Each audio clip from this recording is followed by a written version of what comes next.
Alamein by Ian Gale. Read by Eamon Riley. Part 1. Operation Lightfoot. Chapter 1. 9 a.m. Forward HQ, 8th Army, Burg El Arab, El Alamein, Freddy de Gingand. The stage was set. The players were waiting in the wings. They had rehearsed to the last detail, and Montgomery, he knew, was now fully satisfied that they were ready. Yesterday the General had addressed the men, or their officers at least. Everyone down to Lieutenant Colonel from all three corps had been there. De Gingand had never heard his commander talk with more confidence. It would be, Montgomery had told them all, a killing match, a dogfight that would last for as many as 10 days or even 12. De Gingand had been surprised by the vehemence of the rhetoric. They must all, Montgomery had said, be imbued with a burning desire to kill Germans. "The German," he had told them, "is a good soldier, and the only way to beat him is to kill him in battle." Even the Padres, Monty had joked, should kill Germans. 1 per weekday, and 2 on Sundays. That, of course, had provoked a real roar of laughter from the officers, and that, de Gingand knew, was all part of the commander's aim. Morale was of the essence. "Morale is the big thing in war, gentlemen. We must raise the morale of our soldiery to the highest pitch.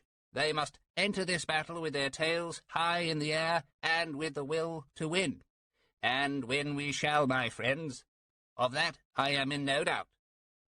De Gingand looked at the map spread out before him on the table, surveyed for one last time the positions of the divisions, the brigades, hoped to God they had got it right, for all their sakes. He moved his eyes across to the right of the map, to where, on the table, lay the piece of paper containing the typewritten message which had been circulated that morning to all troops serving with the 8th Army. De Gingand glanced at it once again, and a paragraph caught his eye. "The battle, which is now about to begin, will be one of the decisive battles of history. It will be the turning point of the war. The eyes of the world will be on us, watching anxiously which way the battle will swing. We can give them their answer at once. It will swing our way." His eye travelled down the page. "Let us all pray that the Lord mighty in battle will give us the victory." De Gingand peered out of the tent at the endless desert, filled as it was with men and machines frantically going about the business of war. Well, he thought, this was it then. The die was cast, and there was nothing that he or anyone else could do about it now. He felt a sudden realization of the responsibility that rested on his shoulders. Montgomery might be the commander, but he knew that it was only through him that those commands must be channeled, and that should he make but one mistake, misinterpret one order. Monty's penultimate words echoed in his mind. "Let no man surrender, so long as he is unwounded and can fight." It was hardly Shakespeare, but something in those words gave him real comfort, and he hoped that the men would share in that. The General had ended with a simple message. The sooner they won, the sooner they could all go back home to their families. But de Gingand knew only too well, as he knew did Montgomery, that no matter how hard any man might fight, no matter how many Germans he might kill, there was nothing any of them could do that would guarantee that they would make it back home, and not end their days in the dust of the desert. And he wondered how many of them would have to die before the Lord of Battles granted them their victory. Chapter 2. 2 p.m., just behind the Allied front line, Captain Hugh Samwell. He'd been lying in this position for almost 8 hours now, and one thing was abundantly clear. Soon, no matter what happened, he was going to have to take a piss. The hated order had come through the previous evening, and issuing it to the men had been an onerous task. Strictly no movement after dawn. It had produced a predictable collective groan. Even more predictably, some wag had yelled, "Lucky dawn!" The CSM had cautioned him, but there were no charges on the eve of battle. And anyway, thought Samwell, that sort of thing was good for morale.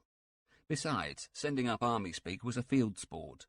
But for all the levity, Samwell and every man in his platoon knew that when the army said strictly, it meant it. No movement. He wondered whether their people at home would even hear about that, would ever really understand what it actually meant. He shifted again and eased the cramp in his leg. His bladder felt like a football about to burst. Looking around the slit trench for the 10th, perhaps the 20th time, he saw nothing that might act as a makeshift urinal. Then, suddenly it came to him. The water bottles. Samuel dug gingerly around in his pack, which lay between his legs, and after a while his hand alighted on a familiar glass shape. It was an old whiskey bottle, one of 2 he had retrieved at the mess and filled with water. Reluctantly, he opened it. His dry mouth ached for a drink, but he realized that even the movement of raising the reflective bottle to his lips might attract the attention of an enemy observer. He reverted to his first thought, and taking care not to make any conspicuous movement, managed to get it on its side and gently let the contents run out. The noise brought fresh torment to his aching bladder. He urged the water out. Come on, empty, you bugger. Finally, when he thought that enough had gone, he managed to maneuver the bottle towards his trousers, and unbuttoning his fly, carefully positioned himself until he was just inside the neck. The relief was palpable, a feeling without parallel in his memory. For a moment, as he buttoned up and stowed the full bottle deep in the sand of the trench, Samuel was conscious of the absurdity of it all. Here he was, a grown man, an officer in a proud Highland regiment, lying on his back in a hole in the desert with his dick inserted into a bottle. He almost laughed out loud, but managed to stifle that. War was like that, he thought, so unnatural that it was bound to create situations which even an artist or poet would find hard to imagine. Much of it was farcical, and thank God for that. They had all learned to laugh in the face of death. He took out the book he had just received in the post. They Die with Their Boots Clean. It was a novel about the Coldstream Guards. Its title hardly seemed to make it appropriate reading for the circumstances, but his wife knew only too well that he liked to read, and he thought of her kindness in sending it to him. He reached inside his battle dress and took out the precious photograph that had come with the book of his wife and their 2 small children. Alan was 3 now, and little Inga only 2. He looked closely at his wife, his darling Clara, took care to take in the lines of her face and her eyes, those deep blue eyes. Oh, my darling Clara, he murmured silently, why did your countrymen have to make this war on us? His wife came from Cologne. He had met her there before the war, and they had married quickly, 2 young people hopelessly in love. They had thought that at first they might settle in her hometown. His German was passable, and there were opportunities for talented engineers in the new Germany, Hitler's Germany. But Clara had seen what was coming and wanted no part in it, so they had settled in Scotland, in a modest house in Dalmorglen Park in Stirling, a quiet residential cul-de-sac of new homes. Samuel had had a good job before the army took him. Not bad at 31 to be a managing director. His company, Scottish Radio Industries in Denny, was a relatively new business, producing wireless sets, but it was expanding and seemed to have a bright future. And the workers were a good bunch.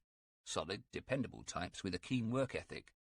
But then the war had come, and in an instant their dreams, along with those of millions of others like them, had been fractured into 1,000 fragments.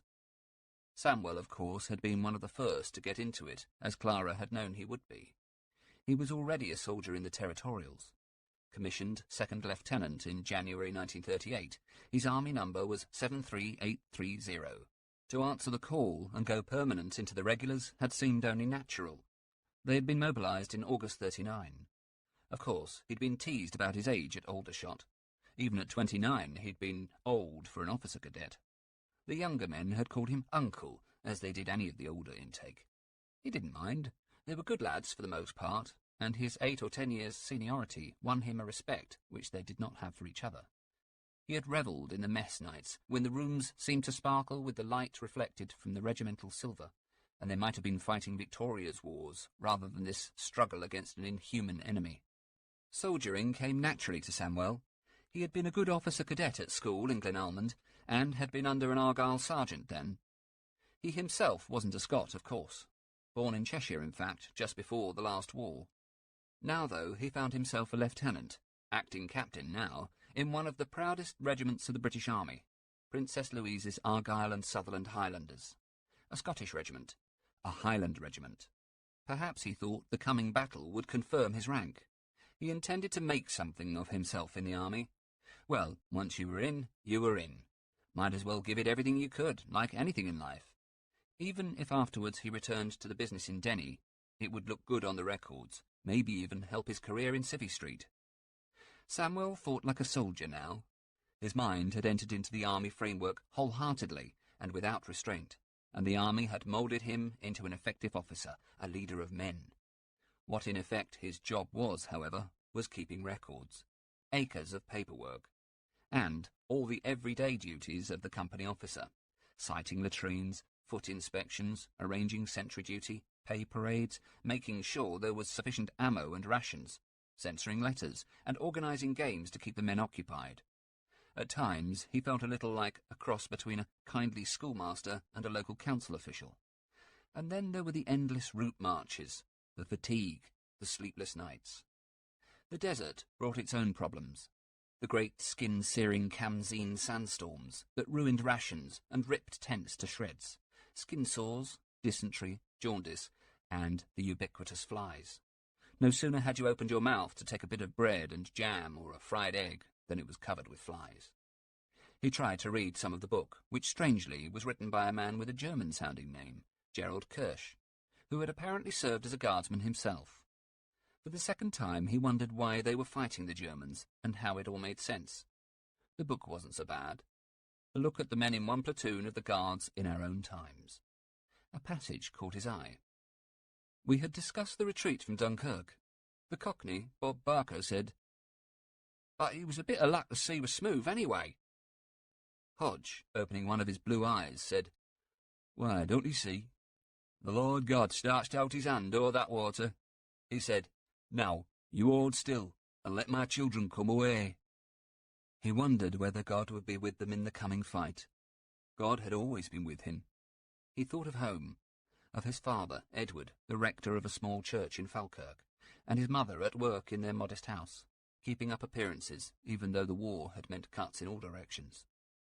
They'd been so proud when he'd been commissioned into the Argylls. They were the local regiment, of course, with their HQ at Stirling Castle. How many hours had he spent in the regimental museum, poring over the battle honours and the relics of past campaigns? He loved the regiment. Clara often teased him about it. "Oh, Hugh, I think that you must love your soldiers more than me. Men in skirts."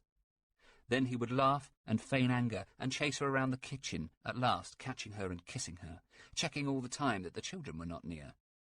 God, how he loved her. If only this could all be over, and he could be back with her in his arms.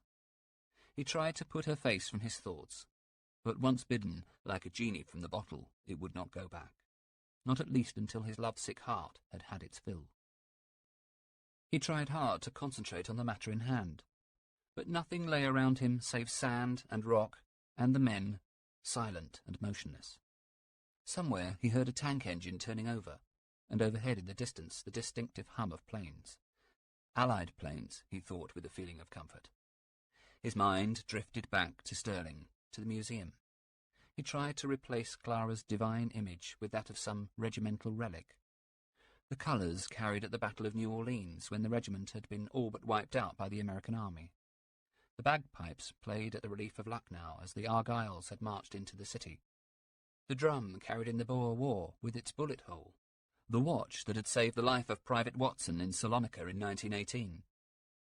He wondered if there would be any similar trophies and relics from the coming battle. For a moment, Samuel felt a weird sensation of abject fear mixed with pride and elation.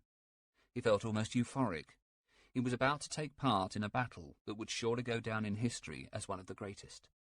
He knew in the same instant that this, too, might be the defining moment of his own life. He was suddenly aware of hard breathing close by, and turned to see who was with him in the trench. But he was alone, and realised that the breathing was his own. He tried to calm himself. To take part in such a battle was nothing new to the regiment. Hadn't it fought through Spain with Wellington? At Waterloo, when the French cavalry had swept on like an unstoppable tide against the British squares. It was the Argylls, too, who had been the original Thin Red Line at Balaclava under Sir Colin Campbell. And they had come home with 7 VCs from the Indian Mutiny. A fly landed on his right leg, and he recoiled at its bite before flicking it off. It flew back, and he swatted it hard, killing it. He looked down at the turned-up shorts, the rolled-over socks, and the non-regulation desert boots that so many of his fellow officers had also adopted, including the general himself. It was an uninspiring uniform, khaki and beige, bleached to nothing by the desert sun. They were hardly the stuff of the thin red line, he and his men, certainly by their appearance. No ostrich feather bonnets and tartan sashes for us, he thought. We are modern warriors. We fight in the colours of the desert. We are creatures of the sand and rock. Like rats, scorpions, lizards, we burrow, scuttle and hide, while around us the iron dinosaurs roam. It was a primeval contest, this desert war, fought on the most unforgiving terrain known to man. Yet perfect for tanks, like a great ocean, but of rock and sand. For a few minutes his trick worked. He was in the museum again, touching the relics, the RSM telling him their history. But all too soon, Clara came back to him again. Clara. Oh, God. Her sweet face filled his every thought. Desperately trying to lose her, he tried again to go over the drill they had learnt for the coming attack. They had been told to walk forward, slowly, taking their time.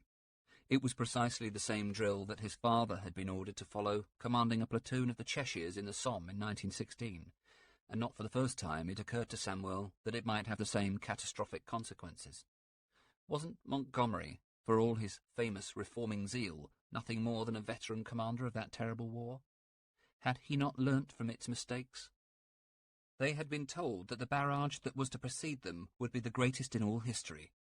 Rumours were that 1,000 guns would open fire at once. He prayed that they would be effective. Then there were the mines, thousands of them apparently, laid by the Germans and Italians across the front. He knew that the sappers would be out there before them in their two-man teams, were out there now for all he knew, with their new Polish mine detectors. They would mark the cleared paths with white tape. All the infantry would have to do was follow the tape. But what, he wondered, if the sappers got lost, or if the tape was blown away by shell fire, or if they missed their way? Better not to think. There was one good thing, though, about their walk forward. They had been told that the pipers could play. Just as they had in 1916, he thought, and in 1857, and in the Crimea, and at Waterloo and Salamanca. The news had given him a tremendous kick. Just like in the old days, he thought. Pipers at the head. No colours now, of course, waving in the breeze above the bonnets, but kilted pipers all the same, even in this age of mechanised war. He scanned the desert once again, but saw nothing. Looked at his watch. It was 4, 16:05 hours. He sighed. They had been told that the attack would go in that evening. 2100 hours had been given as H hour. He reached into his sack and once again pulled out the overprinted map which showed all the known enemy positions as noted by the air reconnaissance. Any fear had subsided now, and once again he felt the sensation of being present at a great event, though as an observer rather than a participant. He imagined himself, as he would be in 5 hours' time, advancing at the head of the platoon to the school of the pipes. To go into battle with the pipes, it was more than he could have hoped for. It must have been after 7 when he awoke and realised to his horror that he had been asleep. He wondered for how long and looked about him at the other trenches and foxholes, but the men, or what he could see of them, appeared not to have noticed him, or at least not his misdemeanour. Samuel shook his head to clear it and rubbed at his eyes. He couldn't, he reasoned, have been asleep for too long, as he did not have that telltale layer of sand on his body that came when you dozed off in the desert. Nor could he feel any fresh fly bites. At the most, 5 minutes, probably less. It was getting dark now, and he began to become aware of activity around him. At last, he saw a shape, a man scurrying towards him, his silhouette marked by the distinctive Balmoral bonnet unique to Highlanders, his batman, Baines, an affable Glaswegian. "Mr. Samuel, sir. There's some hot food coming up, and the CO's doing his rounds with the sit-rep, sir. Just thought you'd like to know." He peered at Samuel's face and red eyes. "Crikey, sir. You look like you're all in. Fit to drop off. You all right, sir?" "Of course I am, Baines. Sand in my eyes, that's all. Thank you for that. Better get back or you'll miss your own scoff." Nothing much to miss there, sir. Desert chicken again, I'll bet. Ah, yes. What would the British Army be without its bully beef? Better off, I reckon, sir. But I'd better not miss it. See you later, sir. As Baines disappeared back to his trench, Samwell again went over the drill for the attack, and then Baines reappeared at his side. Stew, sir. It's really not that bad. Thank you, Baines. Samwell took the mess tin and began to eat hungrily, washing the food down with a mug of black tea. No milk again? Sorry, sir. It's that problem again with the purifying tablets in the water. They've made the milk curdle. Stinks something rotten, sir. Samwell was just drinking down the last of the gravy when he was aware of a man standing above him outside the trench. He looked up. Don't hurry, Hugh. Finish your dinner. Samwell stood up and, putting down the mess tin, climbed out of the trench and saluted his commanding officer, Anderson. Sorry, sir. Well, Hugh, ready for the off? Quite ready, sir. Can't wait. Good. The men seem to be raring to go. Let's keep them that way till H hour, shall we? Sir, is it true that we're going to have pipers? They've been authorised by division. Good idea, if you ask me. Remains to be seen whether it'll actually happen, but I'm inclined to think it might. Do you think it would help the men? Most certainly, sir, and it would put the fear of God into the Jerrys. Anderson laughed. Yes, Hugh, I dare say it would. Well, we'll see, shan't we? Good luck. Remember to follow the tape, and walk slowly, Hugh. We don't want to run into our own barrage, do we? The Jerrys won't know what's hit 'em. Just walk forward, and don't forget to collect the prisoners. Chapter 3. 4 p.m. Between Harat el-Himaimat and Deir el-Munasib. Ruspoli. Luigi, tell me again, why is it that you wear a spanner around your neck? Lieutenant Colonel Marascotti Ruspoli had lost count of how many times he had asked the same question in the last few weeks. Of course, he knew the answer. That was not the point.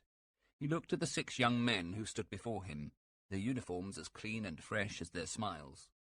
They smelt of Italy, of home, and he envied them the fact that they had seen that blessed place such a short time ago. The question was a ritual.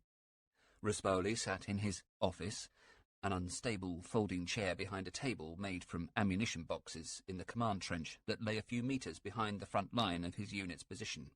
The Raggruppamento Ruspoli, made up from the 7 186th and the 8 Battalion of paratroops and several artillery batteries.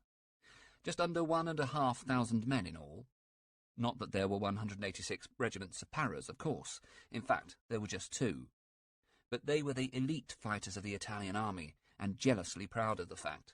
As he prepared to listen to the familiar reply, Ruspoli munched at what was left of a hunk of dried salami that the cook had been keeping for him specially. Having handed out a few slices to his battalion officers, he was now savouring every last mouthful.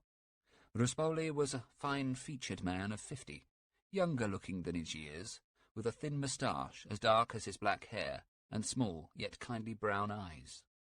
His orderly, Luigi Santini, laughed and replied, "Well, you know, Colonel, how long we've been waiting for those anti-tank guns." He held up the spanner. "I reckon that this is the only way we're going to be able to fight the enemy tanks when the attack comes. We take them to bits, bolt by bloody bolt." The young men laughed. Ruspoli, too, although he had heard the joke more times than he could remember. The fact was that the men sitting around him now were mostly a new intake, there to replace the dead and wounded from the last attack. It was a habit of his to invite them to meet him face to face when they joined the unit. He liked to think of them all as a family. You could easily tell the new boys from the veterans, and boys they were, barely out of school. For one thing, their uniforms were still the original colour, and had not been faded by the sun. He cast his eye around the newcomers and smiled as he saw that they still wore their tunics buttoned. Most of the old lags had their shirts forever undone to reveal their thin, sun-browned torsos. Their fatigue caps had long since lost any semblance of shape. Most, too, had discarded the distinctive tropical topies. Helmets were more practical, and the only effective defence against the red-hot shards of shrapnel that at some point during the day were sure to make an appearance in the trench. These were not, of course, the usual low-sided Italian infantry helmets, for these men were paratroops, folgore, and their hats were made to withstand a drop from a flying aeroplane. Ruspoli did not mind the lack of smartness. He was no stickler for dress. What did it matter in the battlefield as long as you fought well? But sometimes, though, he longed for the old days, the parade grounds, the pomp and the marching bands. Ruspoli turned to the new boys. "Any of you sing?" One of them looked sheepish and coughed and said nothing, but another, lean and grinning, pointed at him. "Of course, Marco is a great singer. He was studying at the Conservatoire in Milan when he volunteered. Eh, Marco?" The sheepish one smiled. "Si, Colonel." Ruspoli nodded. "Good. That's very good. What can you sing, then? Opera? Verdi? Puccini?" "Si, Colonel. All opera. Puccini best of all." "Bene. Well, then, you must sing for us some time. The General loves opera, and since the gramophone got hit by a shell splinter, we've missed our music here. Santini, remember that for me. I'll hold you to it." Ruspoli brushed 3 flies off the salami, popped it into his mouth, and looked across at Santini, still grinning at the new boys. They think that the Spanish story really is a joke, he thought. But he knew that it was true. If the current situation held up, then the only way they would be able to defeat the British tanks would be to undo them, bolt by bolt. The long-promised guns had still not arrived, and with every day, Ruspoli could feel the attack building. He sensed it on the wind. He was quite sure that the British and their allies would come soon, before the winter set in at least. Montgomery and his generals wanted to push them back to Tripoli, and according to reports, they had enough armour now and the men to do so. And all that he and his men, his paratroops, could do was sit and wait. The Germans were their masters, gave them their orders, told them how to die. And all for what, he wondered. He and his men, like all the Italians in this accursed place, had come here to fight for their duce, for the dream of the new Italy, and instead they now found themselves at the whim of another country. And who was to command them? Divisional HQ had told him that Rommel had flown home sick. So they were left with his deputy, the red-faced General Stumer. Ruspoli turned to his second-in-command, Captain Carlo Maltino de Servat, who was seated on an ammo box close behind him, and spoke quietly, ensuring that Santini and the others could not hear. "Carlo, did I tell you the latest casualty figures? Mayor Desposito told me yesterday at HQ." "No, Colonel." 1,000 of our officers and 14,000 other ranks dead and wounded in all divisions since the last push. Funny thing is, the Germans have apparently lost roughly the same. So why do you think, then, that they still moan about us always running away, about us refusing to fight and expecting them, the Germans, to win back our colonies for us?" Martino shrugged. "I heard from a German officer last week, sir. Nice fellow, in the 15th. He told me how well supplied we were, assured me that we had better provisions than them. Plenty of wine, water, meat, and bread." "What did you say?"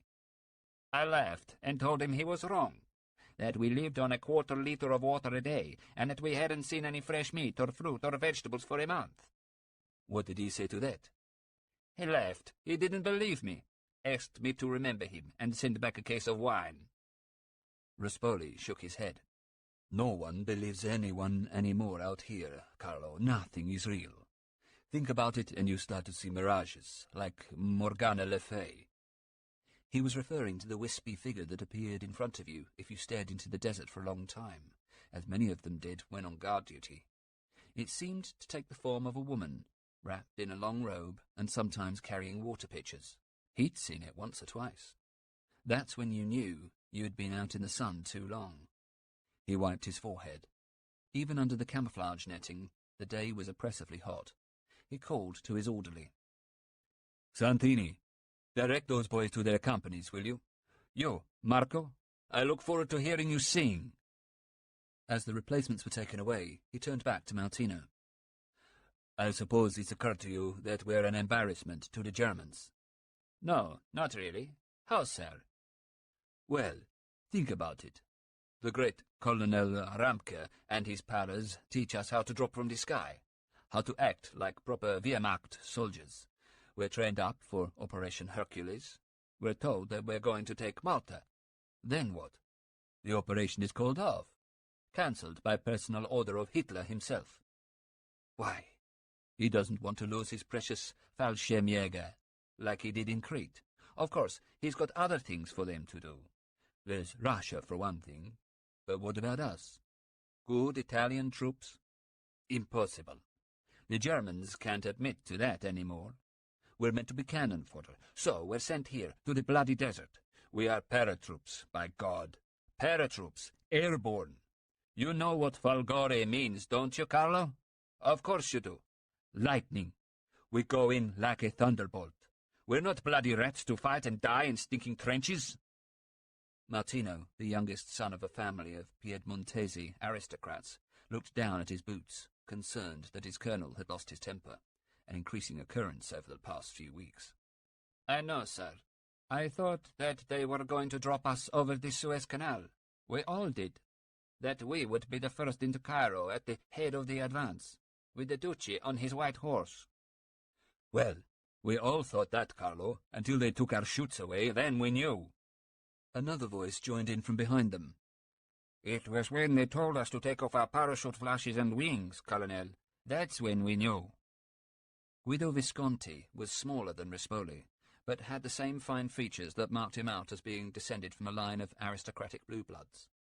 He was from a small village near Vicenza, and had volunteered for the army aged 16, back in 33. But that had been a lifetime ago.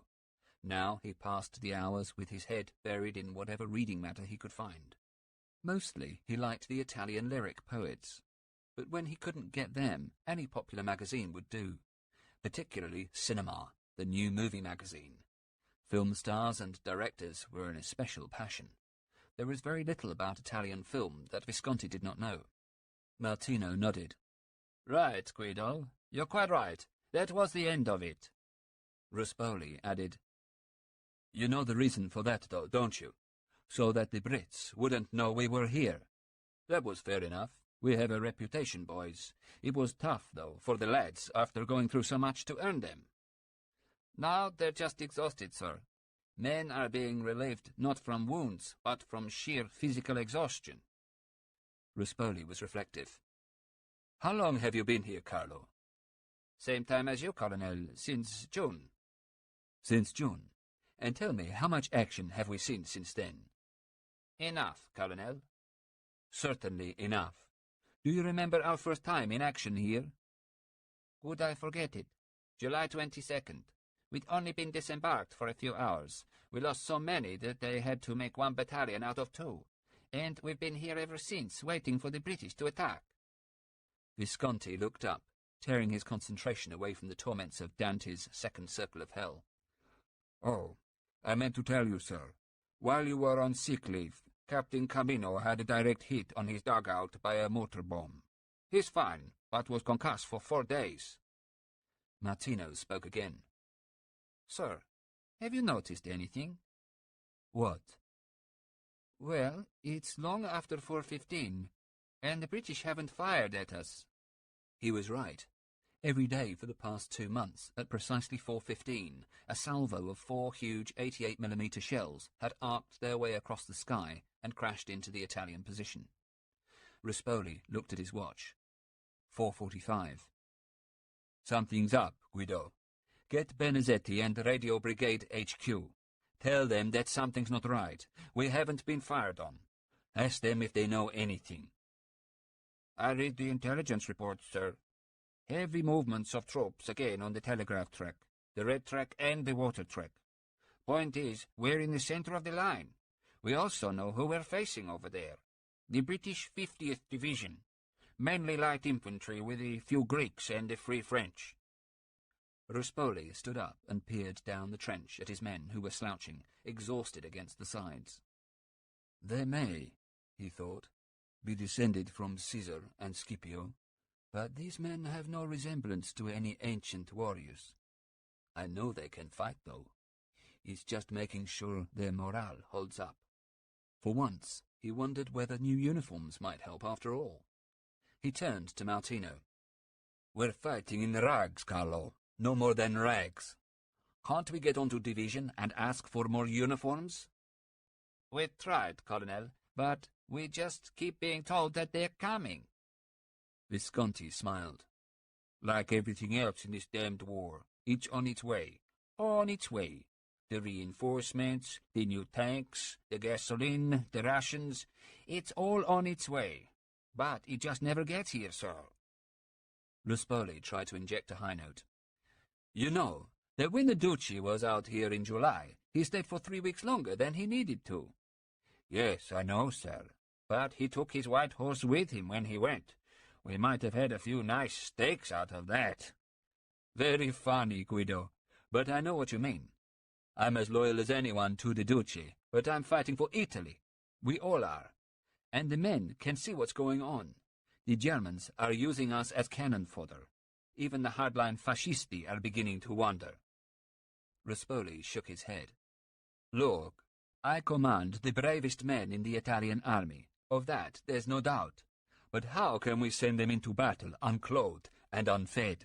And seriously, Carlo, how do you think we can fight tanks? What weapons do we have? With the magnet bombs the Germans have given us? That's it. And with Molotov cocktails. The only way to use either of them is to get close enough to a tank, to attach the bomb, or throw the bottle. What that means is that I'm expected to sacrifice 1 man for every tank. Visconti spoke. You have to admit, it's a reasonable ratio. Montgomery's only got 500 tanks. We've got 1,500 men. Martino grimaced. Ever the realist, Guido. Qui exhibitis vos servos ad obediendum serviestis eius. What?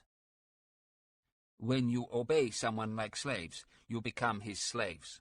It's a quote. Romans, the Bible. That's what's happened here with us and the Germans. Don't exaggerate, Guido. Another voice spoke as they were joined by another officer, Captain Maurizio Pollini, a tall, thin man with a beak of a nose. He brushed sand from his clothes and unwound the scarf from his face, then took a swig of precious water from his canteen. Sir, gentlemen, if you ask me, you can forget our problems with the Germans. The desert's our real enemy, more dangerous than the Brits, even. Martino looked at him. Been out again, Maurizio? On patrol, just short of the depression. Couldn't see a thing. No sign of the British, but then again, they come and go as they please. They're like ghosts. Visconti, who had been reading his book, looked up. It's the heat I can't stand. 43 degrees, non-stop, all day. It just saps away your energy. How can we fight like that? Martino spoke. Then at night it's freezing, below 0. It's the devil's own country. Your Dante would know it. Caporale Santini had returned now from directing the new intake to their company commanders, and joined in with the officers in the informal manner that they had become used to, particularly in the elite band of brothers that was the Folgore. The other ranks treating their superiors with just enough deference, the officers looking on the men as underprivileged younger siblings. The water's foul, sir, you must agree. We never have fruit or vegetables. Tinned food and biscuit, that's it. And they might say it's for safety, but you know the real reason the rations come up at night? So we can't see the flies that are already inside them. It's an old joke, Luigi. But seriously, sir, it's no surprise that we all have dysentery or something worse. Ruspoli detected that perhaps they might have gone too far. Think yourself lucky, boys, that we only have the shits. General Ceriana's got colitis. Did you know that? They say he's very ill. Perhaps another camel will wander into the camp. Beats me how the last one got through our minefield. Didn't you hear, Carlo? You must have been away on attachment. The British had cleared a path through it in the night, 5 meters wide. We had to get the mobile sappers out to relay the whole damn thing. But you ate the camel? Of course. It made a very tasty ragout. Didn't we save you any? Martino shook his head. It wouldn't have kept, but I'm sorry to have missed it. Perhaps another one will come. Santini spoke. If he does, sir, then we should really worry. The Brits, they'll be right behind it. Ruspoli wondered what his family would make of him eating camel. He supposed that at some point one of his ancestors might have done the same, perhaps on a crusade. They were princes of Florence, a warrior family. But while one ancestor fought with distinction at Lepanto against the Turks, another was a poet. It was often the way with Italian soldiers. Fighting and poetry went hand in hand. They had raised a regiment in 1708 to defend the Pope against the Austrians. He thought of the family home, high on the hilltop in Umbria. Castello Ruspoli, with its acres of olive groves and vineyards. What he would give now for a sip of that heavenly wine, or just one of those olives. He supposed that his elder brother, Costantino, was thinking the same thoughts wherever he now was on this damned battlefield. At 51, he must have been one of the oldest men in the fighting, but he was still fit.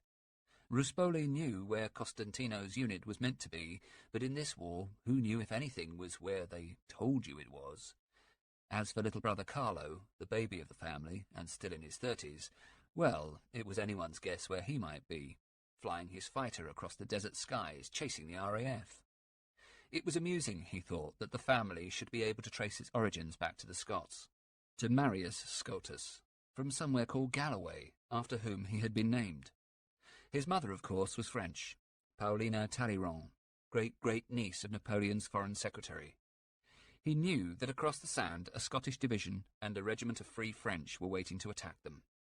Not least, his own mother-in-law, his darling Virginia's mother, was English. So how could he hate the enemy? So much irony.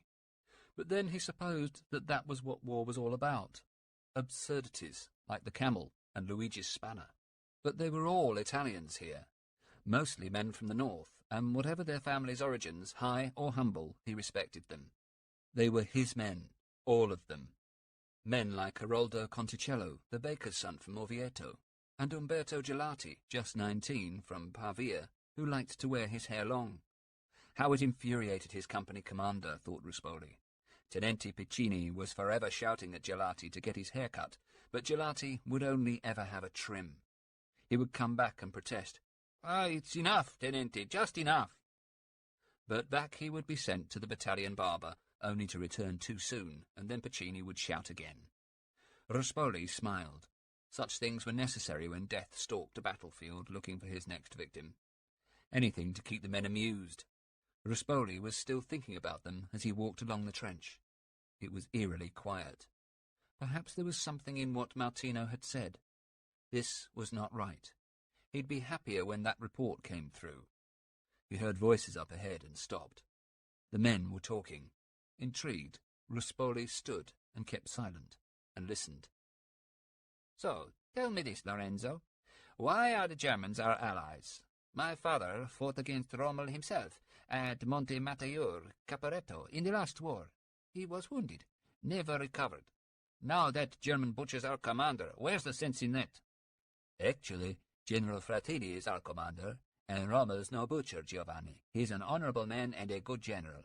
Frattini? Ha, in your dreams, Lorenzo. Don't get me wrong. He's one of the good ones, the general.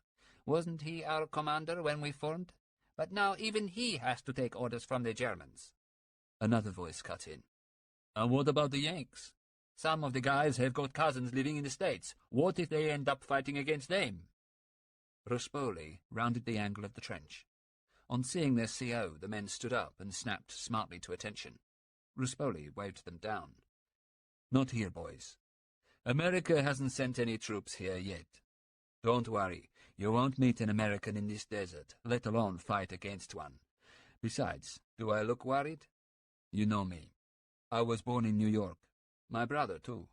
Then we came home to the motherland. How do you think I'd feel killing an American? You might say I am one myself. So, shoot me. They laughed together, but their smiles turned quickly to looks of concern with the arrival of a runner. 23-year-old Captain Pietro Bonini saw Ruspoli and saluted, then paused to get his breath back. One of the best in his regiment, thought Ruspoli. A shrewd boy who always had a knack of being in the right place at the right time. Bonini, you have news? The radio is down, sir. Nothing. So I ran to division. I had the good luck to encounter Colonel Guiglia. The radio wizard? The very same, Colonel. That man has a nose for radio signals. He can guess their contents long before our deciphering teams get it. Heaven alone knows how he does it. So, what's up? There's going to be an attack. We know that, Pietro, but when? Well, Guilia said, mark my words, Capitano, it's a question of hours, not days. Ruspoli said nothing. He looked into the dark, frightened eyes of one of his men, and then turned back to Bonini. You're quite sure that's what he said, Pietro? Certain, Colonel. He said that the British radioactivity had really fallen off. There's something going on in the southern sector. Down here, in fact, between Karet el Omar and Sumakete Gebala. His men had picked up lots of messages meaning nothing. You know, X279, I'll call you back, that sort of thing. He seemed certain, sir. He was sweating. Ruspoli nodded. He knew exactly what Guilia meant. The attack was imminent, and there was no doubt in his mind they would come tonight. Chapter 4. 6 p.m. Some way to the rear of Kidney Ridge. Bird. The long day wore on. Tom Bird carefully unfolded the letter he had written to his parents 2 days before and began to draw a picture. It showed two of the men of his unit, both officers, chatting over a boiling stew pot in the style of John's Two Types, featuring two popular cartoon characters, officers in the desert, one army, the other RAF. In Bird's picture, one of them was wearing a Hebron coat, that gloriously non-regulation bit of kit made from cured goatskins, which he himself had not been alone in adopting among the British officers. He was pleased with the drawing. He knew that he had some talent as a draftsman, and had for a while dallied with the idea of art school, but architecture was his true métier. He thought that perhaps after the war he might join a good practice, or even form his own. A partnership. After the war, that was a good one. Who knew how long it would go on? What Bird knew was that Hitler needed a proper bloody nose. They needed to prove that they weren't frightened of him, that they could give as good as they got, and that was what they were here for. His father had been wounded at Gallipoli in 1915, fighting against Germany's then ally, Turkey, and had never spoken of his experiences. Bird took care when he wrote home. He knew that his father must be aware of what he was going through, the extraordinary, bizarre, once-in-a-lifetime experience of war. But he did not want to cause his parents any undue worry. He had good reason. His brother had been killed at Calais in 1940, and the loss was achingly raw. His brother's death, he knew, was at least in part why he was here. Not for revenge, but from a sense of justice. He felt the need to right a wrong against a foe who must in any case be defeated at all costs. A foe so monstrous that they stood against everything he held dear.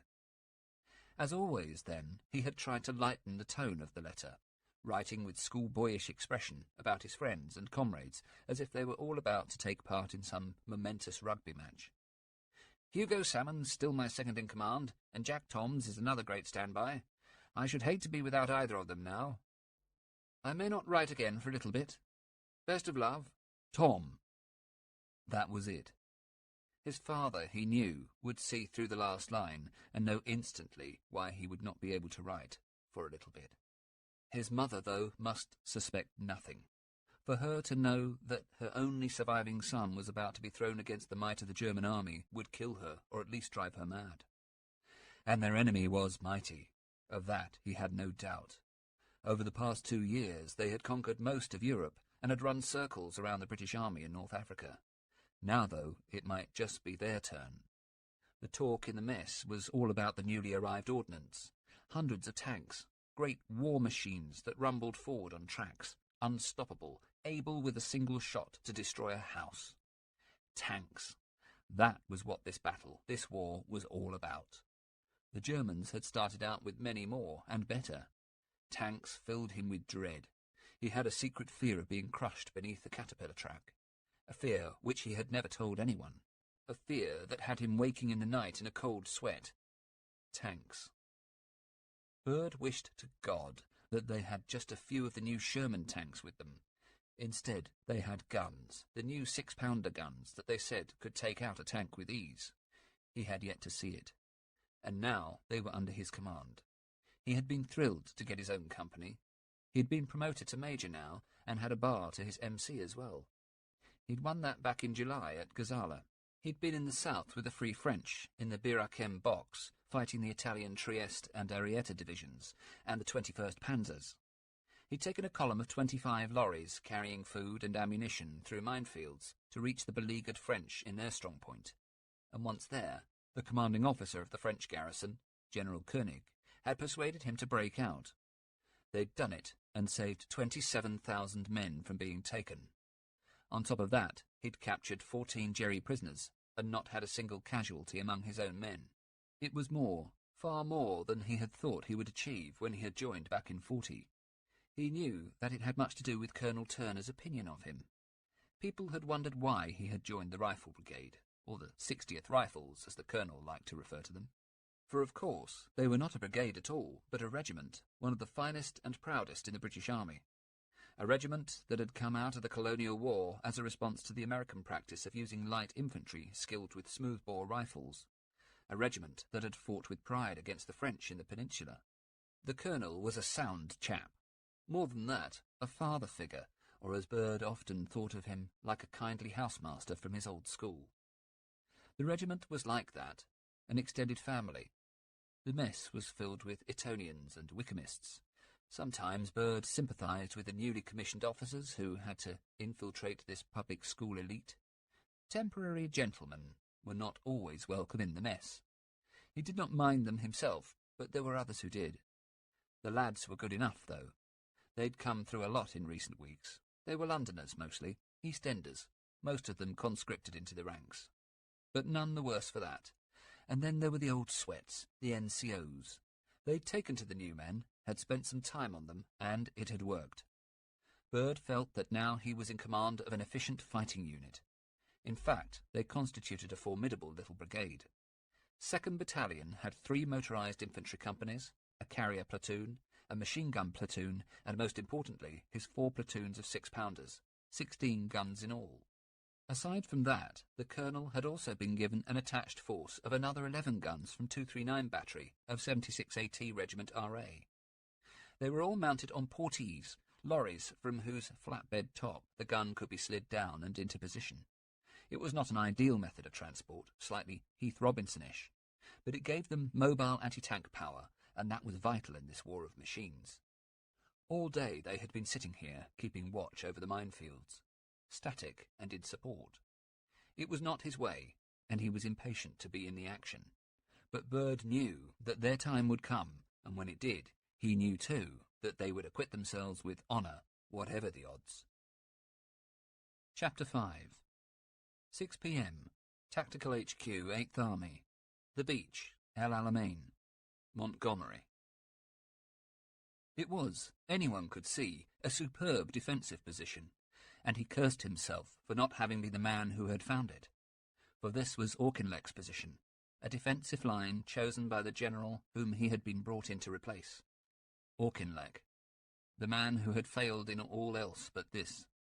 The chance to define this sublime line, which ran for 45 miles from the Mediterranean in the north, due south across the desert to the impassable vastness of the great Qattara Depression. It was the last line of defence between the enemy and Cairo, the perfect place to make a last stand. Here it was that they had fallen back to in the face of the enemy's last attempt to take the city. Here it was that they had regrouped and rested, and it would be from here, he knew, that they would attack. He looked at the map spread out before him on the table, which stood in the middle of his small command caravan, and traced a line along it from north to south. 40 miles of front line, all of it more or less level, but with 2 passages of high ground, Rueysat Ridge and Alamnail. Though on the map it looked flat, Montgomery, like the men who had lived out there in the desert, some of them for 2 years, knew that it was far from that it was marked by small hillocks and dunes, dips that seemed as hard to climb as ravines, and sheer drops that could catch you off guard and swallow you up. And it was not just sand, but rock, and everywhere was punctuated by clumps, green bushes of sharp camel thorn. There were no roads and precious few houses. In short, it was the perfect terrain for modern mechanized warfare. And modern was a word that he liked very much. The whole essence of modern warfare could be reduced to 3 things: concentration, control, and simplicity. In short, it was about modernity. It was the only way to win. Complete change in the British Army. Dunkirk had taught him that. But it had taken till now to bring it in. 2 long years. So many of the old guard had gone now, he thought, and they were so much better for it. There was Ritchie, sacked after the Gazala disaster in June, and his replacement, Corbett, who everyone knew to be an idiot. A complete fathead, his chief of staff had called him. So Gott had been brought in. Old Strafer Gott. And it had been he that Montgomery had replaced. Though it had been unfortunate that it should have happened the way it had, with Gott being killed in a plane crash. Montgomery had simply been the next man in line. In truth, he knew that the chief of the Imperial General Staff, Sir Alan Brooke, had turned Churchill's ear. And what great good fortune to have been given such a chance. Surely God was rewarding him for his faith over the years and his devotion to the army. The army had been his life, was still.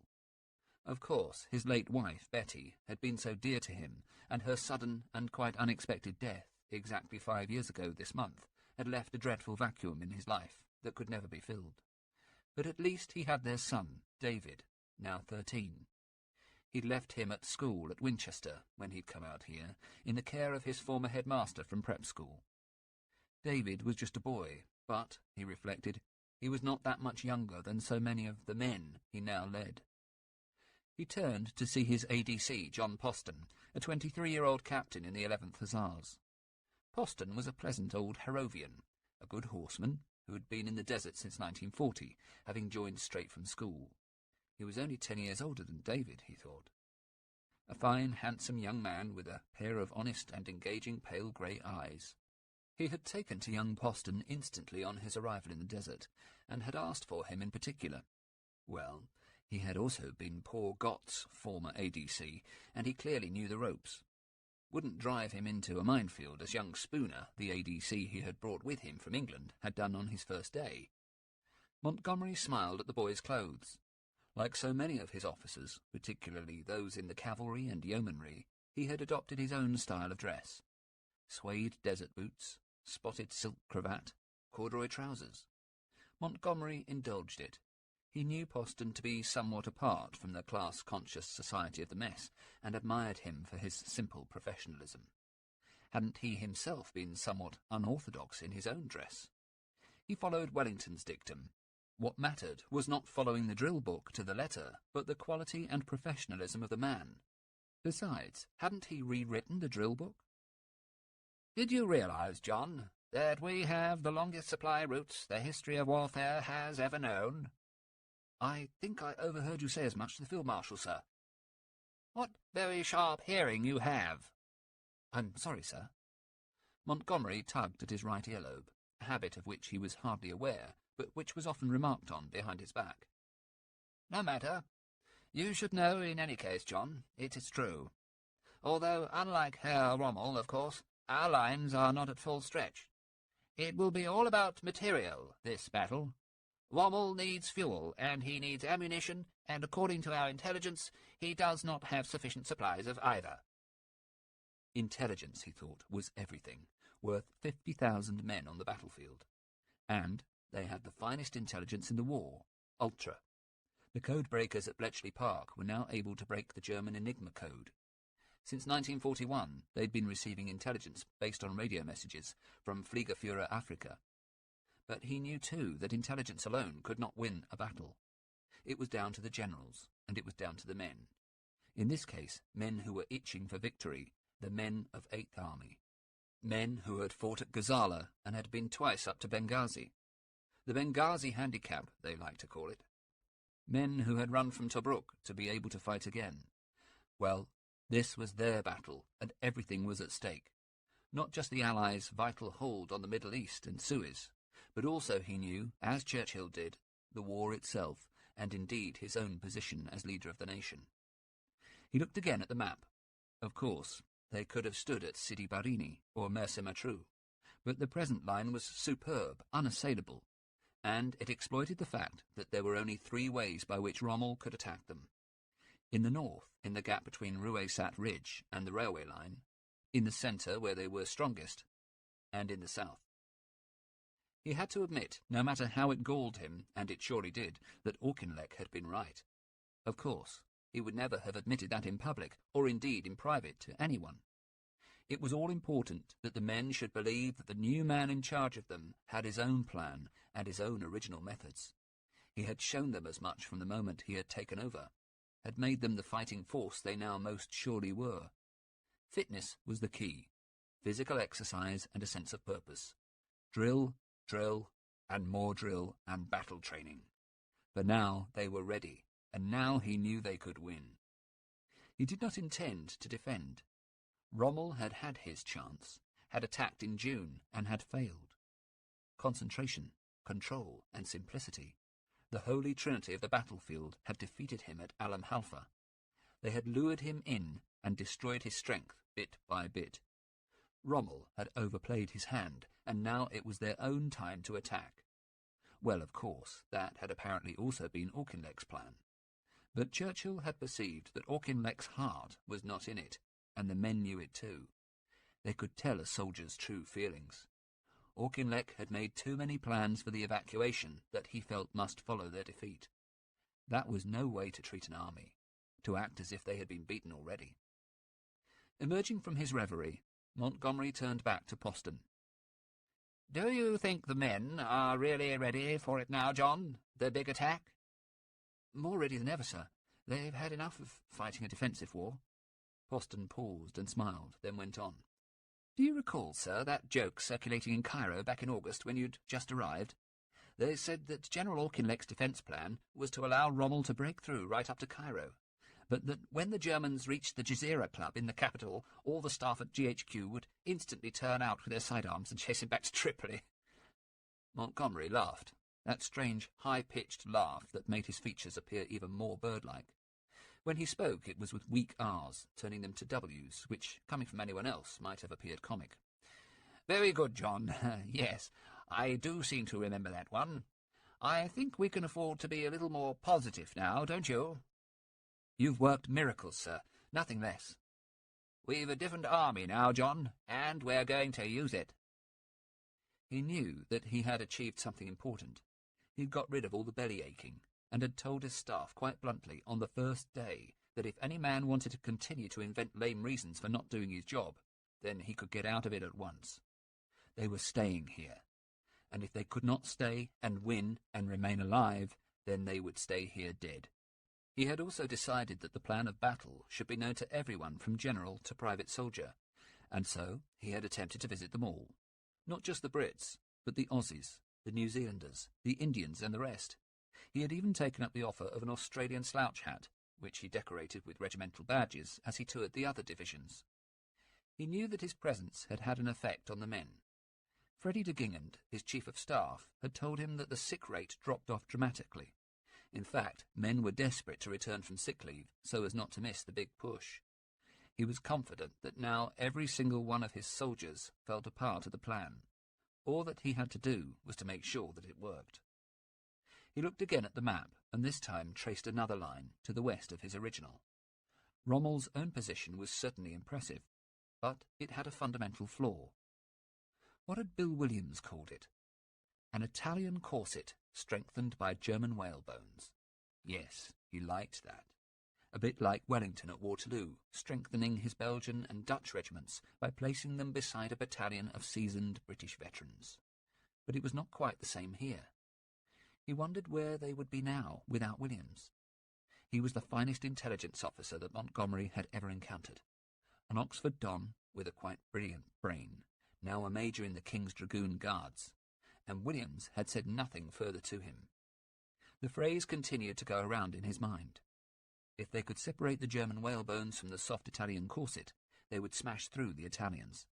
It was simple and quite brilliant, and Montgomery had readily adopted it as his own.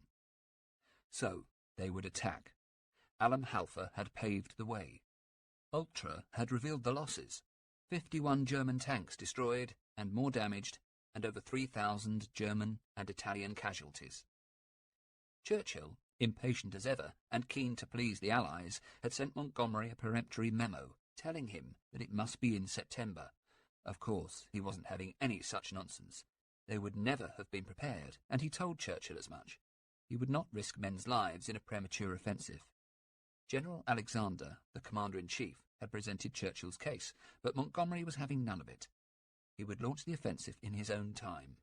4 days after the anniversary of Betty's death, the 23rd of October, looked set to be the perfect night.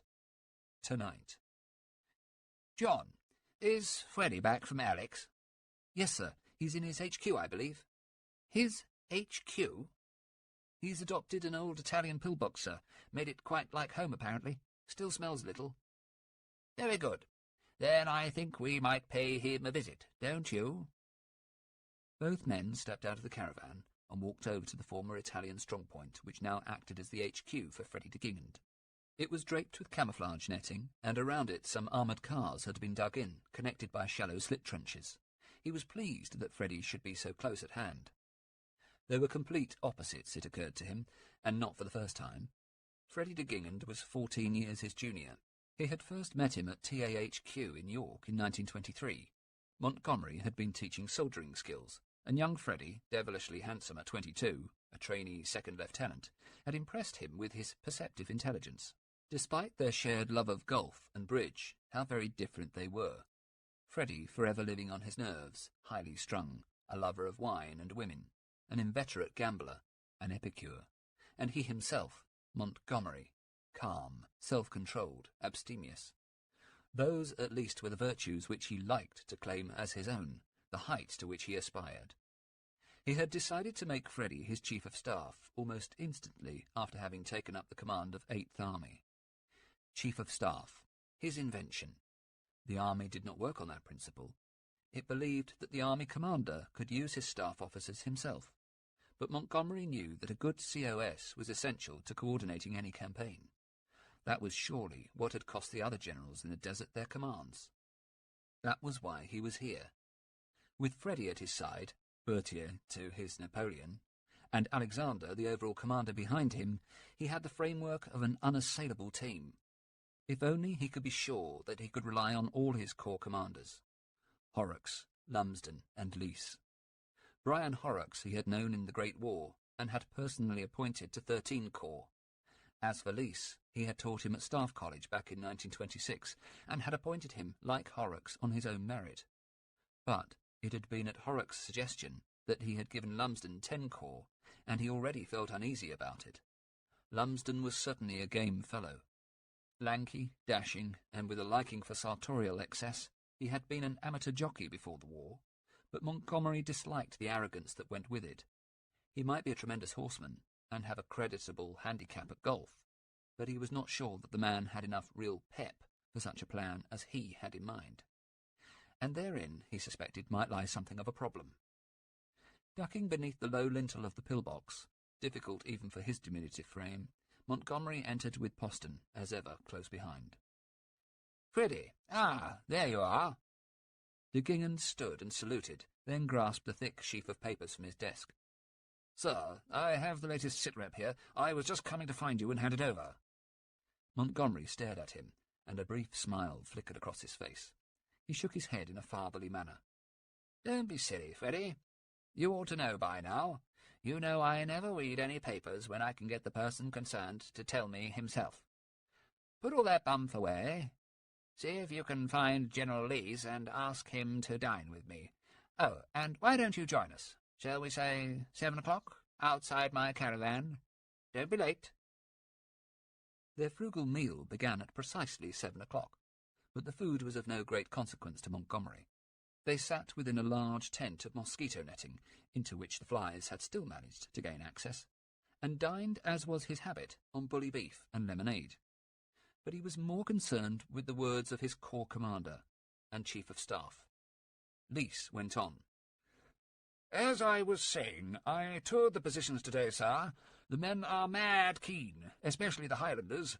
They know they've got the Australians and New Zealanders on their flanks. They say they feel safe, sir. That's the extraordinary thing, really. They're so remarkably confident. Never seen the like. And they really understand the plan. Montgomery smiled and tugged at his earlobe. Thank you, Oliver. That's most reassuring. He turned to de Gingand.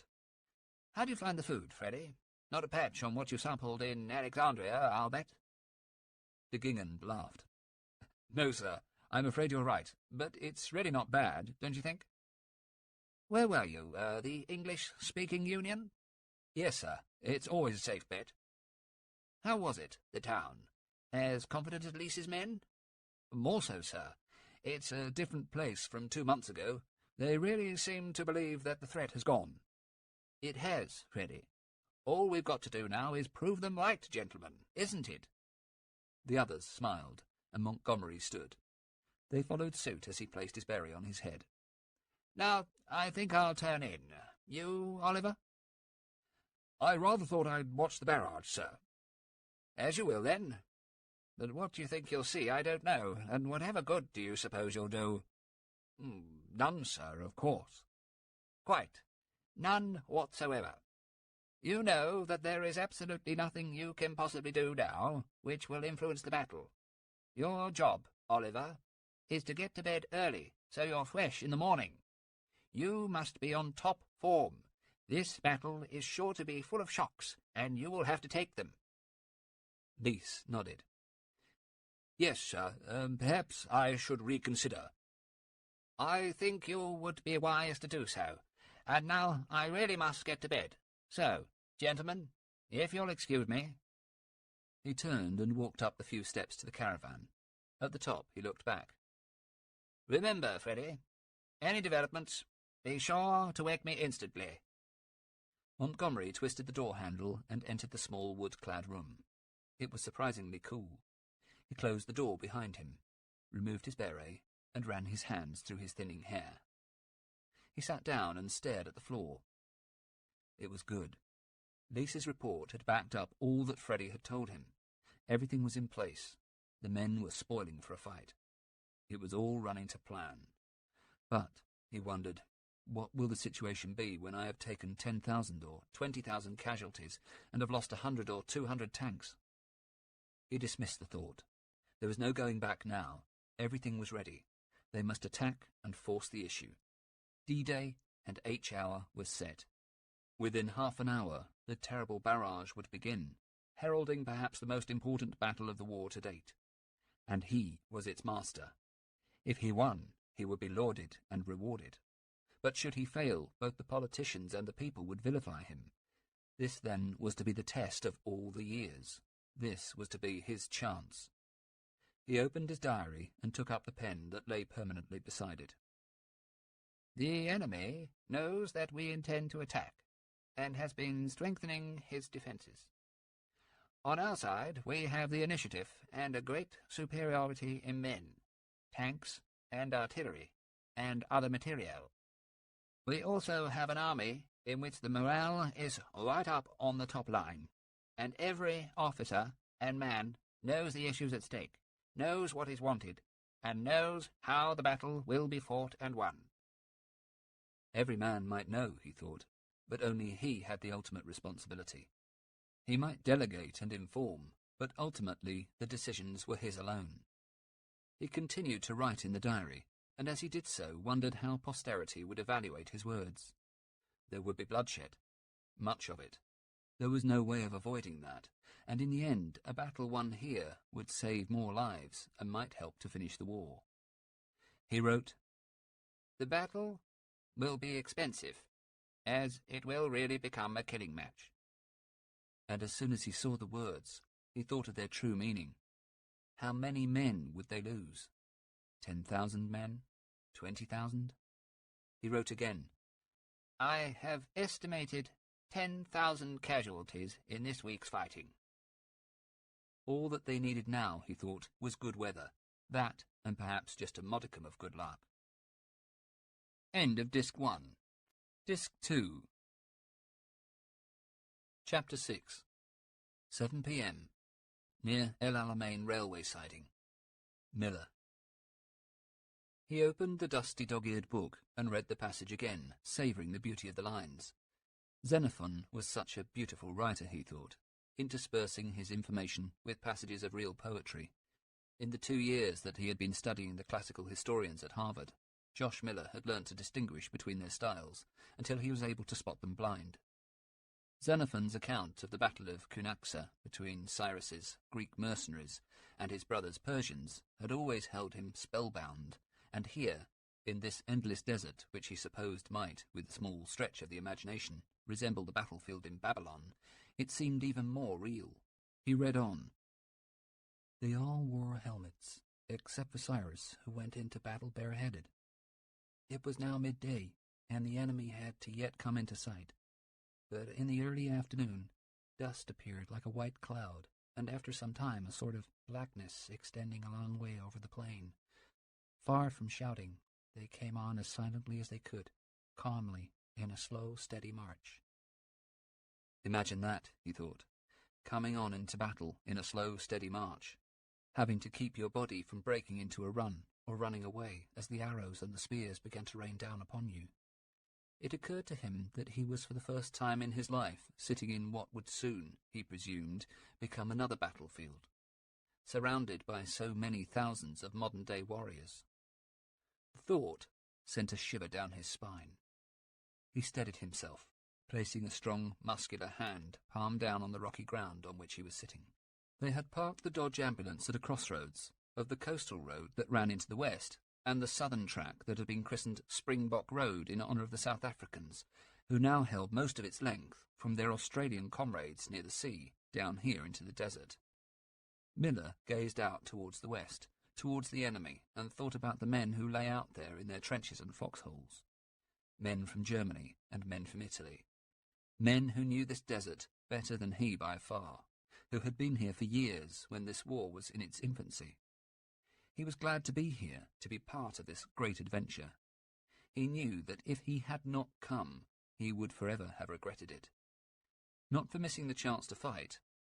As the son of a Quaker and a pacifist in his own mind, he would not have joined the regular army and would have protested if conscripted.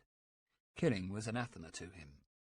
But helping his fellow man, whatever his nationality, now that was something else.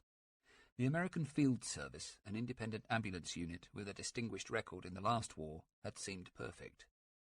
Perhaps he thought that was why he had felt the need to learn so much about war. He still believed that there might be another way. While his fellow students ploughed on deep into Plato and Socrates, Miller preferred to stay with Thucydides, Xenophon, and Caesar. Now, later conflicts interested him. Napoleon in particular fascinated him, and in Cairo, after they had finally got there from the depot at El Tahag, while all the talk among his friends had been of pharaohs and pyramids, Miller's mind had been on the image of a small Corsican general standing at the base of the Sphinx less than 200 years ago. A man bent on world domination, whose wars had lasted 25 years. He wondered how long this present one would last, fueled as it was by the megalomania of another European emperor. He was such a long way from home, halfway across the world from college and from the family home in Long Island, and in real terms he might as well have been on the moon. Aged 19 and filled with curiosity to see more of the world, he had volunteered without hesitation for the ambulance service. Someone had given him a copy of Life magazine and pointed to photographs of AFS volunteers helping the British in North Africa. Ambulances alone in vast expanses of sand, men running with stretchers. He had thought how romantic it all seemed. After he had signed up, he learnt how at Tobruk AFS men had died with the British and their allies. Others had been made prisoner.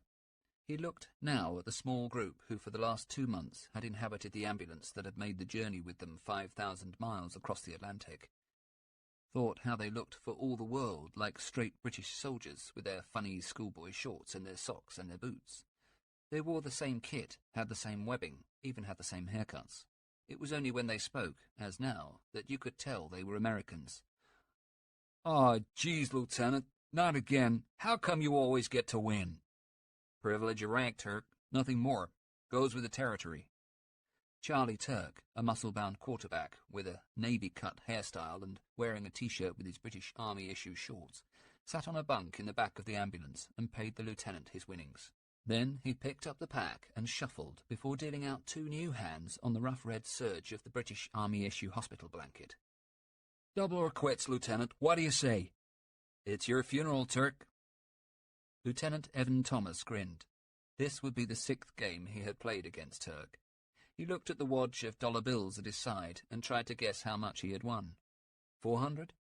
He really hated to fleece poor Turk, but if the guy insisted. They fanned out their hands and took a look at them. Neither man smiled. At length, Turk spoke. "Card." The lieutenant handed him a card. He looked at it and said nothing. The lieutenant took a card. Turk smiled. "Okay, 3 kings. What you got?" "Full house. I win."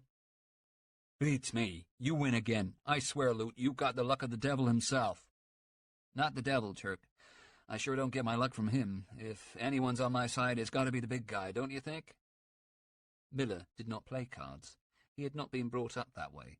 His family were Quakers. For his part, he had not yet decided, but he was pretty certain that there was some deity above them. He only hoped that whatever or whoever it was would be looking out for him in the coming battle, because they were sure that there was going to be a battle, a big one. That's why they'd been rushed here from Alexandria so fast. The lieutenant began to count his money. Miller guessed there was a time and a place for everything, and he had seen more things in this war than he had ever thought he would. And surely, even if God was against gambling, if he could countenance such inhumanity, then he would bend the rules a little when it came to a card game. Although it did seem a little unfair that the lieutenant kept winning all the time. He liked Thomas, who wore his officer's rank lightly. The service was nominally subject to British Army law, but they had worked it out with the Brits that their own officers could dish out whatever punishments were needed. Turk was a character too, a football player who had won a sports scholarship to Harvard and come out here to see some action before he was called up to the US Army.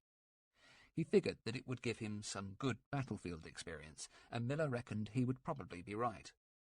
As for himself, he had not really known what to expect. He had joined and volunteered in the fervour that came of adrenaline, and then halfway across the Atlantic on the Aquitania had almost regretted it when a member of the ship's crew had attempted suicide, and the game had become a reality. But by then it had been too late. One thing he did know: he had not yet seen a dead man, had not even seen a single casualty still on the battlefield. Sure, he had seen enough wounded in the hospitals in Cairo and Alexandria, but did they really count? He reckoned not. They were all dressed and bundled up. Even the amputees seemed sanitized. No, Miller had not seen the full horror of war, and he was not sure just how he was going to react to it. Turk's voice cut through his thoughts. "See this? It's crap, McGinty. Pure crap. The lieutenant wins every time." The third member of their team, Joe McGinty, an Irishman from New York, looked up from his copy of a comic book. "So, why'd you keep playing, you great lunk?" "Well, I reckon he's got to lose sometime, ain't he? I mean, stands to reason that even the lieutenant's luck's got to run out sometime, don't it?" Miller shook his head and went on reading. "The Persians, even before they were within the range of the arrows, wavered and ran away. Then the Greeks pressed on the pursuit vigorously, but they shouted to each other not to run, but to follow up the enemy without breaking ranks." He wondered whether it would be like that when the British attacked, and conjectured just what "pressed on the pursuit vigorously" might mean.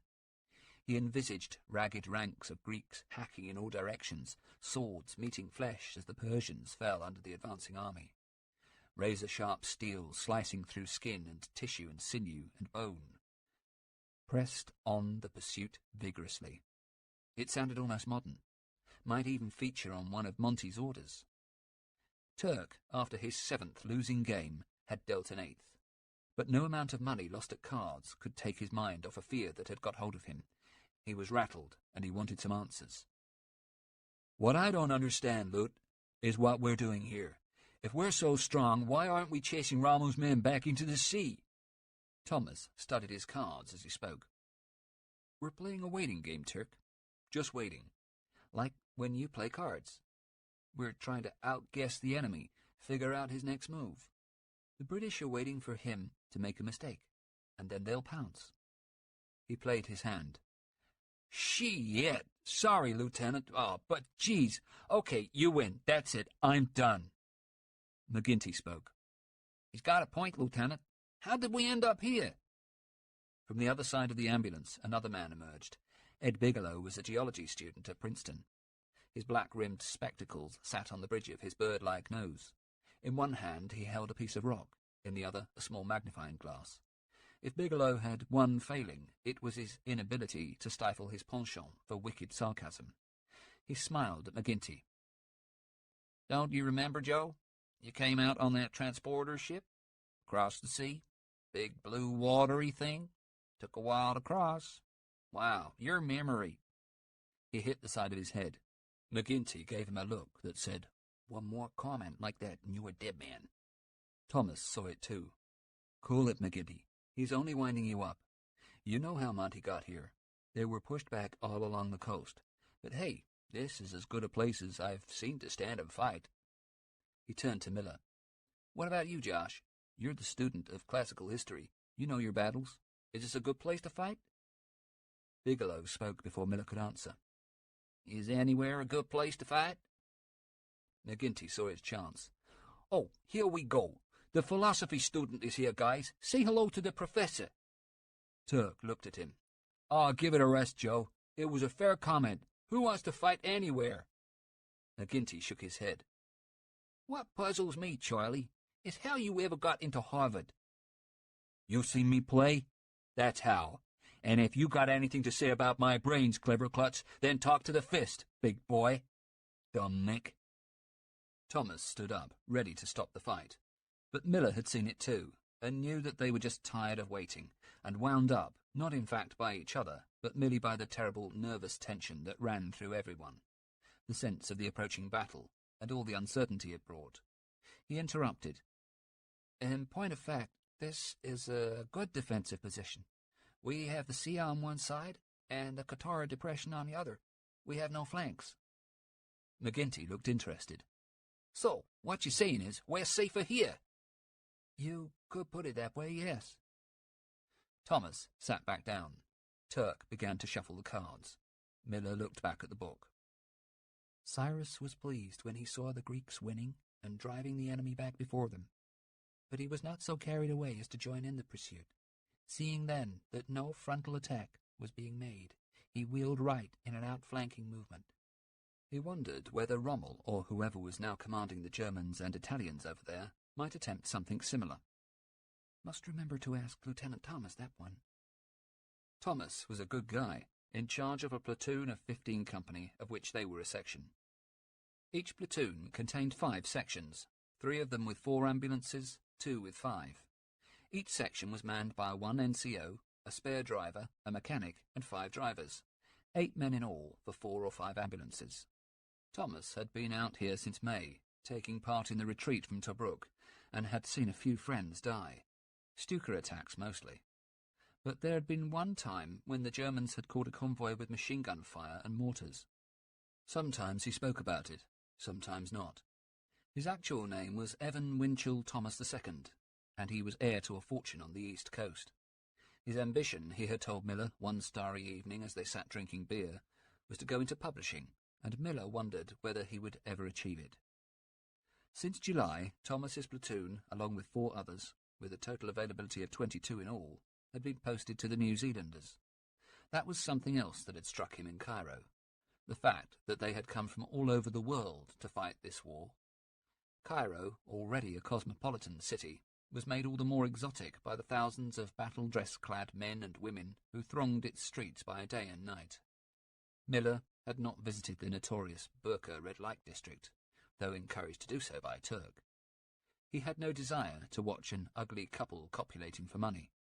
He had luxuriated, though, in the coffee houses, had drunk mint tea in al-Fashawis in the bazaar, and eaten ice cream at Groppi's. Alexandria, if anything, was better, and they had been allowed to use the New Zealanders' YMCA hostel, where they could get a clean bed and breakfast for 62 cents. Miller looked up.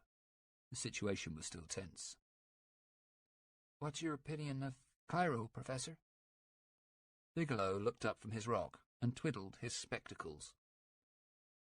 "Cairo is like a woman who has let herself go.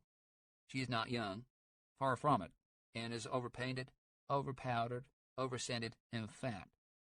Her vices, while somewhat deplorable, can be amusing, But what is really unforgivable is her lack of fastidiousness with regard to her own person.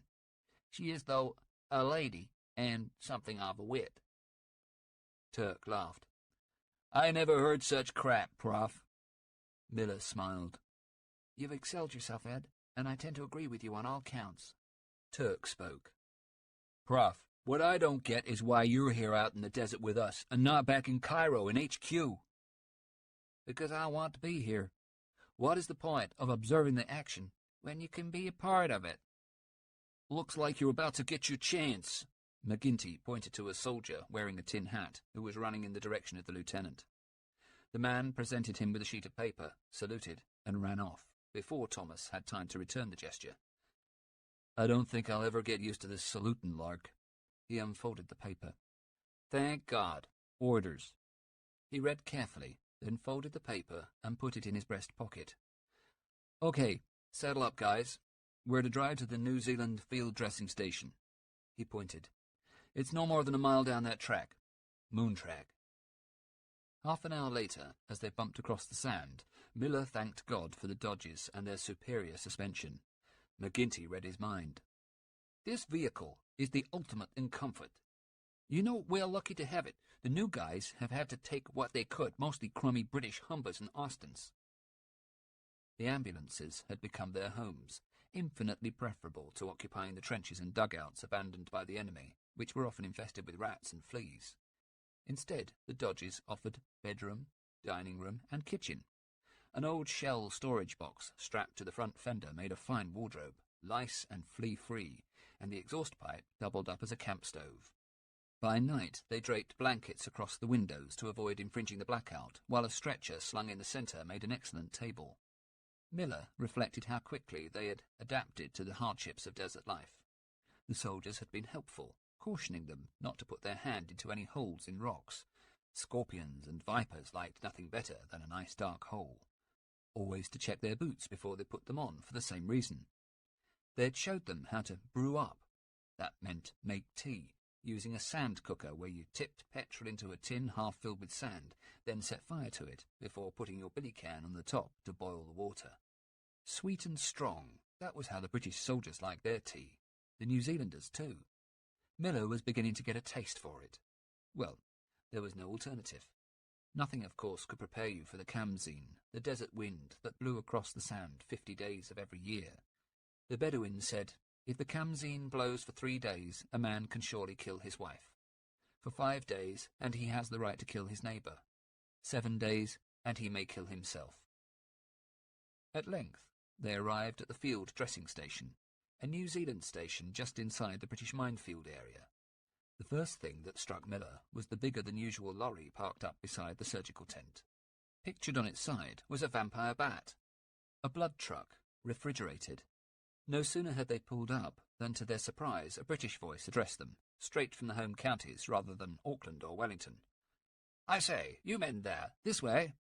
A British Army officer was standing beside the entrance to the surgical tent. He smiled. "Captain Anderson, Army Medical Corps. You're the Americans." "That's us, sir, all the way from the US of A. Here to help in any way we can, Captain." "Well, glad to have you here. I trust that all your men are acquainted with the battle evacuation procedure?" Thomas nodded. "Sure, Captain. We've studied it enough. Stretcher bearers bring the wounded to the regimental aid post where they're seen by the MO, then we pick them up and take them to an advanced dressing station for treatment." The captain suddenly noticed the door of the Dodge, on which was painted the insignia of the AFS, against the background of a red cross on white, an American eagle wearing a top hat. "What the devil's that?" "It's the unit insignia, sir. Officially approved by your top brass. They call it the chicken." "Is it indeed? I mean, was it? Do they? Well, I never. Mind you, if it bonds you all together, then we must agree. Where was I?" He paused and stared at the men. "I say, don't your men salute an officer?" "Well, yes, in theory they should, sir. But they're not trained soldiers, you see, Captain. Perhaps you could cut them a bit of slack?" The captain stared at Thomas. "Cut them what? I think it highly improper, Lieutenant, for any man in the King's uniform not to salute an officer, and that includes you. You will rectify the situation and ensure that in future your men salute at the appropriate time. Is that clear? Sir. Very clear, sir. Oh, and incidentally, I shall be moving out pretty soon. There's a New Zealand officer taking over here, a Major Coswell. And, Lieutenant, I suggest that you make sure that you remember what I've told you. He's a bit of a hero from what I hear. He and his team were put in the bag in the big Wavell push. Suffice to say, they escaped. You can stand your men down. I'm sure someone will find you when they need you. He turned and walked off into the tent.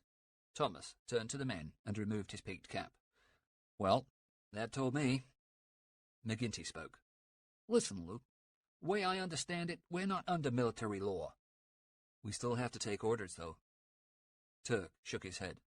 But we ain't, what was the word, amenable to summary punishment. Miller spoke. In effect, we're camp followers. Sorry? In the old days, when an army went to war, it took its baggage train, and attached to the baggage train were always what they called camp followers. You know, wives, girlfriends, the guys who provided the food and water and beer. Bakers, blacksmiths, well, in a sense, that's what we are. I ain't no wife or girlfriend, and I ain't no baker. But you are here to help the army. You're part of the army establishment. It was true. They were not militarily trained, and the British Army was nervous of them. They'd been given a basic course in the way the army worked and its organisation, and the idea of saluting, by an RASC lieutenant shortly after they had landed. But soldiers they were not, and never would be. They were misfits, thought Miller, and not for the first time he worried about how they would fit in the thick of battle.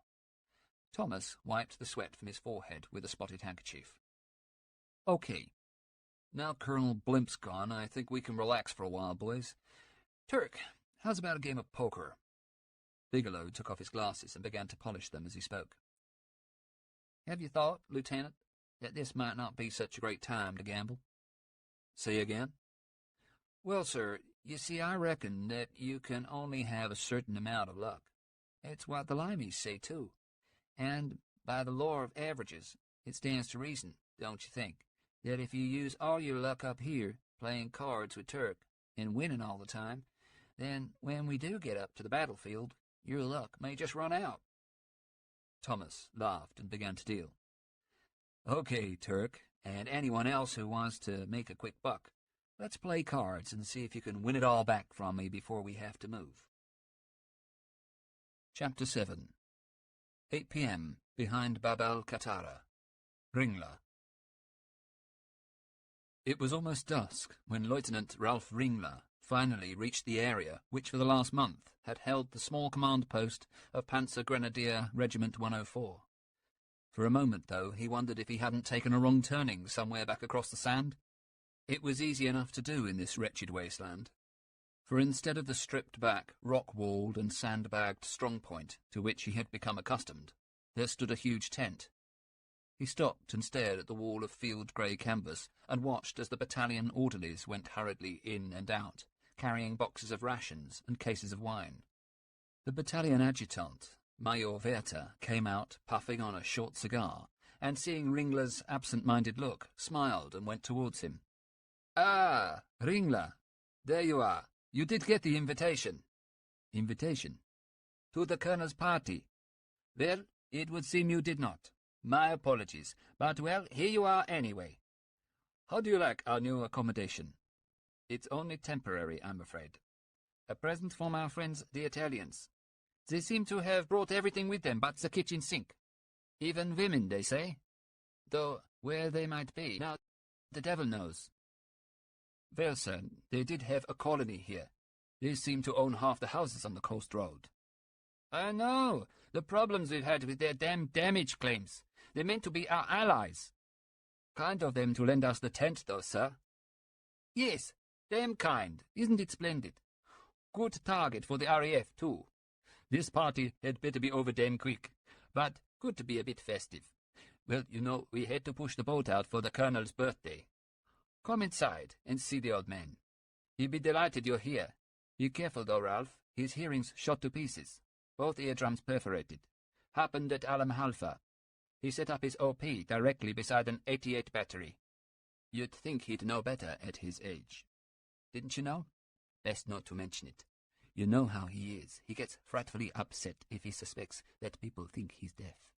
Loves music. Beethoven, Wagner, that sort of thing. You should hear him sing." They entered the tent, and Ringler removed his field cap and tried to make his uniform look a little more presentable, bleached as it was by the sun to a sandy tan colour. At 22, Ringler was almost the baby of the battalion, but even so, he was still a seasoned veteran. He had been fighting out here for the last 2 years, and the desert was etched into his brain. Wirther continued. "Now, help yourself to a drink, Ringler. Wittmann has brought us some whiskey, courtesy of the British, of course, taken on the road from Benghazi. And there's even a case of Münchner Löwenbräu from the Aussies in Tobruk. And the Italians have also given us some wine. Kind of them." Ringler nodded his head. "Thank you, Herr Major." The colonel stood with his back to them in the centre of the tent, laughing in the middle of a circle of his battalion officers, all of whom, unlike their CO, still wearing his peaked officer's hat, had removed their headgear. Colonel Karl Entz was a hard-bitten veteran, whose dark, sun-tanned face was marked with lines that bore witness to both laughter and anxiety. Ringler walked up to the group and was greeted with polite nods of the head. The colonel turned and saw him, and not for the first time Ringler noticed the knight's cross that hung at his neck. "Ringler, good to see you. How are the men of No. 10 Company?" "Fine, sir. We are guarding a lane through the minefield belt." "Ah, our Devil's Garden. Our field marshal has done us proud, don't you think, Ringler? What could break through that? Only a fool would try. And look at this. Look what they've all done for me. True comrades, Ringler, eh?" "Yes, Herr Oberst, it's wonderful." The colonel squinted and inclined his head. "What did you say? Colourful?" "Yes, sir, very good." The colonel smiled and nodded. "Very colourful." He laughed and shook his head. "Have a drink, Ringler. Take a glass of schnapps with me." "I don't think so, sir. I don't often drink schnapps." Again the colonel squinted, but this time Ringler was not so sure whether it was his deafness or because he was displeased at his apparently discourteous reluctance to drink the schnapps. "Yes, sir, of course. I shall have a glass of schnapps with you. Happy birthday, Colonel." The colonel smiled and drank the glass down in one. Ringler followed suit and managed to stop himself from coughing as the fiery, colourless liquid burned its way down his throat. Now he remembered why he didn't drink the stuff. The colonel was beaming now. "Very colourful, Ringler." He clapped Ringler on the back and turned away laughing. The adjutant came up. "Well done, Ralph. The colonel will have his little jokes. You don't care much for the schnapps, I think." "Not as a rule, sir, no." "Here, have a glass of beer. It's good stuff, German, imported by the British. We managed to liberate it when we took Tobruk." Ringler took a bottle of the warmish beer and drained it, quenching the burning in his throat. In a corner of the huge tent, one of the enlisted men, Lance Corporal Kaspar, a talented musician from Bohemia, began to play on his harmonica. Inevitably the tune was Lily Marlene. Nevertheless, however many times Ringler heard it, it always brought a lump to his throat.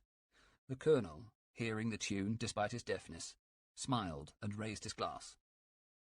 "A toast, gentlemen, to the Deutsche Afrika Korps and its unstoppable victory in the desert, on to Cairo and Suez." As one of the officers echoed the colonel's words, "on to Cairo and Suez," they raised their own glasses and drained them before resuming drinking at a more steady pace.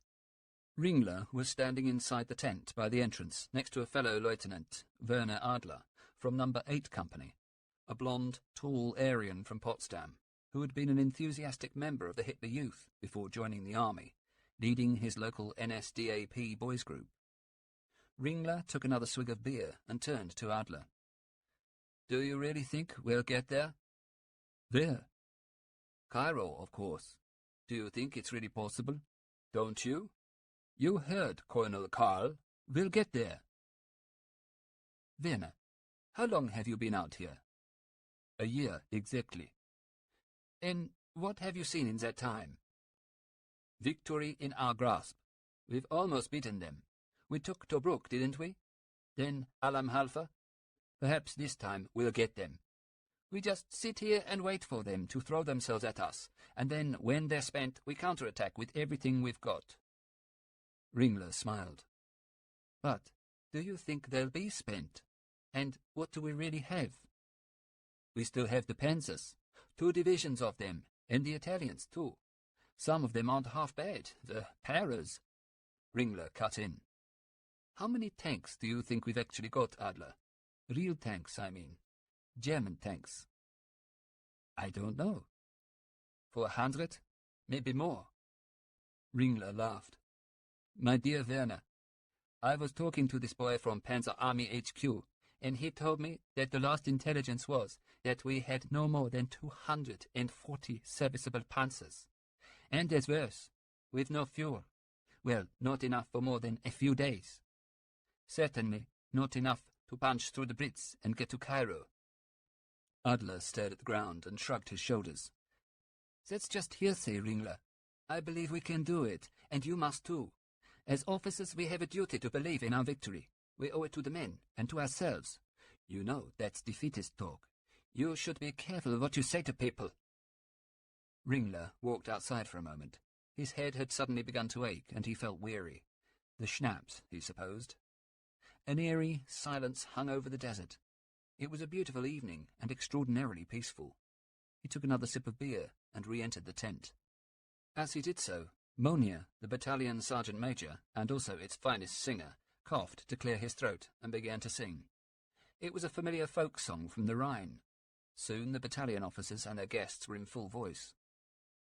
The song finished, but just as it did, Adler stared at Ringler and smiled.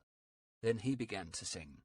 A very different song this time, and of a much more recent vintage, but one with which they were all familiar. Die Fahne hoch, die Reihen fest geschlossen, es marschierten mit mutig festem Schritt Kameraden, die Front und Reaktion erschossen, marschieren im Geist in unseren Reihen mit. Raise high the flag. Ranks close tight. The stormtroopers march with bold, firm step. Their comrades shot by the Reds and reactionaries, they march in spirit within our ranks. The Horst Wessel song, the marching song of the Nazi Party, the song which had carried Hitler to power. In the offbeats, when in a band cymbals would have crashed out, the officers stamped their feet as hard as they could. The colonel, for all his deafness, had the loudest voice, and, thought Ringler, it really wasn't bad. He had never much cared for that song, named after its composer, a Nazi Party activist assassinated by a communist in 1930, and used as an excuse for a massacre. But he still joined in. It was a symbol of their unity, their determination, their victory, and what was more, once you were singing it, it did do something for the soul. Lifted the spirits from the depths of despair to some higher plane where the Aryan race really was invincible. Zum letzten Mal wird nun Appell geblasen, zum Kampfe stehen wir alle schon bereit.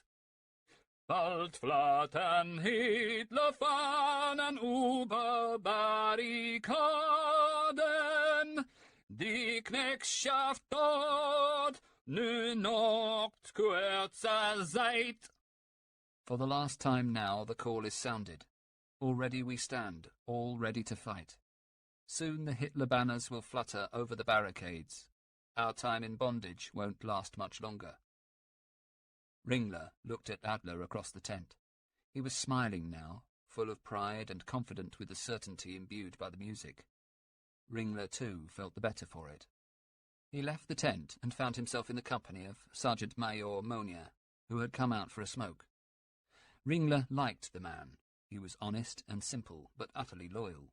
He came from farming stock in the Rhineland, and had joined the Wehrmacht shortly after the annexation of the Sudetenland.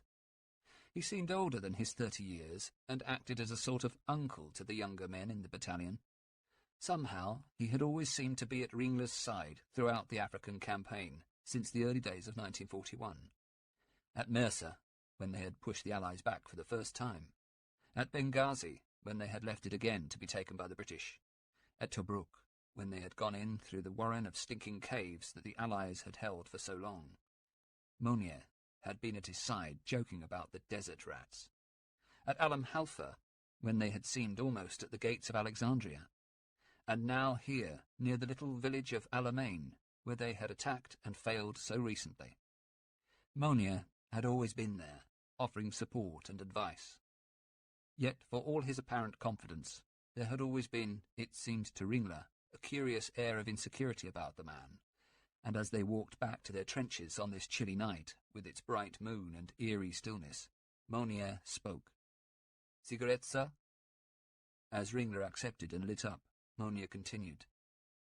"Did I ever tell you, sir, about my home in the Palatinate? You know that area, sir?" Ringler, a northerner himself from Dresden, remembered a family holiday to the lower Rhineland. "I have visited it once, a very long time ago. I seem to recall it being very pleasant." "It's the most beautiful place in the world, sir. You don't mind my saying so. God's own country, really. Have you ever been to Mainz or Koblenz, sir?" "No, Monier, I'm afraid not. I've never been to Mainz or Koblenz." "Then you've missed a real treat, sir. Oh, they're fine big cities, sir.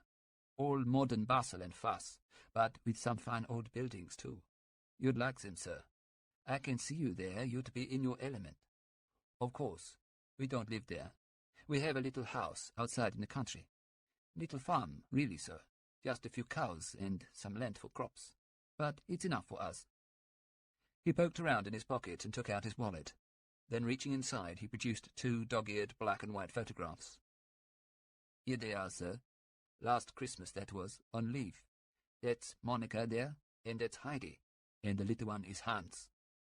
If I could just see them once more at home, Lieutenant. Once more. That's all I ask." "Perhaps you will, later, Monier. After our victory. I'm sure that you'll see them.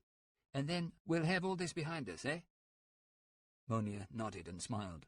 "Oh, yes, sir. That would be a nice thought. And then, sir, if I'm not being too forward, perhaps you'd do us the honor of coming to visit us on our farm. We'd make you feel quite at home." Ringler smiled at him. "The honor would be all mine, Monier. That's a firm date. I look forward to it." It had been, he knew, a futile reply, and as he shook Monier's hand to wish him a pleasant good night, he wondered whether he would ever walk through the doorway of the little farmhouse and meet Monier's smiling children. In truth, he did not really believe that any of them had much chance of getting out of this hellhole, let alone getting back to their loved ones. But he thought that at least perhaps with Monier he had behaved creditably, like a proper officer, the sort of man he aspired to be. Ringler dropped down into his foxhole and stretched out in its narrow space, placing his head on the bundle of blankets that he reserved for that purpose. The combination of schnapps, Italian wine, and 2 bottles of the hijacked Löwenbräu had addled his mind and induced a welcome sleep. He pressed his head into the soft wool and began to drift off gently into the darkness. Hardly, it seemed, had he closed his eyes, however, before his dreams of Germany were cut through with a violence that made him sit up, shaking. An explosion, a huge one, and not, it seemed, too far away. Ringler sat, stunned, on the floor of the trench. The bang was followed by another, equally massive explosion, and the world felt as if it was being blown to pieces around him. He looked directly upwards. Above his head, and as far as he could see, the sky was lit by the most extraordinary glow. He peered cautiously out of the foxhole towards the Allied lines, and saw a flickering line of light. The desert looked as if it was on fire, shuddering with flame along the length of its horizon. Each new explosion now seemed to course right through him. His limbs began to tremble uncontrollably, and then he noticed that the ground itself was shaking. Every bang smashed into his consciousness like a huge battering ram. Thudding, relentless, sudden, awful in its intensity. Looking up again, he saw a single huge shell fly above his head, towards the rear of the German lines, whistling as it went like some terrible iron firebrand. A shiver ran up his spine, and it occurred to him that to manage this, the British must have countless batteries up there on their position opposite the lines. Countless batteries with which to hurl destruction at him and his comrades. Monnier came hurrying over to him, breathless and pouring sweat. He was wearing his helmet and carrying a slung MP-38 machine pistol. He crouched down at the edge of the trench. "Lieutenant Ringler, sir. This must be it, don't you think so? The big one. The one we've been waiting for. They are going to attack." "I don't know, Monnier. Let's not jump to conclusions." Quickly, Ringler pulled himself up and out of the trench and stood up beside Monnier. "But, sir, look." He pointed, and Ringler followed the line of his arm back towards the rear of the German lines. He could see nothing now but a sheet of flame, punctuated by fresh explosions, every second it seemed, sometimes 2 or 3 at the same moment. "Oh, Christ in heaven. Yes, perhaps you're right. Maybe this is it." The 2 men stood transfixed by the sheer enormity of the cataclysmic destruction being wrought to their rear. Monnier spoke first. "Poor devils, whoever's under that lot. Just thank God it's not us, Saint-Major." "Where's the signals section?" Monnier pointed to the left. "Trent's over there, sir. I've stood all the men too, as much of the battalion as I can find at least."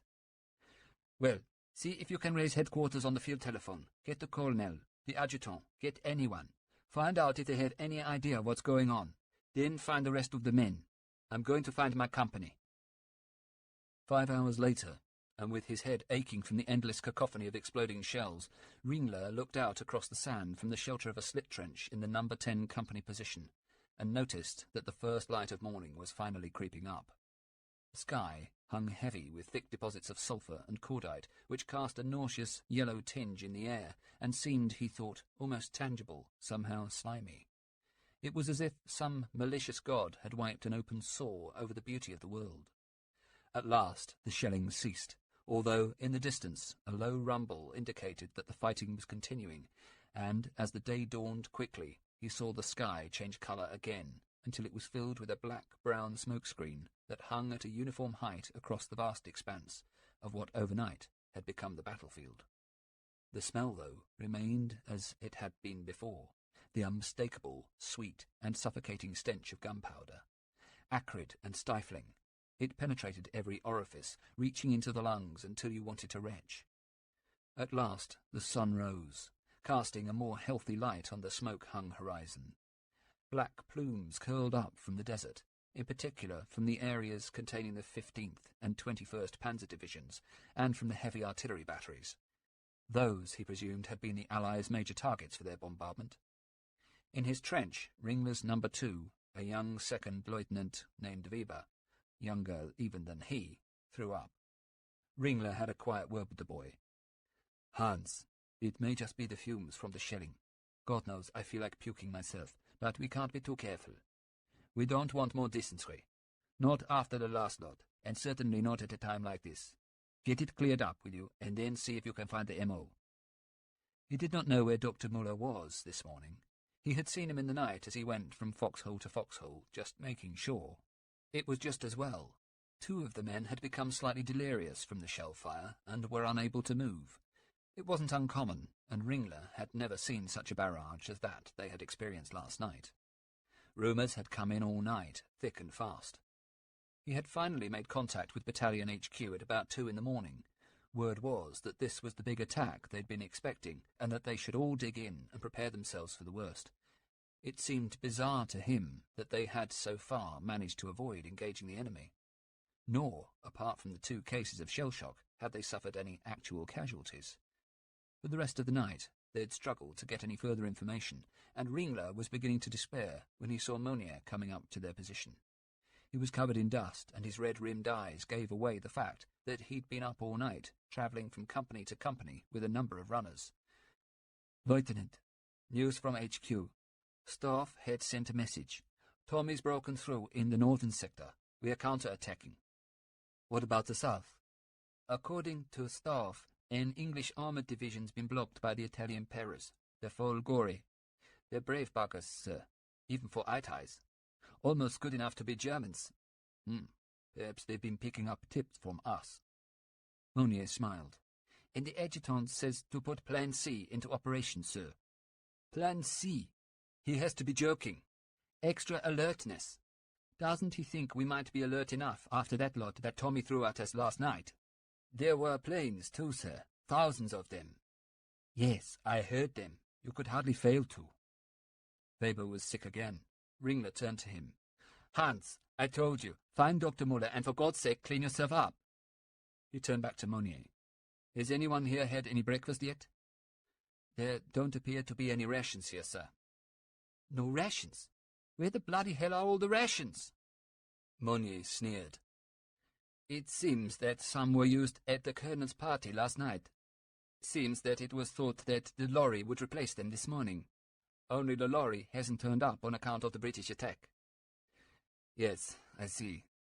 Though how they can expect us to fight Montgomery's army with empty bellies is beyond me. You and me will have to find something for the men to eat, Monnier. There's no time to lose. We've no idea of when the British may attack this sector. And see if you can find something extra specially good while you're about it. It may prove to be the last meal any of us ever have. Chapter 8. 11 p.m. The Start Line. Samwell. From his position, lying flat on his stomach on the bare rock of the desert at the front of the company, Hugh Samwell had watched the line of white tape for 2 hours now as it fluttered in the night breeze.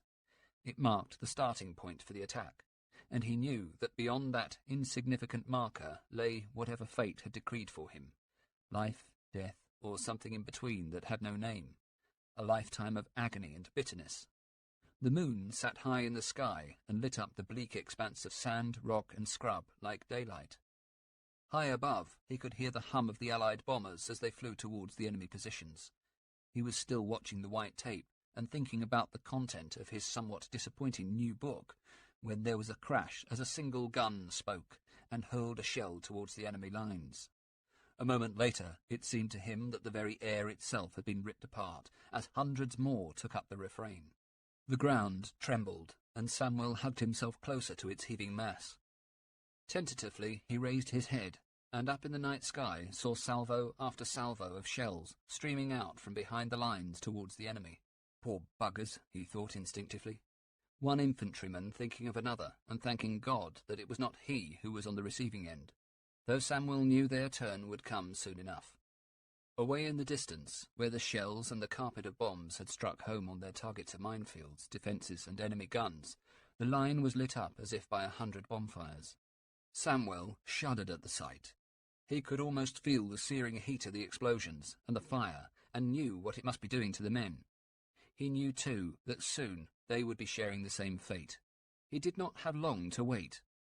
10 minutes later it began. He saw the flashes as the forward of the enemy guns opened up, and then the shells came crashing in. Crump, crump, crump, crump, accompanied by the whiz overhead. He felt curiously detached, as if he might be at a tattoo at Aldershot, watching the performers as they beat out a martial tune, and men depicted in tableau the Battle of the Alma and the defence of Hougoumont at Waterloo. The impression was amplified as the shells flew high over the infantrymen's heads and landed, he presumed, in the artillery at the rear. He could picture the scenes of havoc, the mangled guns and the wrecked bodies of the gunners, the cries of the wounded, the shouts of stretcher parties and orders barked by officers desperate to keep their batteries firing, mingling in a cacophony.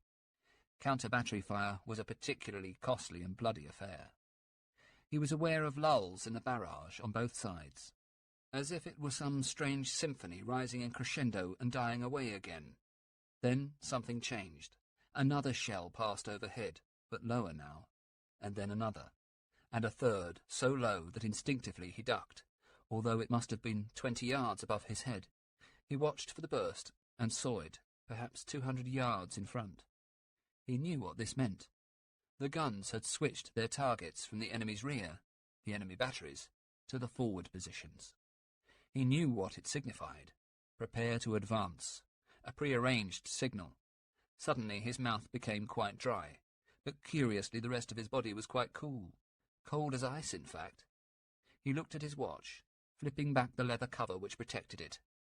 9:52. 3 minutes to H-hour. He wondered whether the pipers really would play as they advanced. Perhaps the story was just another morale booster. If they did play, though, then that would surely be the greatest boost to the men's morale. He shifted on his stomach, and almost without realizing what he was doing, in a semi-trance, stood up, pushing into the sand with a long ash walking stick which he had intended to leave in the rear at Company HQ. Suddenly, the night sky, already made luminous by the brilliant moon, was lit up. 2 searchlight beams touched the heavens, intersecting high over his head in the form of a cross. A St. Andrew's cross, thought Samwell, the saltire of Scotland. It was a good omen. He knew that the whole division, 51st Highland, high up on the right flank of the army, must see them now. Monty had chosen the Scots for a key role, to break through the line and create a corridor for 1st Armoured. Samwell knew that if they should fail, the tanks would be held up, and the whole plan would stall. Now, without thinking, he began to walk forward, trying to gauge the precise pace as prescribed, 75 yards a minute. He looked to his right and saw a line of men stretching out until they vanished into the night. Without knowing exactly where his men were, he shouted towards the rear, "Advance with me! Forward!" Then he heard it, long, low, and unmistakable, the sound of the bagpipe. It drifted at him across the night, and then rose in crescendo as others joined in. Samwell's heart began to beat faster, and he suddenly seemed taller, fitter. He felt a tremendous surge of pride in the regiment, proud of the tradition, proud of what they were doing here, and utterly invincible. He listened to the tune, the regimental march, "The Campbells are coming." His stride lengthened, and he looked right and left, and saw the effect the music was having on the men alongside him. The tune now was Highland Laddie. Another man appeared, an officer. Samwell wasn't sure who it was, but he noticed that he had a megaphone and was shouting through it at the men. "Keep up there! You there on the left! That man! Straighten the line!" Samwell turned to his left and found his batman, Baines, who was walking alongside, just as if they might have been out for a morning's constitutional. "Baines, run down the line. Tell Sergeant Dawson to keep his direction by marking from the right. From the right, Baines. Got it?" Baines nodded and sped off. Samwell walked on, and as he did, just as he might have when out walking a Highland road, led with the tip of his walking stick. He looked down at it. What the devil was he doing with that in his hand? With a chill, he realized that rather than the rifle he had intended to collect from CHQ, he was now advancing against the enemy armed only with a .38 revolver and a stout ash stick. He smiled to himself. Then he thought that soon someone was bound to be hit, killed or wounded, and he would be able to borrow their rifle. Who would it be, he wondered? Which of the men he had come to respect and admire? Perhaps it might even be him. Well, they would know soon enough. As if in answer, a new sound began, which had a higher pitch than the whining of the shells and the explosions. It was a tighter, sharper noise, yet still unmistakably that of a gun. A machine gun. A Spandau, he guessed, or perhaps a Breda. Whatever it was about to make contact with his men. As the thought left him, he saw the streams of tracer bullets tearing diagonally towards them through the moonlight. He turned to the man on his right, the pace checker, whose job it was to count the number of paces forward the company had taken from the start position. The man looked at him, his face lit up by the moonlight, and Samwell saw that he was grinning. "How many paces, Roberts?" "Dunno, sir. Lost count. We've done that many. Good, innit? Like bleeding bonfire night, sir." Hardly had the words left his lips when another note was added to the symphony of shells and bullets around them. Crump. Crump, crump, crump. Mortars. Christ, he thought, they've zeroed in on us. Bastards. Mortars. And as he thought the words, the bombs began to land among them, exploding and sending their deadly shards of shrapnel in all directions, at anything from head to waist height. There was a loud crash to his left, and Samwell heard a moan. "Oh, God!" He looked across and saw one of the men tumble to the ground. The officer was shouting again through his megaphone. Samwell strained to hear his words above the din, and failed. He turned to his front, and in the moonlight and flashes of explosions saw a wire ahead of him. It was only a single strand and stretched out about waist height. Without thinking, he rushed towards it, and jumped, thinking as he might have done at Glenalmond, jump the wire and win for the house. He rose in the air and sensed that his trailing foot had just cleared the wire. The earth came up to meet him, and he managed to his own surprise to land on 2 feet without breaking anything. He looked behind and saw his sergeant, Perkins, negotiating the obstacle in his own way. The man was built like an ox, all muscle and no room for agility. He looked at the wire and gingerly put one leg over the top. He was just placing his weight down on the leg when Samuel suddenly realized what was going on. This wasn't just barbed wire. A single strand. Booby trap. He opened his mouth to shout to Perkins, but at that instant the air was split by a massive explosion as the hem of the sergeant's shorts snagged on the wire. As the explosion caught him, Samuel instinctively turned away, and a huge rush of air buffeted him on the back of the neck. In the instant, though, he was aware briefly of the outline of a man, or what at that moment had ceased to be a man, disintegrating, as Sergeant Perkins was blown to atoms. As the air cleared, he turned to the men coming on behind him and yelled, all too late, "Booby traps!" He carried on walking, and wondered what it had been that had driven him to jump the wire. He had not been thinking of booby traps. He was suddenly aware that all the men around him were running. For an instant, he wondered why. He could not remember hearing anyone giving the order. No matter. He quickened his pace and was soon running in time with the men. His body seemed alive with the thrill of the moment, adrenaline pumping. His mind, his whole being, was curiously euphoric. Fear gone, he charged on and was aware that he was screaming at the enemy. He knew that his side would win. He grinned hugely and looked right and left as he ran on. Turning further to his left, he was aware of a man, Corporal Sykes he thought it was, running alongside him, and equally caught up in the moment.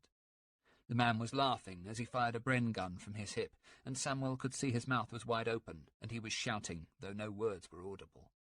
Samuel wondered if he were aiming at anything, or just firing into the brown. He looked to his front, towards where the Bren rounds were hitting the desert rock and sending lethal shards flying in all directions. Then, as he ran, he saw a head protruding from the ground. For a moment he thought it might have been blown off a body.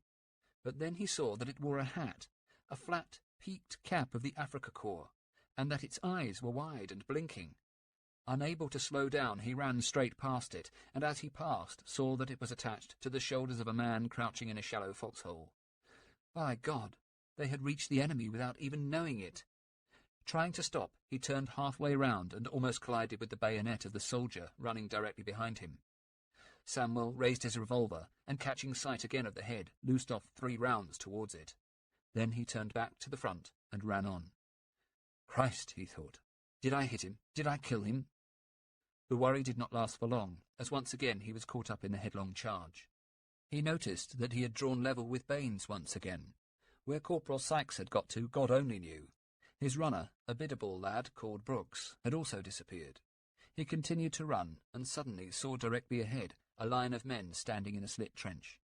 They all had their hands above their heads, and were clad in an assortment of ill-fitting desert-coloured uniforms. They were dirty and ill-shaven, and would have been on a charge had they been in his company. He laughed, and wondered what sort of bizarre training formula had put such a thought into his head at such a moment. They were yelling at him, "Madre, madre!"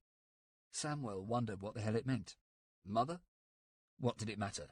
He pulled up and waved his pistol at the men in the trench. He could see now that they were Italians.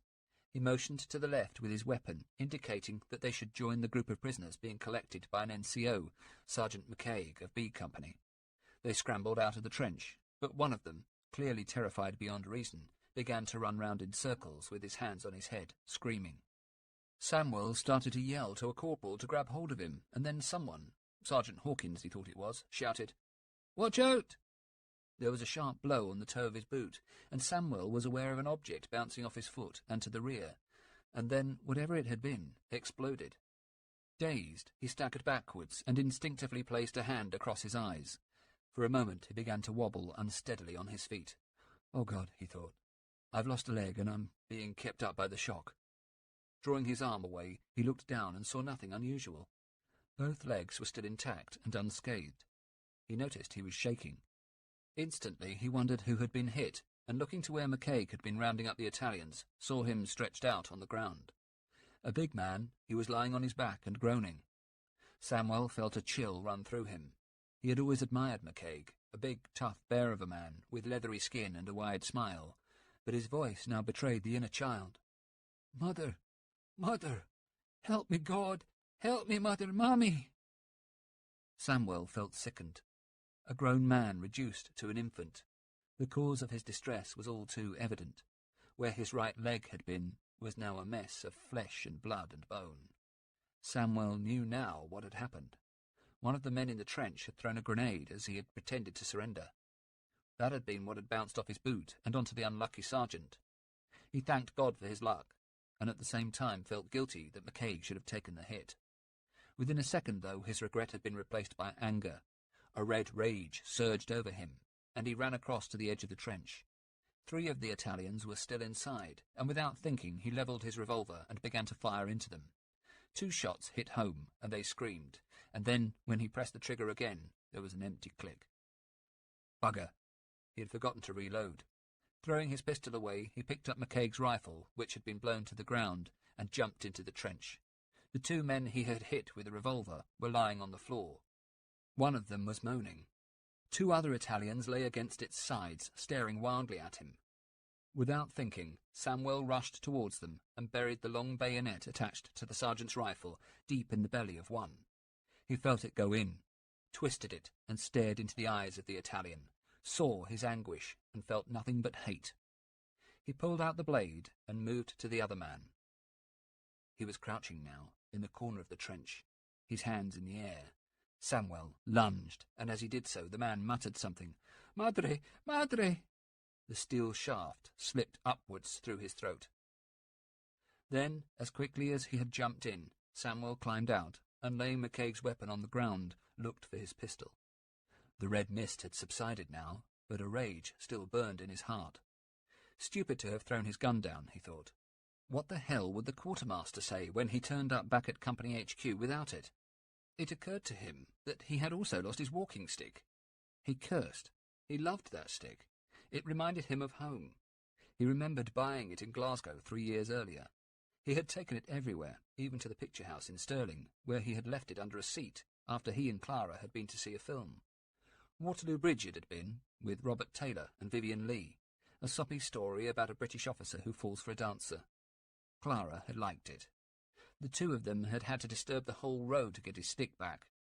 She'd been furious then at the embarrassment, but had forgiven him later. He thought of her again and wondered what she would be doing at that precise moment. Sleeping, perhaps, or tidying the house before going to bed.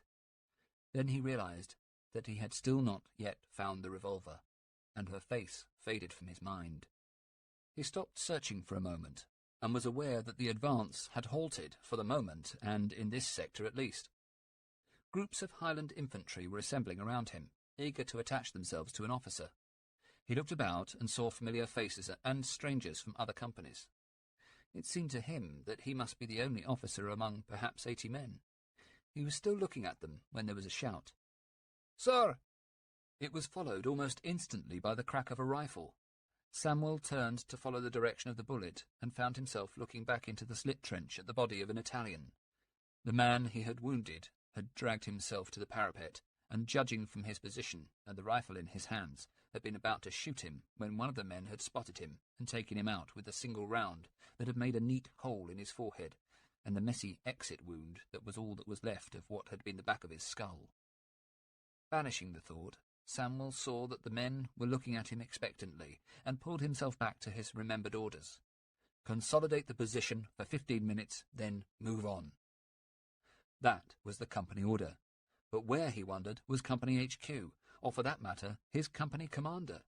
They had agreed that he should bring up Company HQ with the reserve platoon, with Samuel as second-in-command up front with the others. "Follow me."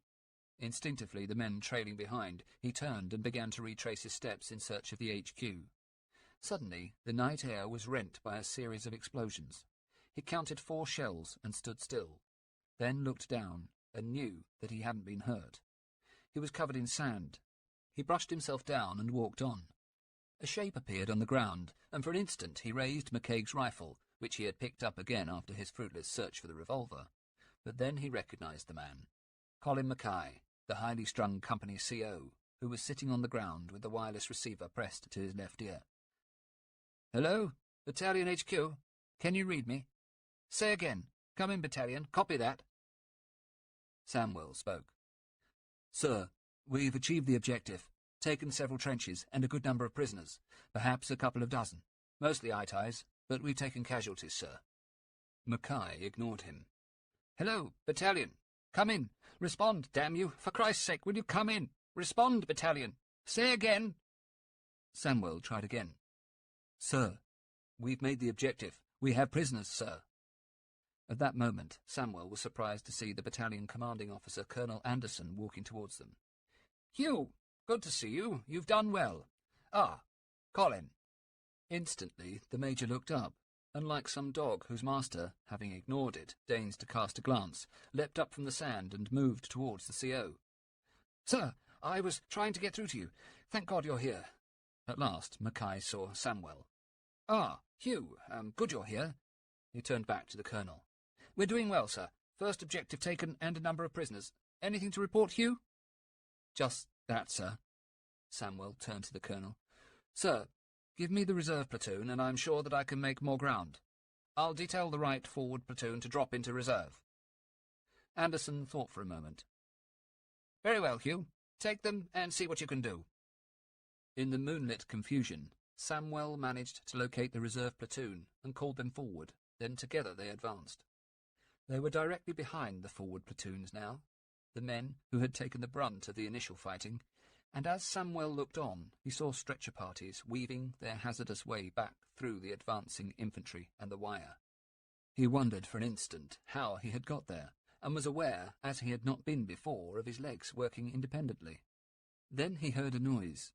The other company's piper had started to play again, and he wondered what had happened to their own, Jock Macpherson. He turned to the left and found his new runner, a boy from Greenock named White. Get back to HQ and see what on earth's happened to our piper, will you? The runner sped off without question, happy to be heading back. Again he was conscious of walking forward, but as he went there was a sudden whine and a terrific explosion to his right as shell came in. Men began to shriek, and he called out instinctively, "Stretcher-bearer!" Another deafening sickly crump, and more shells began to fall. 2 more of the boys were down. White, one of them, his skull bisected by a gigantic piece of shrapnel. The platoon continued to walk forward, and as they did so, Samuel became aware of a strange sensation.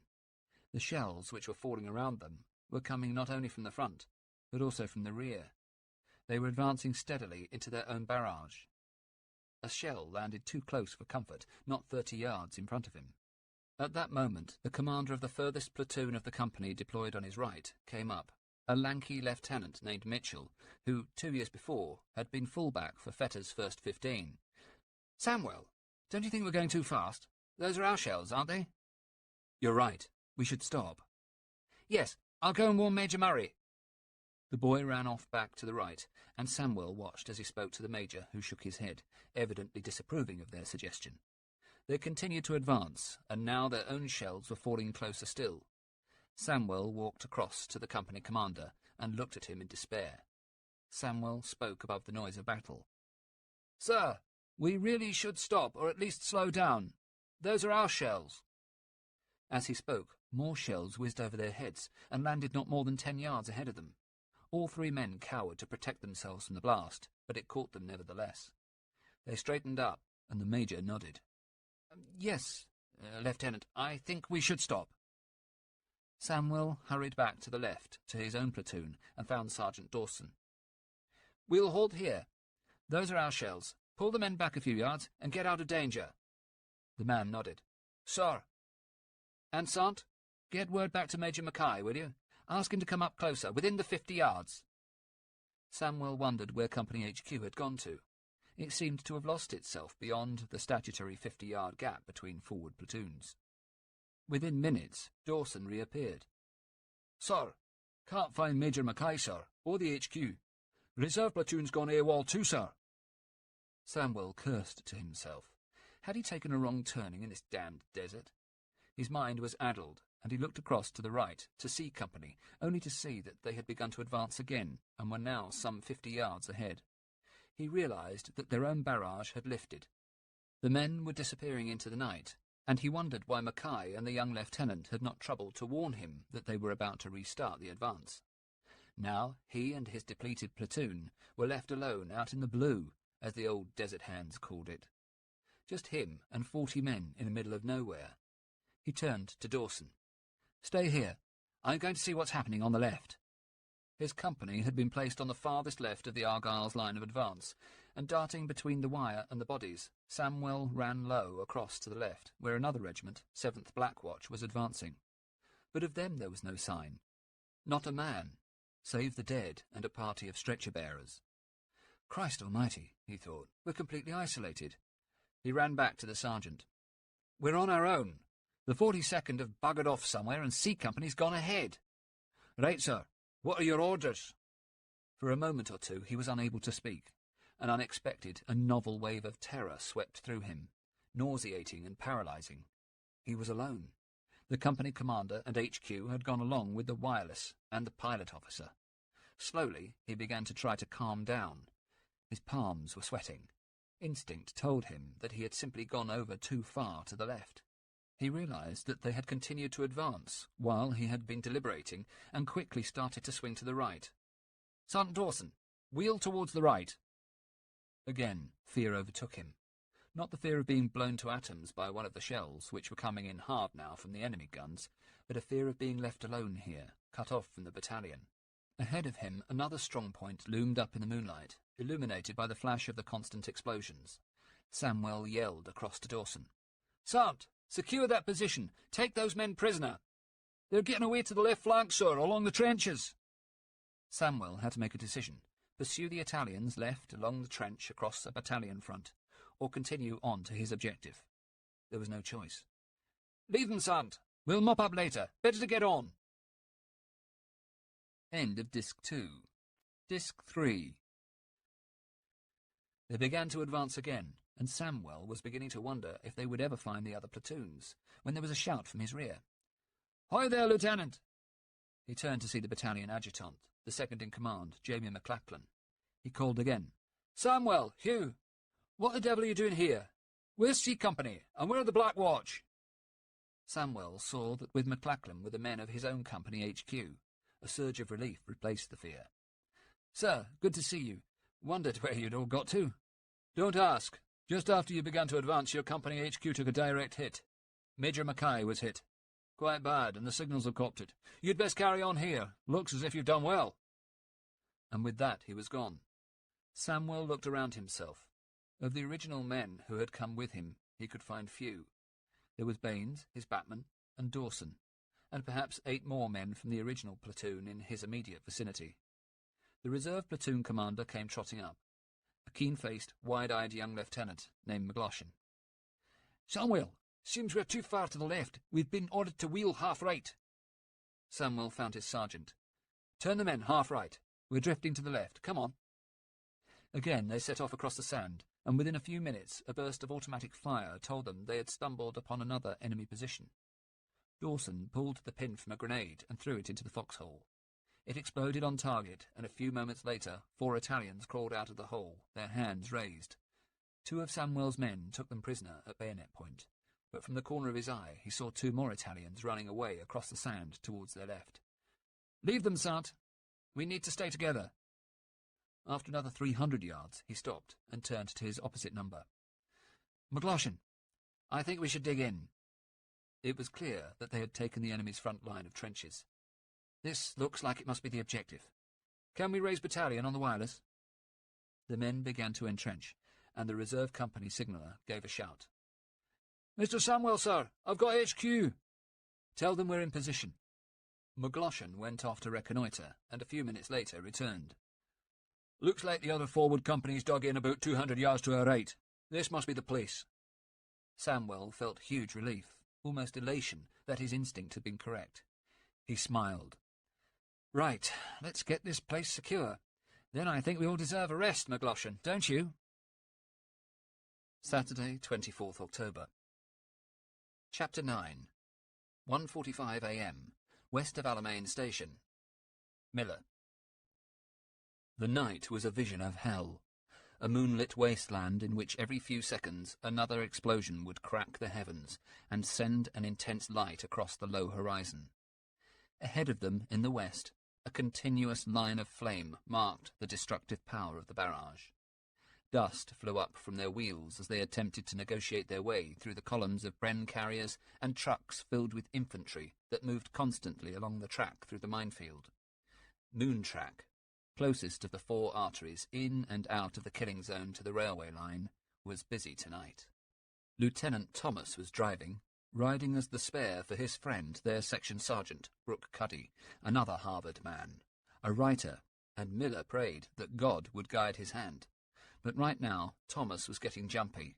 He moved the wheel hard and shrieked, "Holy shit, those damn limey tank drivers need a refresher course. I almost hit that one. Geez, Brooke."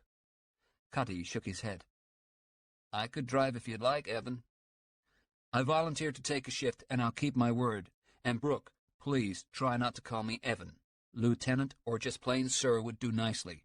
"Shit! Who's driving that thing?" He swerved again to avoid an erratic Bren carrier packed with riflemen. "Okay, sir. But can I suggest that you keep your eyes on the road and your mind on the job? It will be a pity to kill us all before we have a chance to get those poor guys out." They'd been called for at 1:30.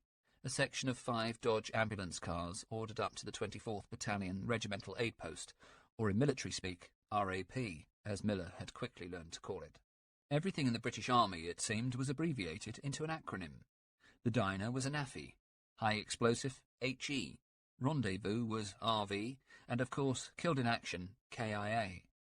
They were looking for a truck. That was what the RAP would be, a single truck loaded with wounded men. Miller sat in the middle front seat of the Dodge and stared hard into the night, straining for a sign. Thomas sounded the horn and without warning dropped off the road to the left. Cuddy yelled, "Christ, Evan, not down there! That's a damn minefield! We'll all be blown to hell!" Having circumnavigated a huge Sherman tank, Thomas swerved back onto the road, and Miller let out a sigh of relief. "I concur with Sergeant Cuddy, Lieutenant. Please try and get us there in one piece." "Shut up, Josh, and keep looking. The damn RAP has to be here somewhere." As Thomas spoke, Miller spotted their target. A Bedford truck with a painted red cross on the side and a tent attached. "There it is, sir. Just there." Thomas brought the Dodge to a dusty halt, and the men leapt out. Behind them, the 4 other vehicles detailed for the mission stopped in turn, and the platoon spilled out. Thomas found the MO, a kindly-looking New Zealand major named Coswell. "Sir, Lieutenant Thomas, AFS. We'll take your men now." "Thank God you're here, Lieutenant. We're filling up faster than we can get 'em out." Together, Miller and the others carried the wounded men to the Dodges. Most seemed to have been hit in the limbs. One, though, had a dreadful stomach wound, and another had clearly been shot through the lungs. His gurgling, gasping breath reached into Miller's deepest terrors. He laid the man gently on one of the stretcher carriers inside the lead vehicle and turned back for the next casualty. Within 10 minutes, they had the front 3 ambulances loaded up. Thomas turned to Miller. "Okay, Josh, find Sergeant Cuddy, would you? I think we can rest here until more of these poor boys come in. Then we'll all leave together, safer that way." But Miller had not really heard the words. He was too busy looking at the man who was running towards them. He was a New Zealand Army officer, clearly a padre by the dog collar on his battle dress, and the expression on his face spoke volumes. Miller tapped Thomas on the shoulder and pointed. "With respect, sir, I don't think that's an option. Look." As Thomas saw him, the padre spoke. "Oh, thank heavens! You AFS?" Thomas nodded. "That's us, Reverend." "Do you have any room in your cars? We've got a lot of wounded men a few 100 yards away to the west, with the 25th Battalion up on the ridge. They've been shot up real bad. They really need your help. There's wounded men all over the place, all over." Miller could see the distress, heard it in his shaking voice. Thomas nodded. "Okay, Padre, I hear you. We're with you. Right, Miller, you're the second best driver I've got. You too, Turk. Get into the 2 rear wagons. We're going to help." Remembering his training at El Tahag with the Army Ambulance Corps, Miller double-declutched and the vehicle sprang forward. A few 100 yards to the west. What did that mean? To the west. Directly into the enemy lines. He wondered how far it really was. For a few terrifying minutes he followed Thomas's car along the track without any problem. McGinty was riding spare, and tucked in behind him was Bigelow. Again, the trucks wove their way through the advancing tanks and Bren carriers, although this time there were fewer, and as they went on, Miller noticed that more and more were destroyed. They passed the burning hulk of a Sherman tank that had clearly taken a direct hit. Something was hanging out of the turret, and it was only as they drove past that Miller realized that it was all that was left of the tank commander. It took a moment for the fact to sink in. The fact that this ghastly, charred corpse had until recently been a man. Miller turned his head to stare at the cadaver, the first he had seen, then turned back to the road. He felt chilled, but curiously not as shocked as he had thought he might. There was something natural about it. It was, after all, he reasoned, what most of the thousands of men in their lines of battle stretching across the desert were here to do. They were killers, and this was a place of death. McGinty looked out of the window at the advancing infantry. "You got to admire them, Josh.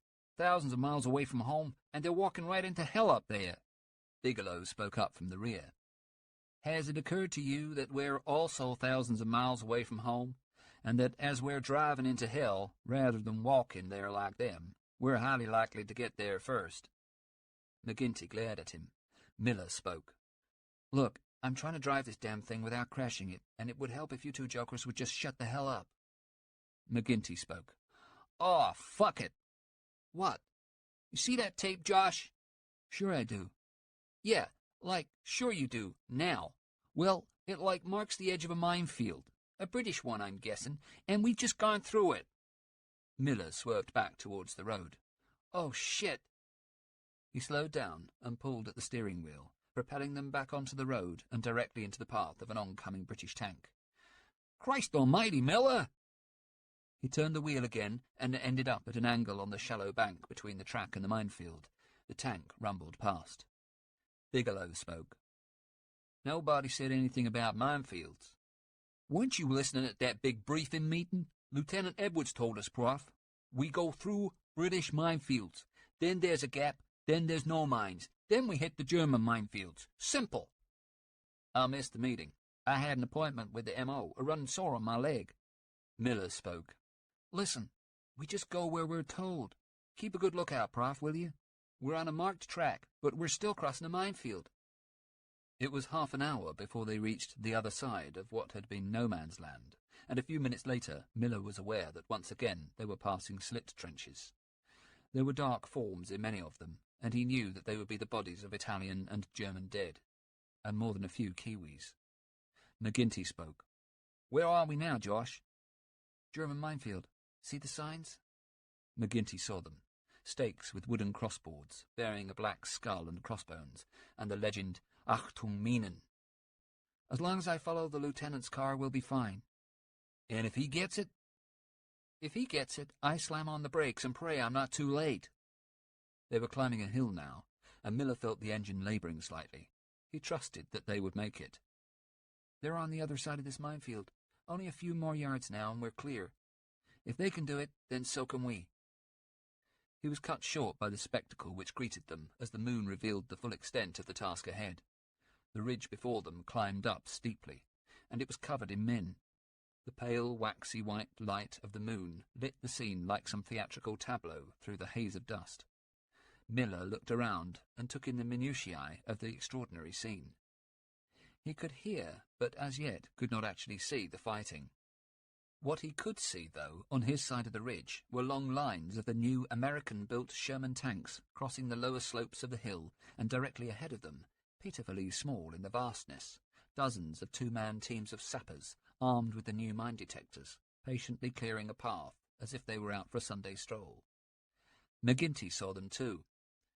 "Now those are really brave guys, Miller, wouldn't you say? I mean, how brave do you have to be to do that?" "Pretty damn brave, I guess." Bigelow spoke. "Very difficult, I should imagine, burying a mine in this desert. You know the sand is not at all easy, very unyielding. You'd need to cut through rock to do it." "Thanks, Prof. I know geology's your bag. I'm sure that'll be some consolation to the guys out there. How many mines do they reckon Rommel has?" Miller answered.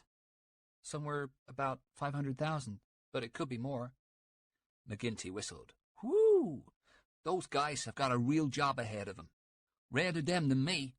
Let's get through here, Miller. I could do with a—" His words were cut short by a huge explosion, and all three men stared in horror at all that was left of one of the sapper teams which had been clearing the minefield. Miller stood on the brakes instinctively. and stared towards where the men had been, and saw nothing. Then, as the smoke cleared, his gaze met pools of dark gore and a few body parts, which were all that were left of one of the team. The other dead man lay a little way off, but he had been kneeling over the mine with his bayonet when it had gone off, and Miller could see that the body was headless. He turned back and shifted gear. "There's nothing we can do for them now. Let's get up on the ridge. I guess they need us up there." Quickly, and without waiting to consider the consequences, he drove on through the last few yards of the minefield, acutely aware that at any moment they might be blown to Kingdom Come. The others said nothing, but within a few minutes they had reached the wire which marked its limits. They were climbing steadily now, passing yet more abandoned gun pits which marked the enemy's original position. Bodies lay slumped in various skewed and unnatural postures across the sandbags. Small arms fire resounded along the far side of the ridge, punctuated by the distinctive rat-a-tat-tat of German Spandau machine guns. McGinty spoke. "The Krauts are well dug in over there by the sound of it." They had almost reached the crest of the ridge by now. There were British infantrymen everywhere, all of them carrying rifles and in varying states of activity and torpor. So, this is what a battle really looks like, thought Miller. No glory, of course. He had not expected any, but neither had he expected the bewilderment he now witnessed. While some men were kneeling, firing into the moonlit darkness, others, clearly overcome by the experience, were merely standing there, directionless or confused. He saw one man with his head on one side, staring vacantly at a German corpse. Miller stopped the dodge and jumped out. Thomas had halted directly in front of them and looked puzzled. "Josh, have you noticed anything? Where the hell are all the officers?" As if in answer, a young captain appeared through the dust. Thomas saluted in his typically relaxed way, awaiting the usual rebuke, but the officer was too tired to even respond. For a moment, the young man just stared at them. Thomas tried to make himself heard above the sounds of battle coming from the other side of the ridge. "Sir, Captain, we're American, AFS. Ambulance drivers, sir. We'd be glad to evacuate as many of your wounded as we can carry in our ambulances." The man stared at him for a moment more, before finally speaking. "Ambulances? Ambulances, yes. Well, I'm afraid we haven't had time to collect the wounded yet. You see, we've been a bit tied up. Could you see to it? I'm sorry, Captain Horrell, 26th New Zealand Battalion. Would you mind? I can send you over a guide. You'd better hurry up, though, and get those ambulances away from here. You'll be hit, you know. There's a bit of a battle going on over the ridge." Miller stared at his face and saw the classic signs of extreme fatigue. He sounded like a man who had just run a hard race and was desperately trying to reacquaint himself with his surroundings. It was the first time he had seen real battle fatigue, and it told its own story. Thomas turned to Miller. "Okay, let's move it. Come on, Josh, get Turk and the others. Looks like we're going to have to do this ourselves. See if you can find any of the Kiwi stretcher-bearers. Perhaps they could help." Miller began to look around the ridge. Every few paces or so he could see a hump on the landscape, no more in fact than a pile of dead or wounded men. Slowly, he and Turk began to investigate them, moving from body to body, checking for signs of life. Amid the dead and wounded, 2 men were sitting on the sand. They were 2 of the battalion's stretcher-bearers. They sat at opposite ends of their stretcher and stared blankly at the man lying on it. Half a man, really. Miller wondered how on earth they had managed to get his mangled body on there in the first place. A piece of shrapnel had cut him from the right shoulder downwards, taking off his arm and penetrating his left side. He was quite dead. Both men were covered in blood, evidently not their own. Miller spoke gently to one of them. "Could you give us a hand, buddy? We're trying to get some of your guys into our trucks." Neither man replied. It was as if they hadn't noticed him. Then one of them suddenly seemed to snap out of his trance of exhaustion. "Sure, mate. Come on, Jim, you heard the yank. The lieutenant here's a goner anyway." Miller looked at the corpse and noticed the single pip on its right shoulder. He was no more than a boy, he thought, perhaps the same age as him. In death he wore a fixed smile, as if surprised at what had taken him away. The 2 stretcher-bearers carefully rolled their stretcher onto its side, so that the body fell gracefully onto the sand. One of them laid a tin hat over the boy's face. Then he picked up the bloody stretcher and followed Miller and the others. Together, the four of them went across to one of the lumps. The man was still alive, and as he saw them, he smiled. "Oh, thank God, mate. I thought I'd be left here with the others." Miller saw that he was a private. He'd been shot in the leg. There was a small entry wound and a large gaping exit. He reached into his haversack and pulled out a field dressing. Carefully, he straightened the injured limb and wrapped the gauze around it. "You're going to be okay now, chum. It's not so bad." The man looked at him. "American?" Miller nodded. "Thank God you guys are here." "Oh, there's more of us coming. Lots more. An army, that's what we've heard." The man laughed. "Great. But just don't you beat us to Tripoli. 2 bloody years we've taken to get there. You're not going to steal our glory now. Did that before in the last war. My old man told me that. Came in at the end and took all the bloody glory. No offence, mate. You see, once Monty's won this scrap, we'll chase Rommel right up the coast. Take your time, Yank. Just make sure we're first through the gate." Miller laughed and finished securing the bandage. Then together he and Turk laid the man on the stretcher. Bending down to take the strain, the 2 New Zealanders lifted it up and began to walk slowly down the ridge towards the waiting Dodgers. Turk spoke. "One down. How many more do you reckon we can take?" He paused, then said, "I'll tell you something, Josh. This is weird. I've never seen soldiers behaving like that, not wanting to help out. Ones I've met have always been ready to help their mates." Miller nodded. "Yeah, I was thinking the same thing, and I reckon I know what it is. We've come here too soon. They're still in shock. They're fired up. They've just taken their objective, and they're all punch-drunk. Bomb-happy. Call it what you like. Look at 'em." It was true. Both men looked around. Everywhere on this side of the ridge, men were standing, staring, or crouching down, or doubled over in sheer exhaustion. Several were in tears. They were still staring when they heard Thomas's voice yelling, "Miller! Turk! Move your asses over here and give me a hand." They found Thomas leaning over a wounded corporal lying on a stretcher. Another boy, thought Miller. Younger, even. The man's left arm had been all but blown off and was hanging by the thinnest of strips of flesh. His face was deathly white. Thomas knelt down close to the boy's head. "Say again, son." "We've taken the second objective, sir, haven't we?" "Yeah, buddy. You done well. You took the hill. The Krauts are running, and you don't have to call me sir. I'm a volunteer, a Yank." The boy looked confused. "But your pips, sir. Your hat." "I told you, son. I'm just a Yank. Now try to relax while we lift you, okay?" He turned to Turk and Miller. "Okay, guys, let's get him in the truck." They were about to lift the stretcher when shells began to scream over their heads. Miller looked up. "Christ, sir, those are Jerry shells. They're incoming." "Get down! Hit the deck!" Instinctively, they fell over the corporal, conscious that their bodies might shield him. Another salvo flew overhead, and then they heard nothing save again the crump of the mortars and the rattle of the machine guns and rifles further down the far side of the ridge. Miller raised his head and looked down the slope. The Dodges appeared to be intact, but all around them was evidence of shell bursts, craters, and plumes of black smoke. Fires had broken out too, and bodies were scattered around the foot of the slope. A New Zealand sergeant appeared through the smoke. "Who the hell are you?" Then seeing Thomas. "Oh, sorry, sir, didn't see you. Have you seen anyone from B Company?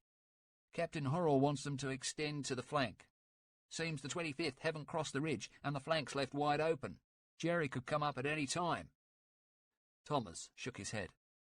"I'm sorry, Sergeant, we're just ambulance men, Yanks, and I've no idea where your B Company is." For the first time in his life, Miller felt absolutely powerless and sensed an unexpected urge to do something positive. He actually wanted to be able to take some men and defend the exposed flank, to help win this battle against the Germans. For a moment he felt elated, then deeply ashamed. This was not at all what he had expected. He had come here because of his sworn intent not to kill anyone. He was a pacifist. He wanted to help save lives.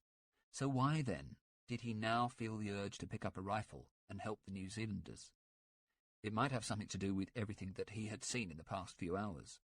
It might have something to do with the young man lying on the stretcher before him, waiting to be put inside the Dodge and driven back to safety. It occurred to him that in order to save lives, it might sometimes just be necessary to take lives, and the thought sickened him.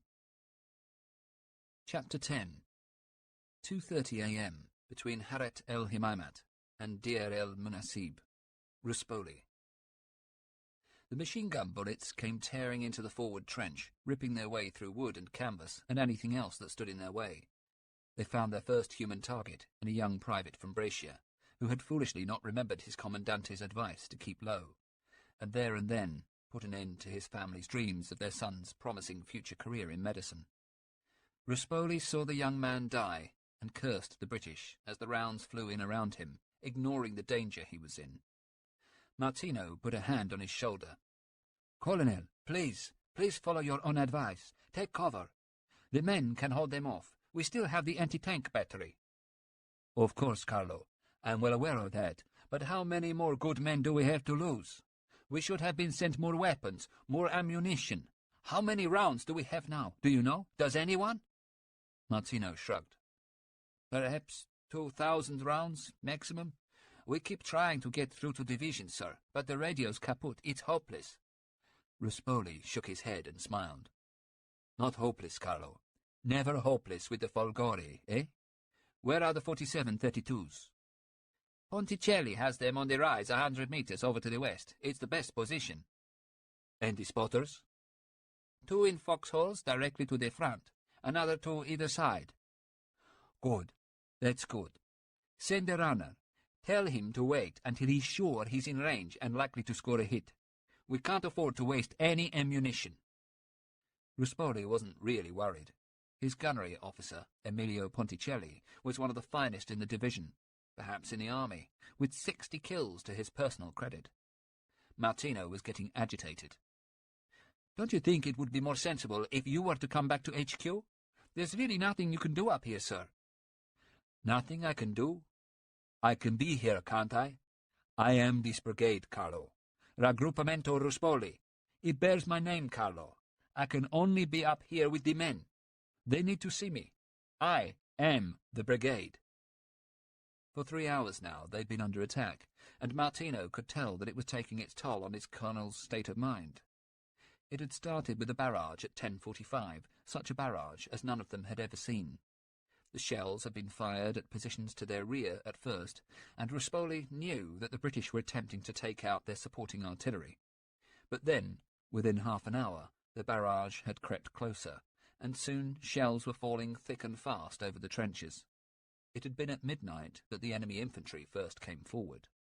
Martino had looked out over no man's land, beyond the sprawling silhouette of the wire, lit up by very lights and flares, and the continuous glow from the guns and the fires that had started, and the brilliant moon, and gradually he had seen their black forms against the skyline. Ruspoli, once told, had wasted no time in going up to the front-line positions. It was plain to see where the British were attacking, and that the 7th would take the brunt of it. More shell fire to his left, and Ruspoli had known that poor Alfonso Salerno's 19th Company, in particular, must be having a rough time. He had sent out runners to him. There was a time to stand and fight and die, and a time to run and save yourself to fight another day, and Ruspoli knew that in the opening stages of this great battle the latter dictum would hold true. They needed every man they could keep alive. Abandon the advanced positions, regroup in the trenches, and that was where they had been ever since. Ruspoli had no real idea as to how many men they had lost in the past 2 hours. He knew, though, that it was too many. He turned to Martino. "Come on, let's see what's happening out there." "Colonel, do you think—" "Carlo, I don't think, I do. Come on." Together the two men entered the small embrasure in the trench, and Ruspoli peered through an improvised periscope. Despite the bright night, it was hard to see properly using the 2 mirrors, but eventually he began to make out a swarm of infantry, and with them armoured cars. "They're coming round the minefield again, through the gap they blew yesterday. Carlo, go and find Gola. We need his mortars." Martino looked puzzled. "Is he back, sir? I thought—" Ruspoli laughed. Didn't you know? He booked himself out of hospital, said the dysentery had gone, and his sores too, and he came back last night.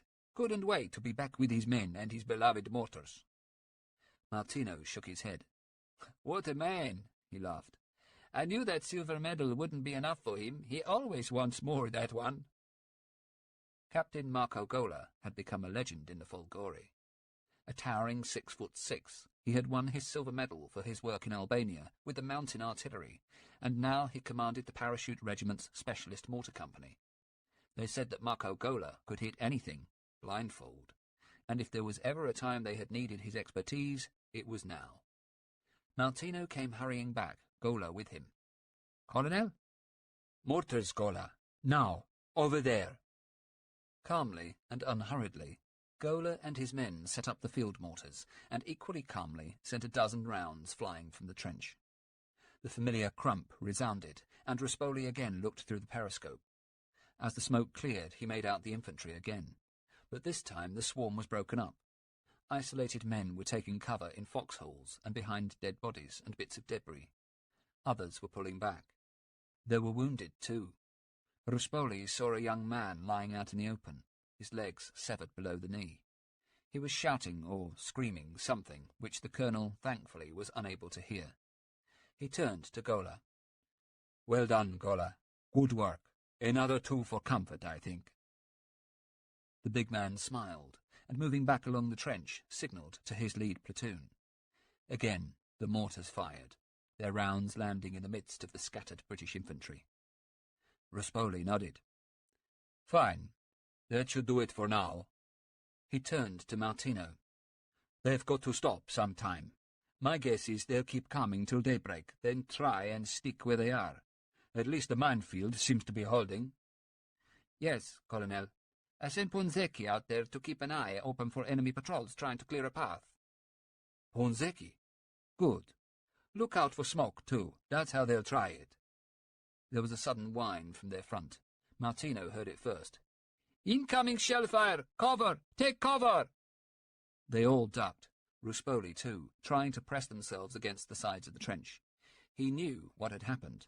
The British, pinned down by Gola's men's murderous mortar fire, had whistled up artillery support from the batteries to their rear. You paid for every small victory, and he knew that ultimately, man for man, shell for shell, this was a battle they could never hope to win. Ruspoli shut his eyes as the rounds came crashing in, perilously close to the trench. If only we could do the same, he thought. Just make a wireless call and bring down the fires of hell upon the British. But there was no artillery to support them. The Germans had taken it to the north. Nor even was there a wireless on which they might make such a call. Again he began to feel horribly isolated. It was as if their brigade, their company, 50 men, was alone in the vastness of the desert against the entire British army. He yelled above the din. Counterfire, please, Captain Martino. Engage the enemy, if you can see any of them. Suddenly, as it had started, the shelling stopped. Martino stood up and brushed himself off and shouted to the rear. Gola, we need your mortars. He found a sheltering soldier. Bari, go and fetch Captain Gola. Then he returned to Ruspoli, smiling. Their aim's not so good, sir. Not today. Ruspoli, too, got to his feet, but with a little caution. Careful, Carlo. We haven't heard the coda yet. Martino smiled. Ruspoli would have his musical reference, but the colonel was right. The artillery opposite them had recently taken to adding a short final burst to their barrage shortly after it had appeared to come to a halt. Today was no exception. There was another whine. Someone shouted, "Incoming! Get down!" The last salvo whistled above them and landed obliquely directly in a support trench. They ducked and covered their heads. As it impacted, the ground shook, and earth and sand fell from the parapet. As the dust cleared, Gola spoke. "Holy Mother, sir, that was close." From the direction of the explosions, someone shouted, "Stretcher bearers! Medic, here, quickly!" Ruspoli turned to Martino. "Carlo, send someone to find who's been hit. No, go yourself. That fell too close. Gola, get your lads under cover. Don't respond quite yet. We'll need you again soon, and I don't want to risk losing any of you." "No danger of that, sir. My boys'll keep their heads down." Martino came running. He had news. "It's bad, sir. Lieutenant Bartholdi's platoon. Direct hit. 2 men blown to pieces. 2 of the new boys." Ruspoli grimaced. "Not the singer?" "No, Colonel. He's all right. A bit shaken. He was 10 meters away from the impact. Must live a charmed life, though. He should be dead by rights. Bartholdi's not so good, though, sir. Several shrapnel wounds. I don't think he'll live long." Ruspoli threw his hands up in despair. "Damn! Why Bartholdi? I swore to his mother I'd look out for him. She'll kill me." "Is he conscious?" "Yes, sir. He's still in shock." "Show me where." Following Martino, Ruspoli hurried back down the lines and found the ruined support trench. The direct hit had taken away the walls and flattened the entire area into a shallow, scooped-out crater. The ground had turned dark red where the 2 soldiers had been hit. Of their existence, that was now the only trace. But 5 more men of the platoon lay horribly wounded on what had been the trench floor. The medics were doing what they could for them, but it was clear that 2 of them would not make it. Bartholdi was one of them. They had laid him in what was left of an embrasure in the side of the trench, with his head upon a rock. Ruspoli made a quick appraisal. Classic shrapnel wound. The lieutenant had been wounded in the stomach, face, and back by 3 large pieces of red-hot metal. One of them was still protruding from the gash in his stomach. His handsome face had been horribly cut from the forehead down through his left eye and into the cheekbone, leaving no more on that side than a mess of blood and bone and tissue. The right side, though, was unscathed. And the mouth? Ruspoli knelt beside him and calmly took a pad of paper and a small pencil from his own top pocket. "Ciao, Giovanni. It's Colonel Ruspoli. Listen, I'm sure you're going to be fine. I'm just going to send a letter to your mother to tell her so. Is there anything particular you want to say to her?" Bartholdi's eyes bored into Ruspoli's with a mixture of growing agony, despair, and grief. He opened his mouth. Blood trickled from his lower lip. He tried to speak, but at first only air came through. "Don't force yourself, Giovanni. Take your time." Again, Bartholdi opened his mouth and managed to raise his head slightly towards Ruspoli's face. "Tell her, please tell her that I love her, and Papa, and that I'll see them soon, after school." Ruspoli wrote the words in pencil on his pad and nodded. "Good, Giovanni. Now, rest. Then you can go home." The lieutenant closed his eyes and smiled, and then, as if startled, opened them again and grasped Ruspoli's arm tightly. The colonel tucked his pencil and pad away in his breast pocket, buttoned it carefully, and then cradled Bartholdi's head in his elbow. The lieutenant opened his mouth again. "Mama." Then he closed his eyes. His head dropped to one side. Gently, Ruspoli laid the young man's head down on the ground. "He's gone. Bury him, someone, please." He reached down and pulled one of the dog tags from Bartholdi's neck and stuffed it into his pocket. Martino spoke. "Did you hear him, Colonel? He thought he was at school." "Yes, and he was going home to see his mamma and his papa." Ruspoli smiled. "Sir?" "His father died 5 years ago." He pictured the boy's mother in their pretty Baroque villa overlooking Florence in the little hillside village of Fiesole. Donna Bartholdi would receive the telegram within the week, before his letter could reach her. He saw her drop to her knees in the great entrance portico, beneath the trailing vines, in the October sunshine which dappled the Tuscan hills. He heard her sobs for her poor boy, and shared her despair, imagined her as she asked the old priest in the village's convent how a good God, who had already taken away her husband, her only love, could now take away her only son. And to that question he himself had no answer. He turned back to Martino. "Poor sod. It's luck, Carlo. Just luck. Could have been you or I, or any of us." "That's true enough, sir. All we can do is take care and trust in God. Perhaps the Germans will send reinforcements and ammo." Ruspoli stared at him. "Do you really think so?" Martino said nothing. There was nothing to be said. Ruspoli saw his eyes with their look of fear and apprehension. "All I know, Carlo, is that we are Folgore, and we will defend this position until the end. We will never retreat, and we will never surrender. You and I know that, yes? Make sure that all the men understand that too." "Of course, sir. But I don't think I need to make sure. They're with you all the way, Colonel. This is your brigade. You made them what they are." Ruspoli felt a surge of pride. Martino was right. They were his men, his family. As they walked down the trench back to the front line, he realized that the left sleeve of his tunic was covered in Bartholdi's blood, and drawing out a linen handkerchief from his pocket, began in vain to try and clean it off. And as he did so, he looked at the men. His men. There was a curious lull in the fighting, and for an instant what seemed like total silence directly to their front. In the trench, though, the tension was almost physical. The men stood and half lay against the walls, clutching their rifles and sidearms. Mostly they wore shirts and helmets, but more than a few were stripped to the waist, and some had held on to their tropical topis, the symbol above all else of Italy's foray into dreams of an African empire.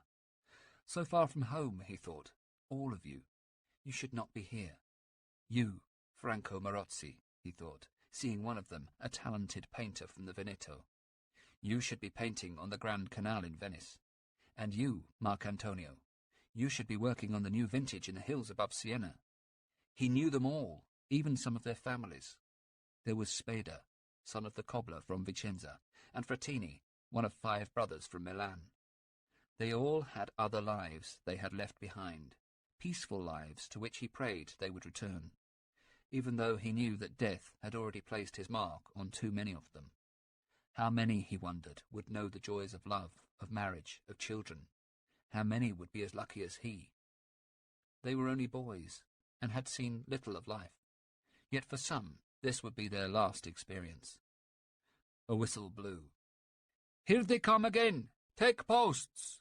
Ruspoli edged just the top of his head above the parapet. The British were coming on again, infantry in wide, dispersed formations. At the same time, he was aware of a new artillery barrage on their left. All along the parapet, paratroops were firing on the enemy now as they continued to advance. Occasionally, one of the Italians would fall back into the trench, hit by enemy fire, and instantly another would take his place, while one of the company medics went to see if there was anything that could be done. The field dressing post was filling up now, and the dead were not being put there any more, but in a secluded trench to the rear of the front line.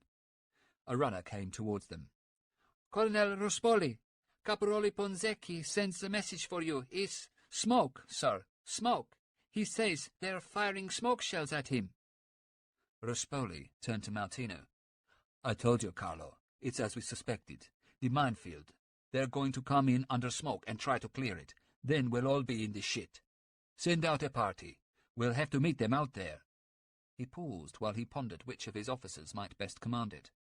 "No, wait. I'll lead it myself." Martino stared at him. "Sir, are you crazy? You're the colonel. We need you here. You can't lead a raiding party. I'm sorry, sir. I can't allow it." Ruspoli frowned. "You can't what?" "Carlo, you're my second in command. I order you to prepare the party, and I shall lead it. You can't stop me." "But, sir, Colonel Ruspoli—" Ruspoli smiled and shook his head. "Don't try. Now, who shall I take?" "All volunteers, but you hand-pick them, Carlo. We'll need a platoon. Good men. Santini for a start. He'll do. You choose the rest." Within 10 minutes, they were ready to go. Ruspoli pulled tighter on the laces of his black jump boots, unique to the paratroops. He had strapped on one of the canvas grenade belts, usually worn only by men and junior officers, and filled every pouch so that he was carrying 6 grenades. On top of that, he had fastened the old officer's issue green leather belt that had seen him through the last 5 years, with his Beretta pistol in the holster. More grenades were stuck through the strapping, and he had made sure that his combat knife was easily accessible. Finally, he picked up a submachine gun and turned to Martino. "Carlo, If I don't come back, the brigade is in your hands, right? Yes, sir, but this is madness. Right? Right, sir. So, not another word, Capitano. See you back here. Ruspoli surveyed his assault section. Santini was there, grinning, and Silvio, the short one from Brescia. There was Marcantonio Rosso from the Levanto, and with him a score of others whom Ruspoli knew less well. For most of them, though, he could name their village, and all of them he knew by name, some by their forename. He spoke. "All right, lads. You're all volunteers. You all know what to expect. We've got to take out these mine detector teams. If we don't, they'll clear the field, and that will be the end of us. Got it?" They answered as one. Sir. "And one more thing. Give no quarter. They won't be expecting any."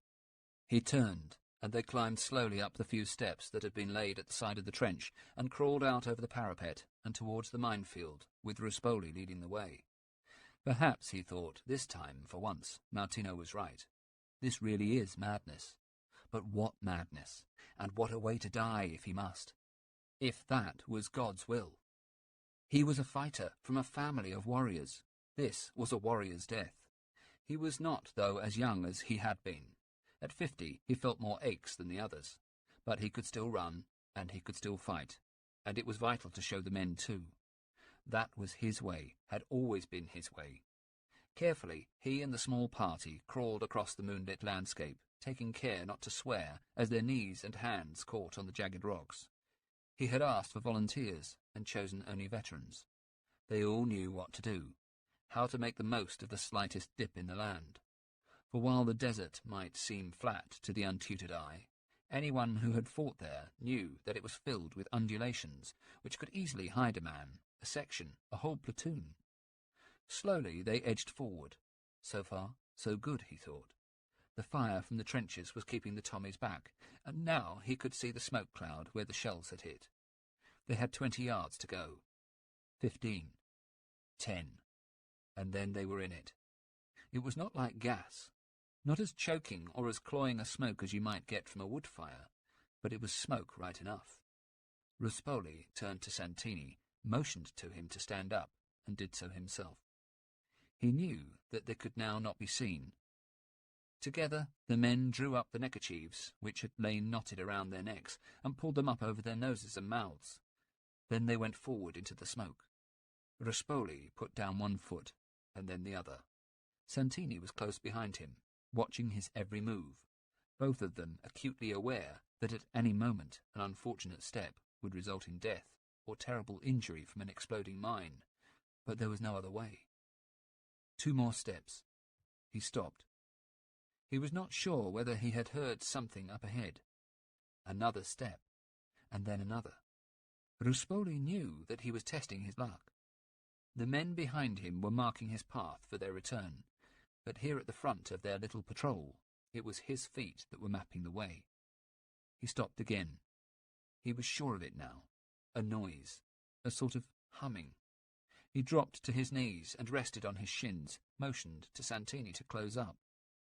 Then he saw it, not more than 3 feet away through the smoke, the flat shape of a mine detector. It was emitting a low hum. Ruspoli pointed the submachine gun directly above it and gently squeezed the trigger. A hail of bullets flew from the barrel and into the engineer holding the machine, who let out a scream as he fell. 2 of the bullets also hit his mate in the side of the face, and the man fell on top of the other, sprawling in agony. There was commotion through the smoke, shouting in English, and then rifle fire as the teams and their escort opened up in the direction of the Italians. Ruspoli walked to the dead and wounded men. The second man he had hit was lying on his back across his dead comrade, staring upwards.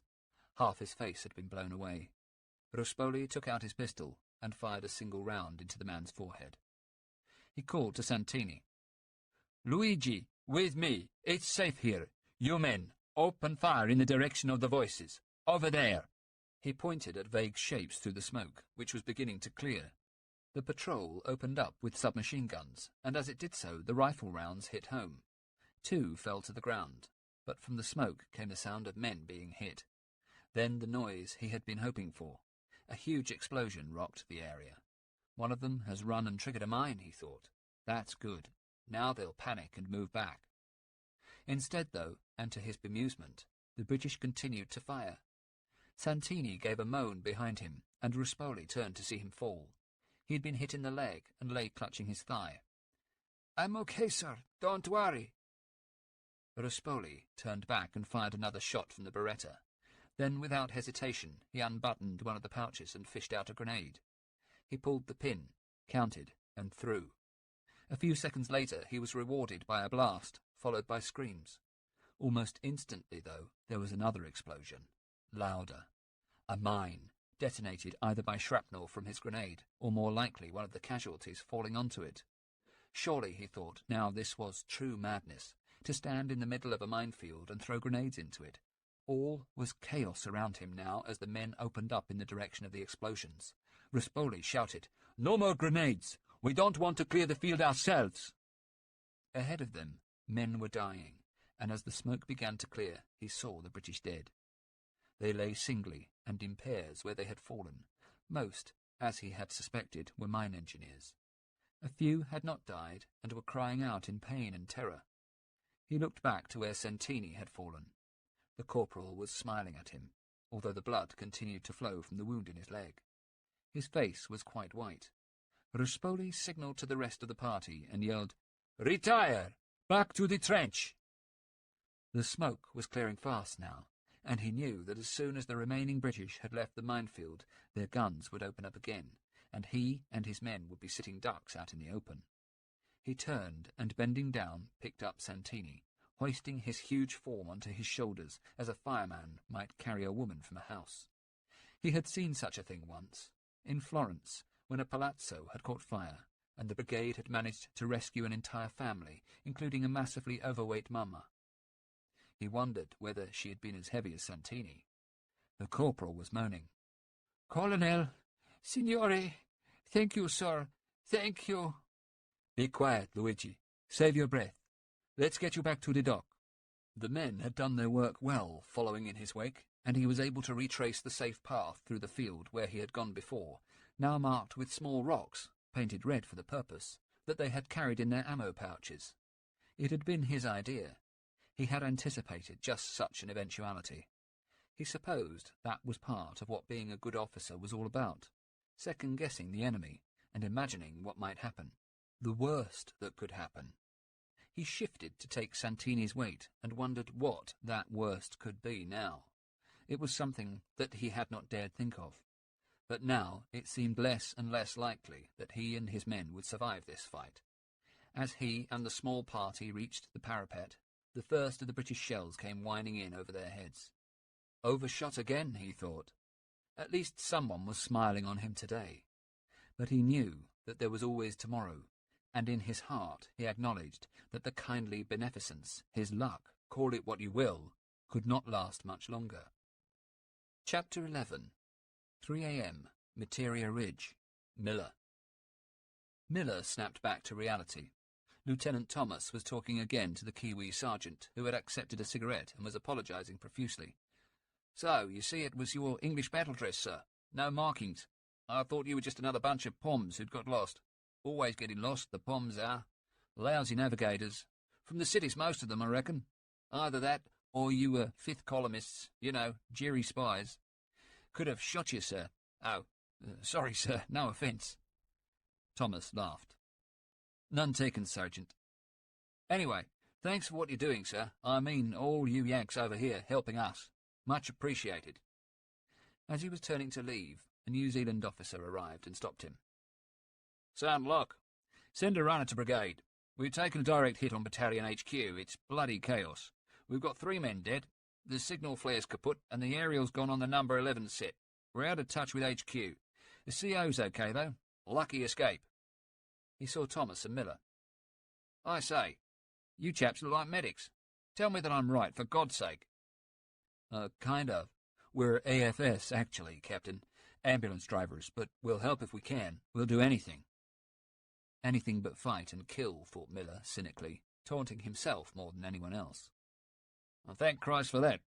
Well, Lieutenant, think you can get down the hill to that mess? That's what's left of the Battalion HQ. See what you can do down there. There's a few wounded, some pretty bad. The order given, he turned back to the NCO. Son, look, keep trying to find B Company. We've got to secure that flank, and for Christ's sake, get another radio mast. Sir. As the sergeant hurried off, quickly, but taking care not to trip over the debris and rocks, and the contorted bodies of Germans killed in the assault that had been left where they fell, Thomas, Turk, and Miller made their way to the bottom of the slope, with the two privates carrying the wounded corporal on his stretcher. He was calm enough now, and asked for a cigarette, which Turk gave him gladly. Miller was trying not to look, but he could not help but catch sight of one dead German, his canvas-covered helmet still on his head, his finger frozen on the trigger of his machine pistol in the moment of death. Was that the last thing you knew? He thought. Your last sensation of life was the instinct to bring death? At length they reached the bottom of the slope. The captain had been right. The position was a bloody mess. The direct hit by a German 88 had sent equipment flying in all directions, and body parts and bloodstains seeping into the sand bore witness to the 3 men who had died. One of them, minus both his legs, lay on his back in the slit trench, his dead face turned to the moon. Thomas spoke quietly. Christ, Josh, let's get that guy covered up. They loaded the corporal onto one of the Dodges, and walking back to the ruined HQ, managed to find a piece of tarpaulin from an abandoned German trench, and stretched it out over the dead man. When they had finished, Thomas said, Now, where are the wounded? Thank God, some help. The voice came from an older-than-usual officer, a major who emerged from the rear of the wadi. His Red Cross armband revealed him to be the battalion medical officer. He held out his hand to Thomas. Carmichael, I'm MO of the 24th. Those your ambulances down there? Sure are, sir. Tell us how we can help. Well, I've set up the RAP in the wadi back there. We've got about 80 wounded, but we need to clean this ruddy mess up and get the blokes out. We've got space for the 10 worst cases, sir. Okay, I'll go and mark them for evacuation. See what you can do. He turned to his left and yelled, Sergeant Bowie! A huge New Zealander came running over to them. Sir! Help these Yanks. They're with the AFS. Give them a hand to get any wounded back into the RAP, then make bloody sure they get the hell out of here before Jerry starts shedding again. Bowie turned to Thomas. All right, sir. Shall we see if we can find anyone alive? Lead the way, Sergeant.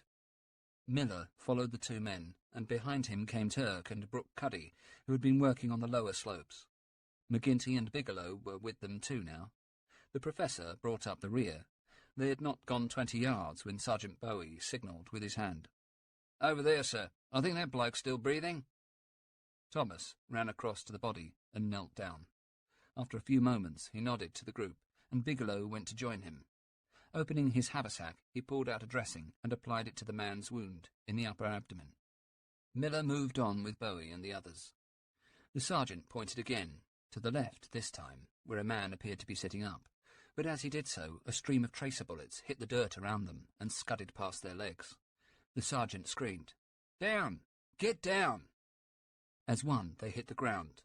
Miller tried to keep his head pressed into the dirt, but the temptation to spot where the gunfire was coming from was too much, and he raised his head slightly.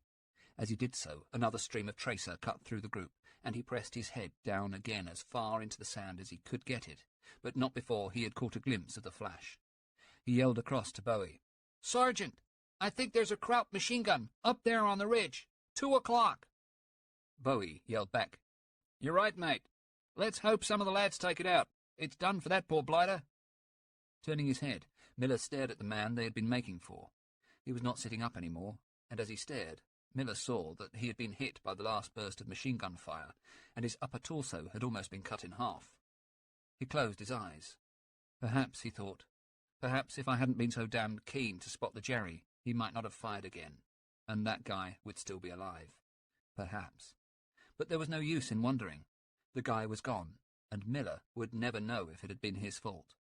The gun opened up again, but miraculously hit none of them. The sergeant swore. Bastard'll get us all soon enough. He's just playing with us. Why don't they get him? The German fired another short burst and hit the ground right next to Bowie's face. Jesus fucking Christ! Miller's mind was wandering. Without knowing what he was doing, he began to crawl in the direction of the German machine gunner. The man opened up again, hitting the ground just behind Miller. Suddenly, he came back to it, realized where he was. There was a slit trench to his right, and he slid into it as another burst kicked up the sand. The sergeant called over. "Don't move, mate. You'll just provoke him again. One of our lads is sure to get him." The gun rattled out again, but this time their luck had run out. McGinty gave a shout. "Oh, holy shit! I'm hit! Turt! Josh! I'm hit! I'm hit, sir!" Lieutenant Thomas yelled above the noise. "Okay, Joe. Stay down and stay cool. Don't move. Where are you hit?" "In the legs, sir. Christ, it hurts! It hurts bad!" Again, Miller began to act independently, unaware of conscious thought. He did not really know what he was doing. All that he knew was that the bastard had hit Joe. Joe McGinty was wounded. Perhaps he was going to die, and the kraut with the machine gun had done it. Slowly, he edged to the side of the trench and flipped himself out so that he was lying flat on his back. He gently turned his head towards the enemy gun position. A glint of moonlight on steel showed him where the man was.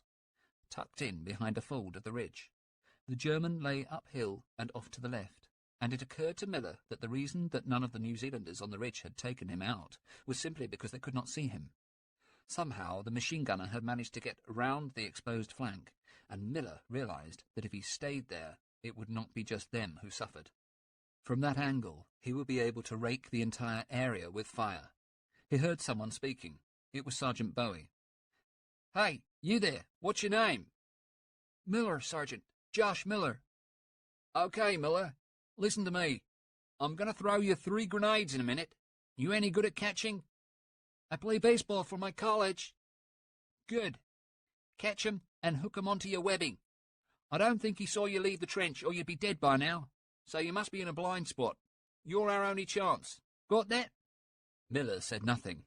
This wasn't supposed to happen, could not be happening, and yet it was. Bowie spoke again. "Got that?" "Yes, Sarge." "Right then, when I signal you, slowly mind, start to crawl up the hill. Make sure you keep low and in his blind spot, right?" "Right."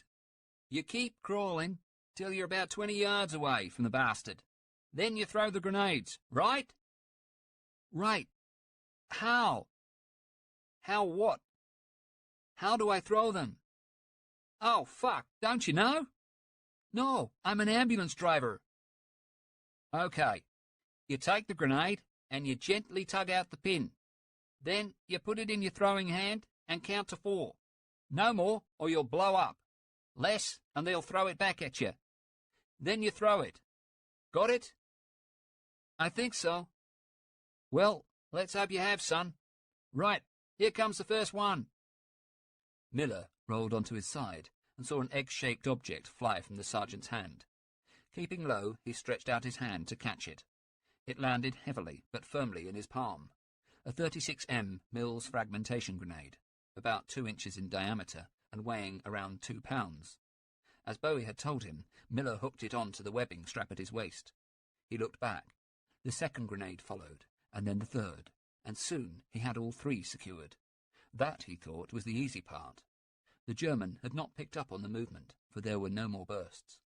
But just as Miller was preparing himself, another round came in and ripped up the sand and rock around them, sending up dust and razor-sharp shards. Bigelow gave a shout. "Ah! Oh, shit!" Thomas yelled across. "Prof, you okay?" "Yes, I'm fine, sir. I just took a splinter of rock in my ass." McGinty howled with laughter. "Jeez, if I wasn't so sore, I'd cry. The professor of geology gets hit by a damn piece of rock. Damn fucking brilliant. Shit. Oh, it hurts when I laugh." Miller realized that there was no time to waste. The guy had them zeroed, and soon he'd turn his attention to the other men in the area. The noise of gunfire from behind the ridge had intensified, and as he waited and steeled himself to go, a salvo of German 88s came flying in over their heads, destined for a target to the rear. Their distracting whine was all that he needed. He began to crawl, slowly, as Bowie had told him, up the hill towards the German position. Every foot, every inch was acutely painful as he dragged himself over the jagged, exposed rocks, trying to keep himself as close as he could to the ground. He surprised himself at his progress. He made the first 10 yards and found shelter in the lee of a dead kiwi. The man's stomach had been cut open by shrapnel, and Miller had to suppress the urge to vomit. But it was cover, and it gave him a breather. After a few moments, he ducked round the corpse's feet and started up again. The slope was steeper now, but that also meant that the machine gunner was less and less likely to see him. He supposed that this was what they taught you at infantry school, and it took him back to playing cowboys and Indians in the woods, back of the house at home. Sneaking up and surprising the enemy. Sneaking up and killing the enemy. Suddenly, 30 yards out from the target, he realized what he was doing and began to shake. The overpowering urge was to stand up and run away, back down the hill. But logic dictated that if he did that, he would die. He heard someone muttering and realized that it was him and stopped lest he be heard by the enemy. The enemy. Not his enemy, surely. But yes, this man, this German, had in the space of the last half hour become his enemy. A man he had now been told to kill. Here was that lesson, writ as clear as day. If you want to save the lives of 5 men, and probably many more, you have to kill 1 man. It was simple and brutal and unavoidable. He began to crawl again, the last 10 yards, but to his horror found himself unable to move. His legs felt as if they had turned to jelly, and there was no strength in his arms. He was sweating and still shaking. This, he thought, is fear, real fear. For a moment he felt as if he might shit himself, but managed to control it. He wiped his face and felt the sweat. Then he began to pray, silently, inside his head. "Oh God, whatever you are, give me the strength to do this terrible thing that I have vowed never to do. Let me kill this man before he can kill my friends." He was conscious now that time was passing, that soon the machine gunner must grow tired of the game and kill them all. He reasoned that the German must also know that eventually he would die himself. There was an inevitability here that somehow lifted the guilt directly from his shoulders. He thanked God for granting him the wisdom at least to see that, and tried again to move. Still, his body felt like a lead weight. Then there was a sudden flash from the slope below him. He was conscious that Bowie had made some sort of movement, thrown something, he thought. In response, the machine gun rattled out again, and bullets hit their position. Miller had to act now. He pushed against the rock with his feet, and felt the strength return. Then, getting into a crouch, he ran hunched over the final 10 yards. Now, what had Bowie told him? He pulled one of the grenades from the webbing, and held it in his hand. Then, gingerly, he removed the round pin. Careful to hold down the safety pin, he counted to 4, and then his arm came up. He thought of Harvard, of baseball, of all the best pitches he had ever made, and then he watched as the metal egg left his fingers and flew towards the gunner. The man saw it coming. Miller could see him clearly now. Not 1 man, in fact, but 2. He heard the shout as they saw it. "Achtung, ein Handgranate!" Then the bomb landed in their position. Miller watched as they scrabbled to pick it up, and then realized it was too late, and still yelling, ducked to find cover. And then the bomb went off. It was a good throw. The Mills bomb exploded directly in the center of the gun crew's makeshift position. It blew apart into dozens of pieces of red-hot metal. One of them hit the gunner in the face. It entered through the right cheek and passed upward into his brain, killing him instantly. 5 other pieces hit the loader. 2 cut into his legs, and 1 hit him in the groin. The 4th ripped open his abdomen, and the 5th hit him in the head, just behind the right ear, which it severed before taking off a section of his skull. By the time Miller got to them, both men were dead. He looked down at their mangled bodies and froze. I did this, he thought.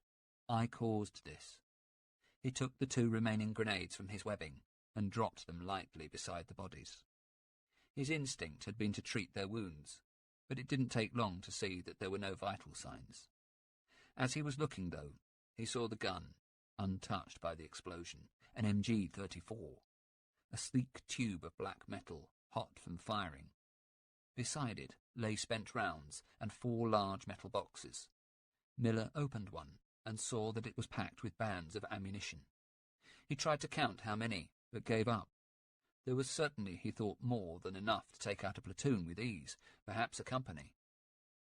For all the sickening guilt of killing the 2 men, he was also hit by a sense of elation. He had stopped them from killing many more. It was true. He'd done it. He turned and began to run back down the hill. The lieutenant and Turk were on their feet now, and Bigelow was being helped up. McGinty was leaning on one elbow. Turk yelled at him, grinning. "Wow, amazing, Josh, you did it!" "Sure, I did it, like anyone could have, but it had to be me." "You're a hero, goddammit, a goddamn hero." McGinty spoke. "Never thought I'd see that. You learned that in those history books of yours, or what?" Miller smiled at him, shook his head, and found Thomas. "Say, where's the sergeant? Sergeant Bowie. I gotta thank him." Thomas stared at him. "He's over there. He's dead, Josh. Happened just before you went in. That last burst. He threw something over there, drew their fire. Brave guy." Miller said nothing, merely thought if he had only had the nerve to go on, if he hadn't waited, perhaps Bowie wouldn't have drawn their fire, would still be alive.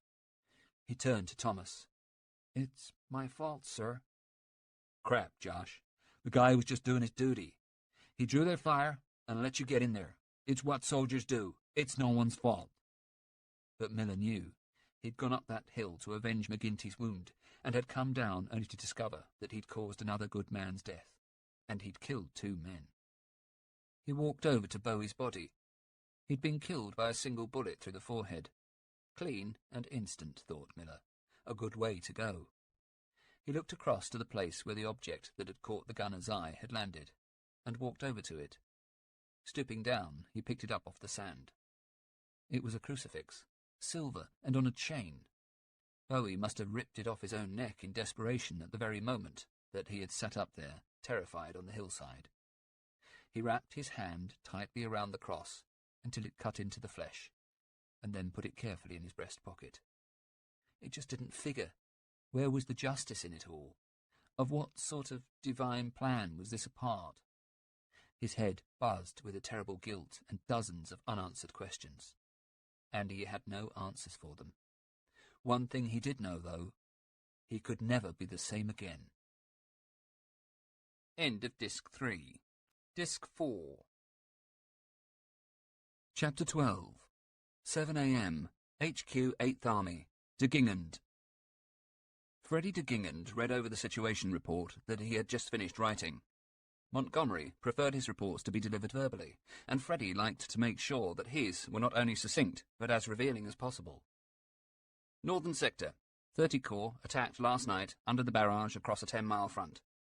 The Australians on the furthermost north flank managed to reach the objective line Oxalic, but met strong resistance.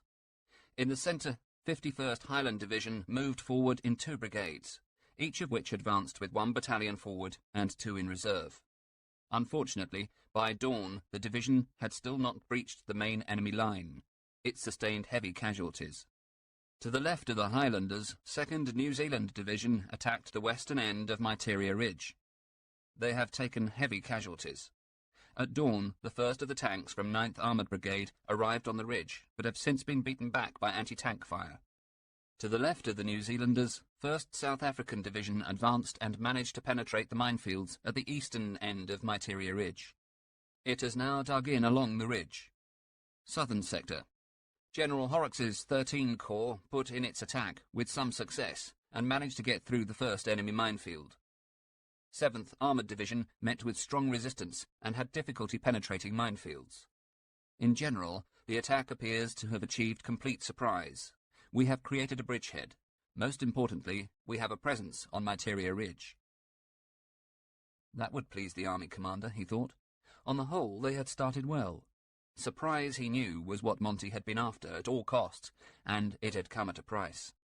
The news of heavy casualties would not be welcome. Chapter 13. 9 a.m. near Bab al-Katara, Ringla. The dreadful night was long past, and for that at least he was glad. He had known, of course, that the Allied attack must come soon, but he had not supposed that it would be so ferocious or sustained.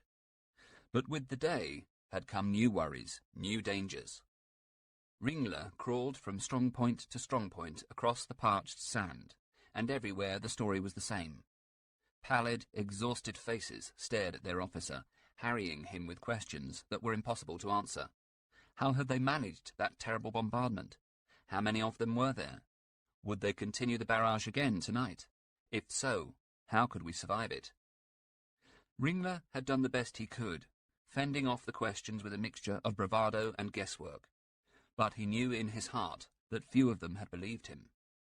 They had seen too much in the last 12 hours to ever entirely believe him again. All save a few stalwarts, Monnier among them. The worst part of the day had been when he had tried to get the men some food. There was nothing left, and after the excesses of the previous night, Ringler boiled with the injustice of it all. At length, at around 2 p.m., a carrier arrived with a canvas container. Ringler yelled to the nearest foxhole, "Food! They've sent food, boys!" But when they opened it, they found inside not the hoped-for cans of fruit and meat, but merely 10 hermetically sealed packets of Africa bread. Ringler buried his head in his hands. Monnier appeared at his side. "Don't worry, Lieutenant. The men don't mind. Really, they don't, sir. It's just that you raised their hopes." Was that all he was good for, he thought? To raise hopes, only to see them dashed? It was somehow symbolic of all that had befallen them recently. They were, it seemed to him, a forgotten army, and if they couldn't even find the resources to call up food for starving frontline troops, then what chance did they have? He dug deeper into the canvas sack and found some tubes of processed cheese. 20 tubes for just under 100 men. There were a few bottles, too, of cold coffee. The men called it Negro sweat, and Ringler thought it was not hard to see why. Still, it was sustenance. He broke out the rations and heard the groans of protest. An eerie calm hung over the battlefield, which only a few hours ago had been a vision of hell on earth. Ringler watched as his men ate the meagre food and looked at their faces. He stood up and found Monnier. "When they're finished, Sergeant-Major, have the men clean their weapons. Full inspection in 1 hour." This produced more groans, but Ringler knew that what they needed was for their minds to be utterly distracted from the prospect of impending death. Besides, he reasoned, they might even need those guns in a short while. He had just concluded his inspection and was congratulating himself on the condition of the machine gun positions when the runner found him and virtually fell into his foxhole. It was nearing half an hour before dusk, and in the lowering light it was not hard to see that the callow youth, a recent arrival in the desert by the look of him, was not over-inclined to smile. "Lieutenant Ringler, you will proceed to the commander immediately." The boy left the pit as quickly as he had come, and Ringler acted at once. He found the senior company sergeant, a Bavarian named Hofner. "Sergeant Hofner, send the drivers back to the vehicles and get the men ready to move." "Sir?" "We're moving out, Hofner. I'm off to see the CO." Ringler moved quickly along the line to the left, where he knew the HQ had been set up. He found it, a large foxhole dug in beneath the chassis of a burnt-out truck, and with it the battalion commander, Rittmeister Mitros, a callow, unsmiling man with whom he had never felt any particular empathy. Ringler saluted. Mitros spoke, crisply and factually. "Ah, Ringler, yes, 10 Company. 10 Company is to go through the minefield and occupy point 115 in no man's land." Ringler was not quite sure that he understood. "Sir?" "Point 115. Clear? It is to be built up as a strong point and held at all costs." "Yes, sir. Where exactly is it?" Their captain pointed to the map which lay on the table before him. "Well, you see here, we are 3 kilometers from the minefield, which is about 8 kilometers wide. You see? Here is point 115 at the exit of the minefield, right in front of Tommy. We still hold it. The passageway through the field is well marked, as far as we know, by the iron poles. Further over there should be one of our forward observation posts with an assault gun. It reported in about an hour ago, so everything seems to be all right with them. Any questions?" He smiled. Ringler smiled back. Of course there were questions, thousands of them. Questions like, why? Were they to be supported? How many do you think we shall lose? What do we do if we are attacked? May we surrender? What is an unacceptable level of casualties? And simply, like Monnier, will I get home again? But of course, he did not ask any of them. The only words that came from his mouth were, "No, Herr Rittmeister." The man replied, "Do it well, Ringler. Much depends upon holding point 115. Goodbye." The captain looked down to his notes and began to write. Evidently, thought Ringler, their interview was at an end. He saluted and left the tent. Well, he thought, at least it was something to do.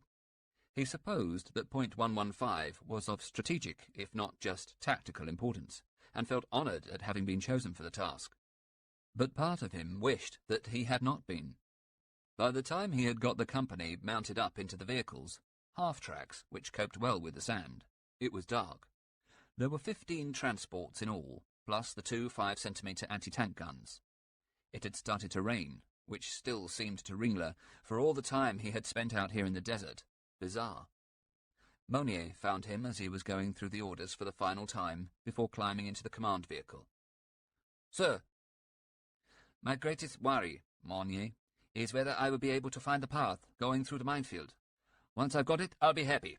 Then we can worry about how we actually get our way through it, eh?" He had told the drivers to try and keep the maximum distance possible between the vehicles in case one of them should strike a mine. Under absolutely no circumstances, he had said, should they leave the column. He climbed into the command car. Monnier seated himself by his side, and they set off. After they had gone 2 kilometres, Ringler turned to the driver, Obergefreiter Hans Müller. "You can go a little slower now, Hens." He scoured the desert landscape for the poles which would mark the safe path through the minefield, then turned to Monnier. "Can you see any poles? Anything?" "No, sir. Can't say I can." They drove on another 500 metres, and then, over on his left, against the stark horizon, he saw a few shapes which anywhere else might have been shell-shattered tree stumps. "There they are, Hens." The driver turned the car and drove towards them, followed by the remainder of the company. As they reached them, Ringler stopped the vehicle and jumped out onto the track. Behind him, the other half-tracks began to pull up, but to his annoyance they did not leave the prescribed distance between each other. He ran to the second vehicle. Back up! You're too close!" and repeated the instructions the length of the column until they had opened out. Then he called the drivers over to him. "Now, listen. We've got to find the right lane through the minefield, and the only way to do that is on foot." He looked at them. "Reichler and Barlak, you two, you take the right lane. Sergeant Monnier, you come with me. Unteroffizier Schmidt, you're in charge." Slowly, he and Monnier made their way along the left-hand track. The rain was heavier now, and their clothes felt heavy with the weight of the water. After 15 minutes, Ringler saw something in the moonlight. 2 tall posts 5 metres apart. That must be it. He ran across and along and saw 2 more poles. Sure now that he had found the path, he and Monnier returned to the column, but the night was dark, and it took what seemed like an eternity. The stars had disappeared behind cloud, and it occurred to Ringler that, annoyingly, he hadn't noted their route. He swore at himself for his stupidity. They remounted the vehicle and started the engine. Then, with great care, they made their way from post to post of the markers. With every inch, Ringler felt that he was going to be blown up. The vital thing now, he knew, was not to let the trucks be separated from one another. He climbed back up onto the radiator of the vehicle, while Monnier mounted himself on the gun carriage of the anti-tank gun it was pulling. Curiously, he did not actually feel fear, merely a sense of unbearable tension. He kept looking back, checking to see that none of the vehicles was straying off the track and into the minefield.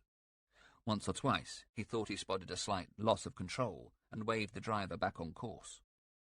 Looking down at the ground, he was able to discern the occasional vehicle track, but for the most part the drifting sand had covered them. Still, he thought, if there were tracks to follow, why not follow them? He could not see any burnt-out hulks on the track itself ahead. As he pondered on this, the traces gave out, and so did the posts. "Hans, pull up for a moment. I'm going to go ahead on foot to have a recce and find the next damn post." Ringler climbed carefully down and began to walk forward to the right of the vehicle. He had gone a few paces when a shape loomed up before him. Instinctively, his hand went to his holster, unbuttoned to allow him access to the Luger within. But as he drew nearer, He saw it to be nothing more than the next pole. He turned and walked back to the vehicle, and wondered how long it was going to take them to reach their objective. And just as they were setting off, there was a dreadful howling noise from their front, and a salvo of shells came screaming over and fell directly into the minefield lane. They were quite closely bunched, and it occurred to Ringler that they had been spotted. This was target shooting. Another salvo came over, and 30 seconds later, another. He turned to Monnier. "Tell the men to keep going. Do not break out. We must carry on and get through this. It won't last for long." Again, although he had given the command and sounded self-assured, he was not at all certain of his own words. The salvos were continuing with ghastly regularity every half-minute, and he knew that it was a miracle that none of the vehicles had yet been hit. There was a radio message from 2 platoons' commander, Lieutenant Berndt. "Do you think that we might be better to disperse? We'd be less of a target." Ringler pressed the button on the handset. "On no account. Stick with me. Stay in absolute formation. Tight as it gets, Ludwig." Suddenly the car stopped. Ringler looked at his driver. "Hans, what's up? Are we kaput?" Muller looked back at him, his face a mask of fear and misery, tears streaming down his cheeks. "Sir, I can't go on. I just can't. We're all going to be blown to hell. Christ almighty, we're all going to die." Ringler shook his head. First the rain, and now this. The rest of the column was still moving. He panicked. What if a single lucky British shot should land on them? He pushed Muller to the side along the bench seat of the vehicle. "Get out of the way, man. You'll kill us all." Muller sobbed. "No, no, no!" And, all pride sacrificed to fear, curled up in his seat into a tight ball of sobbing humanity. Ringler grabbed the wheel and came down on the clutch and the gear lever at the same time. The truck roared into life. But it had begun to rain again now, and visibility was 0. Another salvo came whining in. Muller sobbed louder. Monnier cursed. There was a whoosh and a blinding flash as a shell landed some distance behind them, between 2 of the following vehicles. Ringler pulled up, jumped out of the half-track, and still being careful to stick to the marked path, ran back towards the rest of the company. He saw the damage immediately. A truck was slewed across the road. The driver had left his vehicle and was clutching his right arm, which was soaked in blood. Ringler ran towards him. "Horst, are you all right?" "Yes, sir, I think so. Lieutenant Berndt's dead, though, and Corporal Munz." Ringler ran past him and found the next vehicle behind the damaged half-track. He shouted to the driver and signalled to him to work around the wreckage, still sticking to the marked track. Not waiting for the others, he ran back to his truck and climbed into the driver's seat. Muller was still a useless, sobbing ball. Ringler turned to Monnier. "You had better go to the next truck. Make sure the same doesn't happen there." Monnier nodded, jumped down and climbed aboard the truck towing the gun. Ringler kicked the machine into life, and they started off. It must have been the best part of 2 hours later, and they were still driving through the minefield. English shells were still landing perilously close. Ringler turned back to Monnier, who appeared to be asleep, then to Muller. The man was raving. "Why, sir? Why? Why do we have to die? Oh, God, I don't want to die. I don't, sir. Please, don't let me die." He began to sob. Ringler shook his head. "For fuck's sake, Muller." He gave him a sharp dig in the ribs with his right elbow, and the petrified soldier shut up. Another British shell screamed past the offside of their vehicle, the force of its passage causing it to shake. Muller began to scream like some wounded animal, and as he did so there was a terrible shock which threw the vehicle round and ripped Ringler's hands away from their grip on the steering wheel. At first he thought they'd been hit. Then, as the truck came to a standstill and he realized that no one had been wounded, he pushed down hard on the brakes and took stock of the situation and looked out. At the same moment, it became clear that although they had been spared, a shell had hit the track immediately behind them. A single thought struck him. Monnier. Jumping down from the cab, he ran back towards where the shell had landed. The truck, towing the anti-tank gun, was undamaged, and its driver sat unhurt on the ground some meters away. Ringler called to him. "What happened? Where is Unteroffizier Monnier?" The man stared at him and said nothing, but pointed to his ears whose drums had been perforated by the blast. Ringler looked around, and then he caught sight of it. A dark patch on the road near to one of the marker poles. He ran across and found Monia lying in a pool of his own blood. His torso had been almost severed from his legs by the blast. Ringler bent down close to his head and gazed into the man's eyes. He was still alive, but only just. He spoke. "Sir, I knew it would happen. Today, I knew." Ringler smiled at him and held his hand tight. Monia spoke again. "Please, sir, my wife." Ringler nodded, and as he did, the grip on his hand slackened, and he found himself staring down at Monia's lifeless body. He stood up and began to walk back towards his vehicle. The driver of the stricken truck had stood up and was hitting his head with the palm of his hand, trying in vain to restore his hearing. Ringler signalled him to get his vehicle back on the road and keep moving, then climbed back into his cab. He felt curiously detached, as if in a trance. Like an automaton, he started up the engine, and they rolled off. He looked at Muller, who stared back at him with wild eyes, but could not now be bothered to chide him. He turned back to the road ahead, and instantly was met by a terrifying sight coming fast towards him out of the half-light. A tank. It was impossible in the dimness to tell whether it might be English or German or Italian. Ringler decided there was only one course of action to be taken. He stopped the truck and jumped down, then ran across to the advancing metal colossus, yelling all the time, "Naples! Naples! Naples!" Nothing. The password went unheeded. Oh Christ, he thought. It was British. He stared at the towering metal wall and at the perforated black cylinder of the machine gun mounted beneath the turret and now pointed directly at his head. In 1 second, he thought, perhaps he would be... He shouted one more time, "Naples!" The hatch flipped open and clanked against the top of the tank. "Vesuvius! Good to see you, Lieutenant. Are you from the 104th? Ringler sighed with relief, then straightened up and saluted the Panzer Major, who now addressed him. "Sir, Lieutenant Ringler, reporting to point 115, I presume, Herr Major?" "You assume correctly, Lieutenant. Welcome. You met with no misfortune?" "We lost one vehicle and one man. My company is Sergeant Major." It sounded so prosaic, so matter-of-fact. "Ah, too bad. Still, you're here now. Lieutenant Bauer is over there with his team. He'll fill you in as to what's to be done." Ringler gave a salute, and the tank commander disappeared back down into his armoured cocoon. The oppressive darkness seemed to encroach upon Ringler's soul. He could not get Monia's pleading eyes out of his head.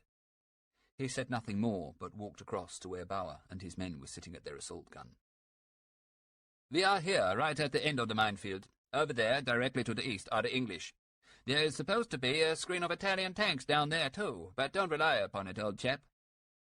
Ringler peered through the darkness and saw the vague outline of another strong point, which appeared to be abandoned. Bauer was continuing to talk, but Ringler hadn't really been listening. "Can't say I should be unhappy to get out of here, old chap. A few days in the rear, they've promised us. Well, I'll believe it when I see it. But I suppose it's a few days nearer to old Vienna, huh? You're Viennese?" "I should say so. Family have always been in the army. 10 generations. Maria Theresa's bodyguard, old chap. Happier on the parade ground, really, than here, if you understand me. Not that we're not fighters. Warrior caste, that's us. Just never saw myself in desert gear, if you know what I mean, old chap. Well, good luck." And with that, Lieutenant Bauer was off, leaving Ringler alone in the post. He paused for a moment and wondered about Bauer and his family, how they had been swallowed up in the mass of humanity that made up the Third Reich, how the country of Maria Theresa was now a vassal of Prussia, yet Bauer was happy to fight for his erstwhile enemy. And he saw quite clearly, for once, how all nations had their greatness and their disaster, how war flowed through history, bringing a river of misery to Europe's nations as it directed their future. A shout from the rear brought him back to the present. "Sir, what shall we do now? Shall we unlimber?" "Yes, Spengler, that's it. At once, unlimber the guns. 4 and 5 platoon get up here. Start to move the sandbags around and see if you can't scrounge some more, and whatever else you can find from that old abandoned position down there. It's Italian. Never know what you might find." He thought for a moment. No, wait, I'll come down with you. Gingerly, still nervous of minds, he made his way down the gentle slope for some 300 metres until he was among a system of foxholes and trenches. Half of them, at least, seemed to have been filled in, and others were now only slight depressions in the ground, less than 50 centimetres deep. There were traces of the previous occupants, the occasional Italian helmet and pieces of equipment. The place stank of urine. He looked at his watch. 1 o'clock, and the rain had started to fall again, in torrents. They would need to work fast to make the position on the hill secure. He climbed back up the slope and found the men unlimbering the guns. The 2 5-centimetre anti-tank cannon, 3 heavy machine guns, and a grenade thrower. That, he contemplated, was his sole armament, with which to match the might of the British Army. Ringler walked around the men as they worked. He knew that what they did now must be perfect. There would be no chance to improve it during the coming days or hours, whatever time they had left until they were overrun. For somewhere deep inside, he could not believe that he would hold out. All that they could do would be to cause the maximum damage and casualties in the time they had, and then hope for the best. He called over the 2 platoon commanders and their section leaders, Strauss, Hanke, Wolfenbüttel, Heckel, and the others. Make sure the position is secure. We don't get a second chance. We need sentries every 5 meters dug in. Place your men back from them in zigzag trenches. Cut more if you have to. The anti-tank guns need to go halfway down the slope, 1 per platoon. 300 meters between platoons. Make sure they're dug into the sand, and then pile up the sandbags and whatever else you can find to their front. You all know the drill, I think. I want a machine gun with each of the cannon at the same level, but 100 meters apart. Platoon command in the center, with rifle sections on the flanks. The 3rd MG I'll keep with me at HQ, and the grenade thrower. The medics with me too. Got it? The men nodded and went off to supervise their commands. Ringler walked back 300 metres behind the area he had designated for the forward platoons and found a small slit trench and a foxhole, partly buried in the sand. He signalled to 2 of the men. Here, you two, get this dug out. That would be his HQ trench. It was not such a bad position, he thought, but he wondered in what state the minefields were directly to his front, and whether they would really stop advancing armour.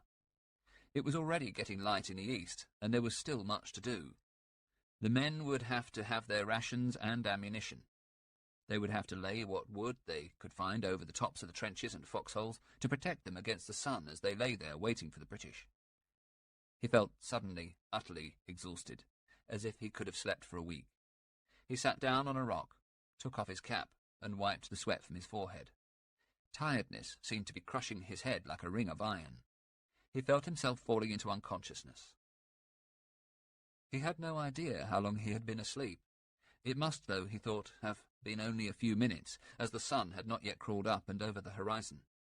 He was rubbing his eyes when, with no warning, a salvo of shells fell behind the position, 30, perhaps 40 metres away.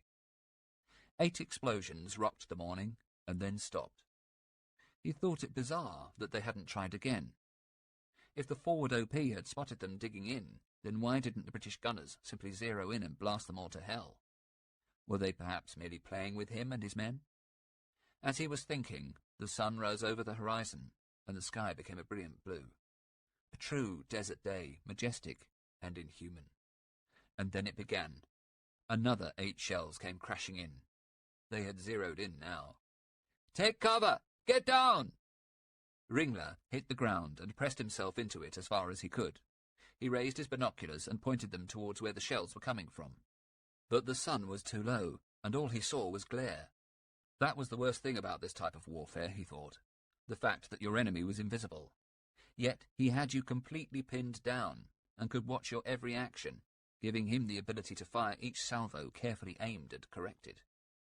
You knew that at some point one of those shells would get you, the one they said had your name on it. Ringler lost his patience. He wriggled over the sand towards No. 2 section. The section leader, Strauss, who was also the anti-tank gun commander, was lying comfortably in a large foxhole covered with a tarpaulin. Ringler lifted the side and slipped underneath. 6 faces looked at him in the half-light, and from their smiles he realized that they were ecstatic to see him. Someone still cared about them. The gunlayer, Unteroffizier Hanke, asked, "What are we going to do, Lieutenant?" "Watch out that the British tanks don't come too near to us." It sounded pathetic, and he half regretted saying it, but it was the best he could manage. He tried desperately to think of more advice. "Sleep alternately, but always keep a watch on the perimeter." Ringler looked around the foxhole. It had been well dug, and well fitted out in a matter of less than an hour. "Who organized this position?" Hanke replied. "I did, sir." "Well done, Hanke. It's excellent work." Hanke, a taciturn Saxon, looked pleased with himself. Ringler smiled too. Thank God, he thought. I said something right at least. Turning, he slipped out of the position and waited for another salvo. As it finished, he ran across the sand towards Company HQ before heading for No. 2 section, but halfway across he heard yet another shell whistle in. A ninth. He hit the ground, running, grazing his knees, and cursed. But just as he did, the shell struck, and a torrent of sand and stones fell onto him. He was still lying in the sand when he heard the shouts. "They're hit! Over here! Quickly! Medic!" Ringler stood up and brushed the debris from his body. He looked behind and saw the position he had just left. The tarpaulin, so neatly laid by Hanke, was ripped in two, and the sand around it had turned a sickening shade of dark red. He ran back towards it. Inside the foxhole, 4 of the section had been badly wounded by flying shrapnel. One of them had a leg almost severed at the calf. Another had injuries to the arm and face. Hanke was dead. Ringler stared at his lifeless eyes and at the huge, still smoking shrapnel splinter protruding from his head. The company medic, Unteroffizier Feuerkogel, was with the wounded now. Ringler had not paid him much attention before. Small, squat, and dark-haired, he was a quiet, somewhat melancholic Rhinelander who had always seemed to be unobtrusively efficient and did his job without any fuss. Now it was clear to Ringler that Feuerkogel was in fact just the sort of man who appeared when you needed him, the perfect man for the task he now had in hand. But what, he wondered, could they do, apart from bind up the gashes and lacerations? Manke had a terrible wound in his arm, and Feuerkogel succeeded in stopping the bleeding with a makeshift tourniquet. Within a few minutes they had re-stretched the tarpaulin over the position. The blood had dried quickly in the early sun, but the smell of cordite and burning flesh remained. Hanke they had taken away for burial, and Ringler positioned a small casualty collecting point close by the foxhole. Well, he reasoned with a soldier's faith in fate, lightning never struck twice in the same place, did it? There was another noise above him, and a further group of shells exploded close to one section. Ringler looked from where Feuerkogel was just finishing with the wounded of 2 section, and saw 2 men crawling towards him with blood pouring from arm and leg wounds. He felt a blind fury rising up inside him. It was all very well for them to stand here and be slowly smashed to pieces by this unseen enemy, but he was damned if he was not going to find out where the fire was coming from. That was the least he could do, wasn't it? But how? The early morning desert glow of violet-yellow had now passed into the more usual brown-yellow of the day, and the sun was starting to burn down with its remorseless heat, and Ringler found that he was sweating profusely through the bleached green canvas uniform. He thought over his orders again. Hold the position. That was all very well, but how? They were just being slaughtered in turn. If Tommy went on like this, even for a few more hours, half his men would be dead, and the rest would be nothing more than physical and emotional wrecks. He looked up into the sky and realized that the sun, of course, had shifted position. Grabbing his binoculars, Ringler looked again into the desert towards the direction of the enemy's shelling, and saw, behind a sand dune, a flash. That was where they were, then. He felt strangely reassured. They were no longer being pulverized just by a noise. Now their enemy could be seen in a flash of flame and a cloud of smoke. There was merely a heartbeat between the shell being fired and it landing among them. He made his way to 2 platoon, where the wooden planks with which they had covered the position were being replaced after the shell burst. Ringler saw that they were spattered with dried blood. "You'll be pleased to hear that we now know where those bloody guns are. They're just behind that large dune over there. If you look carefully, you'll see the blast." The men smiled at him. Good, he thought. That improved their state of mind. Morale was all-important at a time like this. He walked across to the No. 1 gun and made the same announcement. Again the men smiled. He dropped down into the shallow command trench, a foxhole no more than 1/2 metre deep, which they had lined with sandbags and around which the men had built a parapet.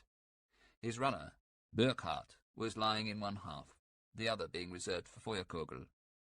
He began to think. If only they could hold on till nightfall, then he would send a runner back to battalion. That could not, of course, possibly be done in daylight. Any runner would face certain death. But if they could make it till then, surely battalion would send up some more food and drink. And then perhaps they could send the wounded back as well. The transports, of course, had been driven away with Regimental Sergeant Major Viel after the guns had been unlimbered, and were waiting for them on the west side of the minefield. At least, that was the theory. He was still lying there when Feuerkogel crawled up with a casualty situation report and crouched at the corner of the foxhole. Lieutenant, it's not good. 1/3 of the company are casualties.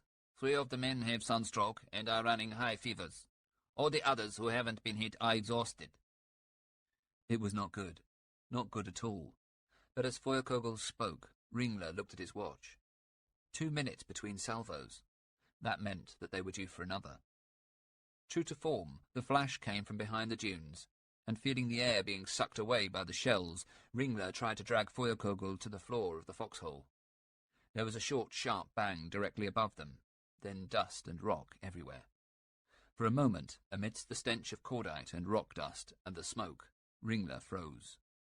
No, he was still alive. He crawled out from beneath the pile of rubble that had landed on top of him, and found the medic. Through the dust cloud it was hard to see him, but he was saying something. Lieutenant, I've bought it. Lieutenant. Nonsense, men. Where are you hit? But there was no need to ask, for as the dust cloud cleared, Ringler caught sight of Feuerkogel. Blood was flowing out of his neck, and he was staring helplessly at Ringler. The lieutenant grabbed the medic's bag and rummaged around, desperately looking for a dressing. He found a bandage, and unravelling it, wrapped it around the wounded man's neck, but the blood just continued to seep through the gauze until his hands were sticky with it. Christ, he thought, even the medic's hit, and I know nothing of first aid. Perhaps, he hoped against hope, the splinter is not so deep. Maybe the wound isn't fatal after all. He was tying the bandage, and realized that Feuerkogel was closing his eyes, when he heard another explosion. They had given up on the 2 minutes pause. This, he thought, could mean only one thing. He gently laid the medic down on the sand and rushed to the nearest of the anti-tank guns, screaming, "Where is Feldwebel Fiedler?" But Fiedler, the gun layer, was there at the gun, pressed up hard against the gun sight. Lieutenant, thank God. They're coming, sir. I saw movement behind the dunes. Ringler looked around. "Where are your gunners?" I've only one left, sir. Right.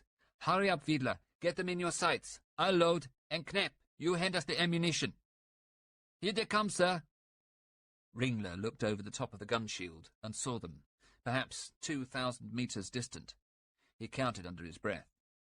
2, 3, 4, 5, 6... No, wait. 7, 8 tanks. They were deployed in a wedge formation. Ringler wondered how clever the tank commanders had been. Had they worked out the range of the company and the probable range of their guns? They could not possibly know, he reasoned, that one of their guns was out of action because the entire crew was dead or wounded, and the gun sight mangled. He turned to Fiedler. "Let them come on. It's our only chance. We don't open fire until they're 400 meters away or less." The tanks were 1,000 meters away now, and the enemy artillery had stopped firing. Ringler felt himself breaking into a cold sweat of fear. Where, he wondered, where might be the fabled Italian tanks that Lieutenant Bauer had told him of? It suddenly occurred to him that the tanks he was looking at might themselves be the Italians. He put the binoculars to his eyes and strained in an attempt to identify the tanks. It was damn near impossible in the haze of the midday sun. Fiedler moved the sights to ensure that the enemy were clearly in line of aim and range. How, Ringler wondered, could the man be so sure that they were a hostile unit? In an instant he decided that they must be Italian tanks. He was about to say as much to Fiedler when it occurred to him that the gun barrels of the tanks were pointed directly at him and his men, and that it didn't really matter now which side they were on. He turned to Fiedler. "Feuer!" The shell flew from the little anti-tank gun and exploded on the lead tank at 400 meters. A jet of flame shot up from the turret, and soon it was flaming. Then, as Ringler watched in horror, shapes began to jump from the tank and crawl and run away from the fire. Those who could began to climb onto the hull of the following tank, the one which Fiedler now had in his sights. Feuer! The shell hit the second tank, just as the men were reaching the turret. It exploded like the first, and the second tank began to burn. The crew of the first jumped down again, some of them engulfed in flames. Those who could were now running over to the third tank, leaving their comrades writhing on the ground between. The other 6 tanks had pulled up and seemed uncertain what to do. One of them fired off an armor-piercing shell, which thumped into the ground close to Ringler. Feuer! Fiedler's third shot hit the third tank head-on. 3 out of 3, Lieutenant. Well done, Fiedler. Good shooting.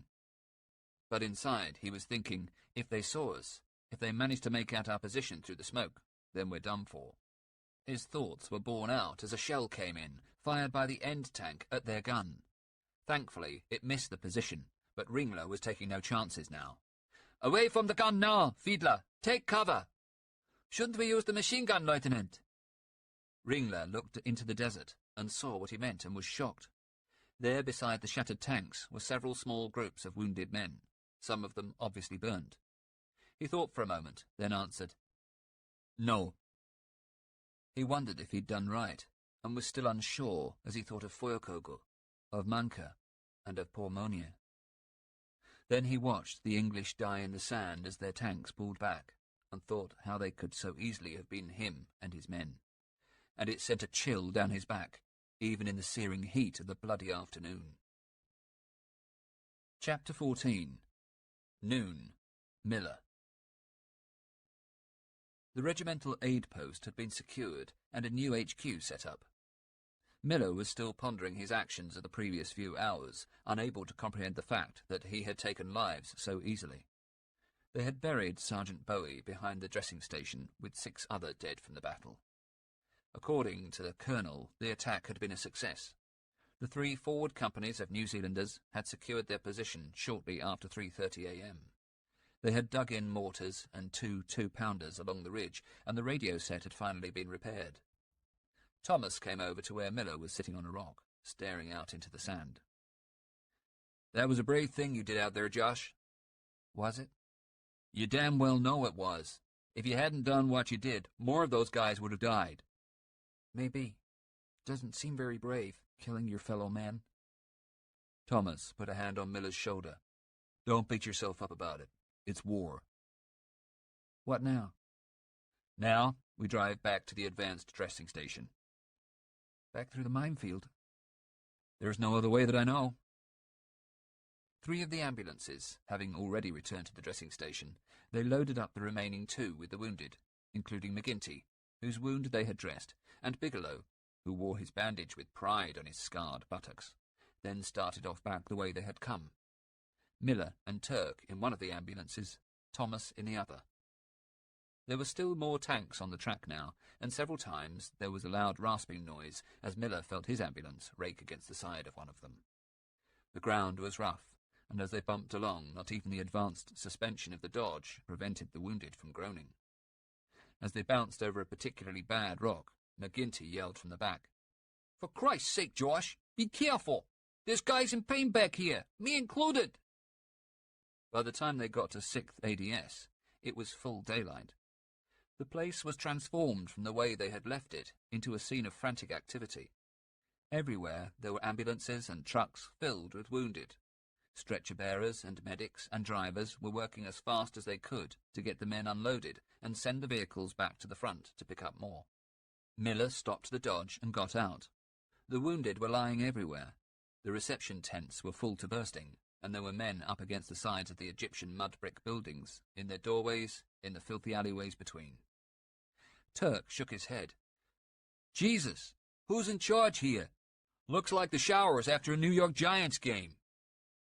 Thomas appeared from his ambulance. "Guess we need to find a head guy and get these poor bastards unloaded." They picked their way through the stretchers and eventually reached an office. Inside, a middle-aged man with a moustache and wearing a peaked cap was seated at a table, a major in the medical corps. Thomas approached him and was careful to salute before he spoke. "Major, Lieutenant Thomas, sir, American Field Service. We've 2 ambulances full of wounded. Where would you like them?" The man looked up, and Miller could see from his face that he had not slept for some time, perhaps days. He managed a smile and spoke. "Ah, yes, Lieutenant. Well, as you can see, space is at something of a premium. I would suggest that you plonk them down anywhere you can find for now. My chaps'll see to them before long." He looked back down at his paperwork. Evidently their interview was at an end. Thomas looked at Miller and shrugged. Together they left the office and helped the other drivers to unload the stretchers. McGinty called over to them. "Hey, you guys! Hey, Lieutenant, where am I going?" Turk answered. "Not home, you dumb Mick. You not hit that bad, you son of a bitch." "Wouldn't you wish it was you, Turkey boy? Could be arranged." Thomas waved them down. "Leave him, Mac. Turk, he'll be back with us soon enough. You're going back to Garbaniat, past El Hammam, remember?" Miller looked around the dressing station and did a quick head count. There must be around 800 men here, he thought. Away from where the new arrivals lay, it seemed better organised, with 3 rows of 7 or 8 EPIP tents forming the 3 wards. The operating theatres seemed to be at the end of the rows in separate tents, and electrical generators had been set up outside to supply power. He turned to McGinty. "You'll be in good hands here for now, Joe. See you soon. Be sure and get better." He walked over to the ambulances, which now stood empty, and found Thomas. "Where to now, sir?" "Back to the front, I reckon. To the New Zealand RAP. Those are our orders. We'd better see how those Kiwi boys are getting on." They were just preparing to set off when an English captain walked up to Thomas. He was wearing an adapted version of officer's battle dress, with a spotted silk scarf tucked into his shirt collar and a fore and aft cavalry forage cap with a blue flash, worn at a rakish angle. "I say, you chaps American?" "Sure are, sir. American Field Service Ambulance Corps." "Thing is, I'm here trying to find an empty blood wagon." He put out his hand to Thomas, who shook it. "Sorry, Webster, Captain, Scots Greys. Like a fag?" He produced a silver cigarette case from his inside pocket and flipped it open to reveal a row of oval Turkish cigarettes. All of them took one with a murmur of thanks, and after the click of their Zippos, the captain took a long puff, blew a cloud of smoke, and began again. "Thing is, we've had a bit of a flap down the line. Several tanks brewed up, and we've got casualties lying out in the sun. Don't suppose you could spare one of your trucks and a couple of chaps to give us a hand? Get the men back here?" Thomas looked at Miller. "Josh? Turk? What do you say?" Miller shrugged. "It's got to be better than the minefields, sir." Turk nodded. Thomas spoke. "Why don't you go, then? Give the captain here a hand. See if you can help his chaps. I'll see you back here." He turned to the captain. "How far is it, sir?" "Oh, no more than an hour's drive." "Then I'll see you guys back here at 3 this afternoon. Don't be late, Josh." Miller turned to the captain. "We're all yours, sir. Lead on." It took them a little over an hour to reach the place. They had been driving due south, and the sun beat down on the ambulance and the captain's open jeep with its usual relentless heat. But Miller was thankful to be away from the minefield. He was conscious that the sounds of battle were on his right, yet the captain had taken them away from the front, and they had travelled down Sydney Road, and then various extensions of it, to find their destination. Miller was starting to wonder how much further it might be, when they drove around a sand dune and up a ridge. Miller gasped. There in a dip below them were laid out line after line of tanks. There must have been 30 of them, mostly the new Shermans and Grants. American tanks. He pulled up, and he and Turk jumped down from the Dodge. Turk whistled. Captain Webster spoke. "Impressive, isn't it? Shouldn't care to be a Jerry right now. That's only about half of 4th Armoured Brigade. Should have seen the dummy army that Monty cooked up, though. Now, that really was impressive. All made of balsa and paper, though. Some magician did it all. Damn clever if you ask me, and it certainly fooled Jerry. Thought we were in strength in all the wrong places. But this is the real thing, as you can see. Miller looked on as the tank crews, in their distinctive berets and forage caps, busied themselves around their vehicles, fixing on strips of track over their armour plating for extra protection. "Not much further to go now. It was one of our advance squadrons that stumbled on the Jerry strong point. We'll just skirt the brigade and go up that track." He pointed. "Not far." Miller and Turk climbed back into the cab and followed him slowly down the dune and onto the track. They carried on and passed an all-too-familiar sign, Achtung, Minen. Turk cursed. "Oh, wow, another friggin' minefield." They stayed dead in the centre of the track, and for once did not encounter any tanks. Suddenly the captain's jeep slowed down, and then pulled over off the track. Miller turned to Turk. "I sure hope he knows what he's doing and where he's going, 'cause I sure as heck don't." But the jeep did not strike a mine, and nor did Miller. The sound of gunfire was closer now, and Miller and Turk could both hear the familiar and unsettling crump of mortars. Webster pulled up, and Miller stopped behind him. They were in another slight dip in the lee of a huge sand dune, and Miller was suddenly aware that a dozen more tanks, Grant's this time, were sharing it with them. Webster spoke. "Now, the wrecks and casualties are just around the dune, about 1,000 yards into no man's land. Shouldn't have happened, of course. Radio failed. Lack of communication. Usual taboo." He looked serious. "I can't pretend this is going to be a picnic, chaps. You might get fired on." Turk smiled and winked at Miller. "That's okay by me, Captain. I'm kind of getting used to it." "Good man. That's the stuff. Now, what I propose is that my driver and I go out there before you with a white flag and hope that Jerry understands our intentions. If he doesn't, then we're all gone for 6. But he knows that we'd do the same for him. Have done before.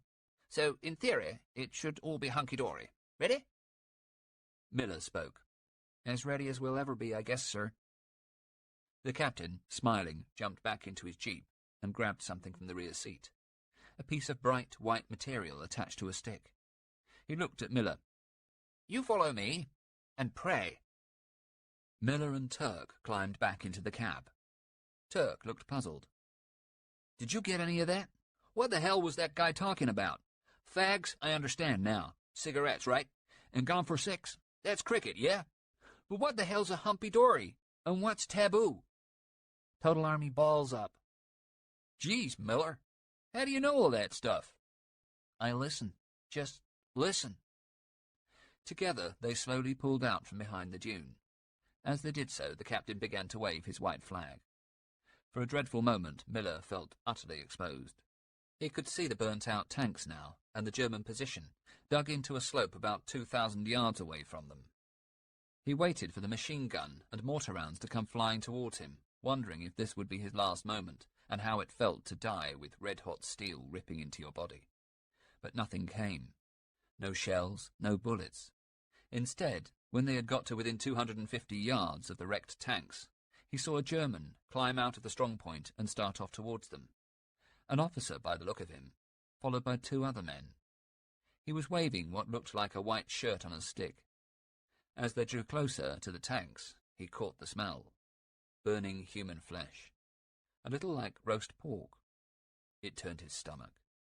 He could see a number of dark shapes on the sand. Dead, presumably. There were others, though, who were still alive. They were nearing the tanks now, and he could feel their heat through the windshield. He stopped the ambulance directly behind where the captain had pulled up, and got out with Turk. Together they walked towards one of the wounded, who was moaning in pain. Miller looked up to see what had happened to the German officer, and found himself looking into his face. It wore an impassive expression, and showed signs of great fatigue. He had powerful blue eyes, and Miller stared at him with fascination, trying to determine what, if anything, made these people so different. Different enough to kill each other? The German saluted, and Miller returned the gesture as the captain looked on, his hand hovering over his pistol holster. Then the German officer nodded politely, smiled, and turned, and he and his men walked back up the slope. Miller looked after them for a moment, and then got back to the wounded. They brought a stretcher from the ambulance and managed to lift the soldier onto it. He thanked them feebly, and the captain went over to him and gave him a cigarette. Then they hoisted him into the back of the truck and slotted him into one of the 6 slings.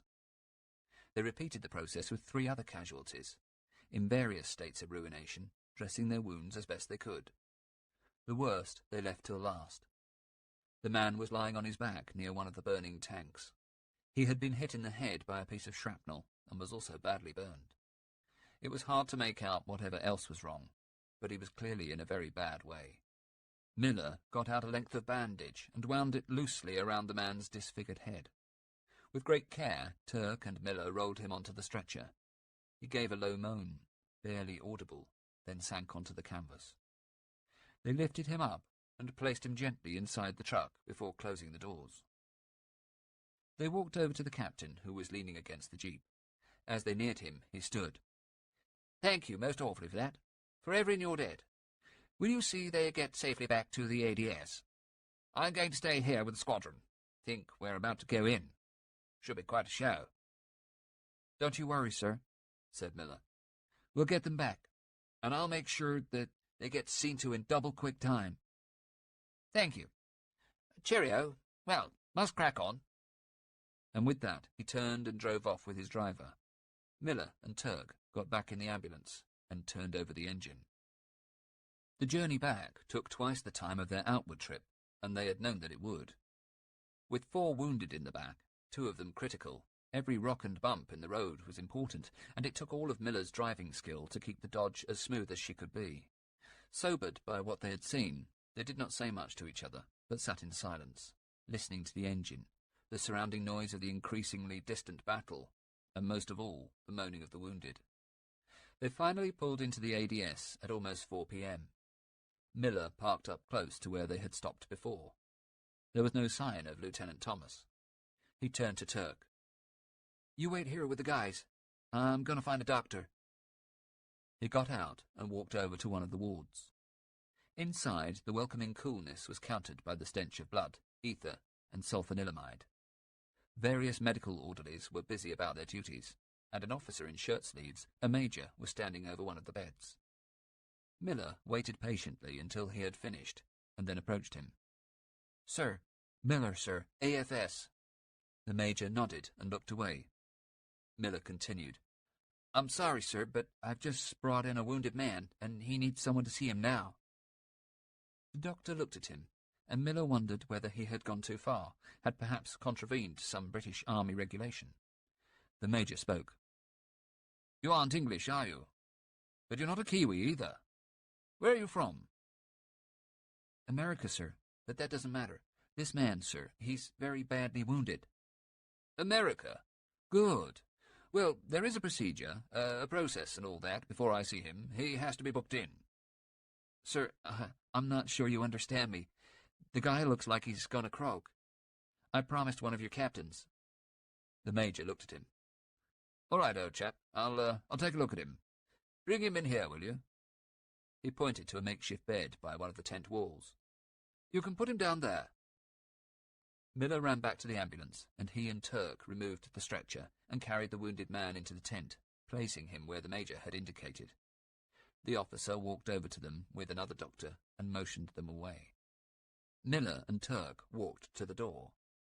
For some reason which he could not fathom, Miller felt somehow attached to the wounded man and was desperate to hear the prognosis. As they waited at the tent door, the major looked towards them and then back to the soldier. All the time he was speaking to the other doctor. At last he motioned to Miller to come over. "He's pretty badly cut about. Would you mind staying with him for a few moments? I just have to consult with another colleague. Sorry, my name's Wilson. Major, RAMC. You did well to bring him here. Shan't be a tick." Miller stood at the edge of the bed and looked at the man. He was more horribly wounded than he had remembered. Part of his face had been blown away, but he was still alive. He stared at Miller and was trying to speak, but only a thin, bloody membrane remained where his mouth had been. Whenever he tried to talk, the air from his lungs threw up a thin spray of fluid and blood. "All right, friend. You'll be okay." The man's head moved, and Miller knew that he could hear. Major Wilson came back into the tent, accompanied by another officer. They walked across to Miller. Wilson looked down at the man and said nothing. He bent over and began to examine his wounds, and then straightened up. Miller looked at him, and although he still said nothing, It was clear enough what was on his mind. He turned to the captain at his side and nodded. Miller asked, "Are you going to operate?" Still, Wilson and the captain said nothing to him, but moved away in conversation, so that Miller and the wounded man could not hear. Then they came back, and Wilson took Miller aside. "I'm sorry. It's really of no use. His left arm's gone, burned to a cinder. His left leg below his knee is a torn mess. His stomach is full of holes. His lungs must be badly damaged, too, from the burning. You've seen his face. Rather, what was his face? Poor devil. He really should not have lived. God knows how he survived this long. Is he one of your drivers?" "No, sir. He's one of yours. British tank crew." The Major shook his head. "Believe me, if there was one chance in a million that he'd live, I'd operate. But he'd never come out. There are scores of others who do have a chance, and they need us now. I'm truly sorry." Miller looked into the Major's eyes. They held a warmth and a sparkle, and also now a terrible sadness, and he knew instantly the worst part of being a soldier, of being an officer. Having to make decisions about life and death, who to save and who to leave. Wilson shook his hand and smiled, and then, with the captain, turned and walked towards the tent that was used as an operating theatre. Miller turned back to the soldier. "What are you trying to say to me? Try again." Fighting against his natural repugnance, he placed his ear close against the gaping hole in the man's head that had been his mouth. Suddenly, the soldier's right hand swung up and grabbed at Miller's tunic. He pulled him ever closer. There was an awful noise, a gulping for air and a heaving deep in the man's body, and then some words. Tell Nancy." "You want me to tell Nancy?" The hand tightened around Miller's jacket. He had been right. Those had been the words. "Tell me again, soldier. Was it Nancy?" But no words came now, nor even air, and the hand fell away from Miller's jacket as suddenly as it had come. He drew back and looked at the man. The glassy eyes told him all he needed to know. He examined the dog tags around the dead man's neck and took a pad and pencil from his pocket and wrote 452679 McTaggart, Scots Grays, KIA El Alamein Station, 25 October. He whispered to the corpse, "Okay, Mac, I'll tell her." But as he walked back to the doorway and out into the searing sunshine, he knew that if he ever did find Nancy, whoever and wherever she was, he could never truly tell her what had happened to her husband, her lover, her friend. He would give her another version of his death, of how Trooper McTaggart had died instantly and with glory, a fine cavalryman's death, clean, quick and good as death never was out here. He would not tell her of the ghastly ruin on that bed of the man who had once been her world. And he thought of how people who had never seen a battle knew little of the reality of war, of its true obscenity and random merciless inhumanity. He suddenly felt like weeping, or rather, like shouting out loud for the madness to stop. But just then he caught sight of Turk standing at the doors of the ambulance, waiting for him to help with the 3 other stretcher cases, and he knew that all that would have to wait for another day, another place, another time. Part 2. The Dogfight. Sunday, 25th October. Chapter 15. 2:30 a.m. Burg El Arab, near El Alamein, Montgomery. He awoke, or rather, he was awoken. Montgomery looked up, rubbed at his eyes, and found himself peering into the gap-toothed, mustachioed face of his Chief of Staff, Freddie de Gingand.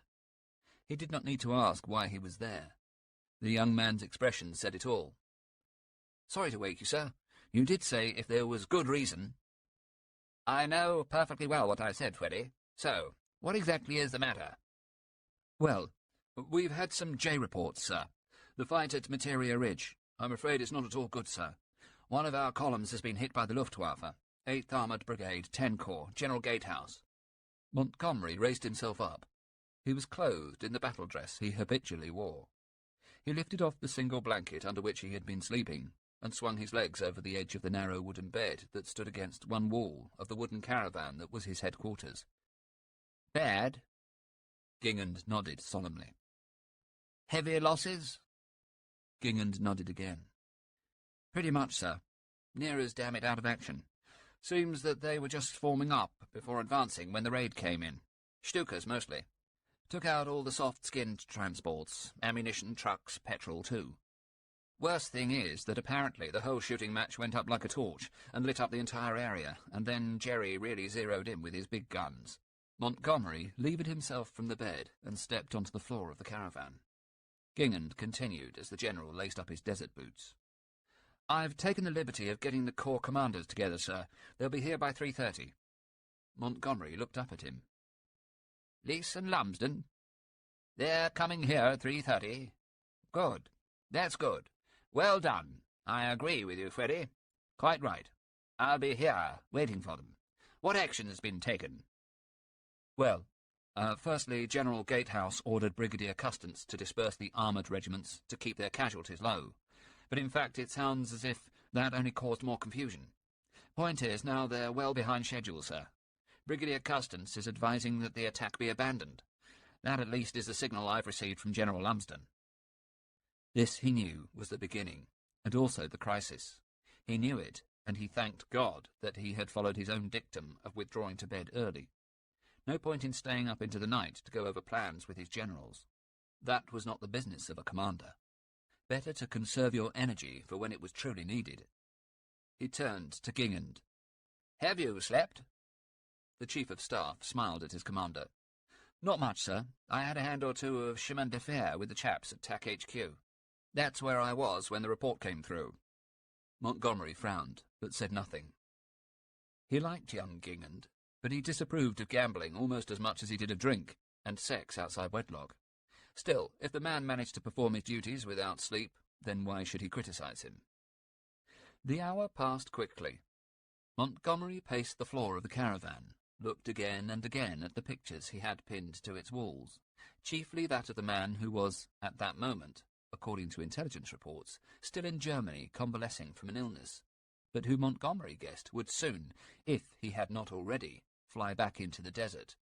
Field Marshal Erwin Rommel. Montgomery studied his face and tried once again to gain some advantage by understanding the character of the man. He had read his books on the theory of warfare. What general had not?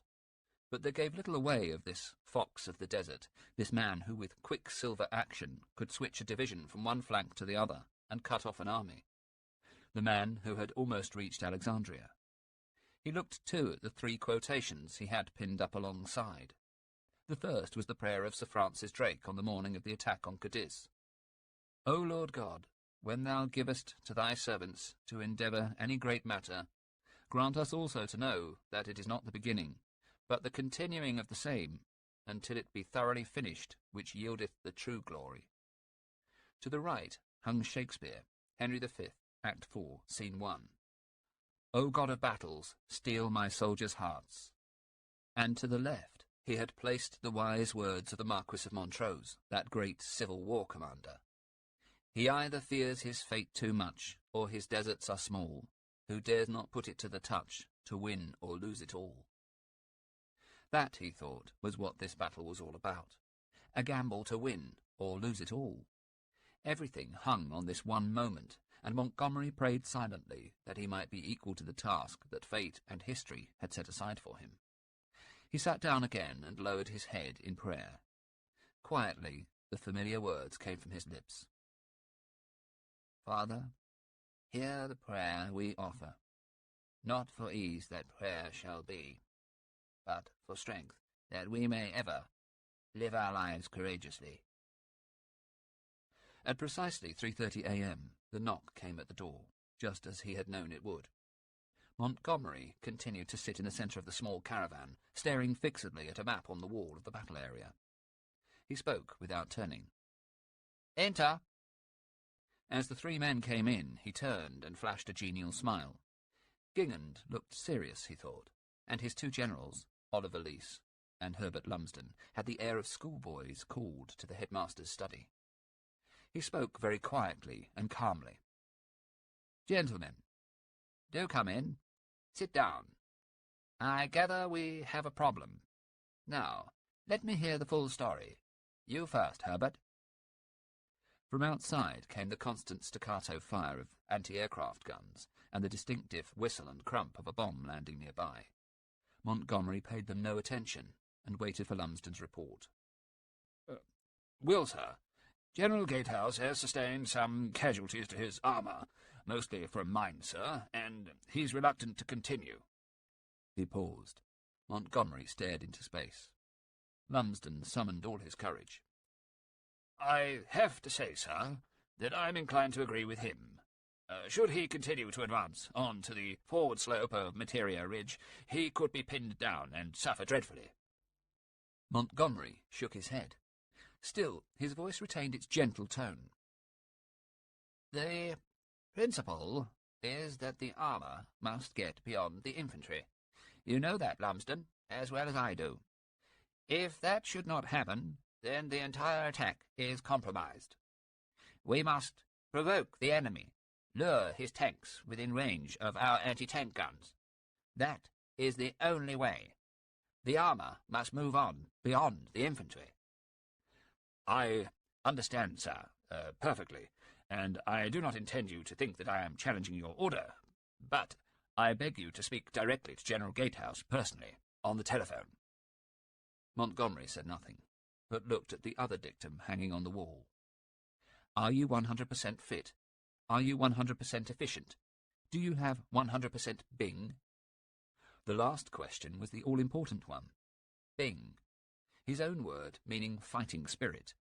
That was the key. The men he could inspire. He could ensure they had Bing. But as to some of his generals, he was not so sure. He turned to Gingand. Freddie, get me a line to General Gatehouse. The room fell silent, save for Gingand, who was speaking on the field telephone. Montgomery looked at Lumsden. You know that we have overwhelming superiority in tanks and firepower. Of course, all our troops are not as highly trained as they might be. If we do anything foolish at this critical time, we could easily lose this battle. There will be no change. Do you understand me, gentlemen? No change from the plan. We must ignore enemy counterattacks and proceed relentlessly with our own plans. We must keep the initiative. We have it now, and we must never lose it. The enemy will dance to our tune. The caravan fell silent. Leese and Lumsden looked at de Gingand and then at the floor. Montgomery turned back to the map and pretended to ignore his generals. Warfare was a lonely business. A commander was always alone. Chapter 16. 2:30 a.m. Semmering, near Wiener Neustadt, Austria. Rommel. The telephone rang, waking him with a start. General Feldmarschall Erwin Rommel was not good at this time of night. Never had been. He rolled over and switched on the light, and then lifted the receiver. A familiar voice spoke. Feldmarschall Rommel? Rommel paused for a moment before replying. Mein Führer?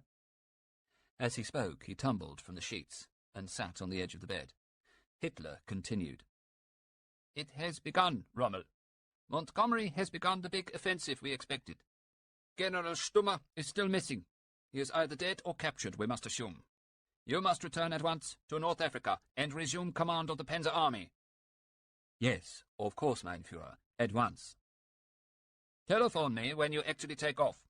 I do not want your cure interrupted if this is only a demonstration. Wait until you hear from Feldmarschall Keitel, yes? Yes, mein Führer. And Rommel, I want a daily report. A daily report to my HQ. And if there are any developments, an immediate report then also. Is that clear? Quite clear, mein Führer. Good, Rommel. Good. You know you are the very finest of our generals. You will defeat Montgomery. I know it. I know that I can rely on you.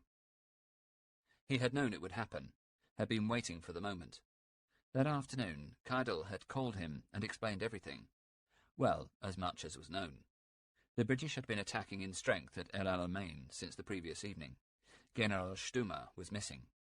Later that evening, just after they had eaten, Hitler himself had telephoned and repeated Keidel's report. He had politely inquired as to whether Rommel felt well enough to return to Africa. Of course, he had said yes. What else? For the best part of a month, he had been here clearing up the trouble with his liver and his blood pressure, completely cut off from the outside world, save for the radio, the newspapers, and the occasional letter from General Stumme and Colonel Westphal, of course, who was standing in as Chief of Staff for Bayerlein. But he had been restless. The papers were full of interesting tales of the Russian front. Little progress was being made at Stalingrad or in the Caucasus. The British were bombing the fatherland again, this time at night. At least the U-boat campaign against the Atlantic convoys seemed to be succeeding, but he wondered for how long. How long could they keep the Americans out of Europe? The Americans, he knew, were the key to this war, and he had taken care to obtain figures detailing their rates of production of arms and material. Their manpower, too, was awesome. Of course, the war was far from lost. The Wehrmacht was as strong as ever, and the will of the people of Germany to win insurpassable. But he knew that both Stumme and Kesselring were not so sure of that. It all rested on the Americans. He recalled how Goering had responded to his fears expressed at the last conference at the Führer's HQ. Rommel had told the fat chief of the Luftwaffe that the British fighter bombers were using 40mm shells, American shells, to destroy his panzers. Goering had laughed. "The Americans only know how to make razor blades." Rommel had looked at him. "Well then, we could do with some of those razor blades ourselves, Herr Reichsmarschall." End of Disc 4. Disc 5. It had been madness to declare war on America. Not, of course, that the Führer was mad, but by doing so they had brought the entire American industrial potential into the service of the Allied war production.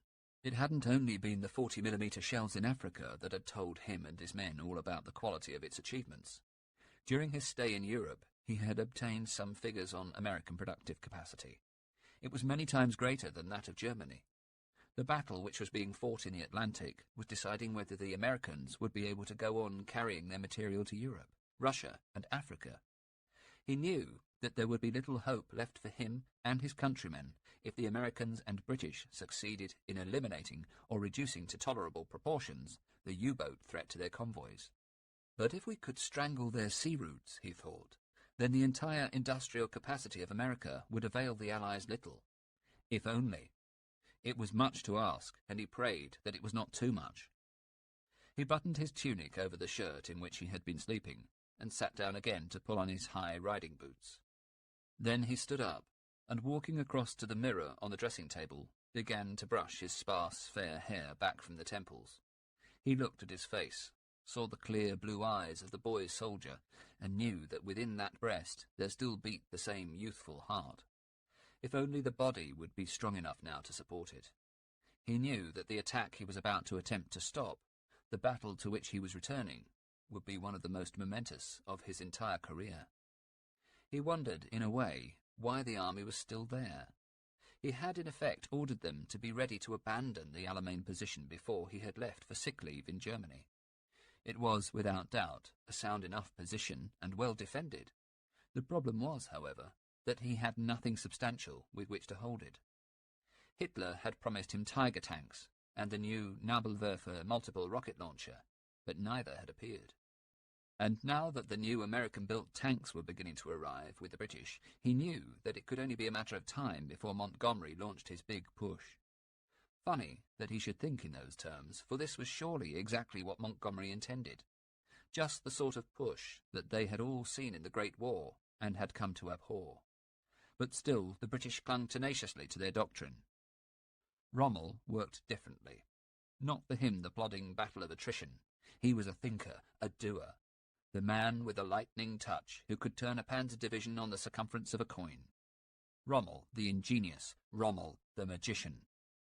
He had known that the British would have to try for a breakthrough, and he had no doubts about the suitability of the British Army for such a task. Hadn't its entire training been based on lessons learnt in the battles of material in the First War? And although technical developments had left their mark on this form of warfare, they had brought about no real revolution. Although the tactical consequences of motorization and armour had been preeminently demonstrated by British military critics, by Fuller and Liddell Hart, the responsible British leaders had not taken the risk either by using this hitherto untried system as a foundation for peacetime training, or of applying it in war. But this failure, which had told so heavily against the British in the past, would not affect the issue of the approaching battle of position and breakthrough. His minefields, his Devil's Gardens, would rob the British armour of its freedom of movement and operation, and would force it into the role of the infantry support tank. This would be an infantry battle, and he knew that the infantry that faced him along the defensive line at El Alamein, English, Scots, Australian, New Zealand, South African, and others from the British Commonwealth, was among the best in the world. And then there were the guns. More than 1,000 of them, his intelligence had reported. They had to prevent the British from breaking through the line at all costs. There was simply no way in which he could fight a mobile defensive battle. The Panzer Army's motorized formations would hardly suffice to cover a withdrawal of the infantry from a front some 40 miles long, and, in any case, the infantry themselves might by that time have become so involved in the action that disengagement would be unthinkable. There were, he knew, only two inescapable conclusions.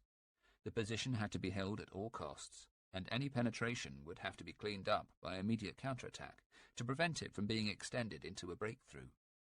For if a breakthrough occurred, the British would throw their whole striking power into the breach, and that, he was in no doubt, would be the end.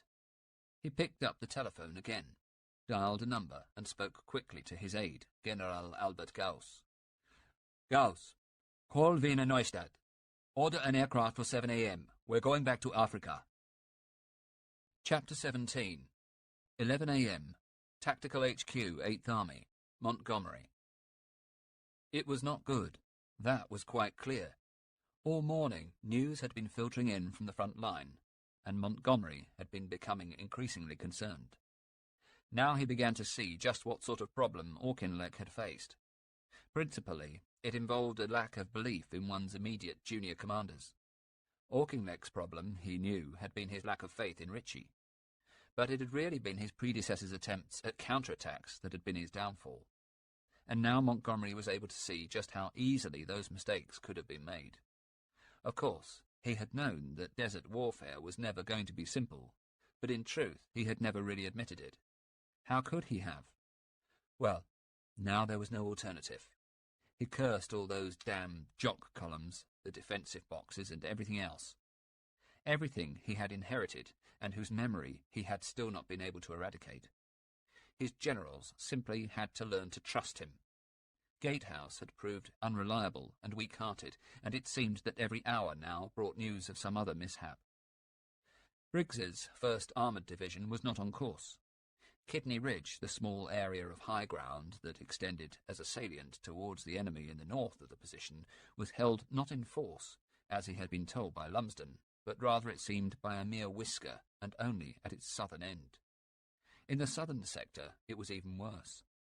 The French had signally failed in their attempt to capture the Hemaimat Heights. Well, he had never had much faith in them. But Horrocks had been too over-optimistic. Rather than forcing the 21st Panzers to attack, he himself had been drawn in too far, and had been compelled to withdraw with heavy casualties to the 7th Armoured. Montgomery had been furious. And then Gatehouse had had the audacity to suggest that they retreat behind the minefields and give up everything he had won in the past day. He wanted, he had said, to avoid taking heavy casualties. Montgomery had scarcely been able to speak. Avoid heavy casualties? He had known at the outset that casualties would be taken. Lumsden, of course, had agreed with Gatehouse. Montgomery had spoken to the idiot on the field telephone and had gritted his teeth, particularly when the fool had admitted to being not at the front, but 10 miles behind his leading tanks. Montgomery's cool had broken then, and in a way he now regretted it. But what was the point of a general being so far to the rear? He had ordered him to the front. "Take charge of your battle, man! Lead from the front!" And now it was desperate. Anyone could see that. Montgomery pondered for a moment. He stood outside the caravan, surrounded at a respectful distance by his nervous staff. Yes, it had definitely been a mistake to have shouted at Gatehouse, no matter how great an oaf the man was. Freddie de Gingand stood closest to his commanding officer, as he always did, and Tom Poston next to him. This, Montgomery realized, was the real crisis of the battle. He had thought it to have been last night when he had called their conference. But this was it. Like Wellington at Waterloo as the French cavalry had flowed against the squares. Like Marlborough at Blenheim, moving the battle from one flank to the other. The great Duke had been at his old school, St. Paul's, and he had learnt John Churchill's tactics from an early age. Well, here was his own great test, and he knew that now he must rise to it. It seemed particularly appropriate that it should occur today, on the anniversary of two of Britain's most celebrated military engagements, Agincourt and Balaclava. He prayed that this would be the success of the former, and not the notorious disaster of the latter. Time for a visit to the New Zealanders' commander, he decided. He called to de Gingand. "Freddie, we should leave now. We need to see General Freyberg at once." De Gingand looked over his shoulder and signalled to the driver, who had been waiting for the last half-hour, expecting just such a summons, and running his engine for the last 10 minutes, as Montgomery had paced the sand. Slowly he brought the Humber staff car round to the front of the caravan, and de Gingand and Montgomery climbed in, with Poston in attendance. It was a short drive, in the course of which Montgomery said nothing. They soon arrived at Freyberg's HQ, a large tent erected in the sand at Burg El Arab. Montgomery opened the door of the car and got out. He walked over to Freyberg at the open entrance to the side of the tent and greeted him warmly. "Hello, Bernard. We seem to be running into a little trouble with your New Zealand division." Freyberg smiled, but Montgomery could see that it was forced. "Yes, sir, you might say that. Things are getting a bit hot." "General Gatehouse has assured me that he only has one regiment out on the Whisker Ridge." "No, sir. With respect, there are actually 3 regiments out there, all of 8th Brigade as well as the infantry, but they've taken some hits, sir." "Bad?" "Pretty bad. The staff's yeomanry have been pretty badly cut up. 13 out of 15 Crusaders and 14 of the 28 heavy tanks." Montgomery bristled. "Why wasn't I told this?" No one spoke. "Tell me the worst, the very worst." Freyberg led him over to a table in the centre of the tent, on which was spread a map of the area marked with the deployment of all units and the enemy. Freyberg pointed to their position. "He's pulled them all back, sir. General Gatehouse. Pulled them all back." "What?" "The bare fact is, sir, there are no armoured division troops, no tanks, no anti-tank guns, nothing, in fact, beyond Materia Ridge." De Gingand interjected. "Nothing except the tanks of the Warwick's yeomanry, sir." One of Freyberg's staff, a Major Stewart, spoke up. "What we mean, General, is that there's just no armour to our south at all." Montgomery half closed his eyes. "You're telling me that the operation that I had so carefully planned in the utmost detail, the crumbling plan that your New Zealand troops are currently undertaking, you're telling me now that it's utterly unprotected?" Freyberg spoke. "Yes, in effect, sir, I am." Montgomery stood and stared at nothingness. It was unthinkable. That early morning conference with the generals had clearly had no effect at all. Montgomery realised that he had gone too far with it. Perhaps he had frightened both Lumsden and Gatehouse, the former into taciturn silence, the latter into outright deception. Well, at least to a shortening of the truth. The word crisis hardly seemed bad enough. This was tantamount to almost losing the battle. It was beyond reasoning. The New Zealand infantry had been left utterly exposed. At any moment, Rommel's panzer divisions, even the Italian Littorio, could come pouring over the ridge, and there would be nothing anyone with the New Zealanders would be able to do about it. They would be annihilated, and the Germans would break through in a flanking counterattack. "Freddie, get General Lees and General Lumsden here now!" His fury boiling over, Montgomery walked to a quiet corner of the tent and waited. Within a few minutes, Lees and Lumsden arrived. Montgomery walked over to them. "Thank you for coming, gentlemen. We have a problem.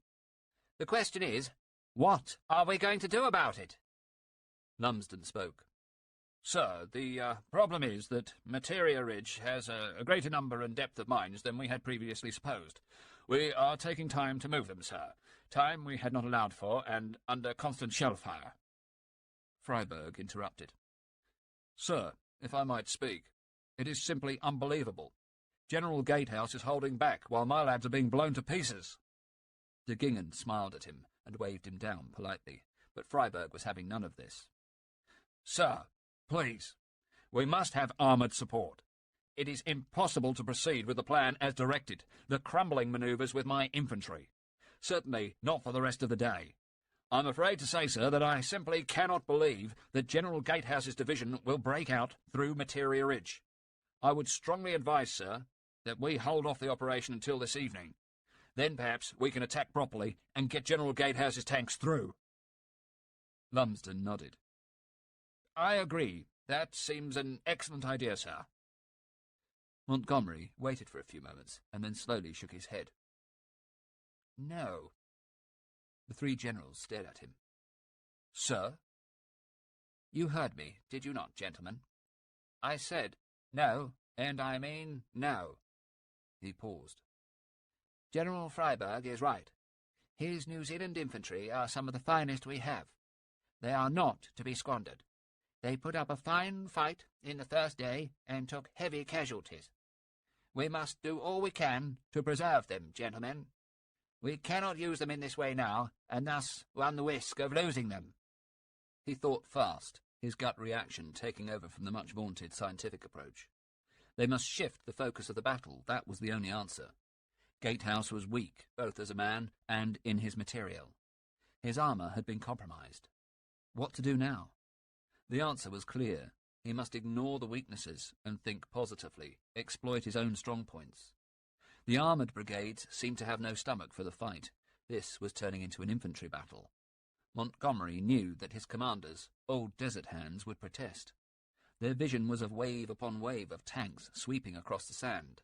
But that was not the way it was to be. This battle would be fought now through close cooperation between all arms. He knew, too, that what he must do now was keep his opposite number guessing what he would next attempt. General von Thoma was in charge now. Stumme had been killed, apparently, according to intelligence. Rommel, it seemed, was still on sick leave in Germany. Montgomery prayed that he would stay there. There was no point in going in again along the ridge. That would simply eat up more of the tanks to no effect. No, the answer must lie in moving the attack to a different sector. He looked at Freiberg and smiled gently. Bernard, I advise that your men should not attack tonight, brave as it would be. You have performed beyond all we asked.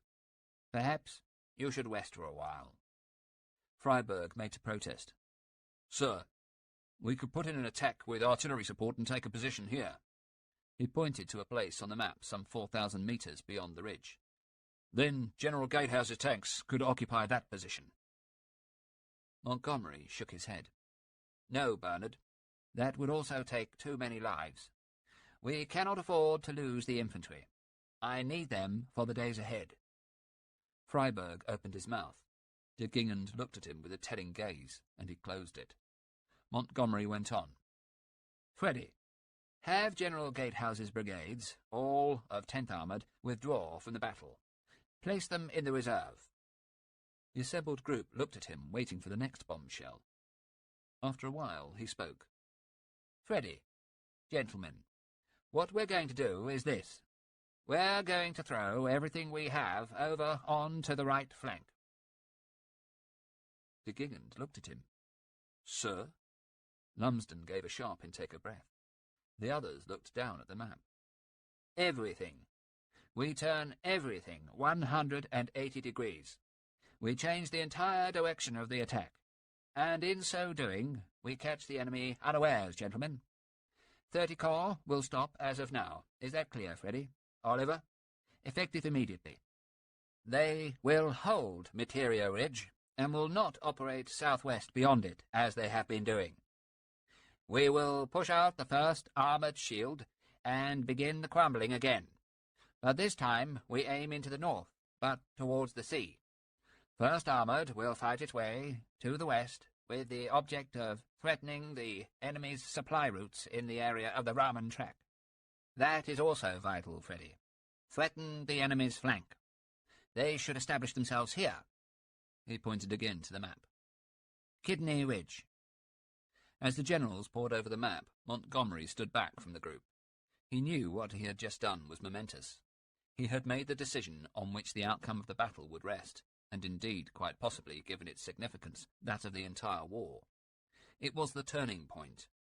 He walked over to the map and pointed to a spot by the coast, just to the north of Tel El Isa. He looked at de Gingand. The Australians, Freddy. I know they're spoiling for a fight, and we damn well need them now. Ask General Morshead to meet me at my HQ. The Australians, gentlemen. It all lies with them now. Chapter 18. 5 p.m. East of Trig 29. Bill Kibbe. Bill Kibbe shovelled another spoonful of cold corned beef into his mouth, and when he'd almost finished chewing it, turned to the man at his side who was writing something in a notebook. He swallowed the mouthful and spoke. "Herb, mate, see if you can call the men together. I reckon it's about time I told the lads what's going on." Herb Ashby, Kibbe's platoon sergeant, looked up from his diary and nodded. Kibbe, normally so outspoken, had been unusually quiet since he'd returned from the CO's briefing of platoon commanders at midday, and Ashby knew something was up. "Will do, Bill. Do I get any clues?" "Well, it sounds like the big one, mate. We've got our work cut out right enough. I'll clue you in with the others." Ashby closed the little notebook and tucked it into his breast pocket, and as he ran off to summon the men of their platoon, Kibbe contemplated his current position. He was sitting in a captured German trench some 5 miles from their previous day's start line, and he was about to brief his platoon. Christ, he thought. His platoon. Since yesterday he had been platoon leader, and it still shocked him how quickly his promotion had come and why. He had originally been platoon sergeant to Diver Derrick's 8 platoon, but with a massive shake-up after the last big fight at Alamein and that business in August, a new lieutenant, Peter Crompton, had been given command of D Company. He'd moved Bill across to 17 platoon. That had been promotion enough, he'd thought, but fate had more in store. Bill had led 17 into the fight yesterday night, had taken them forward through the wire and the mines and into the German positions, had watched them fall, and then, as they'd reached their first objective, had seen his officer, Lieutenant Lewin, Tubby as the men called him, fall to the ground, hit in the knee. He knew from that moment that command had fallen to him. As the bullets had flown around them, Kibbe had found Ashby and told him that he was taking over, and he was his new sergeant. It stood to reason. Ashby had served with distinction at Alamein, and Bill knew he would be a fine leader. His chance to prove it had come just a few minutes later. Together they had led a charge into the secondary German positions. It had been madness, he knew, but then again there was no other way. They'd fixed that Jerry strongpoint for sure. Got a few of the blighters, and the rest had given up. Kibbe liked to lead from the front to set the pace, not just for his own platoon, but for its neighbours. Now, though, he guessed that he and the rest of the company, of which his platoon was part, were in trouble. They had just advanced too far, too fast. D Company were on the north, C and A west and northwest respectively. They had expected an enemy counterattack at first light on the 24th, a strong one. The engineers had set a double row of Hawkins mines around their new position. Daft bits of kit, he thought, nothing more than tin cans full of explosive placed in the ground, but the sappers assured him that they would do the job. Against what, he wondered? Jerry Panzers? He didn't bloody think so. And sure enough, at daybreak, there came a terrible squealing and clanking from beyond the sand dunes to their front. The tanks were out there, 100 yards to their front. Unseen, lurking. Kibbe had waited for the first shells to come ploughing in, taking men with them. Instead, though, planes had come over. British planes. This, he thought, was what Monty meant by working together. They had cheered as the Brillcream boys had taken out the Panzers. But now there was a new nightmare. Ashby was back in the trench now, their men following closely behind him. 30 of them in all. Kibbe called them closer around him, so that while he stood in the trench, they were crouching around the perimeter.